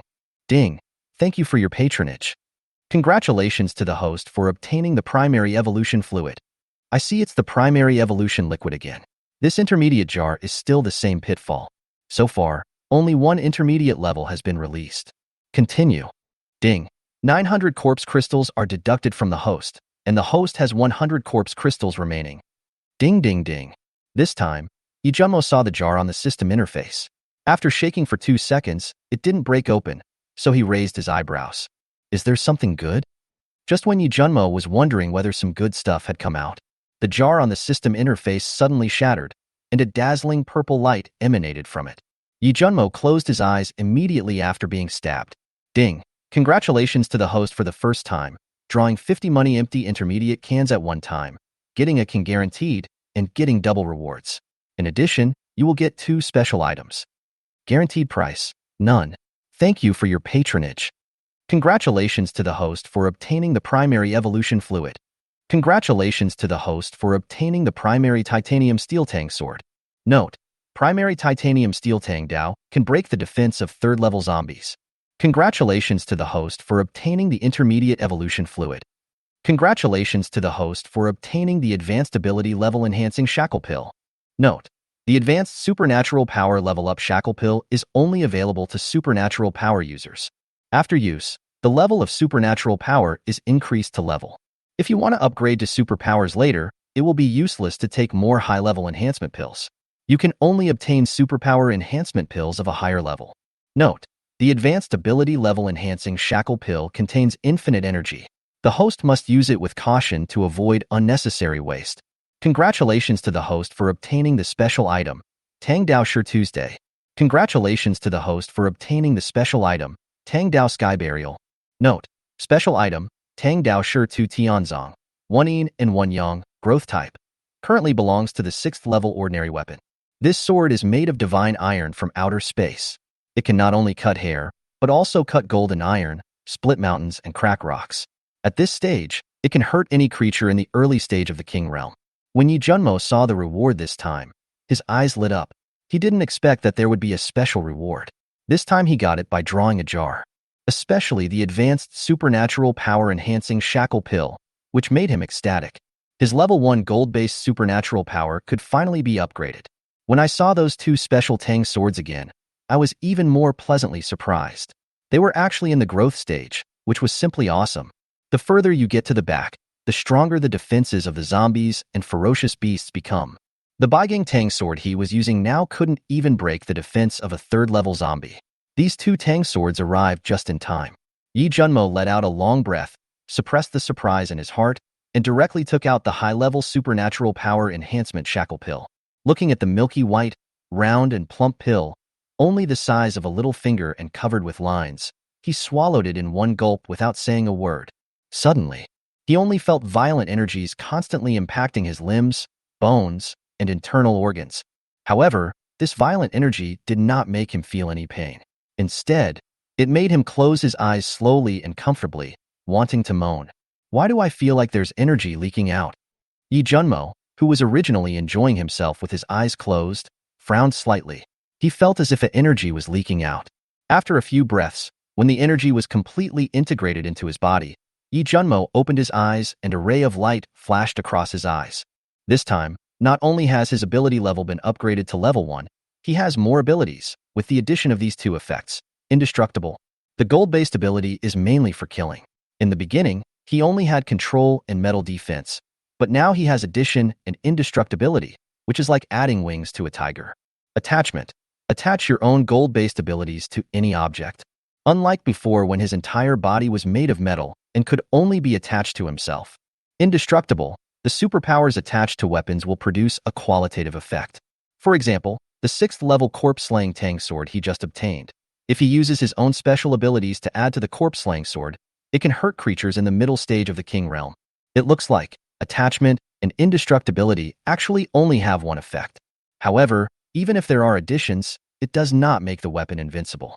The most that can be added is that the defense is slightly stronger. Therefore, attachment and indestructibility are equivalent to two functions. Host, Yi Junmo. Realm, early stage of the Third Order. Appearance, 96, full value 100. Superpower gold. Supernatural abilities, control, metal defense, attachment, indestructible. Items, primary evolution liquid, 30 bottles, intermediate evolution liquid, 4 bottles, primary titanium steel Tang sword, primary sword technique comprehension light ball, 1 piece. Advanced supernatural power level enhancement shackle pill, 1 pill. 6th level Tang sword corpse slaughter, special. 6th level Tang sword sky burial, special. Super experience, 49,950 boxes and 1 piece. Seeing that there were exactly 30 bottles of primary evolution liquid, Yi Junmo was quite satisfied. Those 30 men can finally get a qualitative improvement. The main purpose of collecting them was because he thought that the system had evolutionary fluid and some items he didn't know about. Now that he knows the sword technique, he can let others learn from it. In the future, these 30 girls without special powers will become the sharpest knives in his hands. Junimo, I have absorbed it all. At this time, Shin Xiaoman, who was wearing a red suspender dress and sitting on the soft sofa, opened her beautiful eyes and shouted to Yi Junmo not far away. Oh! Yi Junimo Wanyan opened the detection eye to check Shin Xiaoman and saw that she had only reached the peak of the first level, not the second level. Seeing the only 100 corpse crystals left in the system, the corner of his mouth twitched slightly. Fortunately, there are still 100 more. He directly gave the remaining 100 corpse crystals to Shin Xiaoman and asked her to continue absorbing them. It seems that a level 1 superpower user does need 400 level 1 corpse crystals to upgrade to level 2. Fortunately, after awakening, the superpower starts from level 1, not from level 0, otherwise more corpse crystals will be wasted. The reason why he didn't start from level 0 may be that when he first awakened his superpower, he felt energy entering his body. That energy directly saturated the body. This unlocks the conditions for awakening superpowers, allowing all superpower users to reach the first level directly after awakening. Chapter 62. When facing an SSS space and time ability user of the same realm, he can only hold his ground. Suddenly, Yi Junmo thought of something, and now his supernatural power level has been upgraded to level. Will the amount of corpse crystals needed to improve your realm be greater in the future? I quickly closed my eyes and felt myself. When I felt the energy in my body, it was twice as strong as before. Moreover, if one wants to improve his realm, he will need at least twice as many first-level corpse crystals. Shit. The corners of Yi Junmo's mouth twitched wildly, and he cursed out loud. I should have known better than to use the pill to increase my ability level, and wait until my realm is raised before taking it. How much corpse crystals can be saved this way? When he upgraded from level 3 to level 4, he only needed 40,000 first-level corpse crystals. Now, to upgrade from level 3 to level 4, at least 100,000 first-level corpse crystals are required. If you reach the Emperor realm or the King realm in the future, even if you kill all the zombies in the world, it still won't be enough to upgrade. Fortunately, not only the corpse crystals in the zombies' heads are the source of energy for improving one's realm.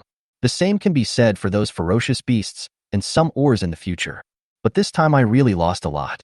System, you have this thing. If he waits until he reaches the King realm and then uses this supernatural power level enhancing pill, wouldn't he be able to save countless corpse crystals?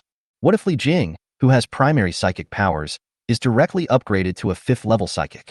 Then taking the supernatural power leveling pill can save a lot of corpse crystals.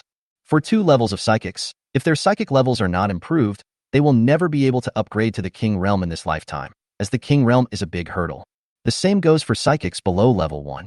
If they cannot improve their ability level, it would be like Li Jing was a level 1 psychic. If she doesn't improve her ability level, she will never be able to upgrade to a 6th level ability user in this lifetime. Those with supernatural powers can cultivate to the King level. Those with supernormal abilities can cultivate to the Emperor realm. And those with special abilities have the opportunity to reach the Imperial realm. The Emperor realm not only looks at the level of supernatural talent, but also the comprehension of the supernatural person.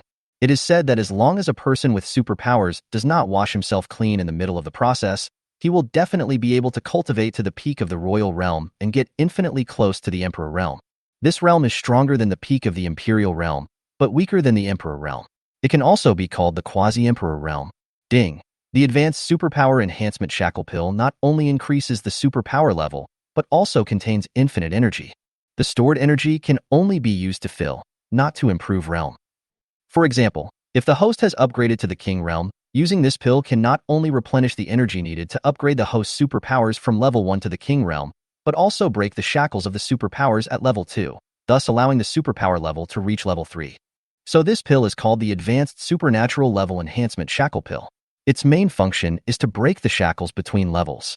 When the host takes it at this stage, a lot of the stored energy is wasted and dissipated between heaven and earth. The host was overjoyed that his ability level could be improved, and did not carefully read the precautions of the ability level improvement shackle pill, so the system did not acknowledge its existence. Upon hearing this, Yi Junmo's mouth twitched wildly. He raised his hand, inhaled a puff of smoke, and exhaled. Changed the name to Jiku Dan. Ding. The advanced ability level enhancing shackle pill has been renamed to shackle pill. Effect. Replenish the energy needed after upgrading the ability. Effect. Break the shackles of supernatural power leveled. That's right, simple and very easy to understand.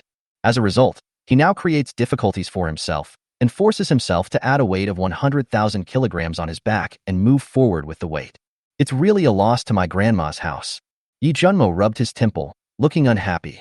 But now his foundation has been strengthened, and he can now fight against those with special abilities at the same level. Now he can truly compete with those with superpowers at the same level. When his superpowers are upgraded, he will be able to hold his own even against those with superpowers of the same level as time and space, such as the Master or King. It's not that he doesn't want to beat him, but there's a saying, time is supreme, space is king. He admitted that the gold-based supernatural power would only become stronger towards the end, especially after becoming indestructible. It would be a killing machine on the battlefield. But if a space cage thrown at you by a person with spatial abilities is not broken, it can trap you to death inside. If there's any space cutting or space exile, don't play this game anymore. Or for those with time abilities, time can stop, time can go backwards, or time can speed up. That's a hammer. So he can only say that he can hold his ground, not that he can beat the opponent. It is not to boost others' morale, but to destroy your own prestige. The main thing is that these supernatural abilities are really too abnormal. Yi Junmo also wants it.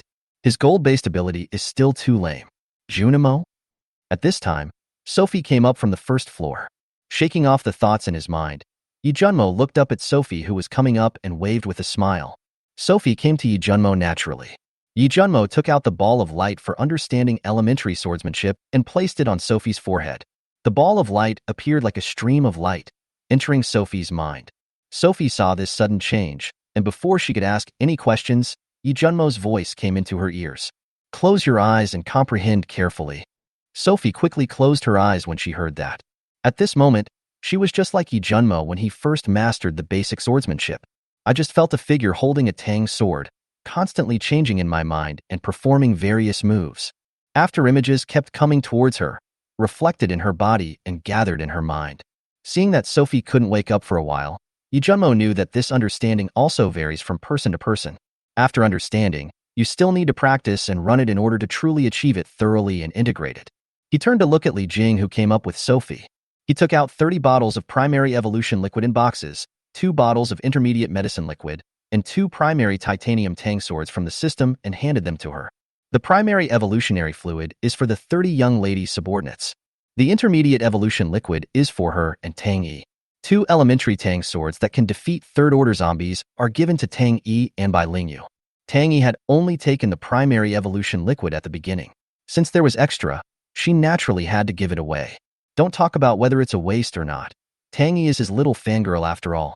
As for why he gave Bai Lingyu the titanium steel Tang sword, Yi Junmo had always been optimistic about this girl. Li Jing saw the box that Yi Junmo handed over, and when she opened it, she found that it was full of evolution liquid. Her eyes lit up instantly. She knew about this thing. Tang Yi told her that after taking it, her body was at least twice as strong. Even if you have superpowers, this evolutionary fluid is a good thing. As long as the body is strengthened, not only will the superpowers become stronger, but even without using superpowers, you will still be very powerful. Although Yi Junmo asked her and Ouyang Bing to hone their mental strength more. In their spare time, they would also ask Yi Junmo to teach them swordsmanship and body movements. I would also occasionally study with Sophie and the others. However, thinking of Sophie's training, Li Jing shuddered subconsciously. I can't say how powerful she is now, but at least she knows how to use a knife or two. Especially Li Jing. Ever since she saw Yi Junmo's ghostly sword skills and body movements that were like a martial arts master in the broadcasting room, she has been determined to pick up the sword and swish. So he often twisted Yi Junmo and asked him to teach him. Now seeing so much evolutionary liquid, how could Li Jing not be overjoyed? No doubt she has one. Go down to them. Seeing Li Jing's happy face, Yi Junmo raised his hand, pinched her little face, and told her the ownership of these items.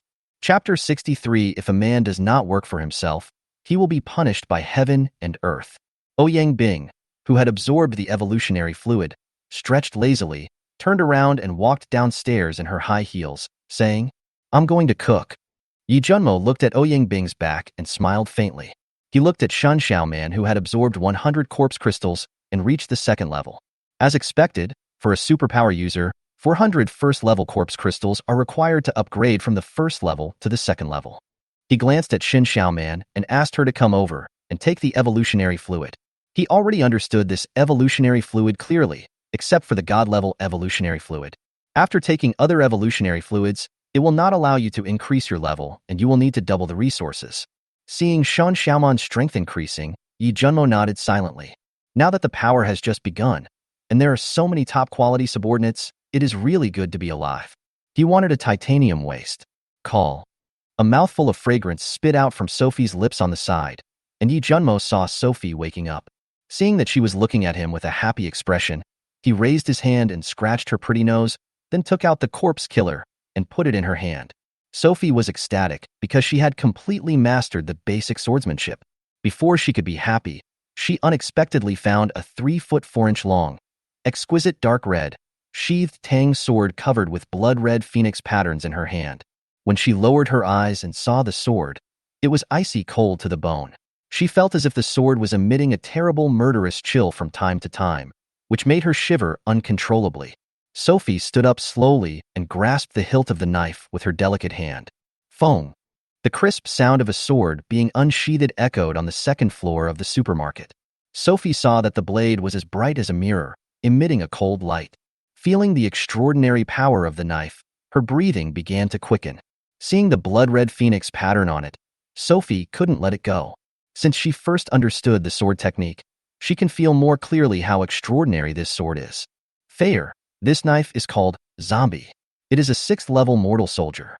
It can hurt any creature in the Junior King realm. It is the same as the sky burial in my hand. Yi Junmo saw Sophie staring at Shitu with a look of intense surprise in her eyes, and told her Shitu's name and Bufon. At the same time, there was another Tang Dao in her hand, which was exactly the same as the corpse butcher in her hand. However, the patterns on the blade, scabbard, and handle of his Tang Dao are blood-colored dragon patterns. Sophie heard that it was a 6th-level weapon that could hurt king-level creatures. She also saw a Tang Dao with the same appearance in Yi Junmo's hand, and she was as happy as a child. Okay, Don't disturb Xiaoman from absorbing the evolutionary fluid. Hearing this, Sophie lowered her eyes and looked at Shin Xiaoman, who had her eyes closed and sheathed the knife. Yi Junmo looked at Shin Xiaoman, who woke up after absorbing the evolutionary fluid. Seeing her looking at the Tang Dao in Sophie's hand, she smiled and said, "You are all people I care about. No matter how many treasures there are, no matter how good they are not all yours. I will make sure they are equally shared." When Shin Xiaoman heard this, he hummed softly. She also knew that Sophie had no special powers, but learned sword skills, so Sophie was naturally the first choice for this magic weapon. She just heard Yi Junmo say that corpse slaughter and sky burial were a pair, and she was just curious. She had no other thoughts. Yi Junmo saw that there was no wave in Shin Xiaoman's eyes, nodded with satisfaction, and then said to Sophie, "Stop training today. Ask Ouyang to cook more beef and stew more thick bone broth. 1 big lobster per person. Those women train every day and must take good care of their bodies. Tell them that after taking the evolution liquid, don't worry about losing your figure. With such high-intensity training every day, you must keep up with your nutrition. Although I am raising them for nothing, they are different from the subordinates I will take over in the future. I want them to not let me down, otherwise they will be easily replaced by others and become one of the masses. By the way, tell them that we will leave school tomorrow and head to Panlong Mountain, which is 38 kilometers away. There will definitely be many dangers along the way, so let them be mentally prepared." Yi Junmo paused for a moment, looked at Sophie, and 30 women appeared in his mind, lying on the first floor of the supermarket, looking half dead. The corners of his mouth twitched unconsciously, and he continued, "Training them still requires a combination of work and rest. The same goes for you. Don't get too tired. I'll take care of everything." Sophie nodded when she heard this, indicating that she knew how to train this group of women. Hearing that they would leave school and go to Panlong Mountain tomorrow, Sophie tightened the corpse butcher in her hand. Yi Junmo saw Sophie's departing back, her slender fingers tapping rhythmically on the armrest of the chair, and her mind fell into deep thought. We also need to find some great chefs. Among this group of subordinates, only Ouyang Bing, Fair, and a few other women can cook. Although other people would order it more or less, the taste was really not that good. Although he is not picky, after all, he has experienced 5 years of trials and tribulations in the apocalypse, so as long as he has enough to eat, it's fine. Now that we have the conditions, who would be so stupid as not to enjoy them? Besides, it was no big deal to let his Fair, teacher Ouyang Bing, do these tasks. Another very important thing is how to break the physical shackles of ordinary people like Sophie. The upper limit of the average person's physical strength is 1,000 pounds. Even Sophie and the others have mastered the basic swordsmanship and body movements. Without magical weapons like corpse-slaughtering sky burial that can hurt King Realm creatures, the most it can do is kill first, second, and third-level zombies. Even if you have a magic weapon, it is an external object after all, not your own strength. As long as you don't kill your opponent with one sword, you won't be able to withstand a punch from someone else. Not to mention that it would take an unknown amount of time for them to master the sword skills and body movements through self-study. The main thing is fair. The superpowers must be arranged as soon as possible.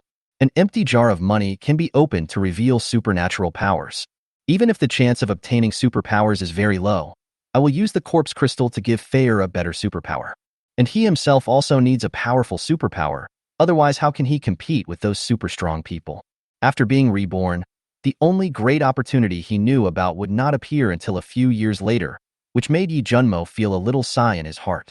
If it weren't for the system, he would have taken Sophie with him until the opportunity came. When others are reborn, they change this and that. He is a gold-type mutant without a system. Even if he has 5 years of prophecy, to be honest, it is not enough. Unless he had top-level talents like space and time in his previous life. Otherwise, with his talent for gold, even if he has been a prophet for 5 years, without strength, what can he change? Superpowers are nothing more than cannon fodder. Without the system, he wouldn't have the ambition he has now. So, system, I love you. Let me hold your thigh all the time, and next time I open the can, I will get some super abnormal superpowers like time, space, strength, etc. Ding. Intermediate jar is the highest. Host. Yi Junmo, who was still lost in thought, twitched his lips when he heard this. Unexpectedly, the system replied to him. He took a puff of cigarette and continued to fall into deep thought. Right now, he needed more corpse crystals to allow himself and Sophie to fly sooner. Recruiting people is the biggest problem, especially the awakened ones, which are really hard to recruit. Only after Wu Tianhuang initially built a city in Dongqing district and all the survivors in Tianhai city learned the news and gathered together, Could the attack be carried out? It is impossible for him to look for it all over the city now, because that would be like having nothing to do after eating. As for Wu Tianhuang, he was going to kill him. Once he has initially built the city, Yi Junmo will find a way to kill him and replace him. Don't say that Wu Tianhuang built the city and sheltered the survivors of Tianhai City. That's all bullshit. In today's world, who doesn't want to rule their own territory? During the last 5 years of the world, even the major forces in the imperial capital did not dare to stand up and unify in the name of justice and human coexistence. They can only discuss with the leaders of other cities to establish an alliance of survivors. Anyone who dares to jump out and call for unification in the name of justice will be eaten until not even a bone is left. We are all smart people. Since the world order has collapsed, who doesn't want to be king or emperor? Who among those with special powers would be willing to bow their heads and let others rule them? No one wants to be inferior to others, and everyone wants to establish his own territory and become a local tyrant. Therefore, Yi Junmo should ask Wu Tianhuang to help him to completely complete the initial construction of Tianhai City. We'll see when the time comes whether or not to kill him. Even if I don't kill him, I have to keep it completely in my own hands. Such a good tool should not be wasted. As long as we control Tianhai City. At that time, he would use the power of all the survivors in Tianhai City to find resources for him. Anyone who dares to resist will be killed. If a man does not work for himself, he will be punished by heaven and earth. Chapter 64: The Nightmare of All Women, the Devil Sophie. The first floor of the supermarket. 30 young ladies were lying on the ground, sweating profusely. Wow, I feel much stronger and my strength is back. Me too. I didn't expect young Master Yi to have such a magical medicine. In the future, when I kill zombies, I won't be worried about not having enough strength and being unable to kill them with one shot. This is much better than before. I feel like I can lift 200 to 300 kilograms now. Little girl, come here and let me try. Ah, what do you want to do, you slut? Put me down now. Do you have much strength? Hurry up and lie down for 2 seconds while Sister Fei is not here. That's right, that's right. Although my strength has been restored now, I'd better lie down for 2 minutes while Sister Fei is away. A group of young ladies who have taken the primary evolution liquid, all wearing short shorts, belly-exposing clothes, and sneakers. Some people were lying in the lobby on the first floor of the supermarket to rest. Some were ecstatic, and some were playing around. At this time, Li Jing and Tang Yi also absorbed the intermediate evolution liquid. The two women clenched their fists and could see the joy in each other's eyes. Tang Yi had taken the primary evolution liquid before, but the evolution liquid cannot be stacked. It's incredible. I'm at the early stage of the second stage now. This punch has a force of at least 3,000 kilograms. If I punch the kid down, won't it make him cry? Li Jing clenched her fists at this moment, feeling her own strength, and sighed. She really didn't expect that this intermediate evolution liquid would have such a huge improvement. Before she took the evolutionary fluid, when she was at the second stage, her strength was only 700 or 800 kilograms at most. Now, there has been a complete change. Tang Yi, who was standing by, heard what Li Jing said and the corners of her mouth twitched. She felt sad because the difference between having superpowers and not having superpowers was too big. Her maximum strength was 400 kilograms. Listen to what Li Jing said. If the child was made to cry by hitting him with a force of 3,000 pounds, it would probably have to have burst him to pieces, right? However, when Tang Yi saw Li Jing's lively and cheerful appearance, she was really happy for her. At least until now, I still have this lively and cheerful best friend by my side. As for my relatives, I don't know if they are all dead. They are all past the sad period. Now, apart from wanting to survive, they have no time to think about anything else. Reality has already defeated everything. It is impossible to live in sadness forever. Such a bloody world forces people to cheer up. Yi Jun Imorang looked at the primary titanium steel tang sword in her hand that Li Jing brought her. I think back to the training during this period. A devil figure appeared in Tang Yi's mind, scaring her. Bai Lingyu, who was standing at the side, was also looking at the primary titanium steel tang sword in his hand, and suddenly said to himself, I, Bai Lingyu, will become the second Sophie and occupy your heart. At this time, Bai Lingyu clenched her fists and made a cheering gesture, as if she was cheering herself up. Whose heart do you want to occupy? Right at this moment, an indifferent voice came from behind Bai Lingyu. When Bai Lingyu heard the voice, he was stunned and petrified on the spot. Sister Fei, Sister Fei? The young ladies were originally still rejoicing, playing, and feeling the changes in themselves. Hearing Sophie's voice, they all got up from the ground. Seeing her standing behind Bai Lingyu, everyone quickly lined up in an orderly manner. They more or less heard Bai Lingyu talking to himself just now. Being caught by Sophie at this moment, all the girls tried to hold back their laughter when they saw Bai Lingyu standing there like a fool. They all know that Bai Lingyu is a slutty girl who talks a lot of dirty words every day. Haha, Sister Fei. Bai Lingyu turned around awkwardly at this time, looked at Sophie and smiled. When the girls saw Bai Lingyu's embarrassed look, they all looked at the big sister Sophie, wanting to see how she would deal with this slutty girl. Although Yi Junmo made a metaphor last time using the ancient emperor who had 3,000 beauties in his harem, but Yi Junmo, so far, has not touched any of them. The girls could not figure out what Yi Junmo really meant. In addition, Yi Junmo is surrounded by Sophie, Shin Xiaoman, Ouyang Bing, Li Jing, Tang Yi, 5 girls, and Imo Qingyu, who has been in a coma. The looks of these 6 women are beyond their comparison. Only Bai Lingyu can compare to Li Jing and Tang Yi. They once thought that Yi Junmo didn't like them at all, but only regarded them as his subordinates. At this time, Bai Lingyu was caught by Sophie. The girls wanted to see Sophie's reaction. Stand still. Sophie stared at Bai Lingyu in front of her and uttered 2 words coldly. Good. When Bai Lingyu saw that the cold-faced queen did not punish her, she immediately felt relieved and quickly joined the team. Only they themselves know what Sophie has trained them into during this period of time. It is no exaggeration to say that Sophie is a devil, a pervert, a lunatic, and their nightmare. There are 18 sword techniques. For each technique, the sword must be swung at least 5,000 times a day, and then the 18 techniques must be performed 500 times in a row. The body movements are trained for 5 hours a day, during which time you can only rest for 5 minutes.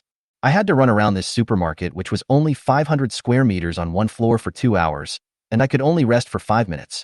Apart from 5 hours of sleep and 20 minutes to eat 3 meals a day, I have to go to the bathroom and defecation at irregular intervals of 10 minutes throughout the day. 18.5 hours of high-intensity training throughout the day. There is no time now, and they don't know how Sophie can calculate the time so clearly. Even if they collapse from exhaustion, Sophie will immediately ask Shin Xiaoman, a super wet nurse, to give you a mouthful of milk, and then get up and continue training. This kind of training is simply harder for them than killing zombies.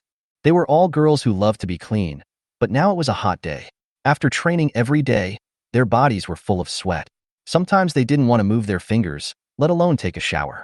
You said that in the last days it would be better if there were no such conditions, but the main thing is that there are those conditions. Yi Junmo placed 15 double bathtubs on the side of the supermarket. Li Jing, who has water powers, would come every day to fill up the water for them to wash up. But they really don't want to move after training every day. Sometimes I just lie down in the bathtub and fall asleep the next second. This happens often, but what awaits them is a nightmare. As long as Sophie discovers it, get up and continue training. Since you don't want to sleep on the bed, don't sleep on it. They sometimes feel that one day they may not be bitten to death by zombies, but instead be trained to death by Sophie. I just beg Shin Xiaoman, this super nanny, not to leave them. Therefore, when the girls saw Sophie, it was like a cat seeing a mouse. If you don't train hard, what are you doing lying on the ground, huddled together, and whispering to each other? Sophie glanced at the 30 young ladies in front of her, one by one with an indifferent expression. Seeing that they all lowered their heads and did not dare to look at themselves, they turned their heads to look at Tang Yi. Li Jing, who was next to Tang Yi, saw Sophie looking towards them, turned around and ran away quickly, saying as she ran, "Sorry to bother you. I'm going to help teacher Ouyang cook." Chapter 65, The 32 Shadow Guards. Tang Yi looked at her best friend Li Jing. When she saw Sophie looking at her, she chose to run away directly. She was so sad that she could not even cry. Why didn't my best friend take me away? Sophie glanced at Li Jing, who was running away quickly, then looked at Tang Yi again and said coldly, "As the deputy commander of the Shadow Guard, is this how you let them go when I'm not around?" When the girls heard Sophie scolding Tang Yi harshly, they all swallowed their saliva, lowered their heads, and glanced at the pitiful Tang Yi. The Shadow Guards that Sophie mentioned are them. The Shadow Guards are also called the 32 Shadow Killing Guards, including Sophie and Tang Yi. The name was given by Sophie, who told them that they only had 2 responsibilities. 1. Kill any creature that Yi Junmo wants to kill. 2. Protect Yi Junmo and don't let anything happen to him. If you don't want to join, you can quit automatically. Sophie will not force anyone. Those who quit, Sophie assured, would also be able to follow them. Just won't become a member of the Shadow Guard. But no one dropped out, which made Sophie very relieved. Moreover, she has also seen the performance of the women in the past few days. Even if you are tired or suffering, You must grit your teeth and persevere. No one mentioned quitting. They have all experienced darkness and understand that in this changing world, living is more difficult than dying. I thought about the sisters who had just taken the evolution liquid, and I wanted them to get familiar with it, to get familiar with the power in their bodies. Tangy looked at Sophie with her head held high. Stand straight, just like a soldier reporting to his superior, as straight as possible. Tangy knew why Sophie was so strict and demanding. They are all ordinary people. If they cannot work 100 times harder than others, they will be eliminated in the future. Moreover, she is the deputy commander of the Shadow Guards and should set an example in front of these women. The Shadow Killer Guards were the personal guards that Yi Junmo wanted to train, so naturally Tang Yi had to pay more attention to them. Set an example in front of these subordinates, accept Sophie's reprimands, and don't go against her. If she, the deputy commander, took the lead in resisting Sophie's discipline, if they can't be united, the 32 Shadow Guards will have no place to exist and will fall apart sooner or later. Besides, she didn't dare to resist Sophie, who was a crazy woman. Tang Yi started training with Sophie in the teaching building. She knew what kind of person Sophie was, a complete lunatic, and Yi Junmo arranged for her to be the deputy commander of the Shadow Guards, and she didn't want to disappoint Yi Junmo. If it really was the Shadow Killer Guards, they would be divided into two factions because of the disagreement between the two commanders. Tang Yi believed it. Yi Junmo would definitely give up on her at the first opportunity. When Sophie heard Tang Yi's answer, she just looked at her indifferently. Then he turned to look at the 30 Shadow Killer Guards who were lowering their heads and shouted coldly, "Look up, what are you doing with your head down?" Upon hearing this, all the girls raised their heads and looked at Sophie. I want to see what this crazy woman is trying to do. Now that they have taken the evolutionary liquid, won't they be trained to death by this demon? The girls all swallowed their saliva as they looked at Sophie, whose face had a cold expression and eyes showed no emotion. Without him, you wouldn't be where you are today. He gave you your life, and everything you have now is also given by him. I hope you will always remember the duties of the 32 Shadow Guards. The girls knew that the Sophie was referring to was Yi Junmo, and they immediately responded loudly. We will never let young Master Yi down. Sophie glanced at the girls again and said, after breakfast tomorrow, we will leave school and head towards Panlong Mountain, 38 kilometers away from Dongqing District. The city is full of zombies, and you can say that there are zombies everywhere. I don't need to tell you about the dangers, you all know it. When the girls heard that they would be leaving school tomorrow, they all breathed a sigh of relief. They had heard Yi Junmo mention that he would leave the school and leave the university town area. Although they had already prepared themselves mentally, they were still somewhat uneasy when the day came. There are countless zombies in the city. There are more than 20 million people in Tianhai City. God knows how many of them have turned into zombies. Although it is only 38 kilometers from the university town to Panlong Mountain in Dongqing District, that is by driving on the ring road. The apocalypse broke out at 8 in the morning, which was the rush hour. It is easy to imagine how many zombies there were on the highways and streets. If they took the highway and encountered a horde of zombies, they would have no place to hide and could only flee to some small villages nearby. If you can't outrun, you will be eaten by the zombies. Not to mention entering the main city area. The university town is located in the suburbs outside the main city of Tianhai. If you want to pass through the main city area and enter Panlong Mountain, you don't know how many zombies you will encounter. They felt that they might die if they went to Panlong Mountain this time. The girls were very confused as to why they had to go to Panlong Mountain, which was located in the main city and in the center of the Sea of Corpses. Sophie saw the 30 Shadow Killer Guard women and began to panic. Her beautiful eyes were filled with coldness as she said coldly, "You are the Shadow Killer Guards, his personal guards, and the slaughter blades he trained. This time, we are traveling from the university town through the vast zombie swarm, not only to hone you, but also to test you. Only if you survive can you be considered a true shadow killer. Don't forget, you are his guards that he is focused on training. The death of any one of you will be a huge loss.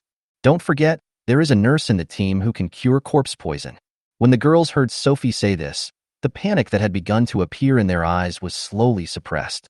Sophie glanced at the girls again and said with a firm tone, "Since he dares to lead you through the vast sea of corpses, you must trust him." Sophie paused for a moment, her beautiful eyes filled with indifference, her tone full of murderous intent, and she spoke again. "You may recruit other subordinates along the way. I don't need to tell you that you should understand the principle of survival of the fittest. If you don't want to become one of the masses in the future, put away the fear in your heart. Next time, let me see this undue fear in your eyes. Don't blame me for being cruel. Anyone can reveal fear, but you can't, because your life belongs to him, and your life is always ready to be sacrificed for him. Do you understand? Sophie said at the end. Her voice became a little louder, and a hint of ferocity appeared on her face. Clear. The 30 women in Shadow Guard, including Tang Yi, all responded loudly after Sophie stopped talking. Junimo, will Sister Faye's behavior make some people resist? On the second floor of the supermarket and at the entrance of the corridor, Shun Xiaoman looked at Sophie and others on the first floor and asked Yi Junmo beside him. Hehe. Chapter 66. The Shadow Killer Guard's mental breakdown is too tight. Hehe. Yi Junmo heard Shun Xiaoman next to him asking himself, and just smiled slightly, then moved towards the first floor. The Shadow Killing Guard is different from other subordinates in the future. I will not interfere with how Fair trains. Besides, what Fair said is right. Their lives belong to me. Fair is just stating the facts. Xiaoman, remember, as long as I'm here, everything you worry about will be nothing. When Shen Xiaoman heard what Yi Junmo said, he nodded and followed his footsteps. Sometimes forcing too much can backfire easily. She was afraid that Sophie would be too demanding on the Shadow Killer. After they stabilize in the future, it is easy for them to develop a rebellious mentality. The Shadow Killers, who were currently being scolded by Sophie, heard the sound of leather shoes hitting the ground and looked towards the corridor. Young Master Yi, Sister Man? Seeing Yi Junmo and Shen Xiaoman walking down the corridor, the women of the Shadow Killing Guards were the first to greet them, their tone full of respect. One is their real boss, breadwinner, savior, and protector. One is a super nanny who can save their lives. How can we not respect her? Yi Junmo came to Sophie, raised his hand and gently pinched her pink face, and said softly, Go help teacher Ouyang cook. I'm hungry. Hearing this, Sophie glanced at the Shadow Killer Guard again. She knew that Yi Junmo had something to say and wanted to speak to the Shadow Guard in person, so she nodded and headed towards a corner of the supermarket. A temporary stove was built there, and gas tanks were used for cooking. The food was all taken out by Yi Junmo in advance. With Ouyang being a user with ice abilities, there would be no chance of food going bad. The girls all breathed a sigh of relief when they saw Sophie leave. They would rather be scolded by Yi Junmo, the cold and overbearing president, than face Sophie, the female devil. Although Yi Junmo's personality is also extremely cold, he is handsome. The colder Yi Junmo was, the more stylish they thought he was. Yi Junmo looked at the Shadow Killer Guards at this time, and seeing the way they looked at him, as if they wanted to eat him, the corners of his mouth twitched unconsciously. It seems that Sophie's recent training has not only exhausted them physically, but also made them mentally tense. You need to relax your mind. Puff. Yi Junmo lit a cigarette, crossed his arms over his chest, held the cigarette between his fingers, and took a puff. After a puff of thick smoke came out, he whispered softly and slowly said, This trip to Panlong Mountain is not as dangerous as you think. I have prepared the means of transportation. Originally, I planned to develop in the university town for a while, and then go to Panlong Mountain. But, due to some temporary matters, I decided to go to Panlong Mountain in advance. There are 50 separate villas on the mountain. Panlong Mountain was where I lived before the end of the world. I will build a wall at the foot of Panlong Mountain to resist the zombie army. It will become our base camp and your home in the end times.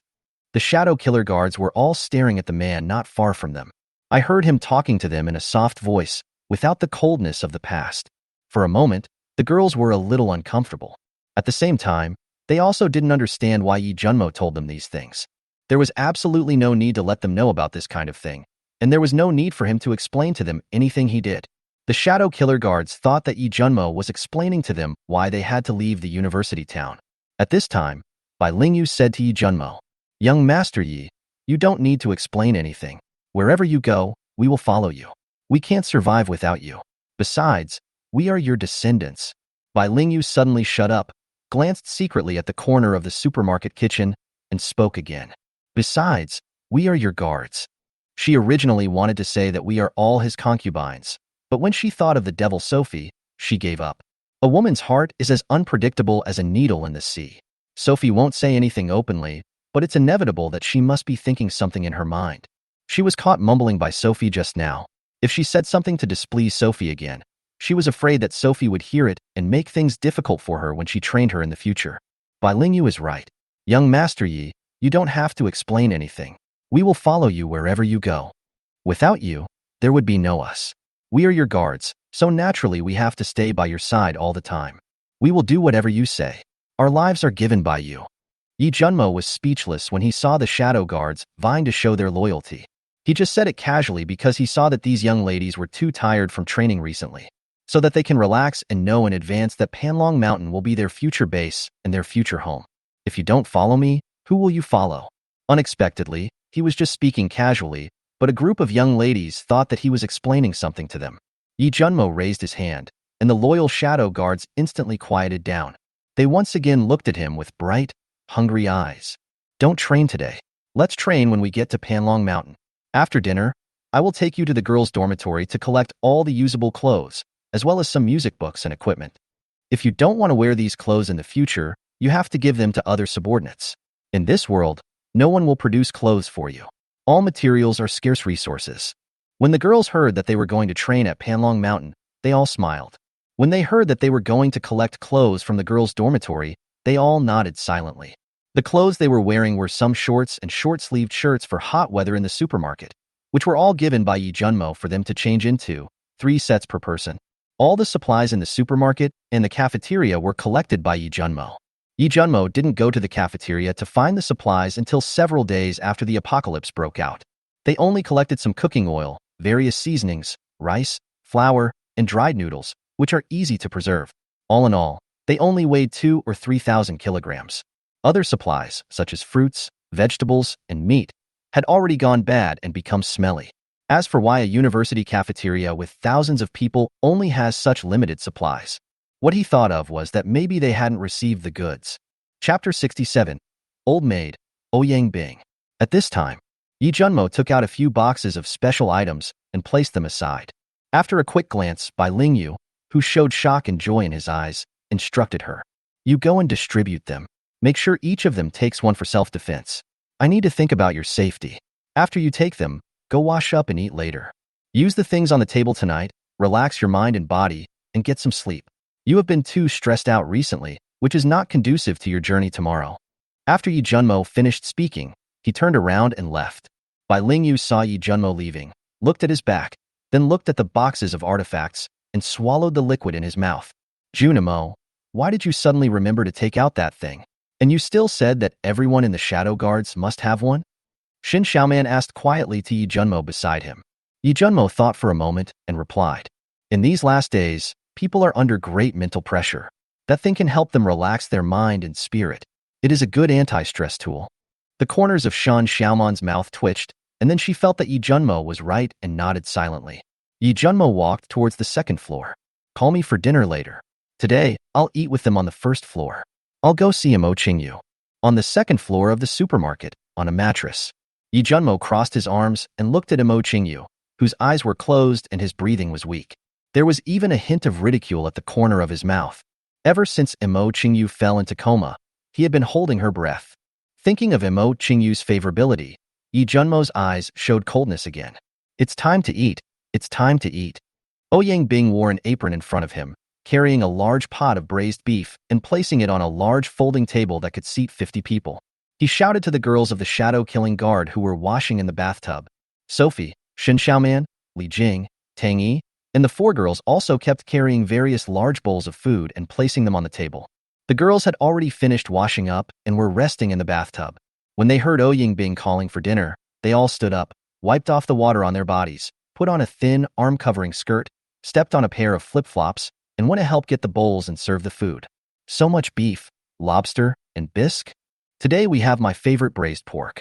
I love you so much, Sister Bing. Wow, ham. Sister Bing, why is the food so rich today? I saw several large pots of braised beef, braised pork, golden ham, and pork shank soup. There were dozens of steamed lobsters weighing 1 pound, blanched okra, stir-fried water spinach, and stir-fried Chinese cabbage. These 7 dishes and 1 soup shocked the girls. Although they had vegetables and meat for every meal, it had never been as luxurious as today. Is today's meal too good? Could it be the so-called deprivation meal? Sister Bing, is today's meal the decapitation meal of ancient prisoners? Sister Bing, after we've had this meal, are there any ingredients left to cook for the next meal? Although the girls of the Shadow Kill Guard did not dare to smile playfully in front of Sophie. However, in front of the 4 girls Ouyang Bing, Li Jing, Tang Yi, and Shen Xiaoman, they were all very casual and even joked occasionally. Ouyang Bing and the others were happy to accept it, and they would not be completely cold queens like Sophie. Just like now, Several young ladies asked Bing if he was going to have his head cut off, and after finishing this meal, would he still have any ingredients for the next meal? Bing's eyes were speechless when he saw the 30 women in the Shadow Kill Guard. What were they talking about? I'm going to cut off your last meal. I serve you young ladies every day, and you still say that I'm making your last meal. You damn girls, are you asking for a beating? Bing put down the steamed lobster she had just served and raised her hand to hit the little girl next to her who was only about 1.5 meters tall and had a baby face and big breasts. Seeing Bing was about to hit her, the little girl dodged and laughed. Ha ha ha ha. I'm just kidding. Sister Bing, you are our mother. You can't bully our daughters. When Bing heard the name Old Maid, he slapped himself on the forehead. Just because she is a teacher and the oldest. Recently, she helped cook for this group of young ladies, and the two old bosses, Li Jing and Tang Yi, took the lead in calling her nanny. She is not a brothel, madam. Why call her Old Maid? I am really impressed. Chapter 68, Leaving Campus. All right, this is all my trader's order. He won't bring out the ingredients, so even if I want to cook for you, I'm powerless. Bing spoke with a look of despair on his face. Then I wonder if you, the music master, are satisfied with my trader? Just as Bing finished speaking, Yi Junmo appeared behind her without her knowing when and asked softly, Young Master Yi. Looking at the 30 women of the Shadow Guard, all of whom were now wearing short, arm-covering skirts, Yi Junmo's eyes lit up. They were really pleasing to the eye. When he heard them calling him, he nodded. Don't stand there, grab a bowl and eat. After all the girls sat down at the table, they all looked at Yi Junmo. No one dared to move until he moved his chopsticks. Yi Junmo looked at the huge table of dishes. Although they were all repeated, there were at least 7 dishes and 1 soup. And there was a steamed lobster in front of each person. He turned his head to look at Bing, who was sitting under Sophie, smiled faintly and said, You've been working hard lately. When the time comes, we'll find some chefs. These jobs shouldn't be done by you. Bing looked at Yi Junmo's gentle expression, and her pretty face turned red. Sister Bing, why are you blushing? You're not a little girl. Li Jing, who was standing by, saw Bing blushing and asked with a malicious smile. Bing turned around and glared at Li Jing, yelling in his heart, What's wrong with being reserved? All right, let's eat. After we finish eating, go to the girls' dormitories and collect all kinds of supplies. Looking at Bing, who was speechless after being asked by Li Jing, Yi Junmo told everyone to start eating. The next day, looking at the women of the Shadow Killing Guard who were neatly lined up in front of him, all carrying Tang swords, and seeing that they were all in good spirits, Yi Junmo felt quite satisfied. Not only the 32 Shadow Killing Guards all carry Tang swords, but the 3 women Bing, Li Jing, and Shun Xiaoman also carry titanium alloy Tang swords. He recently built hundreds of titanium alloy Tang knives and hundreds of spears in preparation for recruiting people along the way. Open the door and go to the school parking lot. The transportation I have prepared is there. Clatter. The load-bearing iron door of the supermarket was opened. Dozens of zombies wandering around the campus heard the sound of the iron door opening, roared from their mouths, smelled the human scent, and all came to the supermarket in unison.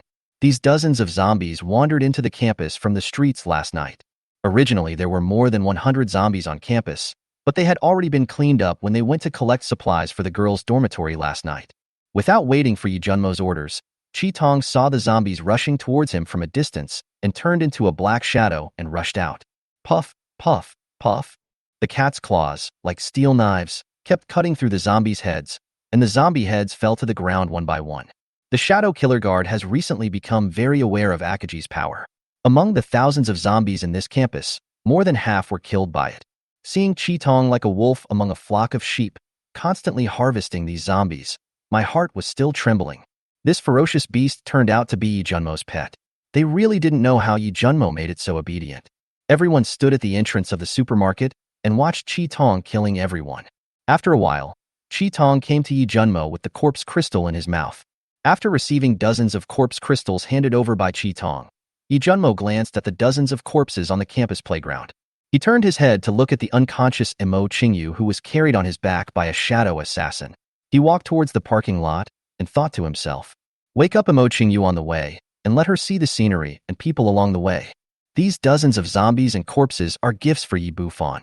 After robbing someone else's god, leaving some gifts as a return gift is called, it's impolite not to reciprocate. The girls turned around and took one last look at the supermarket behind them. Seeing that it was empty, They followed Yi Junmo closely and headed towards the parking lot. As soon as they arrived at the parking lot, they heard the growls of zombies. When everyone arrived at the innermost part of the parking lot, they saw a double-decker sleeper bus that could carry more than 50 passengers, tightly wrapped with countless titanium alloy steel plates. Only a dozen or so spots of translucent glass, only a finger wide and 10 centimeters long, were left on both sides of the car body. The bus looks like a titanium container and is very dazzling under the sunlight. I also saw 20 tall male zombies in front of the bus, with their hands chopped off and their mouths covered with iron nets. Their bodies were evenly tied with several iron chains, and there were a few pieces of flesh hanging in front of the zombies. They had to admire Yi Junmo's brilliant ideas. They actually used zombies to pull the cart. Teacher Ouyang, please get in the car and use your powers to cool down. This car is hotter than a steamer. Yi Junmo just opened the car door and felt the heat coming from inside the car. He turned around and gave instructions to Ouyang Bing. I looked up at the dazzling sun hanging in the sky. It's probably only 9 o'clock in the morning now, and the weather is so hot.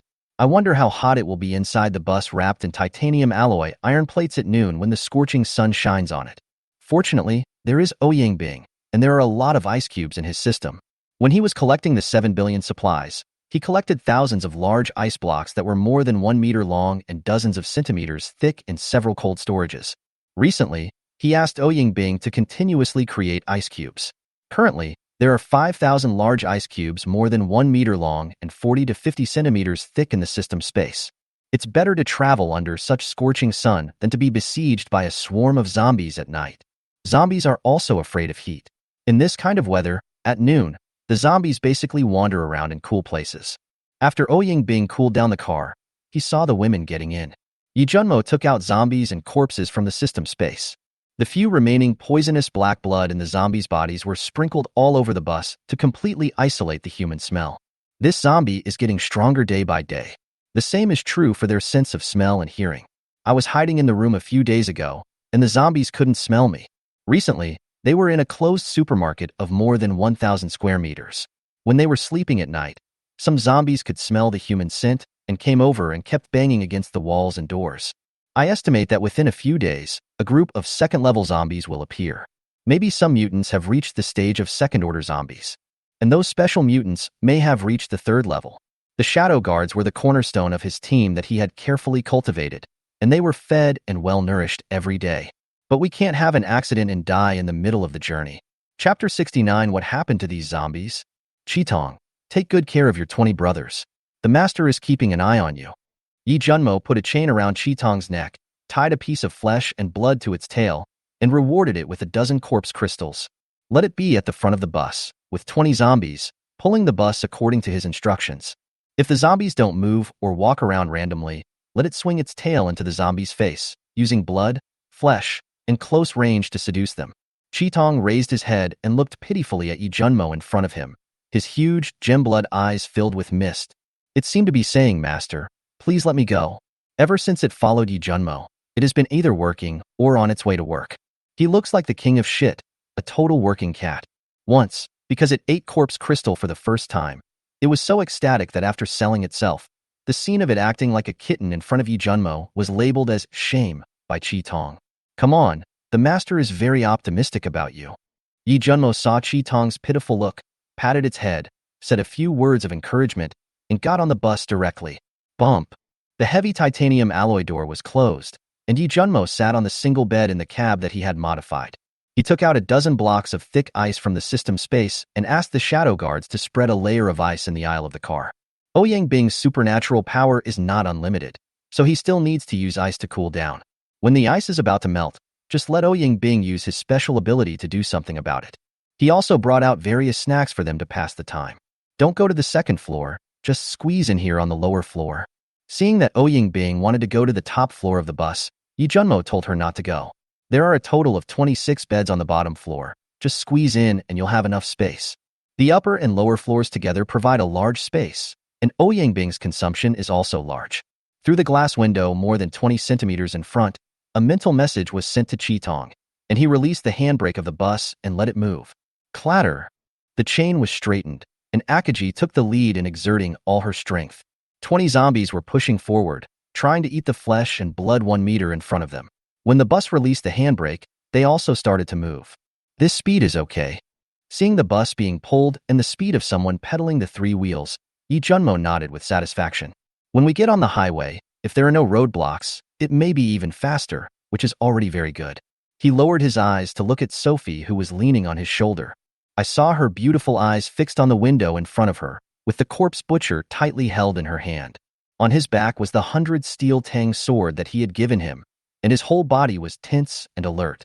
Yi Junmo raised his hand to take the corpse slayer from her hand, but Sophie did not let go immediately. He used a lot of force to take the corpse butcher away and put it on the center console of the bus. Then he took off the Baigang Tang sword on her back.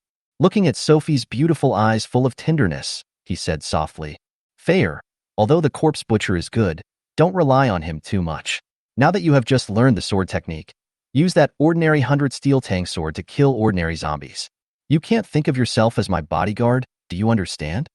Yi Junmo didn't know that Sophie had been very nervous recently. Without superpowers, Sophie cannot break the shackles of her ordinary body, which has always kept her in a state of extreme anxiety, especially when seeing Li Jing, Ouyang Bing, and others. With the improvement of supernatural power level, all aspects such as strength, spirit, physical strength, etc. are greatly enhanced. Although Sophie didn't say anything and didn't show it, Yi Junmo didn't know that she was already a little panicked inside. She was afraid that the gap between herself and Ouyang Bing and others would grow larger and larger, and that they would be further and further away from her. Gradually, she couldn't help with anything. She wanted very much to catch up with herself, but no matter how hard she tried, the ordinary body always limited her growth. This has not only made Sophie feel anxious, but also caused her to feel inferior. Sophie looked at Yi Junmo, who was so close to her, nodded, and a charming smile appeared on her cold face, and she opened her lips slightly. "I know." Yi Junmo gently hugged Sophie and let her lean on his shoulder. Sister Fei's position in Junmo's heart is indeed different. Li Jing was lying on the first row of the bus berth, blowing bubblegum from her mouth. He looked towards the driver's cab in front and spoke to Tang Yi, who was also lying on the first row, upper berth on the other side. "Sister Fei is the queen.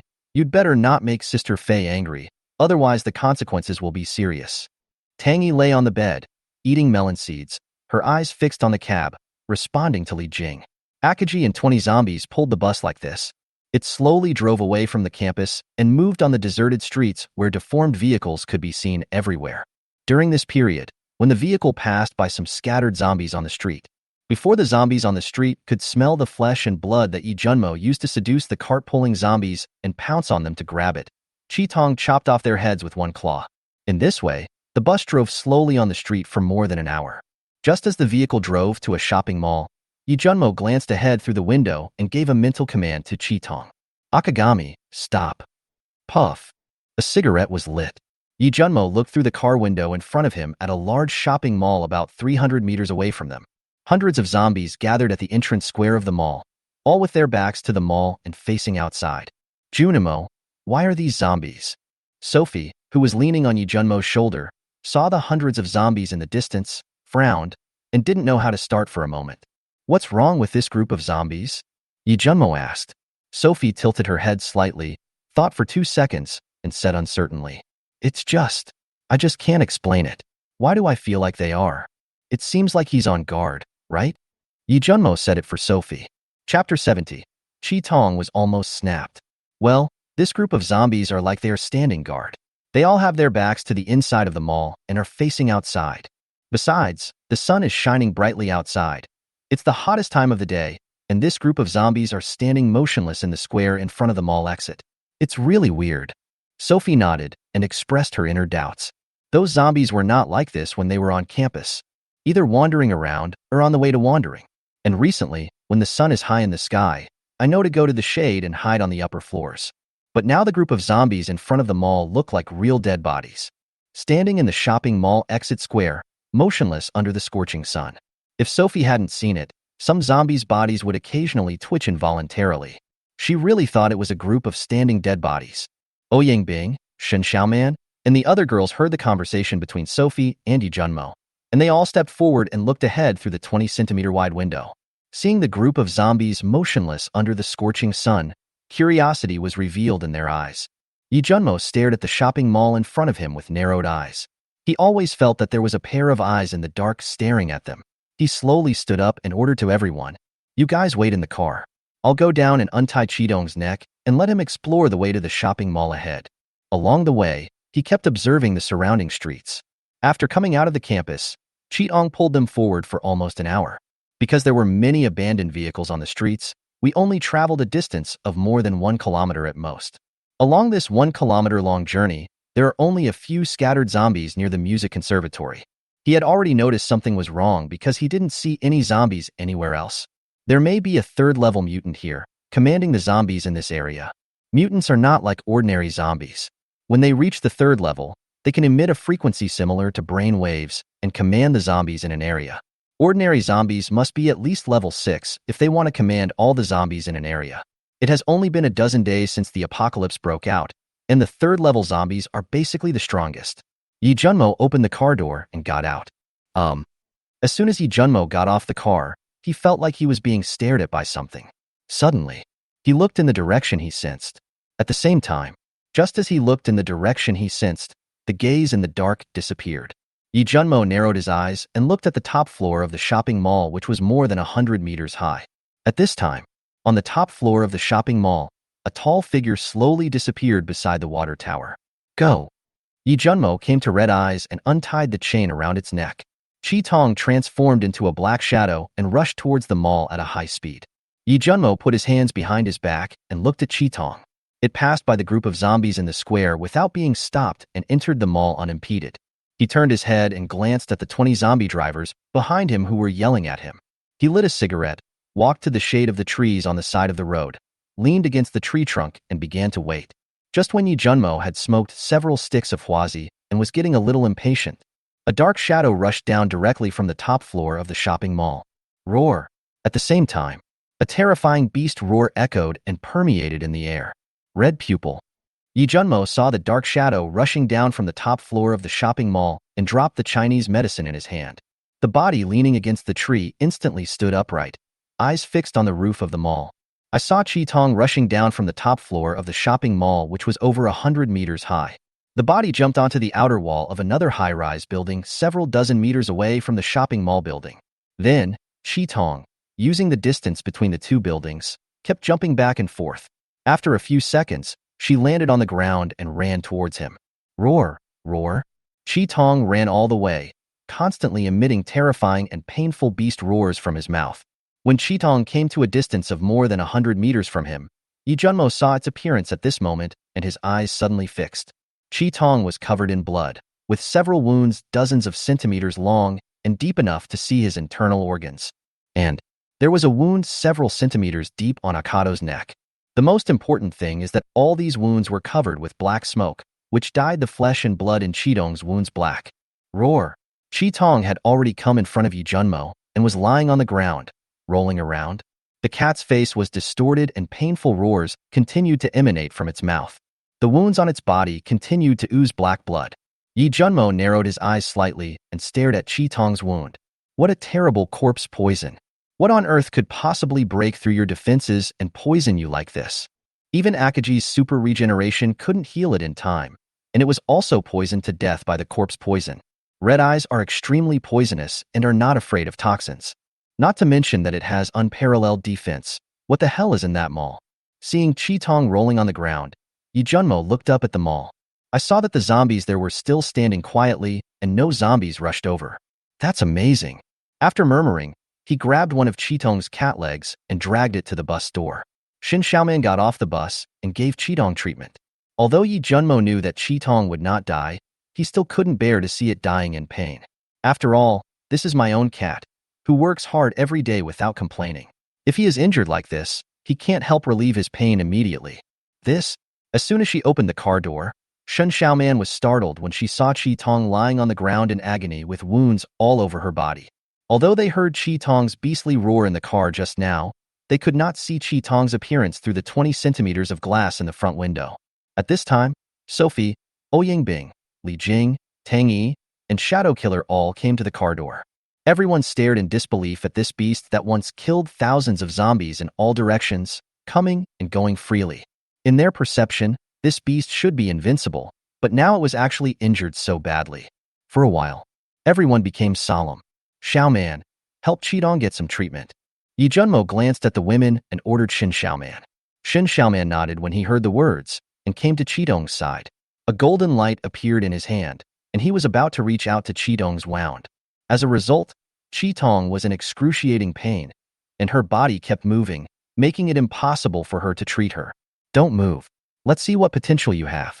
You have the qualifications of an emperor to ride a horse. Your master and I once thought that you were the son of the world and the protagonist of destiny. In the first battle after leaving the campus, you were almost knocked off. You were moving around. Wait, get better on your own.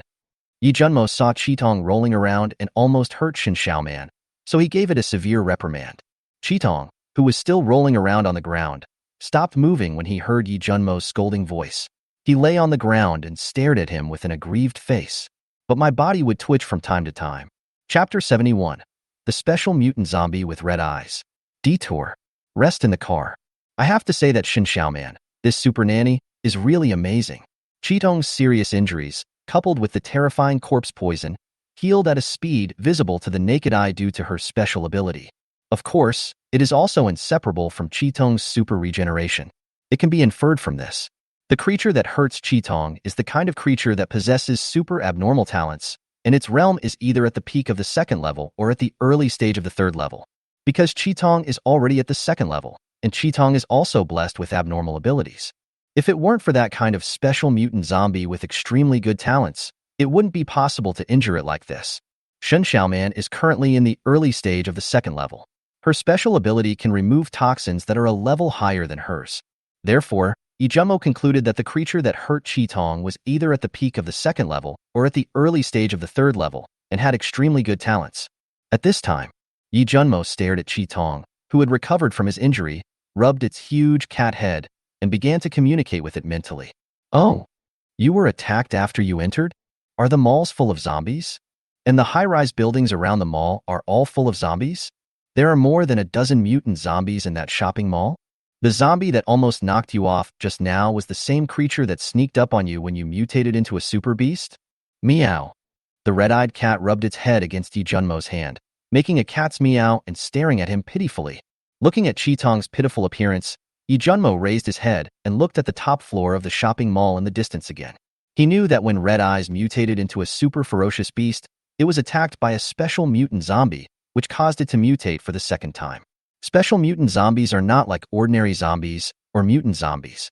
Special mutant zombies, which have intelligence from the very beginning, are the most highly developed among all zombies.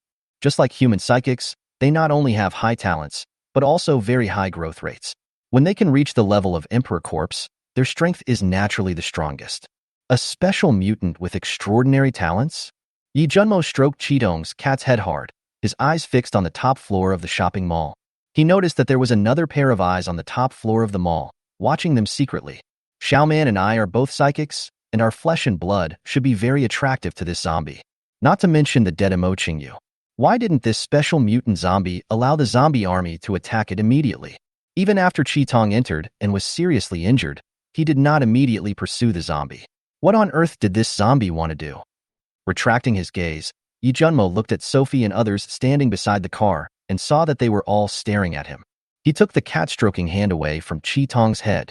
After thinking for a while, he put the chain around Qitong's neck again and planned to take a detour and leave the area. There are special mutant zombies here. There is no living thing within a kilometer radius.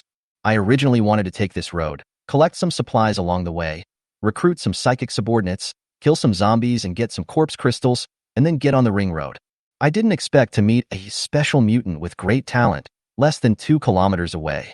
The zombies in this area have been led by this special mutant. Yi Junmo couldn't figure out why this special mutant zombie didn't attack them. But I don't want to stay here for long. He was not afraid of this zombie, but mainly of Sophie and the others. If this special mutant zombie mobilizes a large army of zombies to attack them, Sophie and the others might die. He still understands the principle that a swarm of ants can kill an elephant. As long as this special mutant zombie hides in the dark and does not come out, it will continue to mobilize the zombie army to attack them. Even he, in this spacious place, could only retreat when faced with the zombie army. Not to mention the need to guard against sneak attacks from this special mutant. This zombie was able to break through his defense, which was currently comparable to that of a third-level gold-type mutant. As long as this special mutant doesn't confront him head-on, He had no idea of using Sky Burial to kill this zombie. Now is not the time for Fair and Shadow Guard to bathe in blood. Yi Junmo thought for a while, looking at the chain put back on her neck and the pitiful look on Akame who was looking at her. I raised my hand and gently patted the cat's head, trying to enlighten it. You were ambushed by the same zombie twice and nearly killed twice, but you survived both times. It seems that you are really the protagonist of this world. Only the protagonist will have such a fateful treatment. You will avenge yourself in the future. No one else can interfere with the protagonist's mortal enemy. Let's go and continue pulling the cart. Yi Junmo ignored the various resentful emotions in Chi Tong's eyes. I gave it some advice and gave it some water. The cat was stuffed with more than a dozen corpse crystals into its mouth, and then given a bath to wash away all the blood on its body. In such hot weather, if Chi Tong is not given some water, the cat will easily suffer from heat stroke. Then Yi Junmo stepped directly onto the bus and let Chi Tong take his 20 zombie brothers and continue forward along the route provided. Just after Yi Junmo and the others left, a huge shadow stood on the edge of the top floor of the shopping mall, saliva constantly flowing from his mouth, staring at the direction they left. I saw that this giant shadow was more than 3 meters tall, with 2 thick arms and 10 fingers that were more than 10 centimeters long, shiny black and like steel knives. His arms almost extended to the soles of his feet. The hideous, stiff, rotten face and skin as hard as steel, copper and iron looked shiny and greasy like old bacon under the sunlight. A torn, bloody mouth with sharp teeth was constantly biting and chewing on a zombie head. A thick black aura emanated from its entire body, and a smell of corrosion continued to spread from its tall body. The saliva flowing from its mouth fell to the ground, making a continuous squeaking sound, and puffs of black smoke continued to emerge. This special mutant zombie stood on the edge of the rooftop of the shopping mall, eating its own fellow zombies while quietly watching the bus carrying Yi Junmo and his companions. It didn't turn around until the bus disappeared from his sight, and then it left the rooftop step by step, just like a normal human being. At this time, there were zombies inside the shopping mall and in the high-rise buildings close to the shopping mall. As if they had received an order, they walked out of the mall one after another, and the zombies, like a colony of ants, began to leave the place in an orderly manner. It's not that this special mutant doesn't want to mobilize the zombie army to attack Yi Junmo and the others. It was it that sensed a very terrifying aura inside the bus. There is a breath that can kill it, although it doesn't understand what it is. But it knew that there was a great terror in Yi Junmo and the other's car that it could not touch at the moment. The bus once again drove forward under the scorching sun on the deserted streets. Large ice cubes in the car will start to melt in about 10 minutes. At this time, Ouyang Bing will use his special powers to freeze the ice again. The ice formed by this special power is more temperature and heat resistant than ordinary ice. If it were ordinary ice, it would melt in minutes. The car was unusually quiet at this time. All the women were concentrating and paying full attention. Through the finger-wide gap inside the car, he watched every move outside. It was a big shock to them that Akaji was injured like that. This is their first time going out of campus. I just didn't look at the streets of the capital at this moment. Now they looked through the gaps in the car and saw streets that looked like a dead city. Looking at the streets that were once prosperous and bustling with people. Looking at the broken and dusty abandoned cars everywhere. The streets were covered with dust, garbage was flying everywhere, and it was silent, which made me feel a little sad. They understand that the tall buildings of the past will become historical dust as time goes by. Chapter 72, Gas Station. Roar.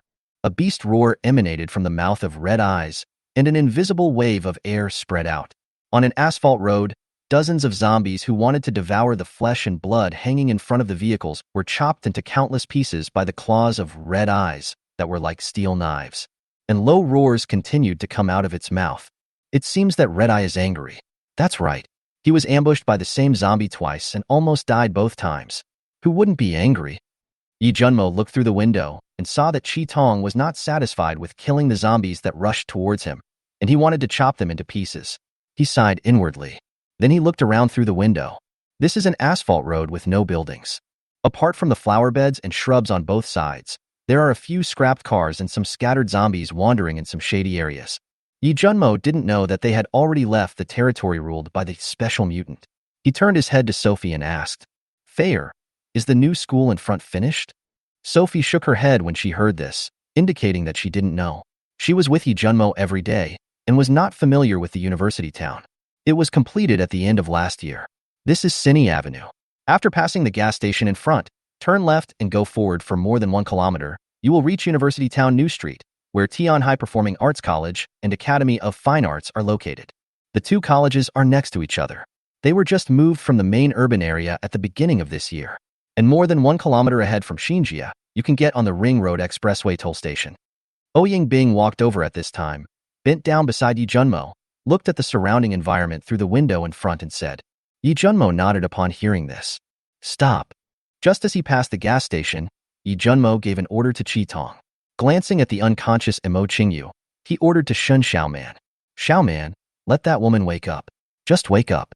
Don't waste your mental energy. She is not one of ours now. Tell her something when she wakes up. You know how to say it. Shin Xiaoman nodded to express his understanding. Asking the girls to wait in the car, Yi Junmo got out of the car. Standing in front of the bus door, I saw that the door of the gas station convenience store was tightly closed and blocked with various items. Then he saw several dusty and scrap trucks parked next to the oil cannon, as well as the corpses of several zombies, moving towards the gas station. Gasoline and diesel are good things, and they are scarce supplies for him at the moment. Just as Yi Jun stepped into the gas station and was 5 or 6 meters away from the convenience store, a steady male voice suddenly came from inside the convenience store. Friend, where are you from? Yi Junmo ignored the source of the voice and moved towards the gas station and the underground oil tanks. When passing by several zombies and corpses, golden rays of light invisible to the naked eye penetrated into the eyes of the corpses, entered the brain, and flew out with corpse crystals, which were collected by him into the system space. Inside the convenience store, a middle-aged man with a beer belly and a machete in his hand stood behind the blocked door, staring at Yi Junmo through the gap. Director Chun, where did this person come from? At this time, a beautiful woman with light makeup also saw Yi Junmo through the gap. What? You are a big star. Do you want to change your backer? Director Chan turned his head to look at the beautiful woman beside him, narrowed his eyes and asked. The beautiful woman who was still staring at Yi Junmo instantly retracted her gaze, looked at Director Chan with a charming smile, and said coquettishly, I'm just curious, where did this person come from? Director Chan retracted his gaze, turned his head and stared at Yi Junmo, and said lightly, I don't know where he came from, but this guy is quite capable. You can tell if you go up to him and look sideways on the road outside the gas station. Hearing this, the beautiful woman looked through the gap at the asphalt road outside the gas station. What caught her eyes were the red eyes, 20 zombies with chopped off arms and chained, and the bus wrapped with titanium alloy plates. This guy actually used tigers and zombies to pull a cart? When the beautiful woman saw the bus, she exclaimed and her eyes revealed shock. Boom. Just as the beautiful woman was shocked, a loud bang was heard from the gas station. Fuck, fuck, fuck. When Director Chan saw Yi Junmo, he raised his hand and punched, directly smashing the underground oil depot cover in the concrete floor, making a big hole. He was screaming incoherently, his eyes wide open. He couldn't believe what he was seeing. And the beautiful woman was in the same situation at this moment. She saw Yi Junmo standing in the rubble, stunned and dumbfounded, roaring and questioning herself in her heart. Just punch open the cover of the underground oil tank at the gas station? Doesn't that fist hurt? With such a great force, are you sure the arm won't break when it touches the concrete floor? Are you sure this horse is a human? Yi Junmo's actions simply stunned the two people in the convenience store. Xiaoqing, I want to discuss something with you. At this time, Director Chun came back to his senses and said to the beautiful woman who was still in a state of surprise. The Xiaoqing mentioned by Director Chun, whose full name is Shui Shiqing, was a household name before the end of the world. On the day the apocalypse broke out, he, Director Chin, and his agent happened to be heading to Tian High Performing Arts Academy. I want to select a new male lead who is planning to start filming a TV series and promote a newcomer. Unexpectedly, as soon as they arrived at the gas station and refueled, the apocalypse broke out. Among the people traveling with her, only she and Director Chen did not turn into zombies. The reason she survived was because she went to the bathroom when the apocalypse broke out. When she came out of the bathroom, she found that the person she was traveling with was not Director Chen. Others, including the gas station staff, turned into monsters. Director Chin also took a machete and chopped off several zombies' heads while dodging towards the convenience store. She saw that there were no monsters in the convenience store, so she ran in immediately. When she was about to close the door, Director Chin also rushed into the convenience store. The two of them blocked the door and held off several zombies, thus managing to survive. As time went by, they discovered that the world had changed drastically. Various electronic devices malfunctioned, and they had to rely on food from convenience stores to survive. During this period, Director Chun asked her to do something to benefit mankind. She thought about it for 2 seconds and then agreed. This kind of thing is very common in their circle. Moreover, the world is changing drastically, and she still has to rely on Director Chun to save her life. There is no need for her to refuse such a thing that benefits mankind. This is something that even adults understand. So why refuse to do anything? Even if she refused, she believed that Director Chun would force himself on her. Since the result is the same, why bother yourself? Just treat it as something that everyone needs. Director Chun, what do you want to discuss? Chapter 73 Big Star. Director Chun, what do you want to discuss? Shui Shiqing looked at Director Chun and asked with a frown. Director Chun looked up at Yi Junmo, who was squatting beside the oil tank, not knowing what he was doing. He turned to Shui Shiqing and said with a smile, maybe we can follow him and let him protect us. Otherwise, if we keep hiding here and wait until the food in the convenience store is gone, we'll be in trouble. I think. You want me to seduce that man outside? Shui Shiqing looked at Director Chun and took over the words directly from his mouth. Hee. Director Chun smiled and then spoke again. Isn't there anything else we can do? You are so alluring and charming, and you are also a big star. The man outside will definitely not be able to resist your temptation. The only way for us to save our lives is to follow him. What do you think?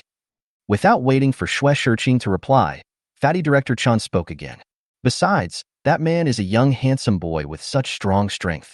Even if I don't tell you, you will find a way to follow him, right? I only have one request. Take me with you. As long as you take me with you, Sister Shiqing, I will be your little follower from now on. If you tell me to go east, I will never go west. Director Chan said this and looked at Shui Shiqing with a smile on his face. Shui Shiqing glanced at Director Chen with her beautiful eyes after hearing this, and then said with a faint smile, You're right. I do have that thought. Now that you've said it, what else can I say? There is no hatred or grudge between us. In the peaceful times, we were in a cooperative relationship. Don't worry. Just look after me later. Don't show any bad intentions. Put the knife away and go clean up the place where you sleep. As long as I take down that man outside, you will be under my command from now on. You must obey me. When Director Chen heard Shui Shiqing say this, he felt relieved and a smile spread across his face. He quickly patted his chest and promised that he would absolutely obey. He also didn't want to push the beautiful woman Shui Shiqing out. But like he said, they would be in trouble once the convenience store food was gone. Moreover, the man is so powerful that he will definitely come to the convenience store to check the situation. It is impossible for Shui Shiqing not to be tempted. It would be better to say it earlier and let Shui Shiqing take him with her, leaving a way out for herself in advance. Director Chun was cleaning the convenience store at this time. This is to prevent Yi Junmo from finding out something and becoming disliked towards Shui Shiqing when he comes in. Not bad. It seems that this gas station was refilled not long before the apocalypse. Yi Junmo was squatting beside the oil tank at the gas station, wiping the gasoline off his fingers. This gas station is a second-level gas station. It has 4 oil storage tanks that can store 50 cubic meters of oil and a total of nearly 150 cubic meters of oil. He stood up, shook off the gasoline-stained tissue in his hand, and walked towards the convenience store. The supplies in the convenience store cannot be wasted.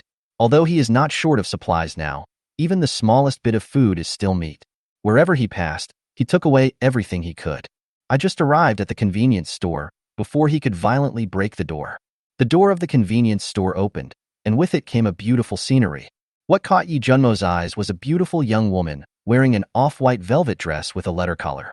The beautiful woman had a standard oval face. Her dark eyebrows were lightly made up, her almond-shaped eyes were painted with light red eyeshadow, and her eyes were bright and restrained. A tall and pretty nose, rosy and soft lips, a slender and white neck, slightly tilted up. The off-white low-cut dress she wore only covered half of her tall figure. The white palms are as smooth as jade, and the 10 fingers are as slender as jade onions. The nails were painted with pink nail polish, which made them look quite gorgeous and charming. She was wearing a beige thin silk suit on her lower body, which could not cover her plump buttocks at all. The exposed slender legs are wrapped in white silk lace stockings. A pair of small, white jade feet, wearing a pair of crystal high heels. Seeing this hot body, at first glance, one can only feel that this beautiful young woman is simply a natural beauty. Yi Junmo looked at the celebrity who took the initiative to open the convenience store door and flirted with him. He raised his eyebrows slightly and opened his detection eyes.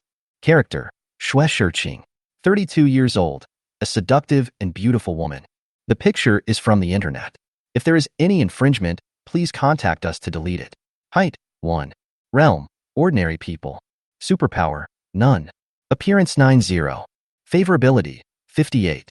After Yi Junmo finished reading Xue Shiqing's personal information, he turned off the sky eye.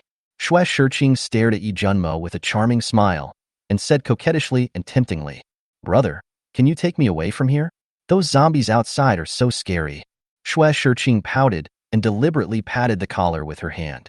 A household name, a pure beauty known as the ratings queen, Xue Shiqing. When did she become so seductive? Yi Junmo looked at Xue Shiqing with a half-smile and asked. Then he glanced behind her. Seeing Director Chen coming from behind with a smile on his face, he spoke again. "Did you get taught this lesson by the great director behind you these days? Or have you always been like this behind the screen?" Xue Shiqing, who was originally trying to seduce Yi Junmo, heard this and a hint of anger flashed in her eyes. It's true that she wants to seduce Yi Junmo, but isn't it too damn disrespectful for you to say it so directly and openly?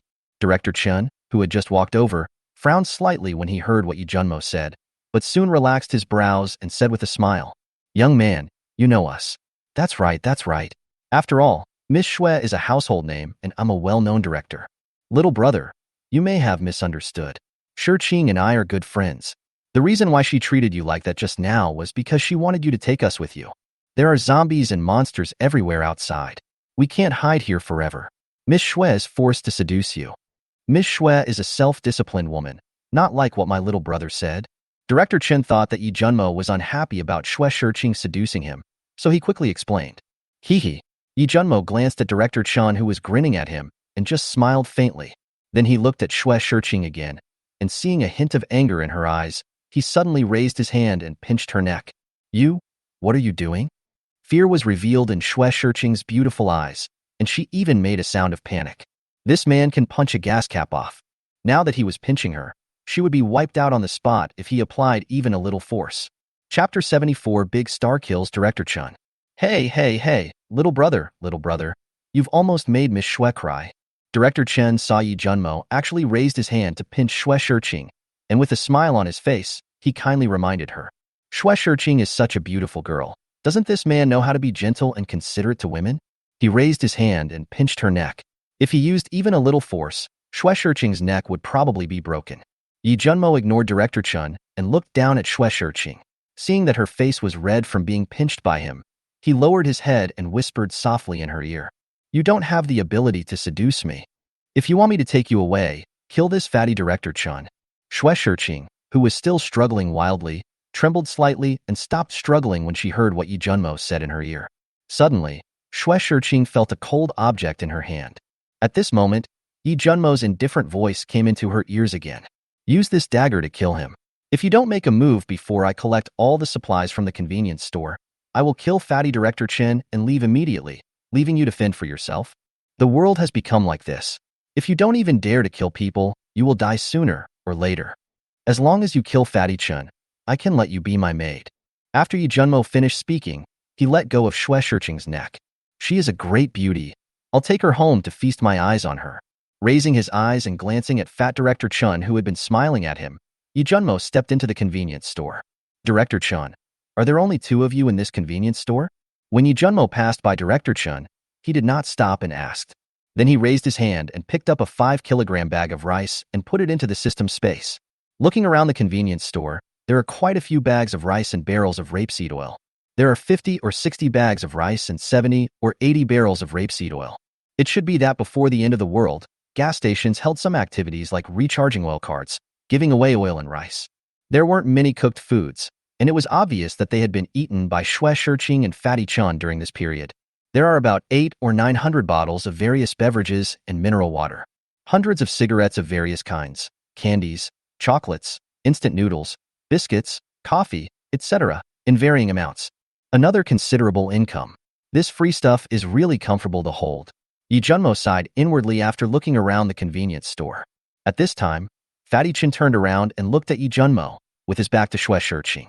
Seeing Yi Junmo's finger brushing across the barrel of rapeseed oil on the ground, and the barrel of rapeseed oil disappeared, Fatty Director Chen's eyes almost popped out, and he roared inwardly.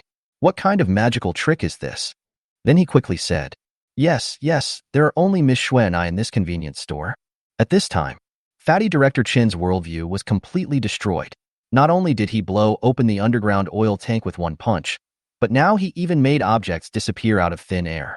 He kept staring at Yi Junmo, watching the items in the convenience store disappear one after another, his eyes wide open. He didn't dare to step forward to stop him.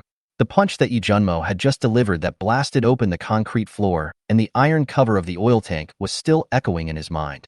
If he dares to step forward to stop him and just punch him, wouldn't his body be blown to pieces? Director Fat Chun now only hopes that this man will take him away with him. Otherwise, he will starve to death here. And Xue Shiqing is behind Fatty Director Chen. He also saw Yi Junmo making the supplies in the convenience store disappear one by one, and there was surprise in his eyes. Seeing the objects disappearing one after another, Xue Shiqing's mind kept echoing with Yi Junmo's words.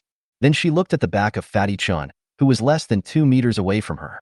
He tightened the dagger in his hand behind his back, took a long breath and exhaled, then moved behind Fatty Chun. I know there are only 2 of you. I asked on purpose. Have a safe journey, Director Chun. Yi Junmo turned his back to Director Chun and spoke to him while collecting supplies. What?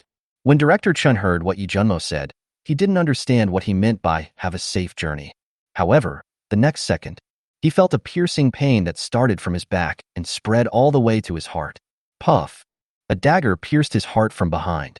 He endured the pain and turned his head with difficulty, looking at Xue Shiqing, his eyes filled with anger, unwillingness, confusion, and other emotions.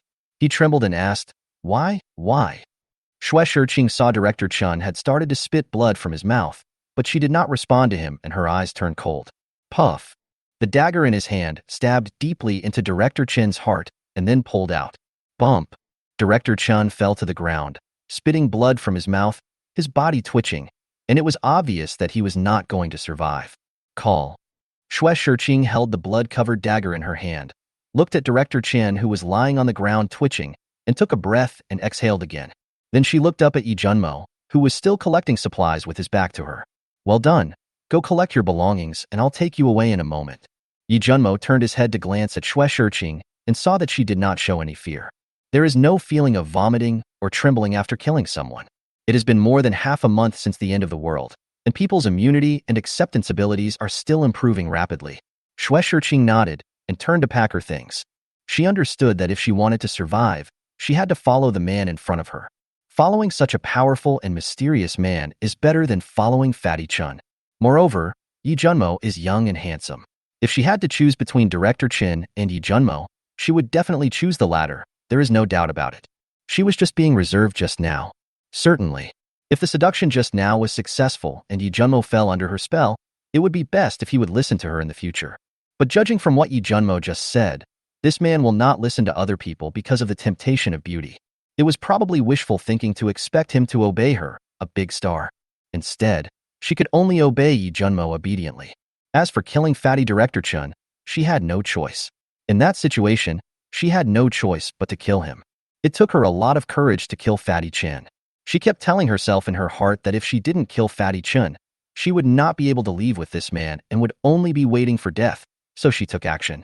By the time Xue Shiqing had finished cleaning up, Yi Junmo had already cleared out all the usable supplies in the convenience store. 2 diesel generators were also found, but they were damaged. There were problems with the armature, voltage regulator, and control system inside the generator. He originally wanted to take it back and then piece it together to see if he could make a good generator. After thinking about it, I decided to give up. Even if I make a good generator, it won't last long and will be scrapped when a natural disaster strikes. I don't want to waste time on this. Chapter 75 Mo Qingyu wakes up again. The brave little lowly. Yi Junmo stood in the convenience store, exhaled a puff of smoke, looked at Xue Shiqing, and said coldly, Having been hiding for half a month should have made you understand a lot of truth. You will be my subordinate from now on. Xue Shiqing nodded and responded, As long as you can protect me, I will do anything you ask me to do. Yi Junmo Wanyan looked at Xue Shiqing and walked out of the convenience store.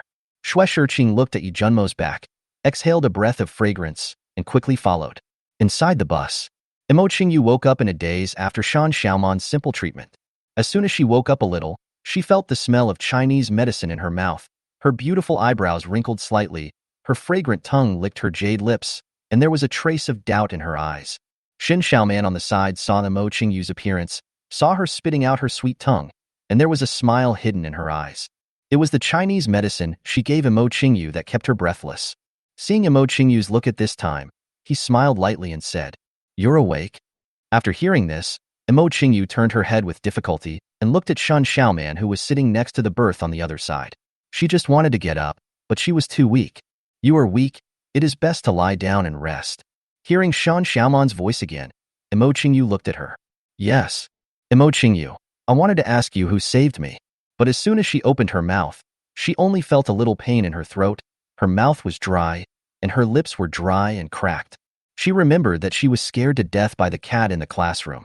When she was about to pass out, she persisted. She couldn't remember exactly when she fell into coma. During her coma, she felt as if someone was constantly feeding her a bitter drug.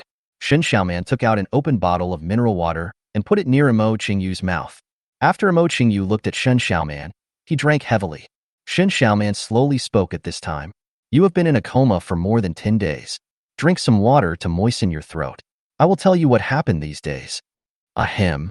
Imo Qingyu, who was drinking water, was immediately choked. There was disbelief in his eyes. With a hoarse voice, he endured the pain in his throat and asked, "You said I was in a coma for more than 10 days?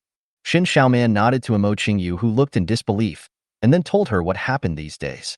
When he heard that they were on a bus, Imo Qingyu turned around and looked around. Seeing dozens of women sitting in the car, they all looked at her. And when Imo Qingyu heard that Qitong had been adopted as a pet by Yi Junmo forgot that she was still in the teaching building at that time and wanted Qitong to keep watch at night, but he didn't expect Qitong to scare her into a coma. Hearing this, Imo Qingyu was a little speechless. At first, she thought Qitong had eaten Yi Junmo and ran out. That night, she was truly frightened to the point of peeing. Remembering that she had been frightened to pee, she remembered what happened on the chain bridge and quickly checked her pants. Imo Qingyu saw that her ultra-short jeans and clothes had been replaced by a thin red silk suspender arm-covering skirt, and it was still vacuum. She tried her best to raise her hand to check underneath her. When she didn't feel anything abnormal, she breathed a sigh of relief. Then he stared at Shen Xiaoman and asked with a trace of anger in his eyes, "My clothes were changed by the Yi Junmo you mentioned?" Shen Xiaoman saw that Imo Qingyu still cared about such trivial matters at this time. She remembered what Yi Junmo told her, that after this woman was rescued by him, she wanted to treat him as a licking dog, and she also wanted to protect him for free, which made him treat Yi Junmo as a fool. Shen Xiaoman, who originally had a smile on his face, instantly became indifferent and said in a cold voice, "Don't look at it. I changed your clothes for you. Even if it's Junimo who changed them, what can you do? If it weren't for Junimo, you would be a disgusting and hideous zombie now. It's the end of the world, and you still care about this. Even if Junimo does something to you, what can you do? We have already left the school and are heading all the way to Panlong Mountain in the center of the city. There are armies of zombies along the way. Since you are awake, wait for Junimo to come back before deciding where to stay." Shen Xiaoman paused slightly as he said this, then stared at Imo Qingyu with narrowed eyes and said again, "Why are you pretending to be innocent? You want Junimo to protect you, but you don't want to pay anything. Do you really think that all the men in the world are surrounding you? If I were Junimo, I would definitely take you in by force. A scheming girl like you will only become someone else's plaything in this doomsday. You still want to take advantage of Junimo? Do you really think Junimo can't see it? If it weren't for the fact that we are all in the same school and are classmates, we wouldn't have let Junimo take you on the road together. Sister Xiaoman, she is the #1 beauty in school. She is very pure. I heard from Junimo that when he first rescued her, she still disliked Junimo very much. The last and more hilarious thing to say is, since you saved me, then I am right to follow you." This sentence. Is this the most beautiful girl in the school? In this doomsday world, she still speaks so confidently. At this time, Li Jing was sitting cross-legged on the first berth, blowing bubble gum in her mouth, looking at Imo Qingyu with a teasing tone in her voice. "No way, Sister Jing, young Master Yi saved her, but she still dislikes young Master Yi?" Bai Lingyu asked. "That's true. Junimo said that when he rescued her, he wanted to carry her across the iron chain bridge. As a result, our top school beauty Miss Imo Qingyu's eyes were filled with not only disdain but also disgust. I really don't know what Junimo is thinking. If it were me, I would just throw her down to feed the zombies." Tangy answered Bai Lingyu directly. Upon hearing this, all the women in the car looked at Imo Qingyu coldly. At this moment, Imo Qingyu clenched his hands tightly, with a hint of anger in his eyes, but it quickly dissipated. Tangy and Li Jing were right. She did want to use Yi Junmo to protect her, and when Yi Junmo hugged her, she felt not only disgusted but also disgusted. Not only that, she was also on guard against Yi Junmo in her heart, fearing that Yi Junmo would have bad intentions towards her. I really don't understand why Master Yi brought her along this time. Is it because she's pretty? But I didn't see Master Yi do anything to her. Among the Shadow Killer guards, a little lowly with a baby face and big breasts asked at this time. Junimo said that there are only 30 or so of us left in the music academy. We basically know each other well. The world has become like this, and human nature is the least valuable. We all know each other, and we will be a family from now on. Since you are all willing to follow him sincerely, he will naturally treat you sincerely. Otherwise, why would Junimo raise you and train you in vain? As for Imo Qingyu, if you still have the same mentality as before of wanting to use Junimo, I will chop off your head myself. I think he won't blame me if I kill you. The person who spoke was Sophie, who was sitting in the driver's seat, with a corpse-killing Tang sword on her back and a 100 steel Tang sword in her hand. At this moment, Sophie stared at Imo Qingyu with a pair of cold and beautiful eyes. Among these people, only Sophie knew that Imo Qingyu possessed special abilities, and Yi Junmo had always wanted to win her over sincerely. As for what she just said, Yi Junmo-ku had never told her. She just wanted to stabilize the hearts of these people. Imo Qingyu looked at Sophie's cold eyes and swallowed. She felt that this woman, who was carrying a Tang sword on her back and holding another Tang sword in her hand, was not joking and could really chop her. When the girls heard Sophie, the cold-faced queen, speak, they all looked at her. After Sophie finished speaking, Bai Lingyu stood up from the bed and said, "Sister Fei, you don't need to say more. Although you are strict with us when you train us, but we all know that you are doing this for our own good. You want us to survive. I, Bai Lingyu, am making this clear today. If anyone does anything to let young Master Yi down in the future, I will be the first to stand up and kill her."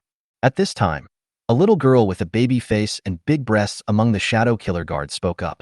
"Young Master Yi is not only my savior, but also my dream lover. I will be his lover in life and his ghost in death." Upon hearing this, the other women of Shadow Guard all looked towards the little lowly with a baby face and big breasts. I thought to myself, when did you become so brave? How dare you say these words openly in front of the cold-faced queen? Aren't you afraid of being retaliated against in the future? You don't have to look at me like that. This is what I really think. I know this is what you think in your heart. When you are tired from training, or when you are sleeping and dreaming, you are always calling Master Ye's name. The little lowly with a baby face and big breasts, seeing that the Shadow Guards were looking at her, immediately revealed a huge secret. Suddenly, the group of women in the Shadow Killer Guards blushed and cursed the little lowly in their hearts. "If you want to die, don't drag us into this. Even if Sister Fei knows what we are thinking, saying it out loud and hiding it in our hearts are two different things. If you say it so openly, you will definitely be bullied in the future." In the minds of the women of the Shadow Guards, it seemed as if Sophie's malicious sneer and the scene of them being severely trained and tortured appeared. 6 words appeared in the minds of all the girls: evil little Lolita. Chapter 76. There is someone hidden in your heart. Crunch. Bang. Suddenly the bus door opened and closed. Yi Junmo took Xue Shiqing into the car. As soon as Xue Shiqing stepped into the car, she felt cool. Seeing that the car was covered with thick ice, her beautiful eyes were filled with joy. She was driven crazy by the heat during her time in the convenience store, and she didn't expect that the car was covered with thick ice to keep her cool. Before she could be happy for even a second, she saw there were dozens of young ladies on the bus, and there were several who were prettier than her, and her mood suddenly fell to the bottom. She thought she was the only woman around Yi Junmo, but she didn't expect there were a group of them. She thought to herself, it seems that the competitive pressure will be quite high in the future. Yi Junmo, who was in the car, saw that the women of Shadow Killer Guards were all blushing and muttered in his heart, "What's going on with this shadow killing guard? It's not hot in the car. Why are everyone's faces so red?" Then his eyes glanced at Imo Qingyu, who had woken up and was lying on the bed, weak and with disheveled hair. Seeing Imo Qingyu staring at him with gritted teeth and anger in his eyes, Yi Junmo frowned. After opening the detection eye, his eyes were filled with coldness. "Junimo, Imo Qingyu is awake." Shin Xiaoman reminded him at this time. Yi Junmo nodded, indicating that he had seen it, and then briefly introduced Xue Shiqing. The girls looked at Xue Shiqing as soon as she got in the car. Everyone also recognized her identity. However, their eyes did not show any fluctuation. Now who cares whether you are a big star or not? That night Junmo introduced that she would be responsible for housework in the future. Everyone understood that this so-called big star was currently just a servant or maid. At this time, Yi Junmo came to Imo Qingyu's bunk bed and saw anger in her eyes. He didn't seem to care. He looked down at her with his hands behind his back and asked indifferently, "What are your plans? Are you going to leave or stay?" Before Imo Qingyu could answer, Yi Junmo continued, "If you want to leave, you'd better get off here because there is a horde of zombies ahead. Not far behind, there is also a group of zombies. The zombies there are even more terrifying. There is a powerful zombie leading the zombies in that area." Imo Qingyu, who was lying on the berth, heard what Yi Junmo said. His eyes revealed a speechless expression, and he murmured in his heart, "There are wolves in front of me and tigers behind me. I am still a sick cat, and you still ask me whether to leave or stay. You have a really dirty heart." But at this moment, Imo Qingyu looked at Yi Junmo and remembered the times when she was helpless, scared, and frightened, hiding on the cold ground and shivering. "I remembered again what Sophie, Shin Xiaoman, and other girls said just now." Suddenly a trace of self-deprecation appeared at the corner of her mouth, and she said weakly, "I want to stay and follow you." Yi Junmo did not answer Imo Qingyu immediately, but stared at her intently. Favorability, 40. Favorability, 81. Favorability, 75. Favorability, 60. Seeing Imo Qingyu's favorability level jumping repeatedly, Yi Junmo couldn't understand it at this time. What kind of woman is this? When he first looked at Imo Qingyu after getting in the car, he had already opened his detection eyes. It was the first time for him to see the favorability level jump back and forth in just a few dozen seconds. Especially when he saw the 40 favorability points just now, he really wanted to beat up Imo Qingyu and keep her hanging like a canary. However, when he saw the favorability level of 81 again a few seconds later, he thought there was something wrong with the detection eye. Until now, the favorability remains at 70. At this time, I saw the Imo Qingyu's favorability. He wanted to give this woman a try. Yi Junmo said coldly, "I don't have the habit of keeping a woman for others. You should get off the car." Imo Qingyu was slightly startled when she heard Yi Junmo say this. Seeing the coldness in his eyes, she asked uncertainly, "What do you mean? Aren't my words clear enough? You have someone very important to you in your heart. Now I am just a friend in your heart at most. I don't want to keep you around." The word friend is too cheap in the Doomsday world. Imo Qingyu looked at Yi Junmo in surprise when he heard this. She didn't understand why Yi Junmo knew that she had someone hidden in her heart. And her current affection for Yi Junmo is indeed at the friendship stage. What those classmates just said is right. This world has become the end of the world. She was already thankful that Yi Junmo didn't force her into taking him in right away. But Yi Junmo was wrong about one thing. After the night when she was scared to death by Akaji, the figure of the person in her heart had begun to become blurry and almost disappeared completely. Yi Junmo spoke again. "I have a pair of powerful eyes. When I saved you, I saw all the emotions in your eyes. At that critical moment of life and death, you actually showed disgust and disdain for me. From this, I can infer that you are either a lesbian or you have someone hidden in your heart and don't want to have close contact with other men. There are dozens of us in this group, all from the same school. We know you a little bit, so you shouldn't be a lesbian. So there is only one possibility. You have someone in your heart, a man who haunts you and worries you." Chapter 77 Treatment of Imo Qingyu. Imo Qingyu frowned when she heard Yi Junmo say this, and then asked, "Is that why you won't let me follow you?" "Oh." Yi Junmo sneered when he heard this. "Isn't that enough? You don't even know whether the person in your heart is dead or alive. If you follow me, and the person in your heart appears in the future, you run away with him, or you team up with him to cheat me, will I be considered to have raised a woman for others in vain? Also, don't forget what you did on the iron chain that night.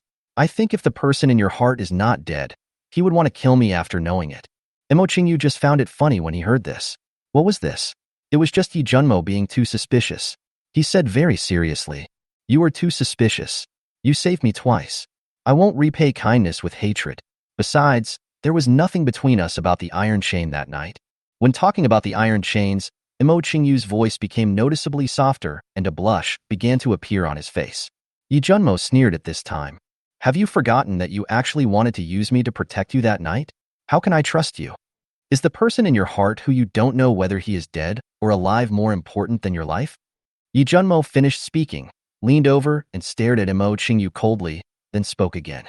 "You still know that I saved you twice? I saved you, but you actually felt disgusted and disliked me, and even wanted to use me. Do you really think that I, Yi Junmo, am one of those licking dogs? When you were most lonely and helpless, I was the one who extended a hand of salvation to you. I believe you know why I brought you with me. In fact, you are smarter than anyone else. You just said I was suspicious. This is the end of the world. If you don't doubt yourself, you might die without a burial place in the next second.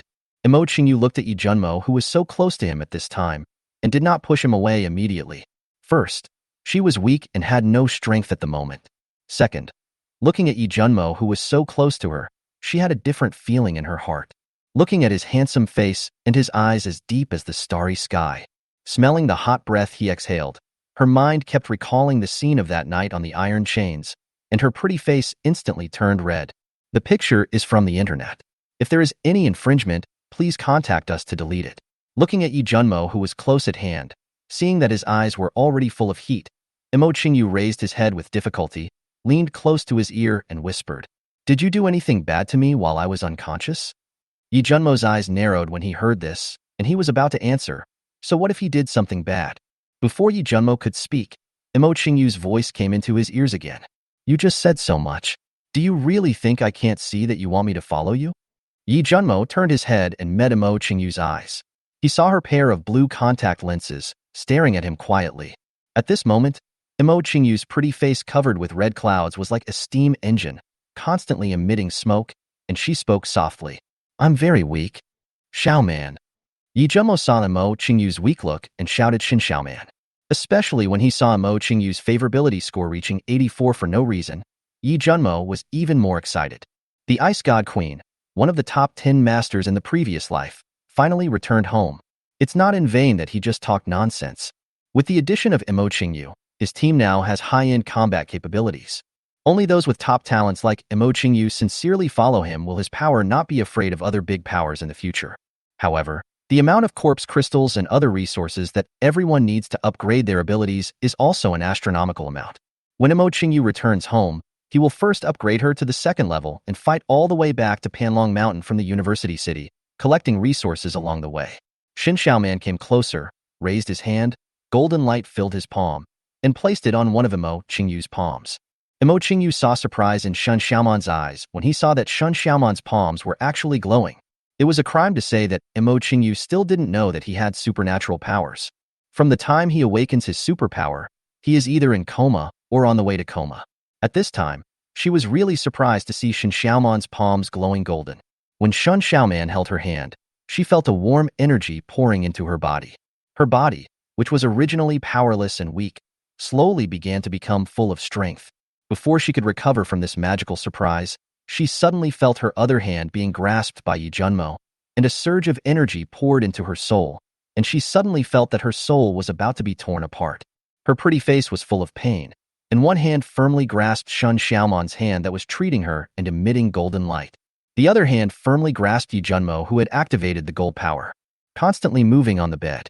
At this time, Yi Junmo's body began to turn into metal with supernatural powers, and he commanded, "Xiaoman, calculate the approximate time and treat Qingyu every hour, and treat me every 5 hours to replenish my mental and physical strength. Let's rest here today and start again tomorrow. If the vehicle reverses, don't panic. Qitong will hold it. If you are hungry, just eat some simple cooked food." Imo Qingyu has been in coma for so long, and Shun Xiaoman alone cannot treat him. He also needs to take matters into his own hands and use his powers to heal his exhausted soul. Yi Junmo was treating Imo Qingyu and giving orders to Xin Xiaoman and the others. Then he took out some self-heating rice, various snacks, and drinks from the system. Everyone heard what Yi Junmo said and saw him working so hard to treat Imo Qingyu. Hearing Imo Qingyu's soul-rending sound of pain, the pain was so life-threatening that everyone swallowed wildly. At this time, they finally understood why Yi Junmo had to take Imo Qingyu with him. This woman's status in Yi Junmo's heart is not low. Yi Junmo actually did not hesitate to spend his own power and resources to treat Imo Qingyu for one night, so that she could be completely cured at once. It is estimated that it is only 2 or 3 o'clock in the afternoon, but there will still be more than 10 hours until tomorrow morning. Yi Junmo actually consumed himself so much and even asked Shun Xiaoman to stay with him for treatment. It seemed that Imo Qingyu's status in his heart was only as high as that of Sophie.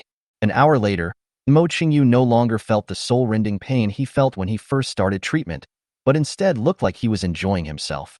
Looking at Yi Junmo, who was sitting by the bed and inputting supernatural energy to treat her, He blushed and said shyly, "I'm so hungry."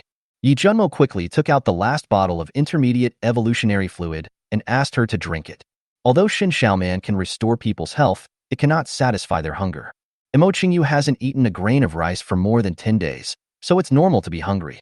This bottle of intermediate evolutionary fluid can not only restore Imo Qingyu's physical strength, but also strengthen her body again. Shin Xiaoman was opposite Imo Qingyu's sleeper, counting the time and treating Imo Qingyu from time to time.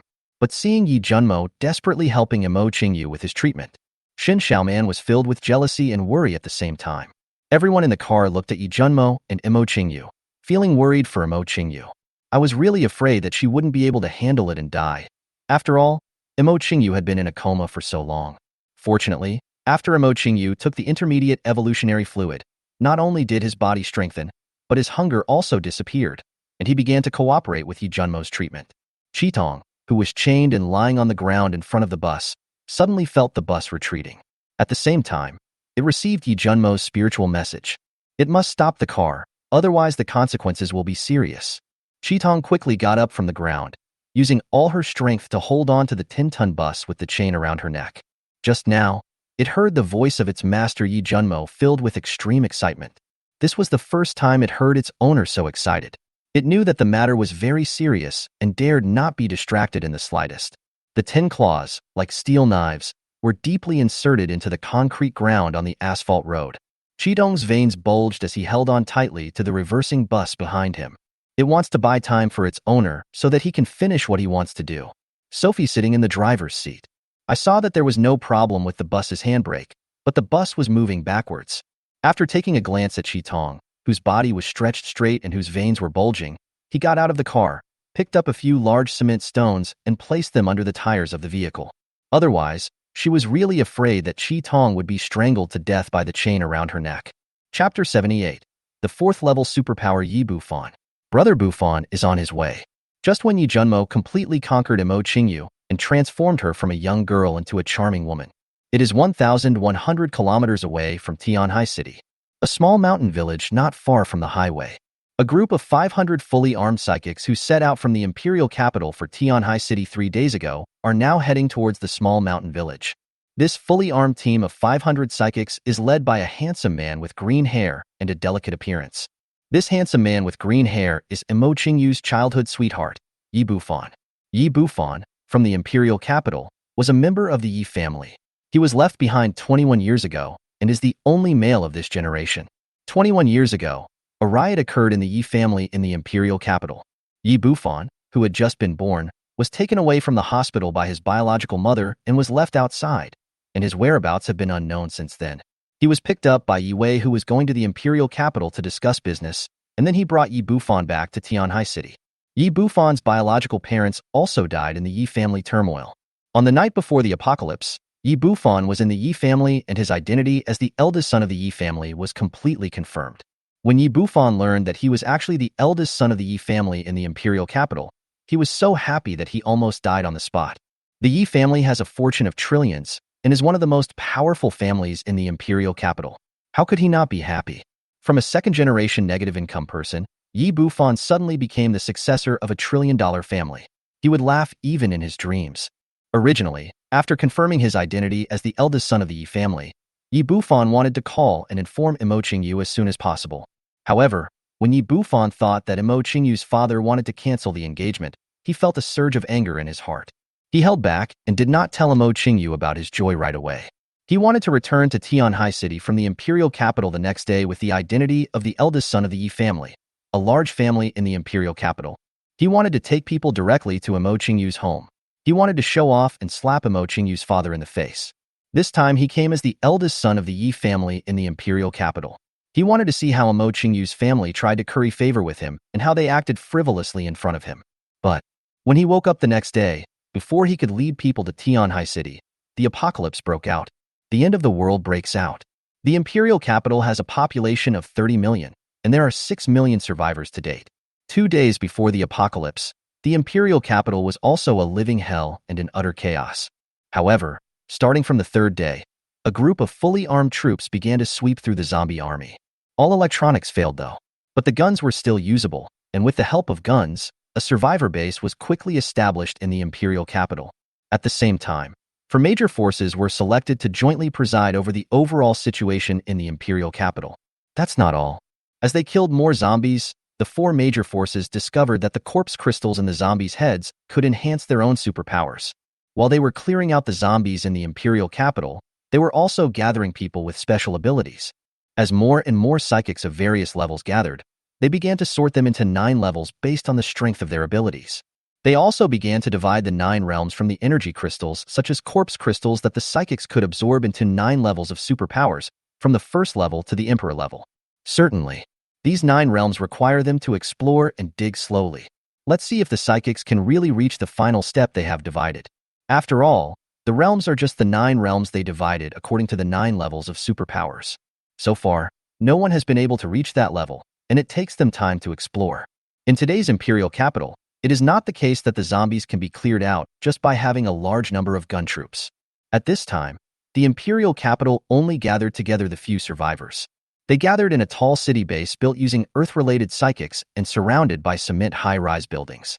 Because there are many places with very powerful zombies leading the zombie hordes.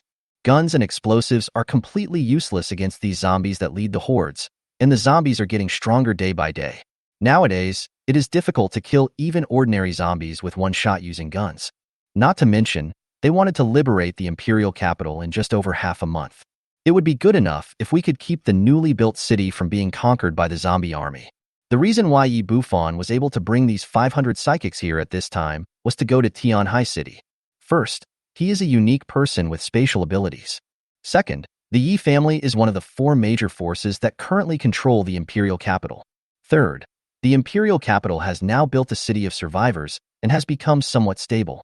No one dared to say anything about where he wanted to go, and these 500 fully armed psychics were members of his Yi family. The Yi family is now also managed by Yi Bufan's grandfather, Yi Bajuan.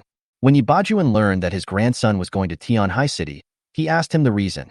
Yi Bufan did not hide anything and told Yi Bajuan that he was looking for his adoptive parents and Imo Qingyu.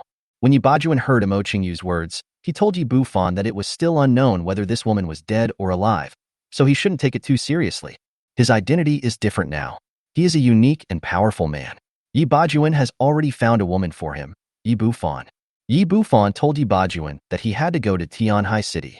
Moreover, you can kill zombies and collect corpse crystals along the way, and also hone yourself. He is a person with spatial ability. As long as he wants to leave, he can come and go freely even if he is surrounded by millions of zombies. Yi Bajuan thought about it and agreed.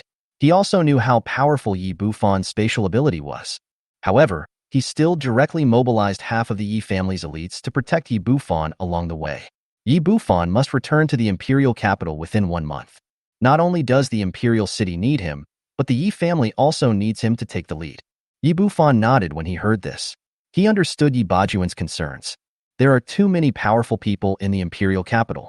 If he disappears for too long, the Yi family will easily be swallowed up by others. The 500 people with special abilities who were following Yi Bufan at this time were half of the elites of the Yi family. Among these 500 psychics, there are 10 psychics, 20 psychics, and the lowest of the others are level. And that's not all.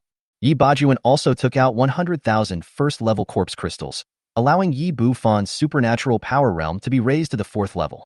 He was afraid that something might happen to his grandson along the way. Not to mention the 100,000 corpse crystals. Just look at the 4 major forces in the imperial capital. Relying on the 10 days before the outbreak of the apocalypse, when they used guns to sweep through the zombie army, each force was able to produce millions of corpse crystals. If Yi Junmo knew that in just over half a month, the imperial capital had built a city of survivors, he would probably be so proud that he would say, it deserves to be called the City of Destiny by future generations. If he knew Yi Bufan's current realm and power, I will definitely say, gosh, doesn't the protagonist have to go through 81 trials and tribulations before growing up? What the hell is wrong with you, Yi Bufan? You want to bring a crooked-mouthed dragon king back to the city, and if you are unhappy, you will mobilize 100,000 troops to enter Tianhai, right? You may have gone to the wrong set. Fortunately, you, the Space God King, were only ranked 3rd among the top 10 masters in your previous life, and there are still 2 people who can suppress you, otherwise I would really think you are the protagonist of the apocalypse. At this time, Yi Bufan and others were outside a small mountain village not far from the highway. 10 figures with extremely fast speed rushed out from the small mountain village. In less than a few breaths, 10 figures arrived in front of Yi Bufan. A supernatural being said to Yi Bufan, who always had a smile on his face and had short green hair. Master, the dozens of zombies in this small mountain village have been cleared out. This is the corpse crystal. Yi Bufan looked at the dozens of corpse crystals handed to him by his subordinates, his mouth corners raised, almost to the roots of his ears, raised his hand to touch it, put it away, and said, "Quickly go to the village to rest and recover your strength. Travel overnight before the sun sets. We must reach Tianhai City in 10 days. Young master, the zombies at night are twice as ferocious as those during the day. Do we really have to travel overnight?" asked an old man standing next to Yi Bufan. "Uncle Fu, with just our group of people, we can fight our way in and out even if we are surrounded by a million zombies. We are traveling too slowly at the moment. It has only taken us 3 days to cover 150 kilometers. We must speed up. No more talking, let's go into the village and rest." Yi Bufan glanced at the old man beside him named Uncle Fu and said. Yi Bufan and his group took the highway, which had road signs. It took 3 days to walk 150 kilometers, and there were still 1,100 kilometers to Tianhai City. Yi Bufan was very anxious. When Yi Bufan thought of Imo Qingyu's youthful appearance and her curvy figure, he felt itchy. The main reason was that before the end of the world, he had always wanted to get Imo Qingyu in advance, but he didn't get what he wanted, which made him feel agitated. As the saying goes, what you can't get will always cause you trouble. Now that Yi Bufan has returned as the king, of course he can't help but want to get Imo Qingyu in advance. He had a hunch that Imo Qingyu was definitely still alive. It's just that he has been a little uneasy lately, especially today, when he felt anxious for no reason. "Qingyu, please don't turn into a zombie. Your brother Di Bufan is on the way. You must wait for me." Chapter 79. Imo Qingyu acting like a spoiled child and the group of zombies ahead. "June Imo, it should be 2 or 3 in the morning now. Imo Qingyu has been cured. If you continue to supply her with such violent energy, her body may have problems. And I don't want to see you not taking care of yourself for her." Sophie walked up to Yi Junmo, wiped the sweat from his forehead, and spoke with a heartbroken look on her face. Yi Junmo, who was sitting on the edge of the bed, heard the words and looked at Imo Qingyu, who was sleeping soundly. He slowly stood up, exhaled a breath of foul air, and whispered in Sophie's ear, "Go and have a rest, Fayer. Tomorrow, help Qingyu learn about all the things about superpowers. Don't tell me about her superpower level. I will tell her." Sophie nodded, glanced at Imo Qingyu, who was soundly sleeping, then turned around and went asleep on the single bed in the cab. On a pitch-black night, a chilly wind blew across Tianhai, a cold city built of concrete and steel. Countless flying garbage, dust, and paper scraps make people feel that there is no trace of life. 5 o'clock in the morning. Roar. Boom, boom, boom. Suddenly, the roars and rumbling sounds of the zombies echoed in the night sky and continued to spread in all directions. Yi Junmo, who was originally sleeping soundly, suddenly opened his eyes. At the same time, a torch appeared in his hand. The girls in the car also woke up from their sleep one by one. Hiss. At this time, a painful inhalation sound came from Imo Qingyu's mouth. Everyone's eyes immediately turned to Imo Qingyu, who was sitting on the bed with a painful look on his face. Yi Junmo turned around and saw Imo Qingyu waking up and said, "Sleep a little longer. I'll go out and check the situation." "You bastard. Can you save people like you? My soul was almost torn apart. I'll beat you to death. I'll beat you to death." Imo Qingyu looked coquettishly at Yi Junmo, raising her hand to hit him repeatedly. If Shin Xiaoman hadn't treated her, she might have died. This man didn't know how to show mercy. Seeing Imo Qingyu acting coquettishly like a little girl, Yi Junmo smiled, put her back on the bed and lay down, gently pinched her pretty face and whispered, "Be good and take a rest. You are still very weak. I will ask Ouyang and the others to make pigeon soup and turtle for you. I will go out and see what is going on outside." After Yi Junmo finished speaking, he saw Imo Qingyu staring at him with affection in his eyes, so he turned around and got out of the car. Sophie followed him immediately, and the others had also dressed, holding weapons, and some got off the bus with torches. Yi Junmo, standing on the roof of the car, looked ahead and saw flames rising into the sky in the distance. He heard the roars and rumbling sounds of zombies coming from the air, but there was no ripple in his eyes. Instead, he took out a wash basin full of water from the system space, washed his face, then took out toothpaste, toothbrush, and mineral water and started brushing his teeth. Ouyang Bing stood under the car, hearing the roars of zombies coming from afar in the air, and seeing flames rising into the sky in front of him. his eyes filled with solemnity. The roar and the fire came from the new street ahead. Judging from the roar, there were at least tens of thousands of zombies rioting. Ouyang quickly raised his head to look at Yi Junmo, who was standing on the roof of the car, and saw that he was washing his face and brushing his teeth, so he slapped himself on the forehead. This traitor is so relaxed. I have no reason to worry. Junimo. Hearing Ouyang calling him, Yi Junmo turned around and saw the women under the car. They were all looking at him warily. Yi Junmo held the toothbrush in his mouth and continued brushing his teeth. He took a sip of water, spit it out at the 20 zombies pulling the cart and roaring in front of the cart. Then he opened his mouth and instructed the women. I'll install a small stove on the roof. Teacher Ouyang, you can make some nourishing soup later. The rest of you go back and take a rest. We will get going immediately. There should be a team of survivors ahead who are resisting the zombie horde. Otherwise, there wouldn't be tens of thousands of zombies rioting. Upon hearing this, the others nodded in unison and turned back to the bus. They all slept late last night because Yi Junmo was treating Imo Qingyu. Now that we know there is a zombie riot ahead, we naturally need to get enough rest. Ouyang heard that a nourishing soup was being stewed on the stove installed on the roof of the car, and her little mouth was raised. Imo Qingyu is just physically weak. Is it necessary to be a pigeon and a turtle? Is this the treatment for being a school beauty and not being a teacher? Yi Junmo, who had already installed the stove on the roof, turned around and saw Ouyang coming to the roof. Seeing her sexy lips, which could hold an oil bottle, his mouth twitched and he said, Teacher Ouyang, stew more in a while. Especially you must take good supplements. Your body is so weak. How will you kill powerful zombies in the future? Ouyang, who originally had a resentful look on his face, glared at Yi Junmo and said, I have a traitor like you to protect me. What should I be afraid of? And I am very strong. Glancing at the tough-talking Ouyang, Yi Junmo showed a wicked smile on his face. Young man, you've learned to be jealous. When Yi Junmo returned to the car, he lit a few candles on the edge of the bed in several places in the car. With the help of the firelight, he saw that Imo Qingyu was not asleep. At this time, she was lying beside the bed, washing herself with the toiletries brought over by Shen Xiaoman.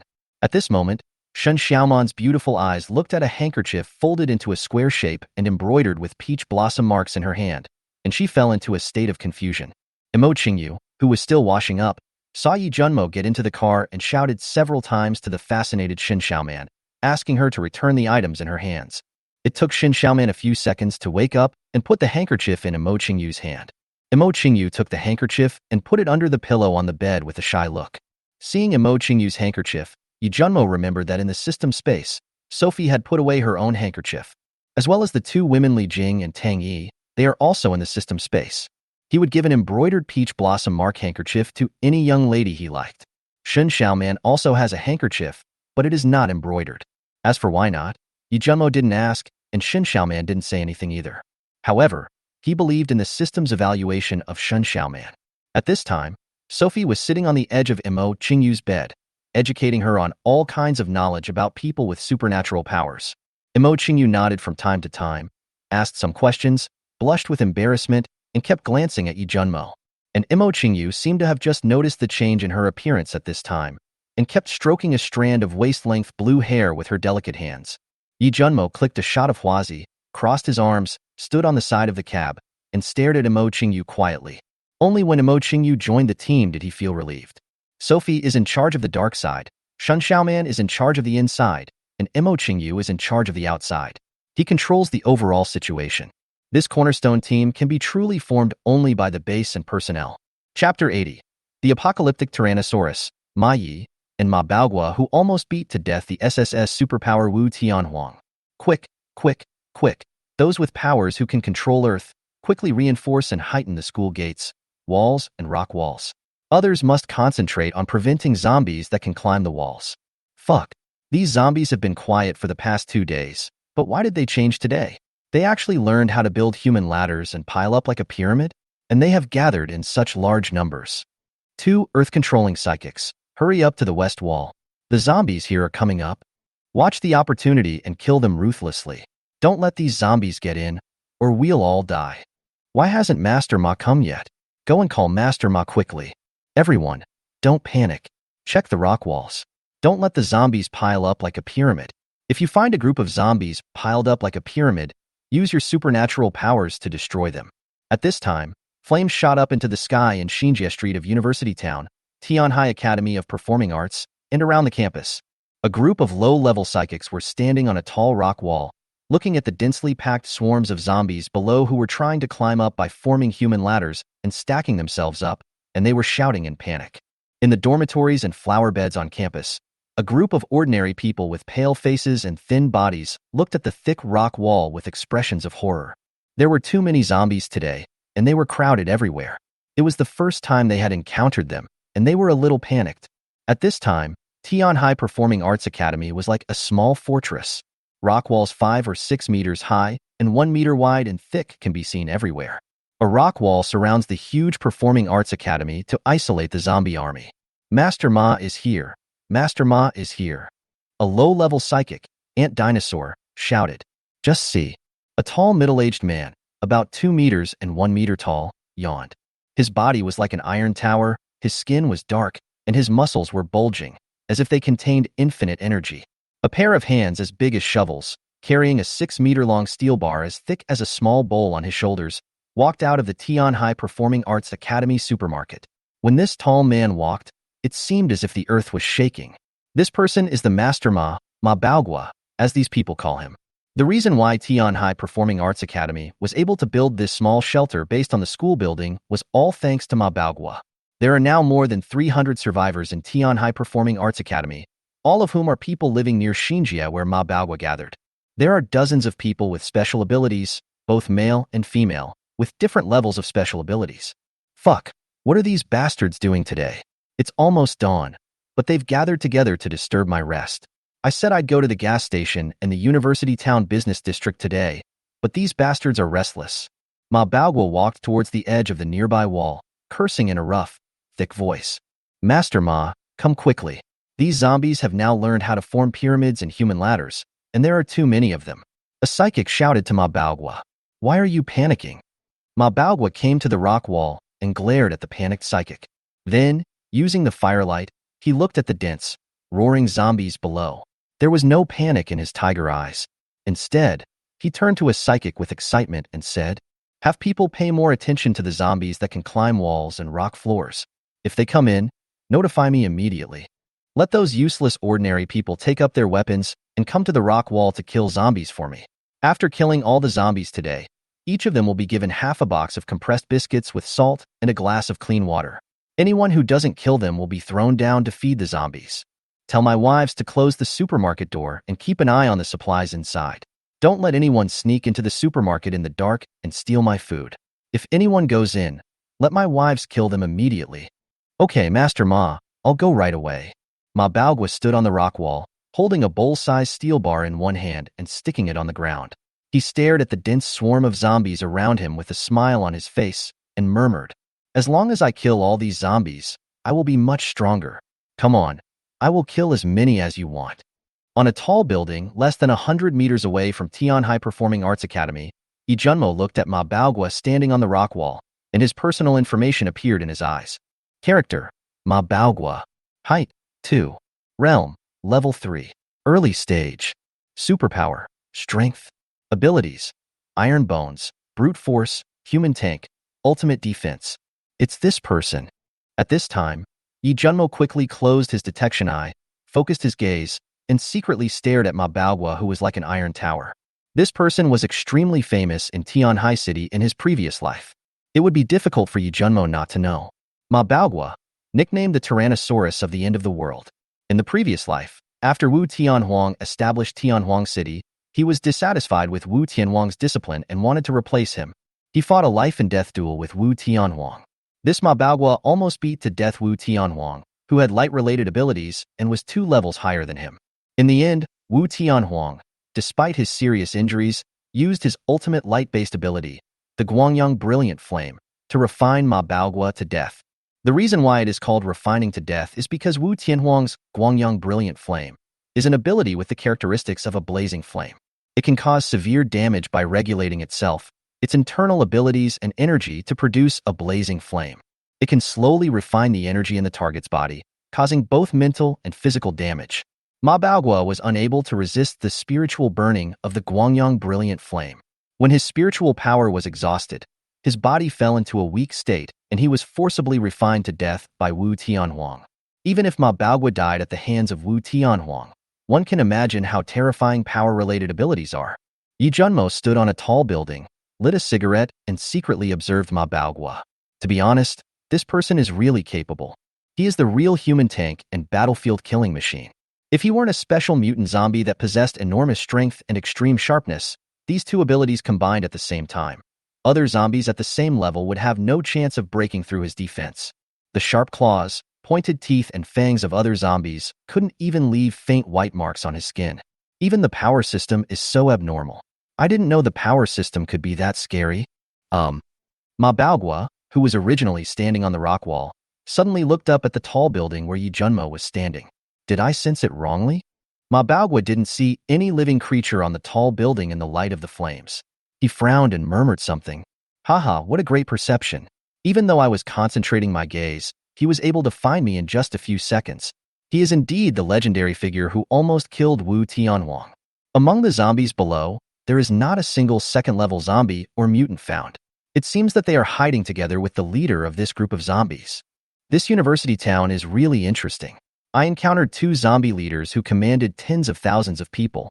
Before Ma Baogua looked at him, Yi Junmo left the rooftop and walked up the stairs step by step. There are at least 30,000 to 40,000 zombies here, gathering together to riot and attack the school that is like a fortress. Yi Jun doesn't believe that there is no leader. The population of the university town is about 50,000 to 60,000 students alone, not to mention those doing business, teachers, workers, etc. He didn't know the exact population here. He believed there were at least 100,000, no more, no less. There are so many zombies gathered here, and the boss who leads this group of zombies seems to be no simple person. Otherwise, they wouldn't have sent a group of ordinary zombies to consume Ma Baogua in the early morning when everyone was sleeping soundly, and would not have hidden with a group of mutants to launch a sneak attack. There is no need to worry about the zombies for now, as someone will help him collect the corpse-digging crystals. Since he has met the Tyrannosaurus Rex here, Yi Junmo will just play the role of the incompetent and take advantage of the situation. Sneak in secretly and take away Ma Baogua's supplies first. What's the saying? My neighbor hoards food, and I hoard guns. My neighbor is my granary. Although he didn't stockpile guns, he did have a warehouse. A large mobile warehouse that can accommodate countless supplies. This Tyrannosaurus Rex of the end times is such an awesome tool. If I don't let him earn corpse crystals for me, it would be a shame to his strength. At this stage, Yi Junmo really didn't take Ma Baogua seriously. He has a Tang sword, Sky Burial Sword, that can break any creature in the King Realm. Yi Junmo couldn't kill a close combat fighter like Ma Baogua with just one blow. Let him know that young people are so arrogant. When meeting Yi Junmo, this Tyrannosaurus Rex of the end times has no chance to utter the 4 words, suffer the consequences. But before killing Master Ma, we must completely squeeze out the value from him. Otherwise, it would be a waste of that strength-related talent. If there had been no Sky Burial, he really wouldn't have dared to confront Ma Baogua head-on at the same level. Chapter 81. The beauty was hidden by Master Ma. When it was dawn, Yi Junmo found a top-floor apartment in a tall building from which he could clearly see the Academy of Performing Arts. He asked Sophie and other girls to wait for him here, and Akatomi to be the doorman, and then he went to Tian High Performing Arts Academy. The 20 zombie drivers had been dealt with by him, and the bus was also stored into the system space. At this time, Yi Junmo stood behind a tall building of the Academy of Performing Arts. After avoiding the zombies, his hands turned into metal, and one of them held a dagger. The dagger was inserted into the wall, and with a slight force on his arms, he continued to climb up along the outer wall of the floor. There were people everywhere on the rock wall, and it would be easy to be discovered if you walked along the wall. It is better to use the outer wall of the tall building to get in. Since he is the 6th in command, he naturally needs to have the awareness of the 6th in command. If we take the rock wall and are exposed before we have moved all the supplies, that would be a big deal. Just see. Yi Junmo was incredibly fast and reached the 10th floor of the building in just a few breaths. Then he used brute force to open the guardrail of a window and slipped into the room. Yi Junmo saw the empty dormitory and looked around. Then I was attracted by several photos scattered on the ground. He took 2 steps closer, squatted down and picked it up, looking at the girl in the photo in his hand, and murmured, "It seems like I'm destined to meet beautiful women in this life." Another 85-point girl with such a sweet smile. Puff. A match lit the photo in his hand, and the burning photo was brought closer, lighting the cigarette in Yi Junmo's mouth. Call. He exhaled a puff of smoke and threw away the burning photo of the beauty in his hand. He moved, opened the door and walked out, came to the dormitory opposite, walked to the window, smoked a cigarette, and looked down at the people who were fighting the group of zombies on the rock wall. Look at this group of people carefully. The average person has about 320. The strongest superpower is Master Ma. There are 10 people with Earth-related abilities, including 1, 4, 3, and 2. There are 28 other psychics in total, with different levels. All of them are first level. There are 39 people with special abilities in total, 15 of whom are women. Tianhai Conservatory of Music already has 10 people with special abilities, not including Yi Junmo himself. It is not surprising that there are 39 people with special abilities here. However, seeing that 3 of the 10 Earth-type ability users were girls, Yi Junmo nodded with satisfaction. We have found so many people with special abilities at once, and there are 10 people with Earth-type abilities. The workers who were repairing the wall of Panlong Mountain have been found, but I don't know if they can survive. Among these 300-plus ordinary people, more than 100 of them are girls. How come I didn't see any beauties? Could it be that they were hidden by Master Ma? These ordinary people are all pale and thin, looking malnourished. What's going on? Yi Junmo muttered to himself, looked around the campus environment, and saw that the trees planted in the flower beds on campus had potholes all over the trunks. He suddenly realized something. I was wondering why these ordinary people looked pale and skinny, as if they would fall over if the wind blew. It turns out they were practicing iron mouth kung fu. He glanced at the location of the supermarket, turned around and went downstairs to collect his supplies first, and then found a place to sit and watch the show. After dodging several psychics patrolling the campus, Yi Junmo arrived at a hidden location in the supermarket. He took out a Tang sword and used his own gold-based supernatural power to make the sword indestructible. The cement wall of the supermarket was like tofu, and a door was cut directly into it that was big enough for people to enter. He casually picked up the cut concrete wall and stepped into the supermarket. As soon as he entered the supermarket, he saw piles of neatly stacked and classified supplies, as well as gusts of cold air blowing in. Yi Junmo was so happy that he almost smiled from ear to ear. The supermarket in this performing arts academy is at least 1,000 square meters, and it only has one floor, about 5 or 6 meters high. In addition to the aisles that are wide enough for people to walk, there are large buckets of thick ice at regular intervals in the supermarket, all of which are neatly arranged and stacked high, as well as all kinds of food supplies. The reason why there are large buckets of thick ice at regular intervals is to reduce the temperature. After all, the weather is hot and even the bagged food will be spoiled. It seems that this Ma Yi has collected some supplies from the surrounding area, otherwise, there wouldn't be so many. Yi Junmo muttered something and began to receive the goods one by one. All kinds of snacks, potato chips, biscuits, candies, instant noodles, chocolate, yogurt, all kinds of beverages, juice, cola, mineral water, all kinds of cooked food, grilled sausages, braised chicken legs, braised duck legs, semi-finished marinated chicken, pork chops, lamb chops, toiletries, daily necessities, paper towels, facial masks, facial cleansers, shower gel, shampoo, sanitary napkins, towels, wet wipes, mops. There are not many of them and they are piled together. Rice, soybeans, millet, cooking oil, salt, various seasonings, dried noodles, flour. Yi Junmo collected all the mountains of supplies he passed by along the way into the system space. He would not let go even if it was a piece of candy that fell on the ground. Only he himself knows how delicious this candy is sometimes. Since you are the 6th infant, you must live up to the essence of being the 6th infant. Wherever you go, no grass will grow, and not even a grain of rice will be left for Master Ma. The zombies outside are so noisy. I wonder how long this time will last. You guys go guard the supermarket door, and don't let anyone sneak in and steal supplies. Go prepare breakfast. When Master Ma comes back later and sees that the meal is not ready, he will be angry again. Yi Junmo, who was collecting supplies, vaguely heard several women's voices. He stopped what he was doing and walked towards the iron door of the supermarket. After turning here and there in the pile of supplies, I came to a place not far from the iron gate of the supermarket.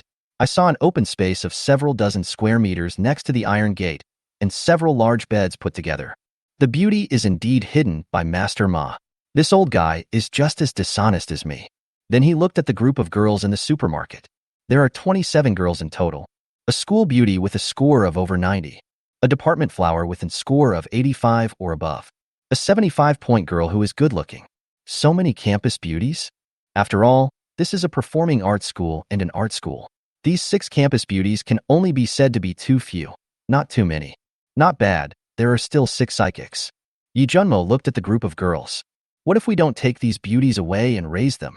Let them do logistics and give them a warm and safe home in the end times. Rescue them from the evil landlords, Ma Yi and Ma Baogua.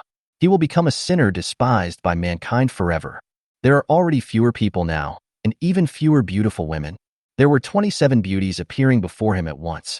He would feel uneasy if he didn't take them away and protect them. Why? As the saying goes, if I don't go to hell, who will? Today, let me, Yi Junmo, test the devil myself and take in these demons. Thinking of this, Yi Junmo moved and walked out. Who? As soon as Yi Junmo walked out, a beautiful woman who was closest to him and had awakened her special powers discovered him. At the same time, the other women also looked towards Yi Junmo. I am here to save all of you beauties from suffering. Yi Junmo looked at the group of girls and spoke with a smile on his face. Hey, where did this handsome guy come from? A girl with superpowers who was wearing heavy makeup and a suspender skirt saw Yi Junmo, and her beautiful eyes lit up as she teased him. Shut up, you bitch. A beauty who was as pretty as a school bell yelled at the woman who was wearing revealing clothes and heavy makeup. Then he stared at Yi Junmo with a wary look on his face and scolded him several times. Who are you? How did you end up in the supermarket? How come we've never seen you before? What do you want to do? Chapter 82. The school beauty became an eternal sinner. Yi Junmo looked at the school beauty who asked him several questions, and who was also a fire-type mutant. She should be the leader of this group of women. After all, she is the strongest. Didn't I tell you that I'm here to save you beauties from suffering? How can that beast from Ma Baogua be worthy of you beauties? The fire-type school beauty heard Yi Junmo say that Ma Baogua was a beast. Seeing his playful smile, a flash of murderous intent flashed across his eyes, the flames in his hands slowly gathered, and he said coldly, I don't care who you are. Once you come in, don't even think about leaving alive. Yi Junmo, who was originally smiling, suddenly lost his smile. A pair of cold eyes stared at the school beauty with fire ability and whispered, You are really looking for death. The next second, before the fire school beauty could react, a shadow flashed by and Yi Junmo appeared directly in front of her. The school beauty with fire-type superpowers was about to raise the flame in her hand when Yi Junmo grabbed her arm that held the superpowers and pulled her back with force. At the same time, Yi Junmo did the same to her other hand. Click, click. The sound of 2 bones dislocating was heard, and the girl's arms were dislocated and fell down limply. Ah! As soon as this school beauty with fire ability opened her mouth to scream, a hand grabbed her white neck and lifted her off the ground. You didn't listen to me and insisted that I take action. Tell me, are you wasting your beauty as a school beauty? Do you know that it is very difficult to find a beautiful schoolgirl with a score of 90 or above? Your behavior of seeking death will make you a sinner for all eternity. Yi Junmo looked at the fire-type school beauty, who was so close to him and was lifted off the ground by him. There was indifference in his eyes and his tone was cold and reproachful. The sudden change made the other women unable to react immediately. Come someone. Puff. A woman standing at the door of the supermarket was about to open the iron gate and go out to call for help. A flash of cold light pierced through the back of her head and she fell into a pool of blood. Looking closely, it was a 10-centimeter-long flying knife that was deeply inserted into the back of the woman's head. Yi Junmo glanced at the other woman who looked like an enemy to him and said coldly, Stand in line and watch quietly. Don't make me say it a second time, or that woman will be your fate. Upon hearing this, the girls looked at each other and then quickly lined up. It's not that they don't want to resist, but Yi Junmo is holding the strongest person among them in his hand.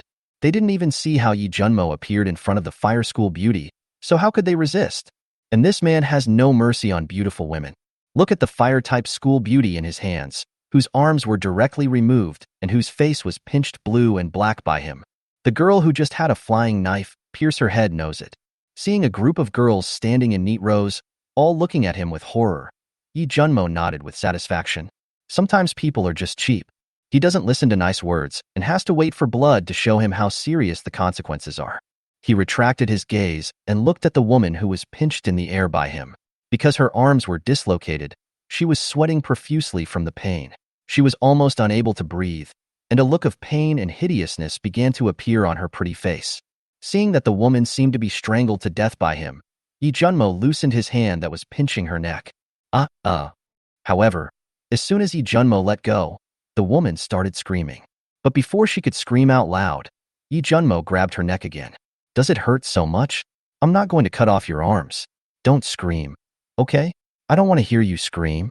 Yi Junmo stared at the fire-type school beauty who was being pinched by her and gave a few instructions, then loosened his hand that was pinching her neck again. Huh. As soon as the hand on her neck loosened, the fire school beauty took a deep breath, then endured the pain in her arm, her pretty face in pain, her mouth trembling as she said, I don't care who you are. When Master Ma comes back, I will never forgive you.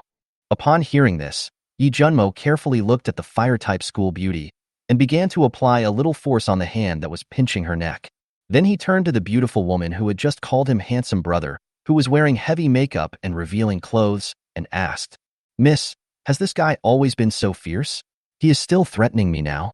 The beautiful woman with heavy makeup and revealing clothes was stunned at first, then smiled charmingly and said, She is different from the rest of us. She is Ma Baogua's lover. She was Ma Baogua's lover before the Resident Evil. She is on the same side with Ma Baogua. Handsome brother, if you want to take her in, maybe? Crack. Puff. However, before the heavily made-up woman could finish her words, the sound of broken neck bones and the sound of a long knife piercing the body came from the neck and heart of the fire-type school beauty. The psychic didn't die immediately after her neck was broken, so Yi Junmo stabbed her again in order to let the school beauty die peacefully. What biohazard? This is the end of the world. You are wrong, little sister. Yi Junmo smiled and reminded the heavily made-up woman. However, the heavily made-up woman was staring blankly at the lifeless fire-type school beauty, with blood coming out of all 7 orifices of Yi Junmo's hands and a tang sword stuck in his heart. Not only the heavily made-up woman, but other women are the same. They were all shocked when Yi Junmo suddenly strangled the fire-type school beauty to death. Although Yi Junmo had just killed a man, he now had a superb beauty in his hand, and she was also the mistress of Ma Baogua's harem. How dare he? Bump. There was a sound of something heavy falling to the ground. The limp body of the fire-type school beauty lay quietly on the cold floor of the supermarket. I wanted to spare her life and capture her, but since you said she and Ma Baogua were on the same page, it would be better to kill her. It's a pity that she is so pretty. But it doesn't matter. Anyway, there are still 25 of you beauties. One more is not much. One less is not much. Don't you think, little sister? Yi Junmo was standing in front of the heavily made-up woman at this time. He hooked her jade-white chin with his bloody index finger and asked with a smile. The heavily made-up woman looked at Yi Junmo, who was so close to her, and nodded blankly. Yi Junmo gently pinched the woman's face with his bloody fingers, leaving a bloodstain of the fire school beauty. He took out a towel to wipe the blood on his hand, looked up at the other woman, and said, I'll give you a choice. Follow me or let me kill you. The girl's lips twitched when they heard this. What choice did they have? Brother handsome, you should take us away. That old man Ma Baogua is so disgusting. He looks like a gorilla. Yi Junmo looked at this heavily made-up woman, saw her staring at him blankly, and heard what she said. Ha ha ha ha. Yi Junmo laughed out loud. This woman was quite interesting. Little sister, come with me and be obedient from now on. Otherwise, the one lying on the ground will be your fate. That's for sure. Since we have chosen to follow you, we will naturally obey you. However, Ma Baogua is very powerful. He patted the girl's face and assured her that Ma Baogua was just a tool in his eyes. Then he got to know the 25 young ladies one by one. Most of them were from the art school next door. Some were working girls from the surrounding new streets, and the last few were girls from the performing arts school. I was lucky enough, as there were not only 5 people with special abilities, but also some girls who could make milk tea, cakes, and other desserts. There are also a few girls who are good at cooking. From now on, Ouyang Bing no longer has to be a nanny. At this time, collect the supplies first, and then take these young ladies out. I wonder if Master Ma will be so angry when he comes back that he will use a 5-chain whip in the air. Chapter 83. How to divide 100 loaves of bread among 500 people. Human treasure. Stand up and keep killing. If you don't want to be thrown down to feed the zombies by Master Ma, then get up and continue. Ma Baogua stood on a 1-meter-wide rock wall. Rough voices kept coming out of his mouth, commanding a group of ordinary people with pale faces and thin bodies, holding various weapons, and asking them to desperately kill the group of zombies under the rock wall. At this time, the wall was full of people, like a long dragon. How dare you be lazy? Get out of here. Ma Baogua saw a man sitting on the ground of the rock wall, breathing heavily. He stepped aside a few steps to come to his side, picked up the man with one hand without saying a word, and threw him into the group of zombies below, just like picking up a chicken. This person was thrown into a perfect arc in the air. His eyes were filled with fear, and he kept shouting curses. Mabaugwa, you will not die well, you will not die well. Ah, get away, get away. The moment this person landed on the ground, he was surrounded by the zombies and eaten. You can't see whether I'm dead or not, but you are really dead, and your body is not intact. Mabaugwa smiled, and when he saw that there were at least 1,000 dead zombies below, his smile continued. Then he stared at the people on the rock wall with a ferocious look on his face and shouted again. If you don't kill zombies properly for me, and you dare to cheat and act slyly, he will be your fate. Everyone trembled with fear when seeing this scene, but their hands holding weapons never stopped, constantly stabbing into the pupils and necks of the zombies below. In the crowd, countless people had tears in their eyes and sobbed quietly, but even so, they were still desperately killing the zombies under the wall. Some people simply fell off the wall due to exhaustion and were then eaten by the zombies. Others, because the weapons they held tightly in their hands were inserted into the zombies' heads, they failed to pull them out in time and were dragged down by inertia and became food for the zombies. This group of people didn't dare to resist at all. They had to do whatever Mabaugwa said. Otherwise, death awaits them. It's not that they had not rebelled against Mabaugwa together in the past. When they first gathered here, there were more than 500 people at first. Mabaugwa only took out more than 100 loaves of bread a day, threw them on the ground at random, and asked more than 500 people to distribute them. How to divide more than 100 loaves of bread among more than 500 people? And that was only one day's worth of food. He was simply trying to starve them to death. They began to collectively resist and denounce Mabaugwa. This group of ordinary people were no match for Mabaugwa. More than 100 of them were treated like garbage and thrown out of the wall to feed the zombies. That's why there were only more than 300 people left at that time, and now it is estimated that there are only more than 200 people left. They basically eat leaves, branches, bark, and soil on campus every day. Many people were poisoned to death by eating soil, leaves, and bark. Finally, they found that only the heart of the tree was not poisonous, so they kept chewing on various barkless tree trunks every day, holding on for dear life. At this moment, this group of people really felt like they were in hell on earth, and they wished there was a kind-hearted person who could save them from suffering.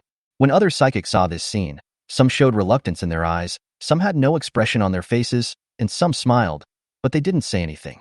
At the beginning, there were indeed some people with special abilities who stood up to speak for this group of ordinary people. But his head was smashed by Mabaugwa's huge hands. If you dare to stand out, your head will explode like a watermelon, and then your body will appear outside the wall and become food for the zombies. Mabaugwa's strength is beyond their ability to contend with. Their special powers had no effect on Mabaugwa. Therefore, other people with special abilities just keep a distance as it has nothing to do with them. Whether these ordinary people live or die has nothing to do with them. Moreover, they eat well and sleep well every day, as long as they can survive. Who would care about the life and death of these ordinary people? However, there are also some male supernatural beings who take a fancy to some women, keep them by their side as their women, and give them food. All the beauties were taken away by Mabaugwa, so they could only choose from the remaining women, not to mention male superpowers, even some female superpowers. When they saw some handsome and good-looking men among this group of ordinary people, they would occasionally throw out a piece of bread and ask him to take care of them for the night. For bread, for a bite to eat. Even if this female psychic is an old lady, weighing 300 kilograms and with a ferocious face like a dinosaur, they can only grit their teeth and hold their heads high. At this time, Yi Junmo, who had just collected the supplies, hung on a window several meters high in the supermarket with one hand. He saw the scene on the rock wall without a trace of fluctuation in his eyes. It has to be said that Master Ma is indeed a hero and tyrant who can compete with Wu Tianhuang. He was worthy of the title of Tyrannosaurus of the End Times, which made Yi Junmo admire him very much. If it weren't for Master Ma, who was frugal and protected these foods for him. If we let hundreds of people outside prepare 9 meals in 3 days, I don't know how much the supplies in the supermarket will be reduced. The girls in the supermarket saw that the supermarket, which was originally filled with supplies, was now empty. Everyone realized that this man must be a powerful space expert. Mabaugwa also has a space ability user by his side, who can collect supplies out of thin air, but he is only at level 1. The space ability user would only be taken by Mabaugwa when he went out to collect supplies. He would be used as a small mobile warehouse for collecting supplies, and would not be used to store food. Mabaugwa thinks a lot. What if I let you store supplies, and you find a chance to steal them, Or you die or run away, then I won't be able to get my supplies back. Moreover, the materials collected now can all be preserved. Those that cannot be preserved have already rotted away, so there is no need for spaceability users to preserve them. All you need to do is ensure that the temperature in the warehouse where the supplies are stored is not too high. This is also what those forces will do in the future. Only a few powerful people and subordinates with spatial abilities, with whom they have a very close relationship, will be asked to help store supplies. Or they could do what Mabaugwa did, storing it in a large warehouse and letting someone with ice abilities create thick ice to cool it down. After all, it is the end of the world. People's hearts are unpredictable and materials are too precious. In the last days, we must be on guard against others, but we must also have the intention to harm others. If you must be on guard against others and not have the intention to harm others, then congratulations. The King of Hell is watching you at all times. Let's go. Be obedient when you get out, otherwise the consequences may be serious. You are all beauties, treasures of mankind. One less person will be a huge loss to mankind today. Yi Junmo came down from the window and gave a gentle reminder to the 25 girls in the supermarket. The girls saw Yi Junmo taking the lead and walking towards a door carved in the wall of the supermarket, and they all followed him. They understood what Yi Junmo meant. If they dared to run away after getting out, they would die the first moment. Seeing the empty supermarket, the girls sighed. If this man really ran away in front of Mabaugwa, Mabaugwa would probably be so angry that he would die when he returned. But what Yi Jun said is indeed good. These women are truly the treasures of mankind at the moment. When this group of girls go out, no force ruled by men would not want them. They would treasure them like treasures and continue to play music and dance. Chapter 84. Lu Bu among men, red hair among horses. Yi Junmo brought a group of girls out from the door he had cut through the cement wall of the supermarket. He went straight into a building with a street behind it. After leaving the campus, he could avoid the sight of Mabaugwa and others and was not discovered during the process. After all, those people are now desperately killing zombies on the wall. Mabaugwa was more like a mad dog, standing on the wall, barking wildly at a group of ordinary people with pale faces and skinny bodies. Come in. On the lowest floor of the high-rise building, in a spacious room, Yi Junmo took out a large iron cage from the system space and let a group of girls in. The priority now is not to kill the zombies, but to take these 25 human treasures away as soon as possible. Then watch Master Ma show his might and look for the hiding zombie leader. When the girls saw the big iron cage that Yi Junmo took out, their lips twitched. They thought he was treating them like pigs. But since it was Yi Junmo's order, they could only do as he ordered. Who made them like meat on the chopping board, at the mercy of others. After the women entered the iron cage, Yi Junmo told them to hold the iron bars tightly. He lifted the iron cage with one hand. It weighed about 4,000 or 5,000 pounds, but it was a piece of cake for him now. Then he used the Tang sword to cut open an entire wall, looked out and saw the street, dragged the large iron cage out, and held it in the air with one hand. Just when Yi Junmo went out, a group of zombies nearby pounced on him and bit him. Yi Junmo saw a group of zombies rushing towards him, and then his whole body turned into metal. He threw the bodies of the two women he had just killed in the supermarket into the spacious room he had cut open. I'll let you go for now. I've opened a passage for you to enter the campus. Go find Master Ma and avenge your zombie brothers and sisters. He kindly warned the group of zombies, then ran towards the direction where Sophie and the others were. Wherever he passed, the zombies were knocked flying everywhere by him. The zombies' claws made clanging metallic sounds as they grabbed him, and some even produced sparks. All I saw was a man wearing tattered clothes, and his entire body was metallized. Holding a large iron cage with dozens of girls locked in it in his hands, he rushed through the zombie horde as if there was no one there. His speed was so fast that he disappeared in the horde of zombies in less than a few dozen breaths. A group of girls who were locked in iron cages were really shocked when they saw Yi Junmo rushing all the way and breaking out from the zombie group in less than a few dozen breaths. There were originally some zombies that wanted to chase after him, but when they turned around, Yi Junmo had already disappeared. Moreover, the human smell in the air was becoming weaker and weaker. They chased for a while, and when they could no longer smell any human smell, the group of zombies continued to pour into the cut wall. Some zombies that had rushed in earlier were already sharing the two corpses left behind by Yi Junmo. I am a professional at running away. Even before I was killed by that corpse king in my previous life, I ran with him for a whole day and night. It's a pity to waste this set of clothes. Yi Junmo glanced at the empty space behind him and couldn't help but mutter a few words in his heart. However, his eyes kept scanning the surrounding buildings. Just before he came out, he was charging into the zombie army, and someone was watching him all the time. If he guessed correctly, the creature with that gaze was the leader of this group of zombies. I just don't know if it's a third-order mutant or a third-order special mutant. Even if it's still a special third-order mutant like the one in the mall that can break his defense, he won't take a detour this time. Not only is there the super fighter Ma Yi, but Imo Qingyu also follows him. He wanted to raise Imo Qingyu's realm here. His Ice God Queen is the ultimate killer in group battles.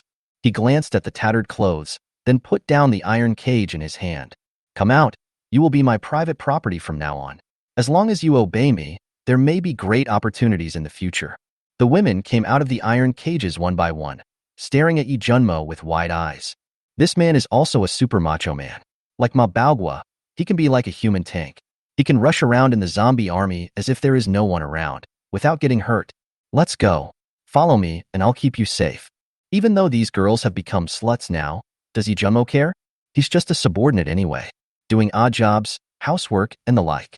They are all beautiful and attractive, and it is pleasing to watch them doing housework. When the girls heard what Yi Junmo said, they were all speechless. Their current identities are like Diaochan in the Three Kingdoms period. Today she is in the prince's mansion, tomorrow she is dancing for Fatty Dong, and now she is following Lu Bu. Yi Junmo is so powerful, and he is also tall and handsome. He exudes an air of domineering aura everywhere. If this isn't Lu Bu, then who else could this be? If they saw Yi Junmo riding on red eyes and going in and out of the zombie army, they would definitely say something. Lu Bu among men, red hair among horses. Roar. The roars of zombies echoed in the Academy of Performing Arts. Groups of zombies poured into the campus like ants from the cut wall and pounced on Ma Baogua and his group who were fighting against the rock wall. Zombies? How come zombies appeared in the school? A group of people who were fighting on the rock wall heard the zombies roaring behind them and turned to look. Seeing countless zombies swarming out of a tall building, everyone was terrified. When Ma Baogua saw a group of zombies suddenly pouring out from a building, he was stunned for a second. Oh no, could it be those zombies that can climb walls and are much stronger? Damn, those idiots patrolling the campus. Ma Baogua ignored the panicked crowd on the rock wall at this time. They remembered that a group of wall-climbing zombies had ambushed them a few days ago. After secretly cursing the few low-level psychics who were patrolling the campus, he immediately jumped off the wall and headed towards the supermarket. There are his beauties and his supplies. If those mutant zombies that can climb walls really come in, the supermarket might be in trouble. Moreover, this group of zombies rushed out from the high-rise building closest to the supermarket. This made him worry about whether there was any emergency in the supermarket. He was afraid that something might happen to his group of delicate beauties. Chapter 85. Ma Baogua goes berserk and strange zombies appear. Boom. The load-bearing iron door of the supermarket was broken open by Ma Baogua's brute force. What caught his eyes was an empty supermarket. Ma Baogua was stunned when he saw this scene. Standing beside the broken iron door of the supermarket, his tiger eyes opened wide. He just went to the rock wall to command a group of losers to kill zombies, hoping to save some energy and get more corpse crystals. How long has it been? Half an hour? 1 hour? When he came back, he found that all the supplies in the warehouse had disappeared. Not even a grain of rice was left for him. Not only was there not a single grain of rice left, but even the group of beautiful women were nowhere to be seen. Who on earth is so cruel and crazy? Master Ma, there are more and more zombies. There are zombies that can climb walls coming in. Now the zombies are attacking from the front and back. The zombies outside are also starting to pile in. You. A psychic ran up to the petrified Ma Baogua, panting, and spoke in panic. But before he could finish, his words stopped abruptly. The psychic who came to report the situation was also stunned when he saw the empty supermarket.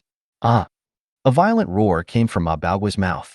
The violent roar made the supermarket building seem to shake, and some dust fell from the ceiling and spread throughout the space. I don't care who you are.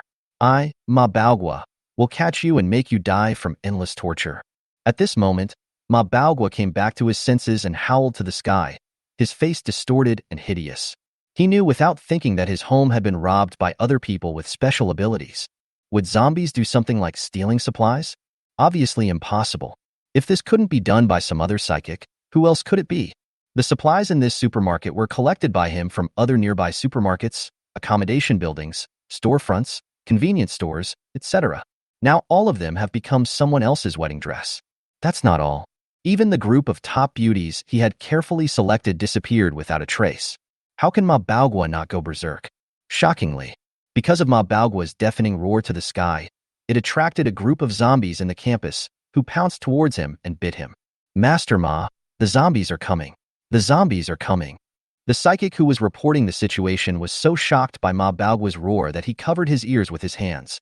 Seeing a group of zombies rushing towards him and biting him, he panicked and started to warn them. Bang! A human head exploded like a watermelon, and blood and plasma splattered everywhere. The psychic who was reporting the situation was turned around by Ma Baogua, who raised his hands and hit him on the head with a sandwich. Ma Baogua kicked the headless corpse of the psychic away, and the corpse flew into the oncoming army of zombies and was directly eaten. At this time, Ma Baogua's face was covered in blood, his tiger eyes were bloodshot, and the muscles on his face kept twitching. Looking at the zombie that was rushing towards him and biting him, he went straight towards it. Ma Baogua rushed into the group of zombies, holding a steel bar as thick as a bowl, which he raised high and then dropped. The surrounding air was driven and a whistling sound was heard. Die for me. Bang, bang, bang. Every time he swung the steel bar in his hand, at least 7 or 8 zombies' heads were blown up. At this moment, Ma Baogua was like an armored tank driving into the crowd, crushing them all the way without any obstruction. Countless zombies' heads exploded the moment they came into contact with the steel bars. For a moment, with Ma Baogua as the center, the air was filled with dark red mist. This is the poisonous fog caused by the few poisonous blood in the zombies' heads. Ma Baogua is a 3rd-level psychic, so even if he breathes in this poisonous fog, it will have no effect on him at all. Not to mention breathing the blood mist, even drinking the poisonous blood would have no effect on him. As long as it is not the highly toxic poison of the special mutant of the same realm, it will have no effect on his body at all. This is a power-type psychic. This is the benefit of having superpowers. Milky white corpse crystals the size of fingernails and stained with poisonous blood fell all over the campus as the zombies' heads exploded. At this time, Ma Baogua was venting the endless anger in his heart, and he was simply bloodthirsty. Thanks to his brute force, no zombie could get close to him within a 5-meter radius. Wherever he passed, he saw the headless corpses of zombies. Look at Master Ma. Master Ma is awesome. Master Ma is killing people everywhere. Kill them. With Master Ma here, these zombies are no longer a threat. A group of people with special abilities standing on the rock wall or around the campus. Seeing Ma Baogua killing people everywhere, they all roared, dodged the zombies that were attacking them, and used their special powers to attack the zombies' heads. The realm of this group of psychics are all at the 1st level, and only a few are in the middle and late stages of the 1st level. All the corpse crystals were swallowed by Ma Baogua. Faced with such a large zombie horde, even these dozens of psychics were frightened and at a loss. At this time, seeing Ma Baogua killing people everywhere, everyone started to howl. Little did they know that the reason why Ma Baogua was so furious was because supplies and a group of beauties were stolen. The more than 200 ordinary people on the rock wall saw zombies everywhere. They were so scared that they trembled all over, with fear and despair in their eyes. Whether inside or outside the campus, there are zombies everywhere. The only place they could find shelter was the 1-meter-wide rock wall beneath their feet. At this moment, this group of ordinary people finally felt what it meant to have no way to heaven and no door to enter the earth. A few hundred meters away from Ma Baogua and his team, on a tall building, Yi Junmo brought Sophie, and Mo Qingyu and other girls with him. And the 25 beauties she had just brought back from Ma Baogua's supermarket were standing on the rooftop of a high-rise building, looking towards the direction of the Academy of Performing Arts. I saw countless zombies and demons dancing wildly. Hearing the deafening roar, Sophie and the other girls from the shadow-killing guards tightly clenched their tang swords. When everyone saw a group of ordinary people struggling to resist on the thick rock wall, from time to time, one of the ordinary people would die at the hands of the zombies. Seeing how helpless they were, everyone took a deep breath and exhaled. Just imagine, if they were among that group of pale and skinny ordinary people, they would also become food for the zombies. The 25 beauties who were taken away by Yi Junmo saw corpses everywhere in the Performing Arts Academy. The group of zombies outside the rock wall continued to pile up and climb into the campus, and fear appeared in their beautiful eyes. The main reason was that there were too many zombies, densely packed everywhere, and the Academy of Performing Arts was completely blocked. Junimo, how many zombies are there here? Ouyang Bing turned his head to look at Yi Junmo, who had his hands behind his back and was constantly looking at the surrounding buildings, and asked, I don't know. All the zombies in this area are here. There are at least 30,000 or 40,000 of them. I'm looking for their leader. Don't disturb me for now. Yi Junmo responded to Ouyang Bing indifferently, his eyes always observing the surrounding buildings and the group of corpses. The zombie here is too weird. Just now, he clearly sensed that there was a pair of eyes in the zombie group looking at them several times, but he never saw its figure. After searching for a long time, Yi Junmo still couldn't find the figure of the leader of this group of zombies. He rubbed his eyes and lit a cigarette. Then he turned his head to look at Imo Qingyu beside him. He saw her blue eyes fixed on the ordinary people fighting desperately on the rock wall of the Academy of Performing Arts. He smiled faintly and asked, "Qingyu, you were in a coma at the time, so you didn't witness the battle between the survivors and the zombies with your own eyes." "That is, in the dormitory, I saw me fighting in the corridor of the teaching building. How does it feel to see tens of thousands of zombies attacking that school that is like a fortress at the same time? You see a group of ordinary people on the wall, helpless and desperate at this moment. How do you feel?" Imo Qingyu retracted his gaze upon hearing this and looked up at Yi Junmo. Chapter 86. Sophie and Shadow Killer Guard need a baptism of blood. Imo Qingyu said calmly, "To be honest, without you, Junimo, I might have become one of the zombies below." Imo Qingyu paused for a moment, as if what he just said was wrong, and spoke again. "I shouldn't say that I am one of the zombies now. I should say that without you, Junimo, I have become a zombie and was killed by you, and the corpse crystal was dug out." This scene of tens of thousands of zombies attacking the survivors' territory is truly shocking. As for the ordinary people on the rock wall you mentioned, Sister Fei told me about your ambitions. Qingyu is not the kind of person who is righteous and awe-inspiring. I can't even take care of myself. Even if I want to save others, I can't protect them. Not to mention that Qingyu has never had the ambition to save the world. Qingyu only wants to follow you and accompany you in this doomsday world to rule the world. Yi Junmo heard the words and stared at Imo Qingyu, seeing the heat in her beautiful eyes and her undisguised ambition. In the end times, there is a group of people with some abilities who want to dominate and rule a certain area. Ha ha ha ha. Suddenly, Yi Junmo laughed out loud towards the sky. He really didn't expect that Imo Qingyu, who was only 19 years old, could actually say such words. He had always known that the ice goddess from the previous life was not a simple person. From the first time they met, Imo Qingyu was wary of him, and he knew that this woman was extraordinary. In that life-and-death situation surrounded by zombies, it was like being trapped like a beast. An ordinary person who has been living in peacetime and has no idea that he has special powers. When I met him, I was actually on guard and wanted to use him, instead of thinking that I was finally rescued and finally saw hope of survival. Can she be simple? Remember, when he met Imo Qingyu, the apocalypse had only happened a few days ago. She had no idea that she had awakened her superpowers and had just woken up from a coma. This time was very important. If it were now, and Yi Junmo met Imo Qingyu, and Imo Qingyu showed wariness and a desire to use her, he would just think it was perfectly normal. Okay. Yi Junmolian said 3 good words, which were enough to prove the joy in his heart at this moment. Sophie, who was standing by, heard what Imo Qingyu said and saw Yi Junmo laughing happily towards the sky, while her delicate hands tightly clenched the 100 steel tang sword in her hands. She tilted her head slightly and glanced at the icy butcher behind her with her beautiful eyes. Her long eyelashes slowly closed.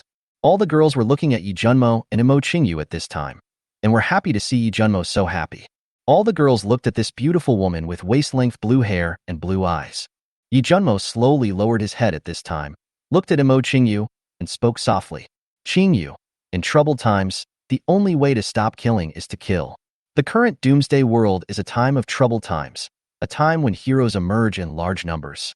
Even if only 1,000,000, 100,000, or 10,000 survivors of the Yanhuang Empire or the entire world die, as long as this doomsday chaos can be ended, humanity will not be extinct. Do you understand?" Imo Qingyu looked at Yi Junmo, and their eyes met. Looking at his undisguised ambition in his eyes, as deep as the starry sky, she nodded heavily and spoke in a decisive tone. "Whisper, I understand." Imo Qingyu heard what Yi Junmo said, and felt his undisguised ambition. "I didn't think he was so cold-blooded. On the contrary, I feel that Yi Junmo is too domineering and too stylish." She was completely attracted by Yi Junmo's aura and fell into it, unable to extricate herself. Imo Qingyu, favorability, 92. What about you? Do you understand? Yi Junmo turned to look at the shadow killing guard and the others and asked. Clear. The girls immediately responded loudly. The 25 women who had just been brought back saw Yi Junmo looking at them. Those 25 women only thought that this man might be a tyrant like Ma Baogua.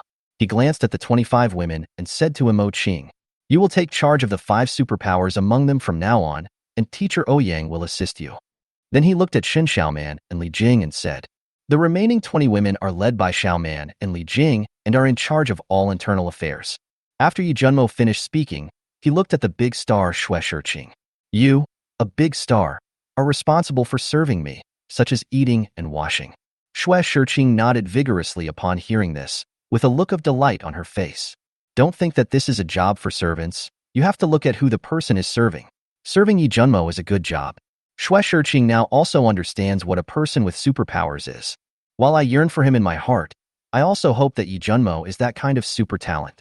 Only in this way, by following him, can we survive in this apocalyptic world. If Yi Junmo didn't have that kind of super talent, maybe all of them would die at any time and anywhere. Especially when she saw the scene of corpses dancing around in Ma Baogua's side. Xue Shiqing just felt that this world was really crazy. She had never seen so many zombies at the gas station. At this time, Yi Junmo's eyes swept towards a street below. Seeing that there were hundreds of zombies, seemingly gathering towards them, he spoke calmly. "Fair, there is a group of zombies coming down below." Sophie, who had originally closed her eyes, suddenly opened them, turned around and left, and the 31 shadow guards followed Sophie immediately. Just after Sophie and the others left, Yi Junmo glanced coldly at Qi Tong, who was lying beside him. "What are you doing here? Have you forgotten your mission?" Akagami, who was lying on the rooftop and yawning. "I received Yi Junmo's cold and severe spiritual message in my mind." His body turned into a black shadow and quickly chased in the direction Sophie left. Sophie needed a crazy killing spree to cleanse her body. If she is not allowed to release the anger that is suppressed in her heart. If this continues, she will have mental problems. Not only Sophie and the other women of the Shadow Guards, they also need a killing spree to cleanse themselves. No way out of the sea of blood and corpses after countless battles. How could someone who had bathed in the blood of corpses countless times become his personal guard and the sharpest knife in his hand? Glancing down again, he saw another group of zombies coming towards them on another street. There are at least 1,000 of them, and some of them are led by second-level mutant zombies. Yi Junmo narrowed his eyes and looked towards the direction of the Academy of Performing Arts. Seeing Ma Baogua killing people in the crowd, he turned on his sky eyes and followed his instincts, constantly patrolling the group of corpses over there, and then spoke calmly. "Qingyu, take Xiaoman with you and follow Fair and the others. If anyone is scratched by a zombie, Xiaoman will treat and detoxify him immediately. Tell them to kill as hard as they can. If they want to become my guards, they must crawl out of the sea of blood and corpses countless times. This is their first kill. Don't let me down. As for whispering yourself, I don't need to tell you, you should know how to do it. These zombies are good helpers that can allow you to fully master your powers." Xin Xiaoman and Imo Qingyu saw thousands of zombies appearing on another street below, rushing towards their building. They took a deep breath and turned around to leave the rooftop. Imo Qingyu already knew that she had ice powers. On the way here from the gas station, Yi Junmo instructed her to emit a supernatural aura, teach her how to master her own powers, use them to fight enemies, and only tell her after she feels it carefully. Certainly, Yi Junmo did this deliberately to make Imo Qingyu exude the aura of superpowers. He could not just tell Imo Qingyu that you are an ice superpower. Imo Qingyu listened to a lot of explanations about supernatural powers from Sophie and others, and also knew how strong his talent was. That's why her eyes revealed ambition when she was in front of Yi Junmo just now. Otherwise, how can she have ambition if she herself doesn't know her own talents? At this time, Yi Junmo closed his sky-detecting eye, retracted his gaze, put one hand in front of his eyes to block the dazzling light, raised his head to look up at the eastern sky, saw the dazzling red sun slowly rising, and murmured in his heart. "The red sun has already risen high, and not only did you not order the zombie army to retreat, you even launched an attack on me. It's really interesting. Do you want to eat me and Ma Baogua at the same time? You are such a greedy little darling. Your hiding skills are really amazing. You have managed to evade my detection several times. I hope you can keep hiding." Chapter 87, Shadow Guard's First Head-On Fight. A red sun slowly rose from the east and hung above the sky. The bright sunshine illuminated the streets and alleys of Donghai City. The red sun, with its dazzling and scorching light, scorches the earth, scorching the city of Doomsday, Tianhai. There are tall buildings standing in the sunshine, but it is desolate everywhere, and people can't feel a trace of warmth. New Street in University Town. A breeze blew, and countless dust and paper scraps flew on the street. All kinds of cars, which were tilted, damaged, and scrapped, were scattered all over the two-way lanes of the cement asphalt road. 32 women, all carrying tang swords, stood on top of various scrapped cars, gazing from afar at a group of zombies that were getting closer and closer to them, roaring hideously. Sister Faye, Junimo, said that his guards had to crawl out of the sea of blood and corpses countless times. Standing on a two-way street, on top of a scrapped car, with a butcher on her back and a 100 steel tang sword in her hand, Sophie heard Imo Qingyu's voice coming from behind her. He glanced sideways at Imo Qingyu, and Shun Xiaoman, who had just come out of the floor, nodded lightly, but did not respond. Slowly raising her slender hand, she grasped the handle of the Baigang Tang Dao in her left hand and saw the zombies getting closer and closer. Clang. The Tang Dao made of Baigang was unsheathed. Kill. A cold word of kill came out of Sophie's lips. Clang, clang, clang, clang. Bang, bang, bang. The sounds of Tang swords being unsheathed were heard, followed by countless running sounds coming from the roof of the abandoned car. I saw. Sophie took the lead and led the shadow-killing guards, stepping on the tops of the abandoned cars in the congested streets, like flat ground, to kill the zombies who were only 10 meters away from them. Sister Man, has she always been so cold? Imo Qingyu turned to look at Shun Xiaoman beside her and asked. Always. Let's go and follow Sister Fei and the others. Xianglong. Shin Xiaoman drew out the Tang Dao behind her and responded lightly. You want to come too? Imo Qingyu was slightly shocked when she saw Shin Xiaoman pull out the Tang Dao behind her. Shin Xiaoman, who was about to take a step forward, stopped and glanced at Imo Qingyu. I'm a second-level superpower. Do you really think I can't kill zombies except for a mouthful of milk? After Shin Xiaoman finished speaking, he quickly walked towards Sophie and the others. No. Junimo asked you to come down and help the shadow killer detoxify. What's the point of you, a big nanny, taking the lead? You're wasting your energy like this. Imo Qingyu quickly followed Shin Xiaoman and spoke to remind him. Stop talking nonsense. When I kill people and zombies, you are still sleepwalking. My detoxification only consumes mental energy. As long as I am not dead or unconscious, I can save people. Imo Qingyu's mouth twitched when he heard this, and he had no choice but to follow Shin Xiaoman closely, thinking in his heart, crazy woman. Roar. Puff. Sophie, who was at the forefront, jumped from the roof of one car to the roof of another. While kneeling on one knee on the roof, she turned her body sideways and chopped off the heads of the two zombies in the front, saying coldly, Shadow killer guards, spread out. Use the scrapped vehicles on the streets to kill them ruthlessly. If you're scratched, go find your nanny for help. If anyone dares to retreat without my permission, don't blame me for chopping off your head with the Tang sword in my hand. Kill. For a while, the shadow killer guards, 31 women, all dispersed and started killing zombies. Some people were on the roof of the car, some were in the abandoned cars, shuttling back and forth, and some were in the flower beds on the street. Suddenly, the zombie heads separated from their necks one after another and fell on the cement-filled asphalt road, making a bang-bang sound. Lines of dark red poisonous blood splashed everywhere. Shin Xiaoman and Imo Qingyu, who arrived, also found a good location to join the battle at the same time. Here, in an instant, it was like a fighting battlefield, where 34 delicate women greeted a group of cruel and shriveled-looking mindless, bloodthirsty corpses. Get out of the way.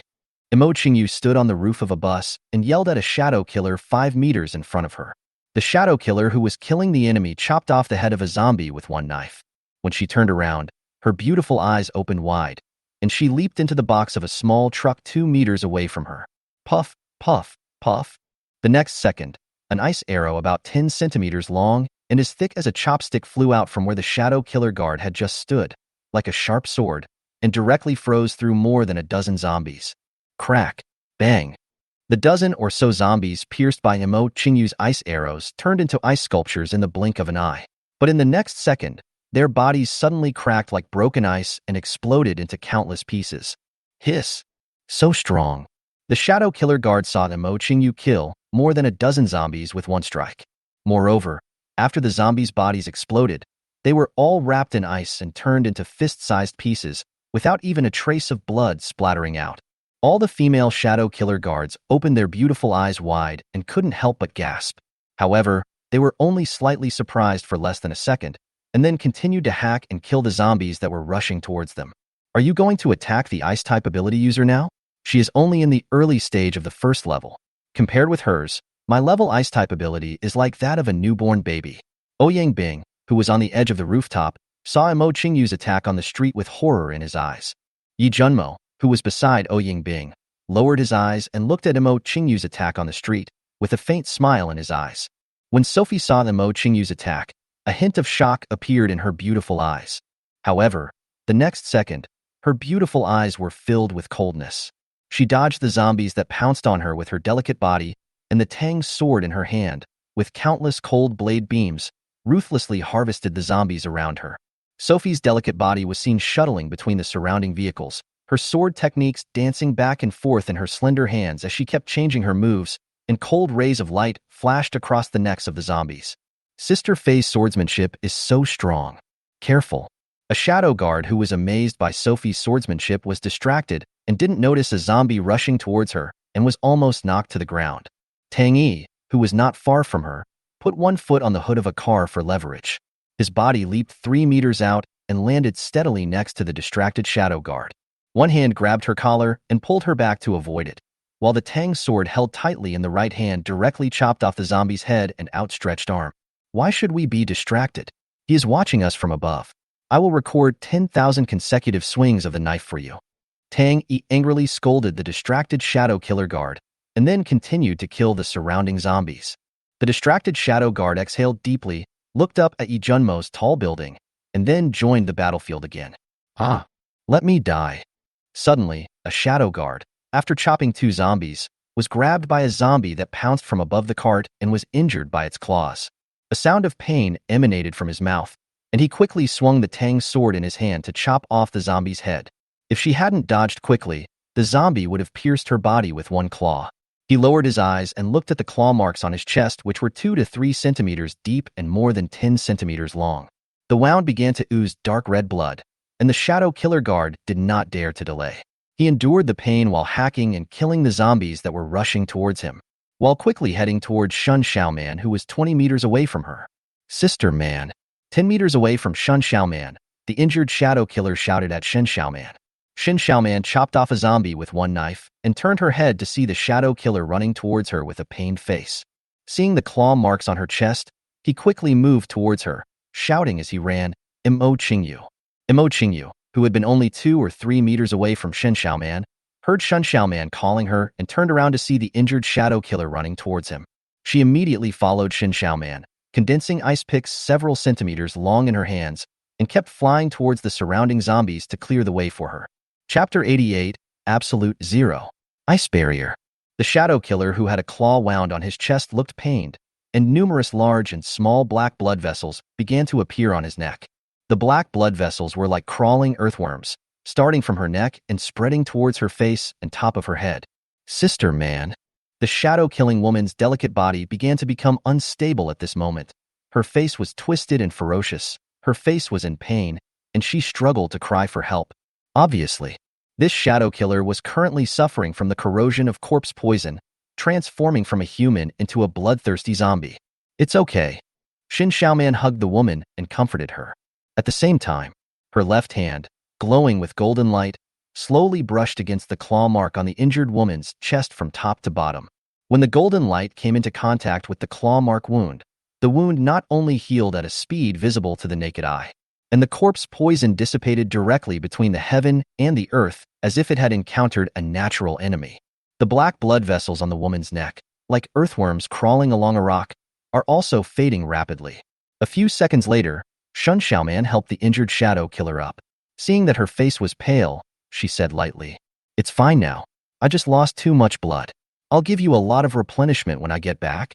The shadow killer guard revealed fear in her eyes. Only she knew how terrifying it was to transform her from a human into a bloodthirsty corpse due to the corpse poison erosion just now. When she heard Shun Xiaoman say it was okay, she took a deep breath, suppressed the fear in her eyes, thanked Shin Xiaoman sincerely, turned around and joined the battlefield again. She had not forgotten what Mo Qingyu had just said. They needed to climb out of the mountain of corpses and sea of blood countless times. As for Shun Xiaoman's life-saving grace, just keep it in mind. As for the fear of turning into a zombie just now, it will become a whetstone for her to become stronger again and again. Is it so powerful? You treated me this morning, but it didn't seem that fast, right? Imo Qingyu shot out an ice arrow and killed a zombie. As soon as he turned around, he saw that the injured woman had recovered, and she exclaimed to Shun Xiaoman. She remembered that when she woke up this morning, her body was in so much pain that she couldn't even walk unsteadily. When Shun Xiaoman helped her treat her, it took dozens of seconds to be completely cured. Otherwise, she wouldn't be as lively as she is now. Shin Xiaoman looked at Imo Qingyu, who looked surprised and smiled lightly. She has the body of an ordinary person, unlike a superpower like you. Not only can I treat ordinary people very quickly, but I also consume very little mental energy. Moreover, the poison in her is only the first-level corpse poison. To me, it's just a drizzle. You are so awesome. No wonder everyone calls you Big Nanny. You are really big. Imo Qingyu's mouth twitched when he heard this, and his blue eyes looked at Shun Xiaoman's peak with a hint of envy in his eyes. Shin Xiaoman saw Imo Qingyu staring at his peak, shook his head and said, "These external body parts are nothing to envy." After Shan Xiaoman finished speaking, he picked up the Tang Dao and faced another zombie that was attacking. Sister Fei, another group of zombies are pouring out of the street over there. A shadow killer shouted to Sophie, who was killing like crazy. Sophie, who was fighting zombies, got rid of a zombie in front of her and temporarily stepped back a few meters. Then they looked up and saw a dense group of corpses pouring out of a side street less than 100 meters away from them, converging on the two-way four-lane where they were. He said in a cold voice, "Continue." When the shadow-killing guards heard Sophie shouting to continue, they all understood what she meant. Let them continue to fight here. Since He Junmo asked them to crawl out from the mountain of corpses and sea of blood countless times, then this is their mountain of corpses and sea of blood. Kill. A group of girls suppressed all the fear in their eyes, shouted the word kill, looked at the dense group of corpses rushing towards them, raised the Tang swords in their hands, and continued to harvest. This was their first real confrontation with the zombies. Back when Yi Junmo was training them at the music academy, he was attacked by a spear on the rooftop. Seeing countless zombies rushing towards them, it would be a lie to say they were not scared. Imo Qingyu looked up and saw more and more zombies. He also saw that the shadow killer guards were not like before, able to take advantage of this place and kill crazily. The shadow killer was hacking and killing the zombies while retreating step by step. "You guys step aside first. I'll build a defensive wall for you to stop the zombies from rushing in." Imo Qingyu shouted at the shadow killer guards, and then ice began to appear around her, slowly spreading around. "Get out of the way." Imo Qingyu saw the shadow killer guards who were still resisting and roared again. "You bunch of crazy women, if you don't back down, I'll freeze you all into ice sculptures." At this time, Imo Qingyu suppressed the supernatural powers and energy in his body and cursed in his heart. Although the shadow guards heard Imo Qingyu's voice, no one paid any attention to her. They would not retreat without Sophie's order. "Retreat." Sophie glanced at Imo Qingyu and gave an order to the shadow guard. Flashing time. The shadow guards who were still fighting quickly retreated at the first opportunity. Absolute zero ice barrier. Imo Qingyu saw that the shadow killer guard had retreated behind her, kneeling on one knee on the roof of the car, growling something, her waist-length blue hair fluttering in the wind, and her slender jade hand slapped the car under her feet. Boom. Sudden. A vibration shook the surroundings, like an earthquake. In front of Imo Qingyu, a tall ice wall, like a city wall, appeared out of thin air above the street. This ice wall is 5 meters high and 1 meter wide.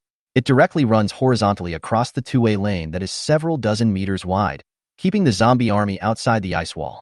Under the reflection of the sun, this ice wall is as dazzling as a mirror. Waves of bone-chilling cold air, even under the scorching sun, could be seen visibly emanating from the ice wall and permeating the air. The girls all swallowed their saliva when they saw Imo Qingyu build an ice wall dozens of meters long out of thin air, spanning the two-way lane they were on. Don't get close to the ice wall, otherwise you will freeze to death. There is 1 meter of open space on the left side of the ice wall. You can't kill them there. Imo Qingyu was kneeling on one knee on the roof of the car at this time, breathing heavily, and spoke. That move just now drained 99% of her supernatural energy. Walk. Sophie looked at the ice wall in front of Imo Qingyu, uttered a word coldly, and went to the left side of the ice wall. There are already zombies starting to squeeze in. As for the zombies at the front outside the ice wall, although they were not frozen to death when they touched the ice wall, frost began to form on their bodies and they were frozen stiff in place. Roar. The zombies at the back kept roaring and began to stack up to try to climb over the ice wall, like geckos, so densely packed. 1 layer, 2 layers, 3 layers, 4 layers, until the stacking reached 4 layers high, they were no longer frozen stiff. However, just as the zombie flipped over and touched the 1-meter-wide ice surface of the ice wall, it was frozen again. Imo Qingyu, who was standing in front of the ice wall, looked up and saw the zombies outside had actually climbed over the barrier she had created and appeared on the ice surface of the ice wall. She let out a deep breath and retreated to the rear. Outside the ice wall and on the 1-meter-wide ice surface, there were 2 layers of zombies that were frozen stiff in place. Groups of zombies began to climb over the ice wall, falling from great heights and coming to Sophie and the others. Keep dispersing. Sophie looked at the horde of zombies that kept climbing over and gave orders to the shadow guards. Yi Junmo was standing on the edge of the rooftop of a tall building, looking down at the ice wall barrier created by Imo Qingyu below. He glanced at the other streets and saw at least 10,000 zombies coming towards them, muttering, "You are so greedy. You really want to have it both ways." Chapter 89. This person is a smiling tiger. Ouyang Bing, Li Jing and others were all standing on the edge of the tall building at this time. Looking at the streets below, I saw the swarm of corpses like a swarm of ants. They kept gathering towards them, all worried about Sophie and the others. Ding dong. Sudden, dozens of tang swords and spears appeared on the rooftop, instantly attracting the attention of Ouyang Bing and others. Yi Junmo looked at the 20 ordinary women brought back from Ma Baogua's supermarket, including Xue Shiqing, and said indifferently, "I don't support useless people. Although you are all pretty and are logistical personnel, you must go down and kill zombies for me. Each of you will have a tang sword and a long spear." After Yi Junmo finished speaking, he saw that the 21 women without superpowers, including Xue Shiqing, had fear, panic, and other emotions in their eyes. They did not immediately take the weapons on the rooftop. He smiled faintly and said, "You can choose not to go. I am very friendly to beautiful women, especially just now at Ma Baogua's supermarket." Upon hearing this, the group of women hurried to get the weapons on the rooftop. If they didn't understand the meaning of the words, they would be fools. Aren't they said to be human treasures? Is this change too fast? Xue Shiqing came to Yi Junmo at this time, took his right arm, and said coquettishly, "Young Master Yi, do I have to go too? Who will serve you if I leave?" When the people on the rooftop saw Xue Shiqing's look, they all pursed their lips and showed strange looks in their eyes. No matter what your identity was before the end of the world, even if you were the ratings queen, the recognized white moonlight on the screen, after the end of the world, you are still like a woman. Xue Shiqing ignored the looks from those people and just kept staring at Yi Junmo lovingly. She was never a white moonlight in the first place, and she only appeared on the screen to maintain her public image. She didn't want to go down and kill the zombies. There were so many zombies, and she would be eaten directly if she went down. It would be safer for her to stay with Yi Junmo and watch the show on the rooftop. Hee. Yi Junmo looked at the coquettish Xue Shiqing and sneered. "My beautiful superstar, you can choose not to go." "Really? Yi Xiao, I love you so much." Upon hearing this, Xue Shiqing's face was filled with joy, and she looked at Yi Junmo with her charming eyes. "It couldn't be more true. Didn't I say that I am very friendly to beautiful women? Just now in a supermarket, there was a beautiful woman who was a little bit more beautiful than you. She was very disobedient. Do you know what happened to her?" Yi Junmo looked at Xue Shiqing with a smile on his face and asked. Xue Shiqing saw Yi Junmo smiling and swallowed. She felt that Yi Junmo's smile made her heart tremble. She asked cautiously, What is the outcome?" "It's not a big deal. I crushed her jade-white neck and stabbed her heart with a tang sword. Then they threw her body to the zombies. Her delicate body was eaten by the zombies one bite at a time. This kind of situation is very common in the apocalypse. What do you think? My big star." At some point, Yi Junmo's hand had reached her neck. Xue Shiqing felt the hand on her neck at this moment, as if the king of hell was calling her. She looked at Yi Junmo, who was always smiling, in horror, and said timidly, I need to kill zombies to train myself. Only when I have a strong body can I serve Master Yi well." Xue Shiqing was sure that if she didn't express her intention to kill the zombies, her neck would be broken in the next second. Then he was thrown by Yi Junmo from a tall building into the crowd of zombies on the street below. Seeing Yi Junmo's playful look, Xue Shiqing's forehead was covered with cold sweat. This person is simply a smiling tiger. You know that you can serve me better if you are strong. You are so good and sensible. Don't die. Yi Junmo took back his hand from Xue Shiqing's neck, pinched her cheeks, then looked at Ouyang Bing and Li Jing and ordered, "You two, take them, as well as the other 5 psychics, and go down to cooperate with the shadow killer guards. Tell Sophie that I don't want to see you retreat into this tall building without my order. This floor is the apocalyptic fortress. Your duty is to guard this fortress and prevent it from being breached by the zombie army below. I'll have Qitong go to the ice wall to stop the zombies from coming over and have Xiaoman save the people. Don't waste your energy by killing zombies." After Yi Junmo finished speaking, he turned around, put his hands behind his back, and looked towards Ma Baogua at the Academy of Performing Arts. Ouyang Bing and Li Jing glanced at the 25 people and Xue Shiqing that Yi Junmo brought back, took a deep breath, and turned to leave the rooftop. This was also the first time for Ouyang Bing and Li Jing to fight a group of zombies head-on, so they were inevitably a little nervous. When everyone saw Ouyang Bing and the other girl leave, they looked at each other for 2 seconds, then quickly followed them. "Let me remind you, Xiaoman is your life-saving talisman." The girls who had not yet left the rooftop heard Yi Junmo's voice again. Everyone felt a little relieved when they heard this. As long as they are not killed directly by zombies, they will not die. They also saw Shen Xiaoman rescuing the Shadow Killer just now. With this super nanny here, it would not be easy for them to die. "Apocalyptic Tyrannosaurus, you have to work hard and kill me hard. Since I have helped you share half of the zombies, if you don't kill more zombies for me, I will really be sorry for my good leader." Yi Junmo stood alone on the rooftop with his hands behind his back, looking at the Performing Arts Academy in the distance, and saw Ma Baogua killing everyone in the center of the corpses, muttering to himself. Then he withdrew his gaze and looked down at Sophie and the other girls who were fighting below. Seeing more and more zombies constantly climbing over the ice wall built by Mo Qingyu, one has to say that this ice wall is really solid. With so many zombies crowding and pushing forward, it didn't collapse. The absolute zero of the ice system is really amazing. Mo Qingyu is only at the early stage of the first level now.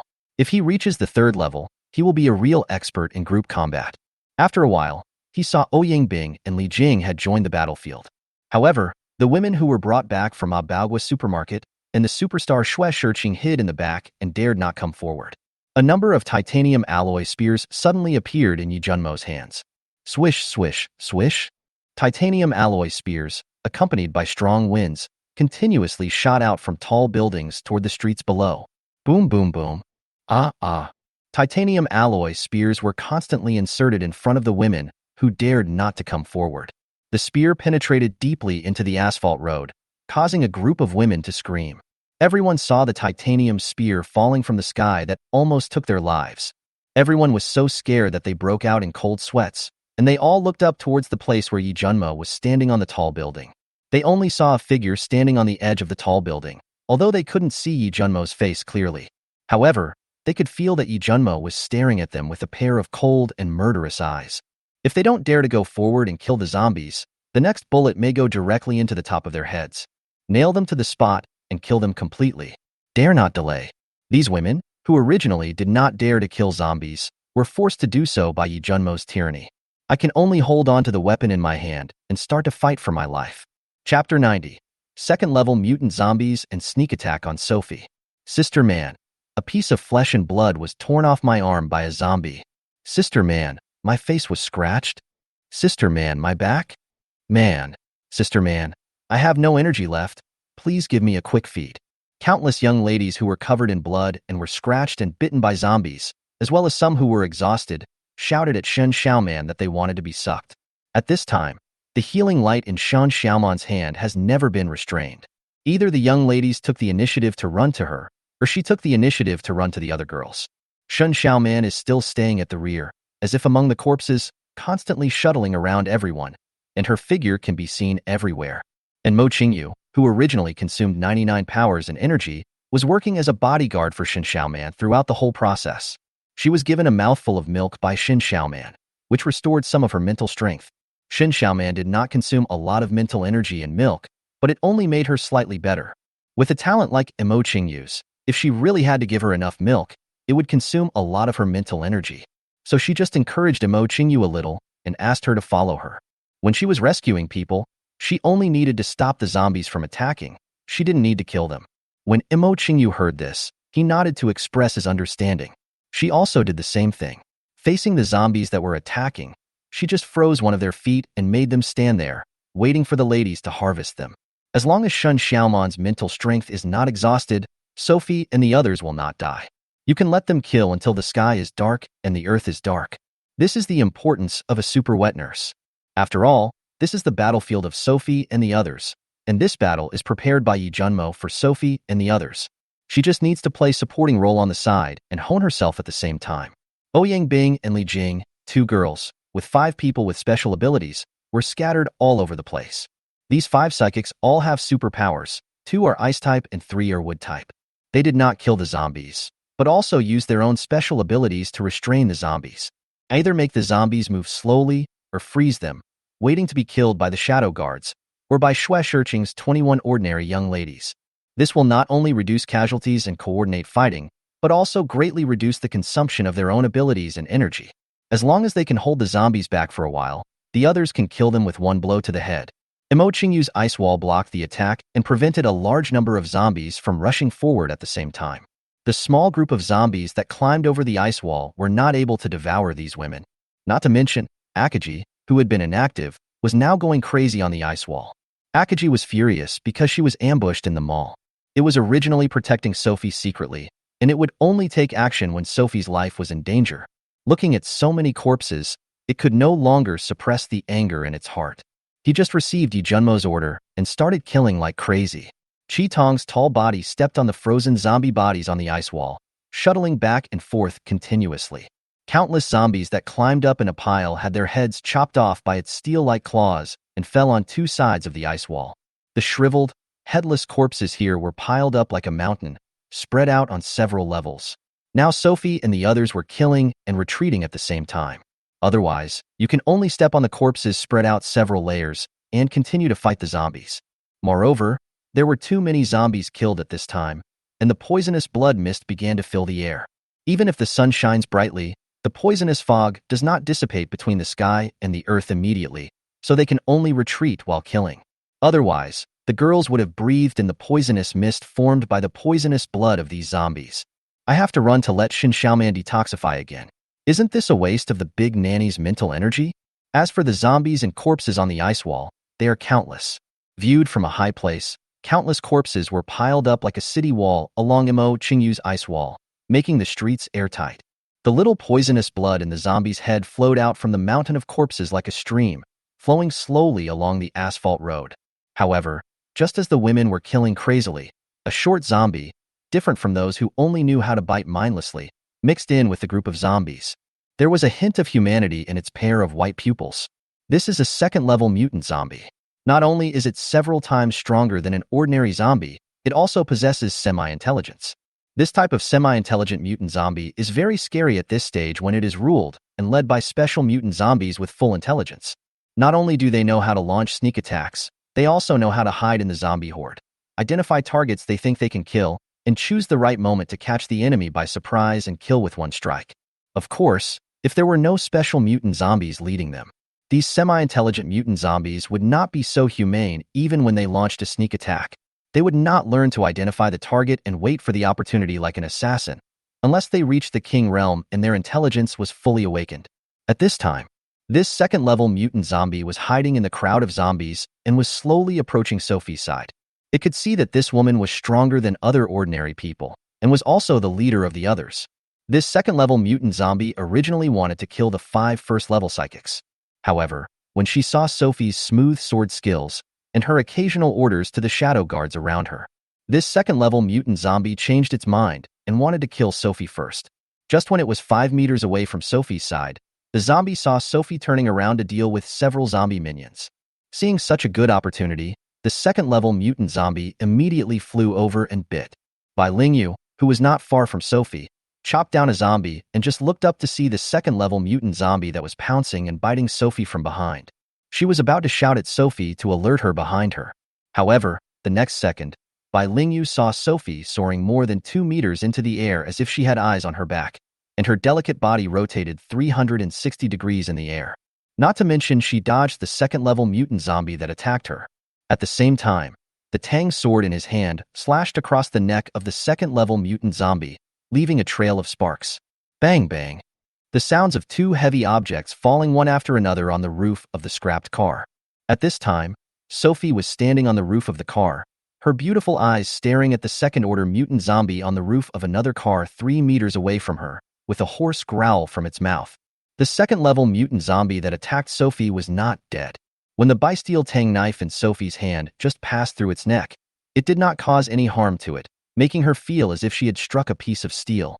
Bai Lingyu saw that the second-order mutant had not been decapitated by Sophie and understood that this zombie was unusual.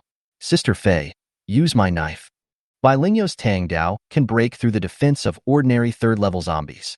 Her first reaction was to ask Sophie to use her Tang knife to deal with the zombie. However, just as she raised her hand to throw the Tang Dao in her hand to Sophie, then Sophie glanced at her like she was looking at an idiot. Only then did Bai Lingyu remember that Sophie was carrying a Tang Dao behind her back. Although no one except Shen Xiaoman knew what the Tang Dao Sophie carried was like, it was probably better than Bai Lingyu's. Just by looking at its exquisite and domineering appearance, you can tell at first glance that it is no ordinary item. Bai Lingyu glanced at the corpse butcher carried on Sophie's back and awkwardly put down his hand that was throwing the Tang sword. Mind your own business. Even if Sister Fei is defeated, her man is still upstairs watching. Why are you worrying about it? After Bai Lingyu complained in his heart, he turned around and continued to deal with the zombies. The 100 Steel Tang sword can deal with ordinary second-level zombies. It seems that you are either a third-level zombie or a mutant. Sophie stared at the second-level mutant zombie and muttered to herself. Next second. Chapter 91. Sophie's Thunderous Half-Moon Slash? No, it's still the prototype of the 7 styles of the god of killing. Moon Eater. Zhang. Clang. A dazzling light flashed, and the sound of a Tang sword being drawn and sheathed was heard. All I saw was a huge cold light. With Sophie's delicate body as the center, a semicircular gas blade light formed, instantly spreading over an area of 2 or 3 meters. Puff, puff, puff. A dozen zombies that pounced and bit, including the second-level mutant, became as vulnerable as thin paper when they came into contact with the blade light, and their heads and bodies were separated in an instant. I'll go. What the hell is that? The legendary Thunder Half-Moon Slash? Fuck the legend, that's a TV special effect. Sister Fei, this is the real Thunder Half-Moon Slash. Is the swordsmanship we learned so powerful? The Shadow Guards saw Sophie raise her hand to pull out the corpse slayer behind her and directly throw out a semicircular blade light. Their beautiful eyes widened, and they exclaimed in surprise. They all knew that Sophie was an ordinary person. And now what the hell was that crescent-shaped blade light?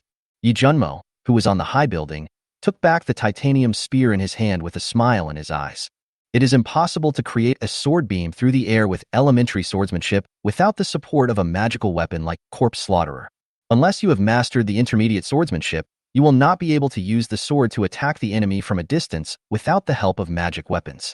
The crescent-shaped blade light that Sophie just used was the murderous chill that came with the Corpse Slaughterer blade. It was just used by Sophie. Although Corpse Slaughterer carries a terrifying killing aura, he really didn't expect that Sophie could achieve this in such a short time. Puff. A cigarette was lit. Yi Junmo always had a smile in his eyes as he stared down at Sophie on the street below. At this moment, he seemed to see a dozen zombies killed by the corpse slayer. There seemed to be an invisible corpse gas in their bodies, floating towards the corpse slayer that had been sheathed behind Sophie. Yi Junmo quickly turned on his sky-detecting eye. Now he could see clearly that there was indeed a stream of air floating towards Shi Tu. It should not be said that it floated towards the corpse butcher, but the corpse chi in the bodies of the zombies killed by the corpse butcher was sucked out by the corpse butcher, and it was absorbing the corpse chi. I see. It seems that these corpse chi are the nutrients for the growth of corpse slaughter. Only zombies killed by can absorb corpse chi? After turning off the detecting eye in the sky, Yi Junmo suddenly realized. Just now he only saw the zombies killed by the corpse butcher, and the corpse chi in the corpses was absorbed by the corpse butcher. However, there were zombies and corpses all over the ground, but no corpse energy flowed into the butcher knife. Feyer's corpse slaughterer consumes corpse chi as nutrients to grow. I wonder if the sky burial in my hand is the same. Think of this. Sky burial appeared directly in his hands. Call out. The sky burial came with a sound of breaking wind as it moved from a tall building towards several zombies that were about to pounce on a young lady. When the young lady saw several zombies rushing towards her and biting her, she thought she was dead and her beautiful eyes revealed despair. Puff, puff, puff. However, the next second, she saw a Tang sword with a sheath covered with blood-red dragon patterns, piercing through the heads of several zombies with great force. Bump. After the Tang sword pierced through the heads of several zombies, the more than 1 meter long sheathed blade was nailed into the door of a scrapped car. The zombies that pounced and bit them also fell to the ground one after another. I saw that these zombies had a transparent blood hole about the size of a fist from the temple of one side of their heads to the other. It is enough to imagine the power of the blow just now, how terrifying its accuracy is, and how smooth the control is. Call. The young lady breathed a sigh of relief when she saw several zombies and corpses lying on the ground only 20 centimeters away from her. If I had been pounced on the ground by these zombies at the same time, I would have been bitten to death immediately. Even if you have a super wet nurse, it won't be of any use. The young lady looked up towards the high building where Yi Junmo was standing and saw that the Tang sword had just flown down from the sky. Who else could it be except that man? Oh, you didn't absorb corpse chi like Sure Tu did? One yin and one yang? It seems that your food is ferocious beasts or humans with special abilities? That's really interesting. Yi Junmo murmured when he saw that Tianzong did not absorb the corpse chi. Then he looked towards Ma Baogua, his eyes constantly scanning the campus filled with zombies. After a while, Yi Junmo saw that some of the low-level psychics who followed Ma Baogua on campus would fall to the ground and die for no reason when fighting against zombies. His eyes froze instantly. Found you, baby. He took out the sword case from the system space and put it on his back, then stepped onto the edge of the tall building wall. At this moment, Yi Junmo was like a down-and-out boss whose group company had gone bankrupt, whose wife and children had left him, and who was burdened with debts. Standing on a 100-meter-high building, I want to jump off and end my life. Next second, Yi Junmo raised his right foot slightly and took a step forward. He really jumped down from a 100-meter-high building. Comparable to a third-level psychic, this 100-meter-high building is really no problem for Yi Junmo. Boom. A deep pit covered with dense spider webs appeared on the cement-filled asphalt road, and countless dust filled the air. The girls responded to the call and saw Yi Junmo stepping out of the pit. When he came to the sky burial where the scrapped car was inserted, he took the sky burial into the system space, turned around and shouted to the girls. Except for Sophie, everyone else retreated into the high-rise building and found a floor with good terrain to kill the zombies. They all followed the instructions of Ouyang Bing, Shen Xiaoman, and Imo Qingyu until Sophie and I came back. Anyone who dares to disobey orders will be killed directly. Be careful of sneak attacks by second-level mutant zombies. Don't end up dead. Red eyes. After Yi Junmo quickly gave instructions to a group of young ladies, he sent a spiritual message to Qi Tong, who was killing everyone on the ice wall. Roar. A beast roar emanated from Qi Tong's mouth. After cutting off the heads of 2 zombies with one claw, he turned around and jumped down from the ice wall, quickly arriving at Yi Junmo's side. Yi Junmo turned over and sat on Qi Tong's back, heading towards Sophie. When passing Sophie, he held Sophie into his arms with one hand and let her sit in front of him. The girls saw Yi Junmo and Sophie riding on Qi Tong's back. Qi Tong jumped onto the corpse mountain and ice wall again, jumped up without hesitation, jumped into the group of corpses outside the ice wall, and disappeared. What followed was a huge riot of corpses behind the ice wall. The roar was even more deafening than before. Return to the high-rise building quickly. Shen Xiaoman saw Yi Junmo and the others disappearing and quickly shouted instructions to the girls. After hearing this, the young ladies quickly backed away towards the tall building dozens of meters away behind them. Fair, use the corpse slayer to kill them all for me. Let's go find our good neighbor and ask him to help us earn some corpse crystals. Have you given a name to the half-moon blade light that you just slashed out with the corpse killer? Yi Junmo took out a high-tech fox head mask with a black appearance and red eyes from the system space, put it on Sophie's face, and asked loudly in her ear. This one has a very high-tech feel, with a black appearance and red eyes, a bit like a fox head mask. He spent hundreds of thousands to collect it. It can filter toxins. He didn't expect it to come in handy today. Sophie, wearing a black fox mask, raised her head slightly and looked at Yi Junmo, who was hugging her from behind. She leaned close to his ear and spoke. I want to use the corpse slaughterer to learn at least 7 killing moves. 7 killing moves that belong to me. The half moon just now was just the prototype of the first move. I call it 7 killing gods moon eater. Upon hearing this, Yi Junmo lowered his eyes and looked at Sophie, who was wearing a fox mask. He looked into Sophie's beautiful eyes through the red glasses on the mask with an encouraging smile in his eyes. He didn't ask Sophie why she chose the name God of Killing. It was just a name, as long as she was happy. When Sophie turned her head, Yi Junmo's eyes, which were originally full of smiles, were instantly filled with murderous intent. The strange zombie that led this group of corpses was hunting down the group of low-level psychics around Ma Baogua. Although he didn't see the zombie just now, he had already understood some special abilities of this strange zombie. We will have to find a way to find the location of this zombie leader and kill it by surprise. Don't let it hide, otherwise it will be very difficult to find it. He also wanted Ma Baogua to kill as many people as he could under his tyranny. He wanted to kill all the tens of thousands of zombies here and use the corpse crystals to see if he could create a superpower for Sophie. Now Sophie still has to wear a mask to enter the group of zombies, and he felt angry just thinking about it. If you don't wear a gas mask and are in the middle of a zombie horde, you will kill too many zombies. The blood mist that permeates from their heads and fills the air will affect the bodies of ordinary people if absorbed by them. In serious cases, they may be infected with corpse poison and directly transformed into zombies. Chapter 92. The End of the World, Tyrannosaurus Rex and Master Ma are about to retreat.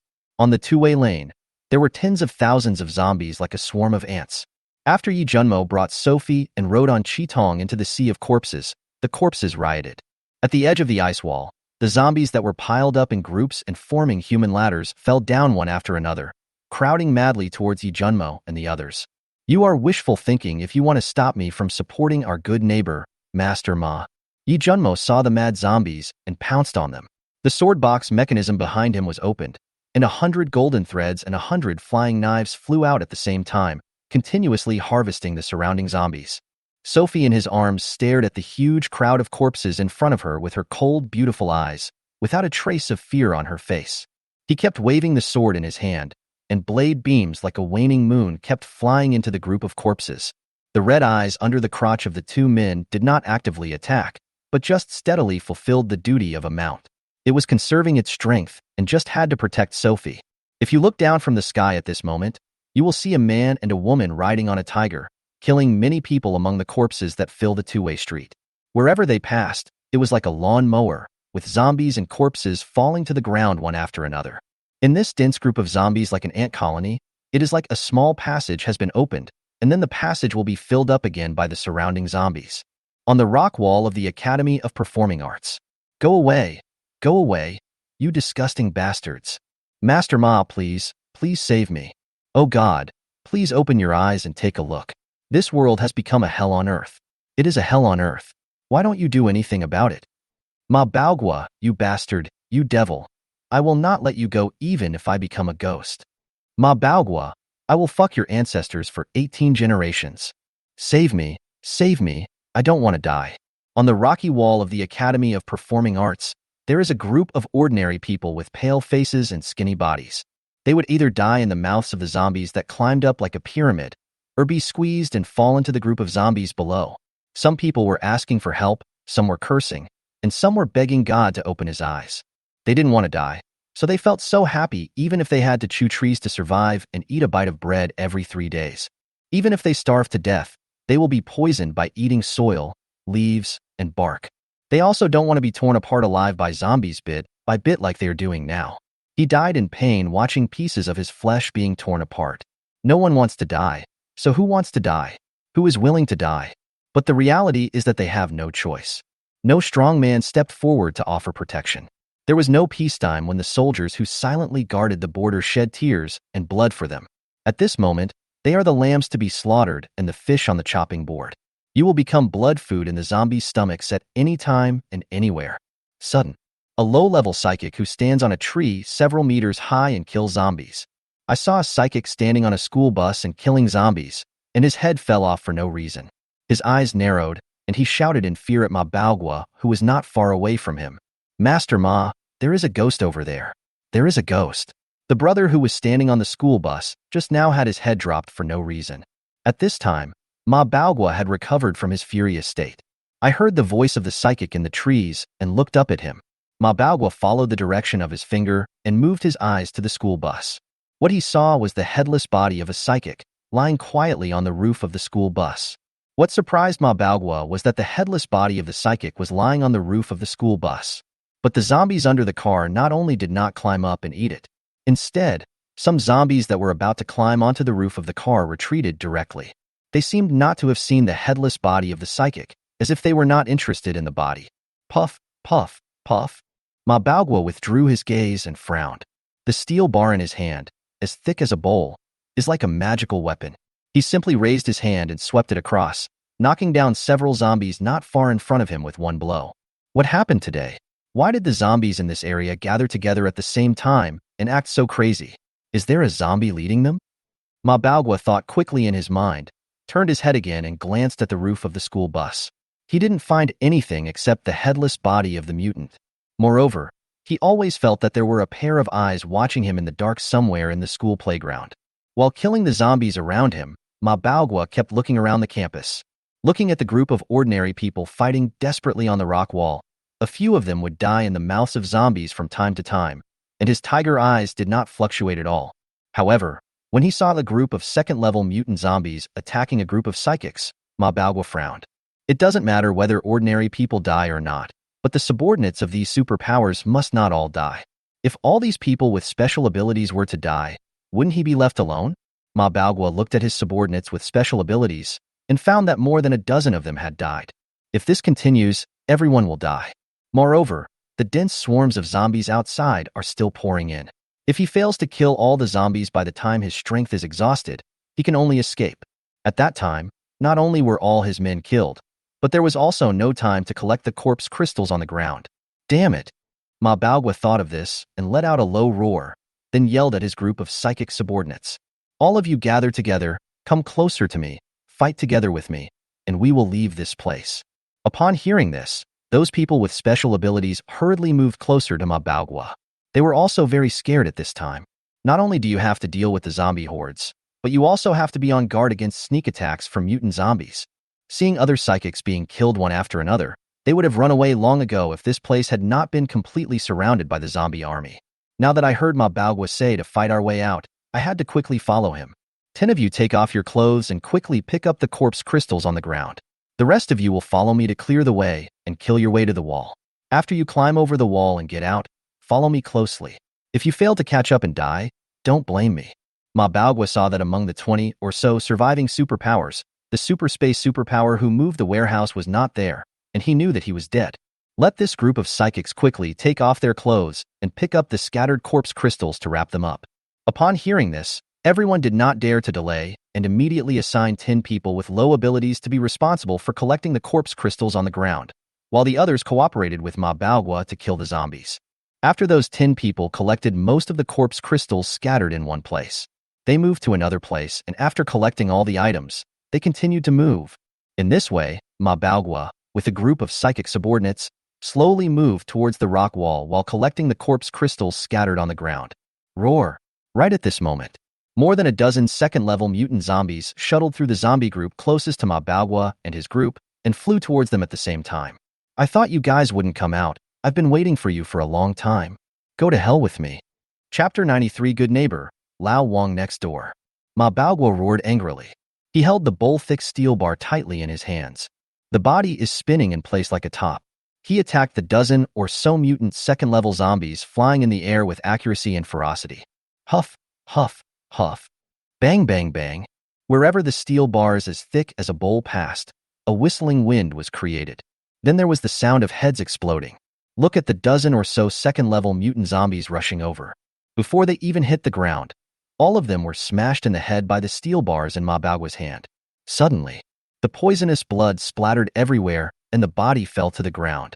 I have to say that Ma Baogwa, who possesses power, is really strong. Smashed the head of the second-level mutant zombie heart.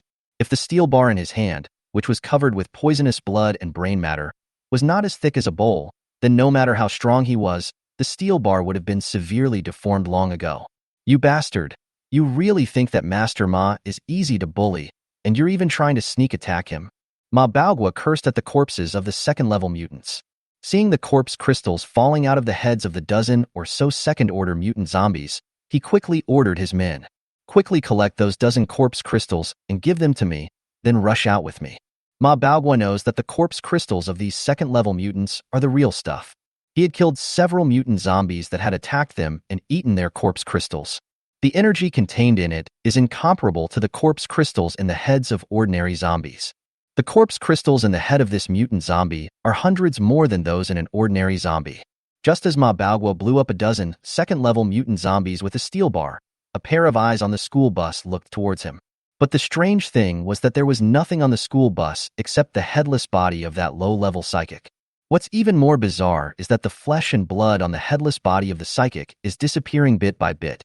From time to time, there could be heard the sound of crunch, crunch of flesh and broken bones being bitten. Roar! After the death of the dozen mutants, the zombies pounced and bit Ma Baogwa and others even more frantically. To be precise, it was concentrated on Ma Baogwa alone. As they continued to die, they were also slowly wearing away Ma Baogwa's physical and mental strength. Retreat, retreat to the inside of the building. I will blast through the concrete wall and get out. Ma Baogwa saw the zombies in front of him actually starting to stack up layer after layer of Arhut wall to block them, and he yelled loudly. He was really enlightened today. This group of mindless zombies were like an army today. The intention was to exhaust his physical strength and then slowly grind him to death. At this moment, he wanted to simply abandon this group of psychic subordinates and rush out directly. Master Ma, there are zombies everywhere. Look at those floors, they are all full of zombies. We are completely surrounded by zombies. A psychic yelled at Ma Baogwa. Upon hearing this, Ma Baogwa suddenly raised his head and looked around. They were now surrounded by a sea of corpses.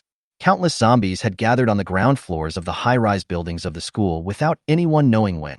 Zombies were piled up in layers from all directions, as if they wanted to trap them to death and wrap them up here. And on the rock wall, the group of ordinary people with pale faces and skinny bodies were all dead long ago, and groups of zombies kept climbing in. There are only about 20 of them left here. Ma Baogwa was really worried that the zombies that kept piling up would collapse down when they got too high and bury them under the mountain of corpses. Shit. Ma Baogwa wanted to slap himself in the face right now. He had just gone berserk and lost his mind because the supermarket supplies were stolen for no reason and his group of wives were missing. If I had known this would be the situation, I would have run away with a group of psychic subordinates. Damn it, I can't care about that anymore. I'll recruit more men later and wait for these people to die. Ma Baogwa really wanted to run away alone at this time. He glanced at the psychics who were collecting corpse crystals, asked them to come to him, and took the corpse crystals wrapped in clothes from their hands. After he tied all the packages together securely and made sure the corpse crystals inside would not fall out, he tied them securely behind his back and planned to rush out. Master Ma, are you planning to abandon us? Master Ma, please take us with you. Master Ma, we are your subordinates. Please save you and don't abandon us. The 10 psychics who collected corpse crystals saw Ma Baogwa carrying the corpse crystals they collected tightly on his back. They didn't know that he was going to run away, and they all began to beg Ma Baogwa not to abandon them and take them with him. Those psychics who were originally fighting against the surrounding zombies, upon hearing the voice behind them, gave up resisting one by one and gathered around Ma Baogwa. Brothers and sisters, this world is too crazy. I, Ma Baogwa, will live well for you and will dominate the world in the future. Ma Baogwa killed several zombies with the steel bar in his hand. He spoke with a smile to his psychic subordinates who were showing a panic expression. The muscles all over his body began to tense, and he moved his right foot slightly backward, trying to rush out. When a group of psychic subordinates heard this, the panic in their eyes instantly turned into fear. They saw Ma Baogwa's whole body tense up, and he was about to rush out in the next second. Some people wanted to beg him, while others' eyes were filled with hatred. But at this moment, roar! A terrifying beast roar filled the air. Even though there were deafening roars of zombies all around them, the roar of the beast was still clearly heard by them. Ma Baogwa, who was originally planning to rush into the zombie group, and his subordinates with special abilities, responded and looked over.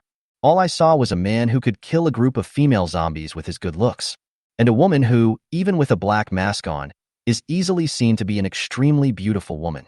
The two men rode on a black tiger with blood-red eyes, jumped high from outside the rock wall, and landed steadily on the rock wall. Hello, Master Ma. Yi Junmo glanced at Ma Baogwa, who was surrounded by a group of zombies, greeted him loudly with a smile on his face, and then kept looking around the campus. When he glanced towards the roof of the school bus, he saw half a dead body lying on the roof. What's even more strange is that the corpse was floating in the air without any support, more than 10 centimeters away from the car body. The zombies did not approach the school bus, and no zombies climbed up to eat the half-bodied body. Yi Junmo quickly looked away and looked at Ma Baogwa, and in his hand, he had already grasped the corpse butcher that was originally in Sophie's hand. Who are you? Ma Baogwa saw Yi Junmo suddenly appear and saw countless flying knives dancing in the air around him, constantly harvesting the zombies that pounced on him and bit him. His tiger eyes condensed and he opened his mouth to ask loudly, I'm your good neighbor, Lao Wang next door. Chapter 94. Ma Baogwa attacked angrily, and the third order special mutant zombie. Ma Baogwa heard Lao Wang next door angrily speaking to Yi Junmo on the rock wall. You're the one who stole the supplies from my supermarket? And you also stole a bunch of my beauties? At this moment, even if he used his toes to think, he would know that it was this man who suddenly appeared riding a tiger and stole his supplies and beauties. The area around Xinjie and University Town was completely plundered by him, and all the survivors were with him. Who else except this man who suddenly appeared would steal his supplies? And Lao Wang next door. Isn't this a hint to him? The muscles on Ma Baogua's face twitched at this moment, and his eyes, filled with murderous anger, stared at Yi Junmo. Hee. Yi Junmo looked at Ma Baogua, who seemed to be about to kill him in the next second, smiled faintly, and said, Master Ma, you may have misunderstood. I'm helping you, Master Ma, keep those supplies safe. As for those beautiful sisters-in-law, I just brought them back home and gave them a safe place to stay. Although Yi Junmo was talking to Ma Baogua, he would secretly glance at the roof of the school bus from time to time. The hand holding the corpse butcher had turned golden, as if the corpse butcher in his hand would explode at any time. Before Ma Baogua could reply, Yi Junmo spoke again. By the way, you shouldn't call them sister-in-law. They are just succumbing to your tyranny. The real sister-in-law should be your lover, the fire-type school beauty, who has been killed by me. But don't worry, Master Ma. She passed away peacefully, and her body has become blood food for the zombies. I opened a back door and let the zombies in. Master Ma, you don't need to thank me. After Yi Junmo finished speaking, he looked at Ma Baogua with a smile on his face. However, he was holding the corpse killer's hand and constantly gathering strength. At this time, Ma Baogua's eyes were red and he was breathing heavily. He even ignored some zombies that pounced on him. The group of psychic subordinates around him were desperately trying to resist and kill the zombies that were rushing towards them.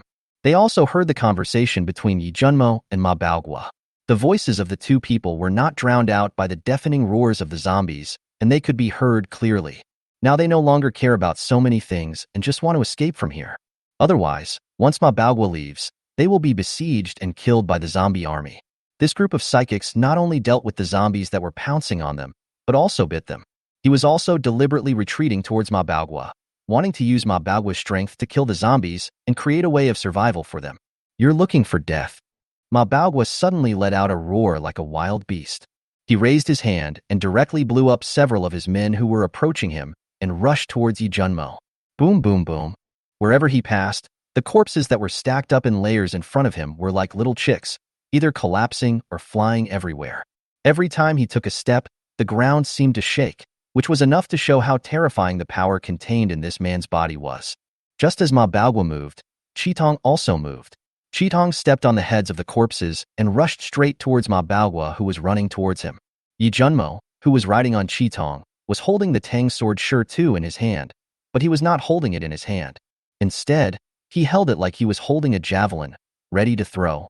Hurry, hurry, you Earth-type girls, stop wasting your energy on condensing Earth cones to kill zombies. Build a few walls here.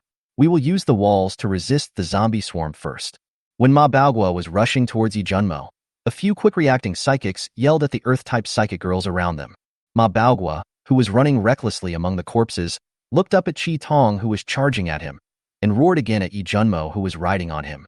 I will cut you into pieces to relieve my hatred. In his hand, the 6-meter-long steel bar, which was as thick as a bowl, was leaning against the ground, and he used it as a crowbar to gain leverage.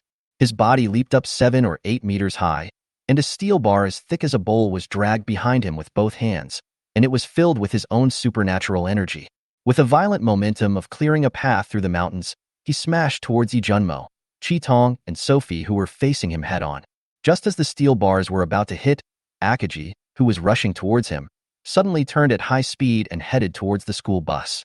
At the same time, the Tang sword Shi Tu in Yi Junmo's hand quickly broke away from the metal palm like a flash of lightning and flew to the top of the school bus. Ah! Boom! A roar with a scream came from the top of the school bus. Then a roar that shook the earth came from behind Yi Junmo and the others. The roaring sound was Ma Baogua's angry attack. This blow hit the cement campus playground, creating a channel that was more than 10 meters long, 50 centimeters wide, and 1 meter deep, like a ditch, and countless pieces of gravel flew across. The zombies within the range of the falling steel bars were either smashed into 2 pieces or smashed into pieces from the top of their heads by this violent attack. If it weren't for the bowl-thick steel bar, which had just been wrapped in Ma Baogua's special abilities and energy, it might have been broken by the brute force. It is easy to imagine how much power was contained in Ma Baogua's angry attack. How terrifying is this 3rd-level power-type mutant? As for that school bus, the roof. At this time, A zombie with a tang sword stuck in its lower abdomen was nailed to the top of the school bus and appeared out of thin air. The screaming roar came from its mouth. Yi Junmo looked at the zombies that were being stepped on by the huge cat paws of Chi Tong and were screaming and howling, and smiled faintly. "Haha, little darling, I didn't expect you to be a mother zombie." Then he turned on the detection eye to check the information of this zombie. Zombies, special mutants. Gender, female. Realm, early stage of the third order. Abilities, poison, devouring, extreme speed, invisibility.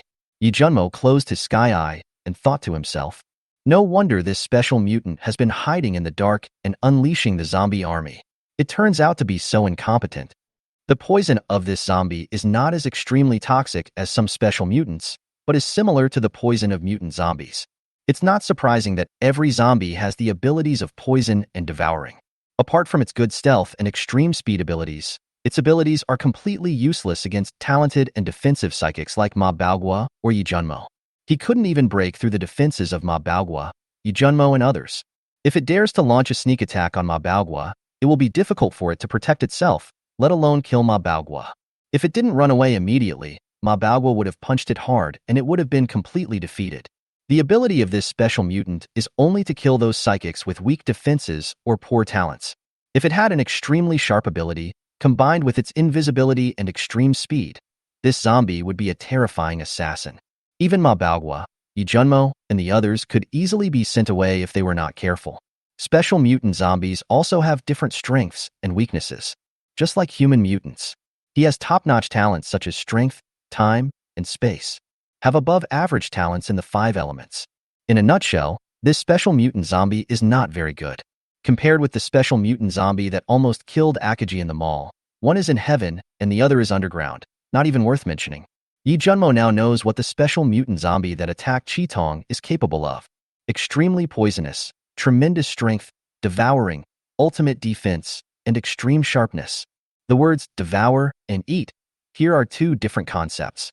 Devour all energy to strengthen themselves, flesh and blood, corpse crystals, beast cores, etc., can all be transformed into their energy source. And devouring is just devouring flesh and blood to strengthen oneself. Chi Tong inherited the first 4 abilities, and Yi Junmo was not sure. Akaji did not inherit the poisonous and devouring abilities perfectly, otherwise she would not have been poisoned to death in the mall. However, swallowing, Chi Tong eating flesh and blood cannot make himself stronger. It went to the boys' dormitory to eat heads just to fill its stomach. Later, after Yi Junmo took it in as a pet, he called it to eat the corpses of Wang Wei and others, but it was not interested in this and only wanted to eat the corpse crystals.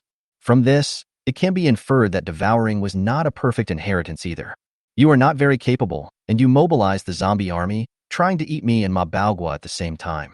You want to use the zombie army to consume our physical strength, and then come out to finish us off when we are exhausted. Tell me, are you greedy and want to swallow an elephant? Yi Junmo looked down at the special mutant under Chi Tong with a smile on his face. Chapter 95. Ma Baogua swept his leg across the blade of the Tianzong blade. Ma Baogua, whose angry attack missed, saw that Yi Junmo actually avoided him. At this moment, he turned around and saw Yi Junmo standing on the roof of the school bus dozens of meters away from him, with his back to him. Once again, he picked up the steel bar as thick as a bowl and walked towards Yi Junmo. Go to hell, you bastard.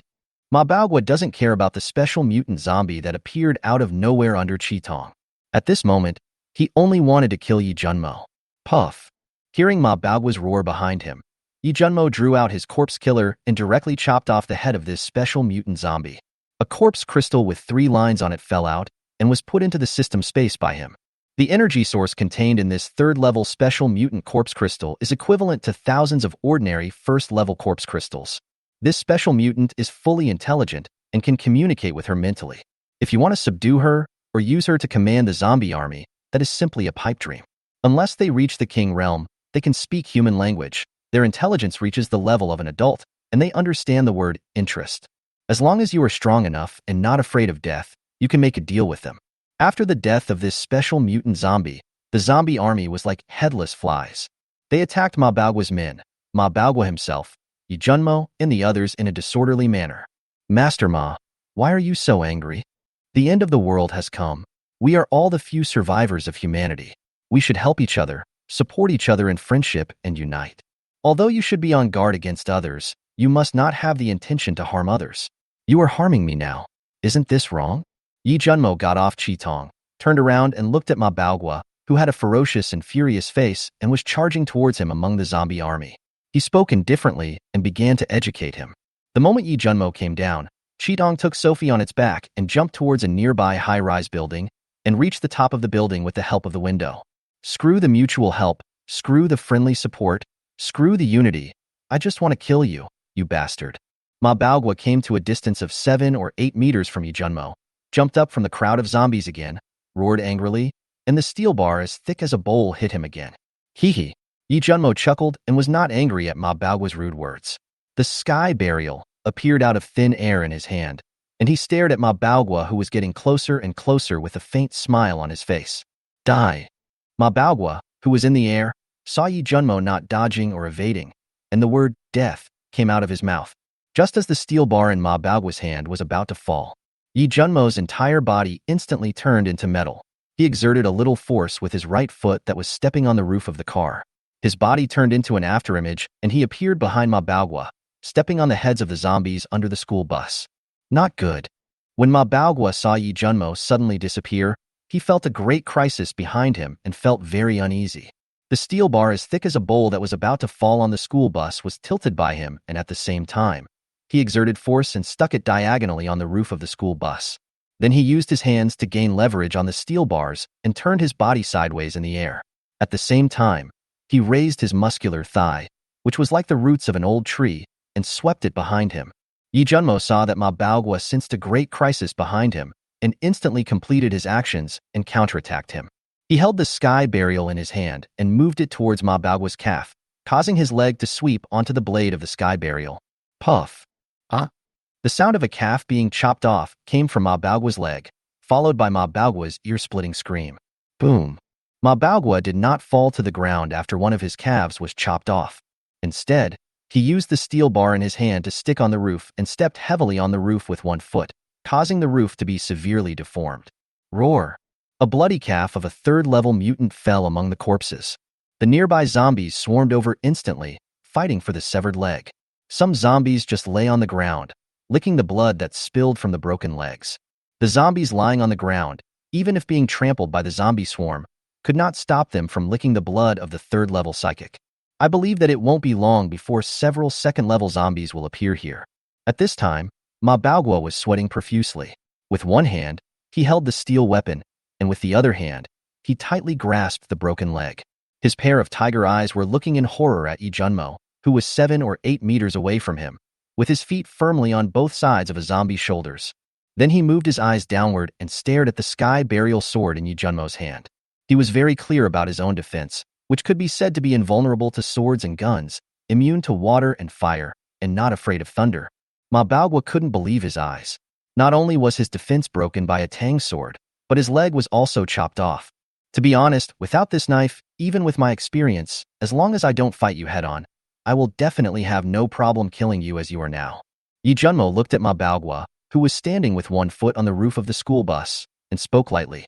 Even if Yi Junmo didn't use sky burial, as long as he didn't confront Ma Baogua head-on with brute force, he would definitely be able to kill Ma Baogua at this stage based on his experience in his previous life. It has only been half a month since Ma Baogua acquired his supernatural powers, and some details still need time to settle. If Ma Baogua was allowed to get used to the game for a few more months and fight more powerful zombies and powerful psychics, Yi Junmo didn't believe it. Without a magical weapon like Tianzong, with his current talent, it might be a pipe dream for him to defeat Ma Baogua at the same level. Time is supreme, space is king, and there is also a saying that power is supreme. Ma Baogua is now at the 3rd level, with bones of steel.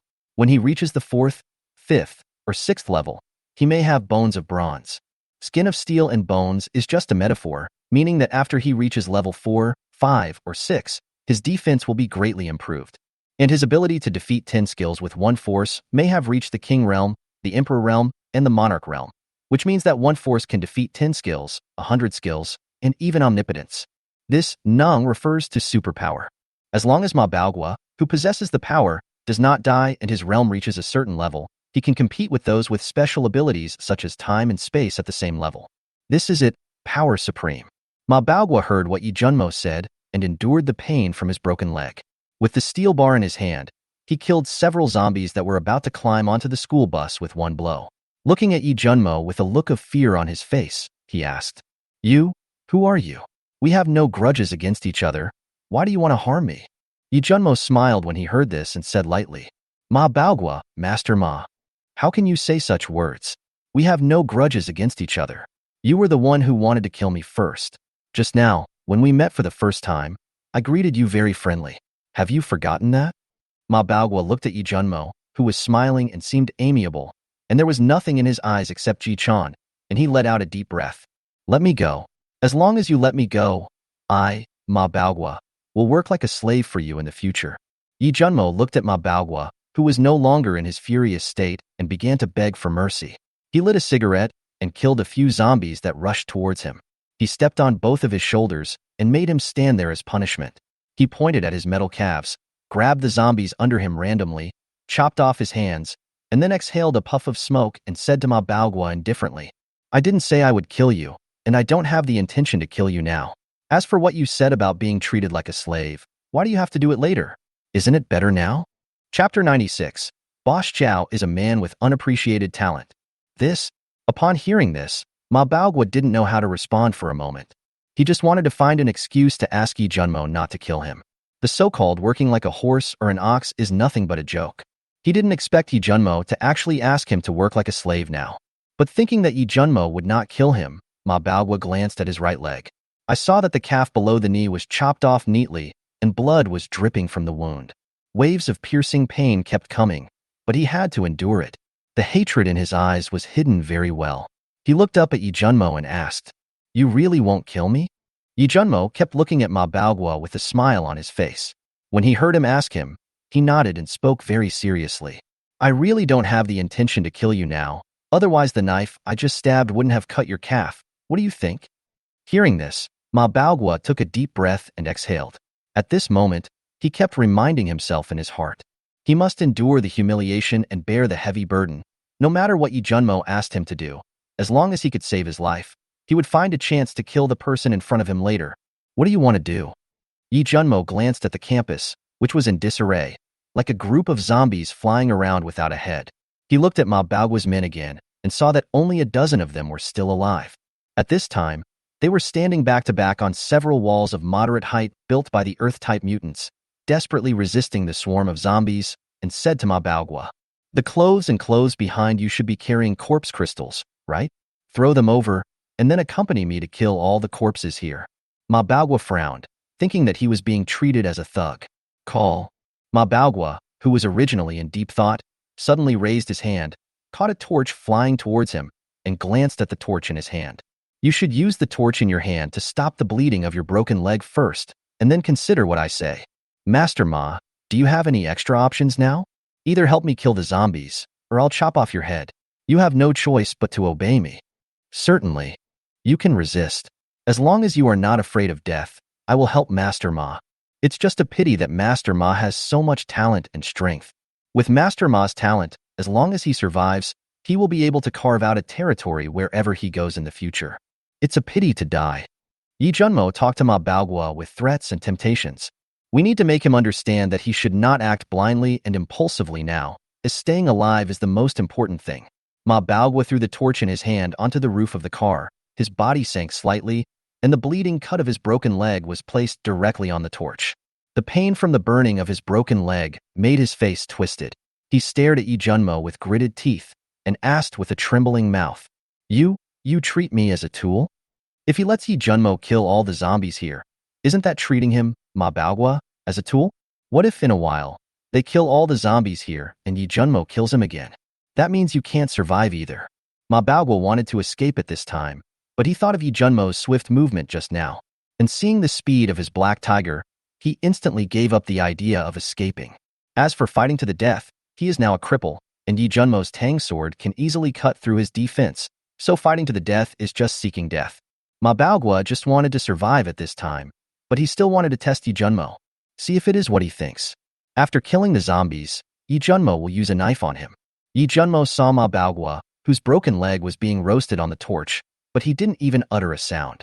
Just when his calf was cut off by him, he cried out in pain, which made him admire Ma Baogwa for being a tough guy. I told you, you have no choice at this moment. Either you trust me and I won't kill you, or I'll kill you now. This is the second time I've said this. I don't want to repeat it again. I'll give you 3 seconds to think about it. 1, 2. Take it. Just as Yi Junmo counted to 2, Ma Baogwa threw the corpse crystal wrapped in the clothes behind him at him. He originally wanted to try Yi Junmo, but he didn't expect that nothing would come out of it. Now he has no choice but to pray that Yi Junmo really won't kill him. Yi Junmo caught the package flying from the air and put it directly into the system space. Ma Baogwa saw the package containing the corpse crystal disappear directly in Yi Junmo's hands. He also thought of the Sky Burial Tang sword that had just appeared out of thin air in his hand, and the supplies that had disappeared from his warehouse. At this time, some parts of Yi Junmo's body were turned into metal. Ma Baogwa suddenly thought of something. His eyes trembled, and he asked, "You have gold power and space power. You have 2 powers at the same time?" The reason why Ma Baogwa asked this was because he had not only one level 1 space ability user, but also a level 1 gold ability user. The gold-type mutant under his command can turn his limbs into metal to kill zombies. Yi Junmo did not respond to Ma Baogwa's question. He glanced at him calmly, thought for a while and said, "While killing zombies, you can find a chance to escape. But I advise Master Ma not to do this. It would be a pity if you died. You were a very good subordinate, and I admire you very much. Although you broke a leg, it's not a big deal. There's a great healing psychic on my team. Even though she can't regenerate broken limbs now, it doesn't mean she won't be able to in the future. Do you understand what I mean?" Ma Baogwa, Master Ma.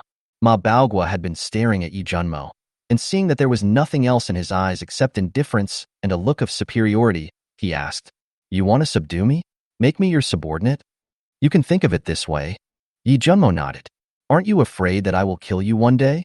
Ma Baogwa continued to ask. "I have confidence in myself and can suppress you." Yi Junmo looked calm. "You robbed a bunch of my women, killed my lover, and cut off one of my legs. Do you really dare to take me in?" Yi Junmo looked at Ma Baogwa, who had been testing him, and smiled faintly. "We are all people who do great things. With our abilities, women, and the like. Won't there be a shortage of them in this doomsday world? As for killing your lover, Master Ma wouldn't want to throw away his life just because of a dead woman, right? As for the broken leg, didn't I tell you that my team has a very powerful healing psychic? Maybe it will grow back in the future. The world has changed so much that even ordinary people like us have become legendary figures who can control all kinds of natural forces. Do you think it is impossible to regenerate severed limbs?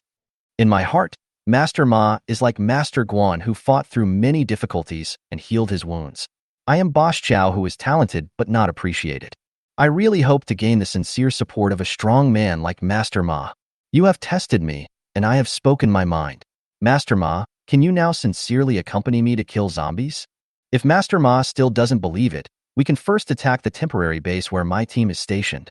Let my healer heal your leg injury first, and then we'll kill you. What do you think?" After Yi Junmo finished speaking, he kept staring at Ma Baogwa with a smile. The reason why he talked so much with Ma Baogwa was not only because he wanted him to help kill all the zombies here. I also want to use him to go to that shopping mall and let him play as a pioneer. Finally met a powerful psychic. Don't completely squeeze out the value and maximize your own interests. That would be a big loss for yourself. He didn't care what Ma Baogwa had in mind, as long as it could be used by him at this time. Chapter 97. Let's kill. Shun Xiaoman is exhausted. I hope you keep your word. If you can really regenerate my severed limbs in the future, it is not impossible for me, Ma Baogwa, to truly be your little brother. Ma Baogwa did not express his opinion immediately, saying that he was now willing to be Yi Junmo's subordinate. He knew that Yi Junmo was not a simple person. Even if you tell him, Yi Junmo won't believe it, and it will even backfire. It would be better to just say directly that only if he can regenerate his severed limbs will he be willing to be his subordinate. Saying this would actually help to calm Yi Junmo down and prevent him from killing himself after using him. Yi Junmo and Ma Baogwa looked at each other. Each of them had different thoughts and ulterior motives. Let's start killing. With the strength of the two of us, it's only a matter of time before we kill all the ordinary zombies without a leader here. Swish, swish, swish. Just as Yi Junmo finished speaking to Ma Baogwa, 100 titanium alloy flying knives flew out from the sword box behind him, carrying cold rays of light and constantly shuttled through the group of corpses. One after another, the flying knives pierced into the zombies' heads and flew out of their heads with dark red brain matter and poisonous blood. Wherever the flying knife passed, Zombies fell to the ground one after another. Call. Ma Baogwa exhaled from his mouth and stared at Yi Junmo with his back to him with narrowed eyes. A few breaths later, he jumped from the roof of the school bus into the group of zombies, hopping on one foot, waving the steel bar in his hand vigorously, and the zombies died one by one. For a third-level psychic like Ma Baogwa, who is extremely talented, a broken leg or missing arm would not have much impact on him. He would just be slower in his movements than before. Yi Junmo saw Ma Baogwa jumping around in the zombie group, and he casually waved the bowl-thick steel bar in his hand, and the zombies' heads burst like watermelons. He couldn't help but let out a tsk sound. Faced with so many zombies, Ma Baogwa rushed into the children's garden like a strong man with an iron rod and started beating them. This man is not only a human tank, but also a true god of war. What a pity. Yi Junmo sighed slightly in advance for the ending of Ma Baogwa. Looking at so many corpses, there was a faint smile in his eyes. These are all resources. How could he not be happy? Brother, please save us. Please save us. We are willing to follow you and work like slaves for you. At this time, Ma Baogwa's group of psychics were standing on a few rock walls 1 or 2 meters long and 3 meters high, built by several Earth-type psychic girls. While fighting off the swarm of zombies, they shouted for help to Yi Junmo. Ma Baogwa had just been about to abandon them, so naturally they would not ask Ma Baogwa for help now. Moreover, Ma Baogwa had one of his legs chopped off by this man who suddenly appeared. No matter how stupid these people are, they know who to ask for help at this point. Although they were fighting off the zombie horde just now, they would pay attention to Ma Baogwa from time to time. When they saw Ma Baogwa's calf being chopped off by a knife, everyone was shocked but at the same time overjoyed. As long as they followed this man, they would survive. Yi Junmo raised his eyes and glanced at the dozen or so psychics who were calling for help from him. He saw them gasping for breath and struggling to resist the horde of zombies around them. It is estimated that without external assistance, it won't be long before they become food for the zombie horde. 15 cannon fodder and 3 fence workers, not bad. Yi Junmo said secretly in his heart and rushed towards the group of psychics among the zombies. Follow me. Go to that tall building and find a house. The Earth-type mutant will seal the door and you can hide inside first. Now that this group of zombies is without a leader and without the second-level mutant zombies, this group of people will not die if they hide. A dozen people with special abilities saw Yi Junmajin coming to rescue them and even clear the way for them. One by one, they quickly jumped from the rock wall to his side and headed towards the nearest tall building. Ma Baogwa, who was jumping around in the zombie crowd and waving steel bars, glanced at Yi Junmo indifferently. He looked up again and glanced at Chitong and Sophie who were staring at him on the tall building, then lowered his head and continued to swing the steel bar in his hand to kill the zombies. He saw Yi Junmo going to rescue the group of people with special powers and wanted to escape. Suddenly, he thought of Chitong. And when he looked up, he saw Chitong and Sophie standing on the edge of the tall building staring at him. He instantly gave up the idea of running away. He was lame on one leg and had to run away from the zombies. He would probably be caught up before he could run out of the campus. At that time, Yi Junmo might kill him directly. At this time, Ma Baogwa kept reminding himself in his heart that he must endure hardships even if he endures hardships. In the future, there will be many opportunities to escape and some opportunities to seek revenge. After Yi Junmo brought the group of superpowers into a high-rise building and came out, he saw Ma Baogwa who was killing zombies crazily there.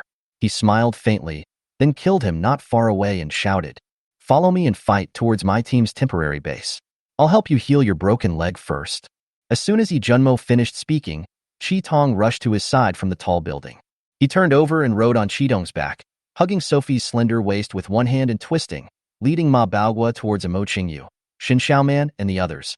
Although the second-order mutants here were killed by Ma Baogwa, Mo Qingyu and the others still have a dozen second-order mutants over there. Those girls, Shin Xiaoman, and Mo Qingyu and the others, if not all of them were killed by those second-order mutants, he would be the one who suffered the biggest loss. Don't panic, everyone. Kill them hard. The back has been blocked by an ice wall.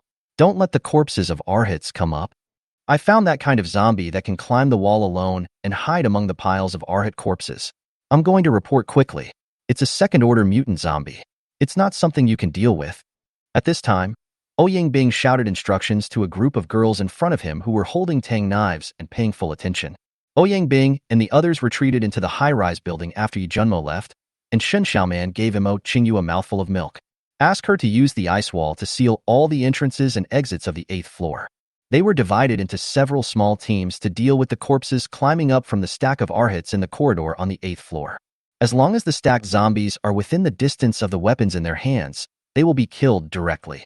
Countless zombies were killed from the Arhat Tower and fell into the pile of zombies below like a swarm of ants. They were attacked several times by second-order mutants, and countless people were almost killed. Fortunately, they were all repelled by Mo Qingyu and Ouyang Bing together. Those seriously injured and dying young ladies were all rescued by Shin Xiaoman. At this time, Shin Xiaoman's face was pale, and she was breathing heavily. She was leaning against a wall. She didn't know how many times she had treated these young ladies. Some people were treated 7 or 8 times in a row. Even Ouyang Bing and the other superpowers were treated by her once or twice. If she hadn't been able to detoxify and treat wounds,